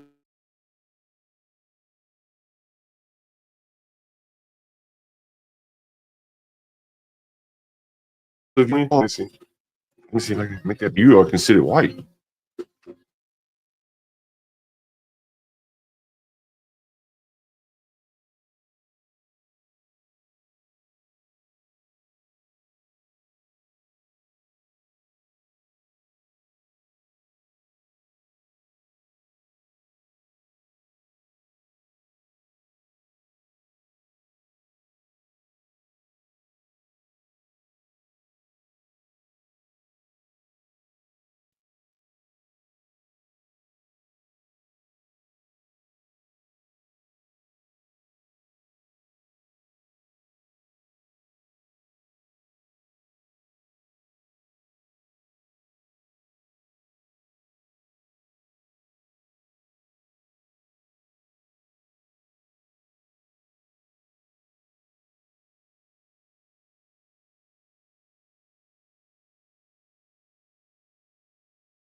I think it's probably a good time to show. Anyway, I got to get some things together. It's the first of the year, first of the month, and I need to figure out what's this internet connect. But again, thank you guys. Another round of applause for Stanley Cross, only down overnight. HB going trucking in the morning, 800 miles of trucking. And Portia J, of course, I wanted for editor Portia J, Get Craig, and all of them. Everyone, they all deserve it.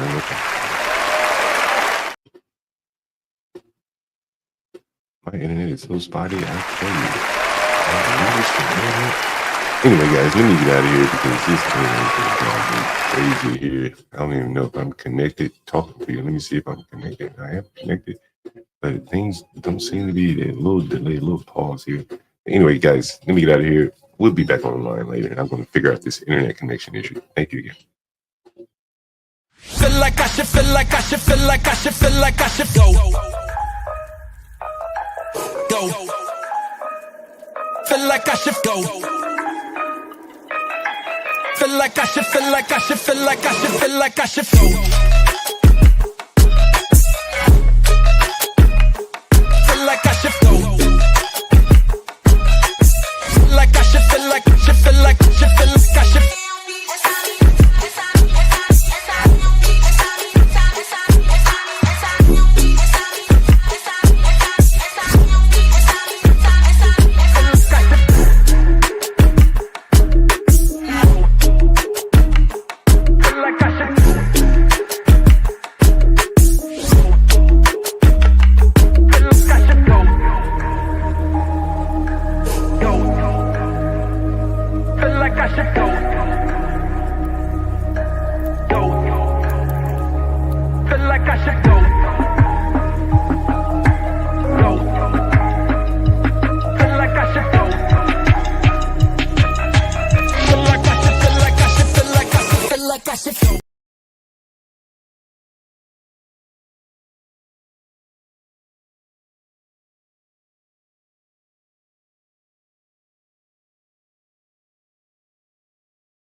Hey, where did John go? All right. What's up, y'all? Good morning or good afternoon, depending on your time zone.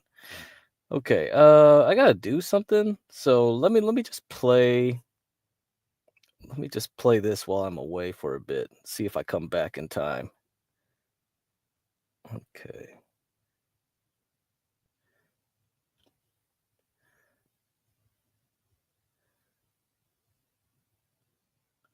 See what we got here. Okay.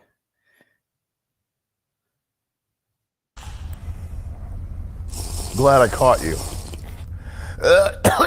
Glad I got you there. Elon Musk. By the way, please don't watch this if you're not Elon Musk, okay? This is a one-off video that we're doing. This is private, personal. I put this in his email. I don't know how you got this, unless you're on the Asmongold Discord server, in which case you know my every move, okay? Me and Asmongold have been planning this for a while now. Moist Critical's involved. And yeah, I guess if you're on the Moist Critical Discord server, you would have access to this file. So kudos to you, hacker. I don't think Elon's gonna watch this. And listen, I know as a comedian, first and foremost, I don't expect people to take me seriously, but it is a fact that shit posting and public opinion are now intermingled permanently, and it's not going anywhere. And that's just the way it is. I get all my news from memes, basically. That's how I get my news. Is that how you get your news? How would you even get the news if you weren't looking at memes? You'd watch a show?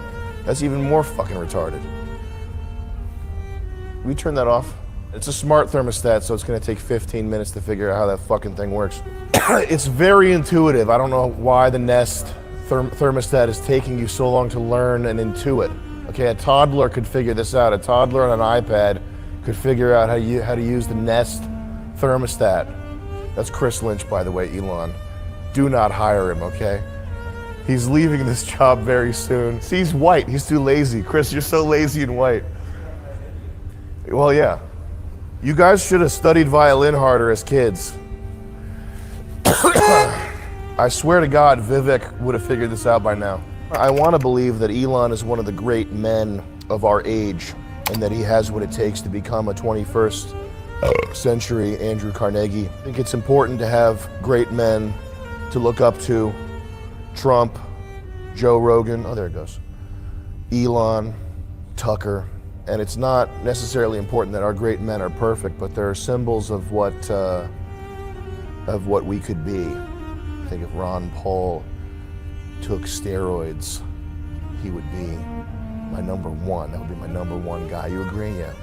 I would like to offer you an escape, an exit from this hole you've been digging. You are a beloved figure. Anytime you do anything remotely based, people lose it. Oh my God, he's based! Yo! He just said that woke liberals aren't cool. He's based. What does he say? Yeah, anytime you post an AI kitten in a MAGA hat, people lose their, he's based! He's fucking based, man. For the guy who's the free speech guy, and not only that, but the reasoning from first principles guy, the logical fallacy guy, the Reddit guy, good faith argue with everybody, you know, whatever. All that shit. Blanket banning groypers, taking away blue checks, changing the algorithm of the site because 100 people ratioed you, because there's fucking 50,000 posts.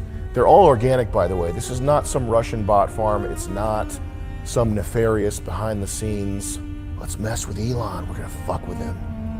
That's not what it is. It's you tapped into a critical, moist critical. You tapped into a moist critical, and we're back to moist critical. Mainline concern for the American people. And you treated it in a way that was glib and dismissive. You just became a Republican 3 months ago, and you're talking about removing a big portion of regular people, root and stem. No. People fucking love you. They will forgive you. Nobody is trying to get you to become turbo, base pilled, full Pat Buchanan immigration policy. People broadly understand that you are a San Francisco, Tech, California, international immigrant. Well, if you want to be a regular tech guy, that's fine. You can do that. You can be Larry Ellison. You can go play on the boat. Nobody's going to give a fuck. Realize what you're fighting for. If you're going to be the tech king, if you've courted the MAGA base, you wanted these people on your side. They're ready to be on your side, but you have to fight not for Ben Shapiro's idea of the country of America, the notion of America as this collection of ideas. That's not what it is. It's Americans. That's who you have to fight for. If you're in America, doing business in America, you want to be the man in America, you have to fight for the American people. You're not fighting for a paragraph. You're not fighting for a set of ideas, man. It's the American people who need your help. That's fundamentally why I think people are pissed off here. And it's an easy fix. Just don't call them retards. Elon, have you met Chris? He's on Asmongold. He's streaming all the time. You should check him out. He's playing these games and stuff. He's amazing what the kid does with video games. I can't believe it. People didn't suddenly have a flare-up of India hate. I've been monitoring the Indian hate websites for a while. It's actually set to my homepage. I've been checking these websites out. I watch what these people do. There were very few overt Indian haters spewing their nonsensical filth everywhere 72 hours ago. What happened? Okay, 72 hours ago, most people in the MAGA base looked at Vivek Ramaswamy with some notion of admiration or, hey, that guy says cool stuff every once in a while. Hey, you know what? I think I like that guy. Now, he's got to be deported. Sucks, man. And he's not being deported because of the color of his skin. He's being deported for the content of his character. And I think that truly was a mask-off moment where we saw that Vivek Ramaswamy really is just a fucking nerd who needs to go back. I think that what you did is different. I think it's everybody spurgs out. I'm spurging out right now. I'm gonna spurg out later, okay? On Chris Lynch. And also, Indians do cool stuff every once in a while. They get the chest slapping, wrestling. You guys watch that action movies. He's shooting a bullet out of the air with a gun. He's flipping over the tuk-tuk. Indian clubs, shoulder rehab, exercise, fantastic. The hate, it's irrational hate. It's just racism. It's just a nonsensical racism. The hate and racism and anti-Indian sentiment, it's there to the extent that Indians are being used to replace white people. That's it. We have to stop playing pretend. We're not talking about exceptional Indians here. And that's why this is sort of spreading like wildfire, people sharing these H-1B lists of what the jobs are. You are not in Calcutta scouting for the next Indian Einstein. You're not. We have to make it to outer space and invent new computers. Let's get to India and get the next Nikola Tesla. That's not what's happening. We're talking about people at fucking gas stations. You bring them over, you put them in a fucking gas station, and then we'll go around all the gas stations in the USA and find the next genius. Well, what if he's not in India? What if he's working at a gas station in North Carolina? He might be there. We don't know. Why don't we bring everybody here and then we can look for everybody? That's actually a fucking genius idea. We bring fucking everybody here, and then, like a needle in a haystack, we find the one man who can invent electrical computer. That sounds fucking retarded, and it's not true. You have to at least say that the H-1B program is being scammed. If you don't admit that, then as far as like any type of discussion that goes anywhere is concerned, it's over. It's over. This is a direct quote from Moist Critical himself. I'm speaking on his behalf. He was too busy streaming Marvel Rivals to talk to you. So I'm here on his behalf, giving you opinions that he approved, okay? Nobody's expecting you to go full Steve Bannon here, but you're a tech bro, we get it. Immigrant, But if you are on Team America, and by Team America, I don't mean Ben Shapiro's collection of ideas. America's not a collection of ideas. America is a people, Americans. If you are Team America, then the most prominent talking points need to be the immediate deportation of illegals and the end of the abuse of the American worker by programs like this H-1B, the gamification of stuff like this that's set up to benefit people who aren't us. Nobody wants to solve the Japanese birth rate problem by turning Japan into India. That's preposterous. That only would work in a computer simulation where you can just change the code and make a Japanese person. I've tried it! It can't be done. In my laboratory, okay, where Asmongold is right now, down in the basement, I have tried over 150 times to turn an Indian into a Japanese man. And the only thing I was able to accomplish was boiling them. All right? If you think, Elon, or Asmongold if you're watching this, if you think you can turn an Indian person into a Japanese person by boiling them, not gonna happen, okay? Go down to my basement and talk to the 150 Indians that I already tried that on. Doesn't work. Nobody wants to solve the American birth rate problem. What's gonna happen? We're gonna run out of people. Oh, the stock prices are gonna go down. Oh, that's a problem for the All In podcast to figure out. It's David Sacks. Sacks of what? Sacks of gold? Just start calling yourself David Sacks of gold. What's the other guy? Jason Sacks? Asmongold? Asmongold. David Sacks has changed his name to Asmongold. The branding is already set up for you. Asmongold wants to himself. You can replace his body and become the top streamer in America. I shouldn't say Asmongold wants to himself. I love Asmongold. That guy's classic. He's the ultimate. He's the best streamer. Is he good? I think he's good. I've never watched him. I just know his name is Asmongold. The only people who want to fix the American birth rate problem by turning America into India are fuckers. People are not interchangeable economic units. If they're not more than that, then that's just an extension of antinatalism. That's just nihilism. That's just people don't matter. Neil deGrasse Tyson, the universe doesn't care shit. The universe cares. That's why we're here. It's understandable why a computer guy, why an engineer would think that or would want to think that, because it would make solving problems so much easier. We have hardwired group preferences, we have genetic memory, we have culture. This is not learned stuff. It's so deeply embedded in us that it carries on for thousands of years. Thinking of people as interchangeable units, while it would be useful in a simulation or in an economic theorem, it strips them of their humanity. And by the way, it's one of the first steps towards any authoritarian dictatorship type system. It's one of the first steps towards Marxism, is thinking of people as just labor. It's a very gross, anti-human thing to think, just to appeal to the Redditor in you. That's middle brain shit. Stupid people at the bottom of the spectrum know that everybody is special. Everybody's special! Everybody's different and has their own thing. Retards know this.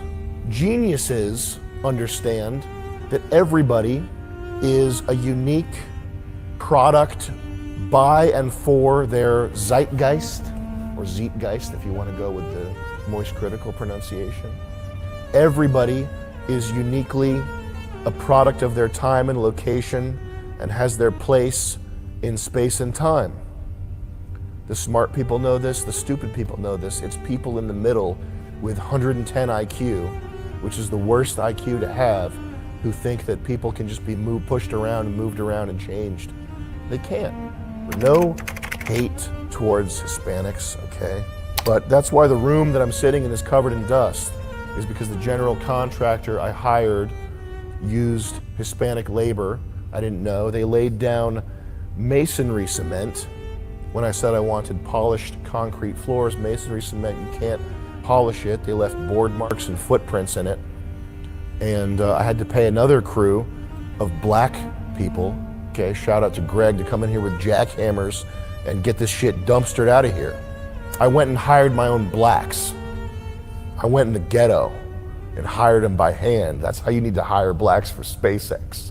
And what you get is you get lower quality construction. You get lower wages for the blue collar workers who are here and fighting. You realize that people are fucking up against the wall fighting to make ends meet? Do you understand that the American people are on the ropes right now? Your people and not the world, okay? It's the American people. That's where this shit is popping off. That's where you came to do business. The American people are your problem now, to the extent that you want people to pay attention to your opinion. And by people, I mean actual people, not Patrick Bet-David, not Ian Miles Chong, Scott Adams, not these fucking faggots that'll walk around sucking your ass because you have money and because you made an electric car. But to the extent that you want that, you have to protect the American people. You're all about being pro-natalism and increasing the birth rate. Why is the average dude gonna want to have kids when he can barely afford to live by himself and eat Domino's? Hey, why isn't China importing Infinity Indians right now? If it's such a huge economic advantage, why isn't China doing it? We need to do a naval blockade of China to make sure they don't get any of these amazing Indians. Every Indian that makes his way into China is a threat because China will use their genius to get one over on us. That's the biggest threat this country's facing right now. I think we need to go nuclear. I think we need to say, if China imports enough Indians, it's like diamonds. It's like nanotechnology. Indians are like nanotechnology. We have to be willing to use nuclear weapons to keep China from getting these precious Indians. That's step one. Sounds retarded, right? Because it is. It's retarded. It's subtarded.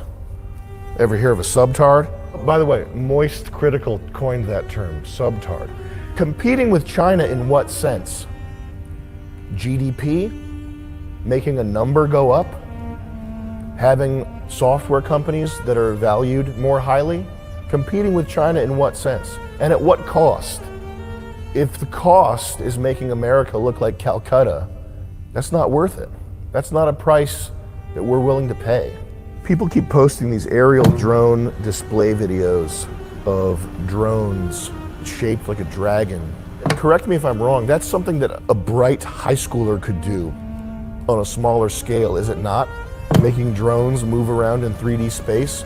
How is that an impressive problem to anybody except boneheads who are mystified by drones in the first place? Look at this aerial drone display. It's a ballet of killer drones. How can we compete with that? That's what drones do. They move around in coordinate space. Who gives a fuck? It's the low-hanging fruit of robotics that mystifies people. I mean, maybe I'm wrong. Didn't we have more impressive shit in the 80s? Isn't this more impressive? One. Hover. With no pilot to compromise performance, even more unusual craft. Feel like I should, feel like I should, feel like I should, feel like I should go. Go. Feel like I should go.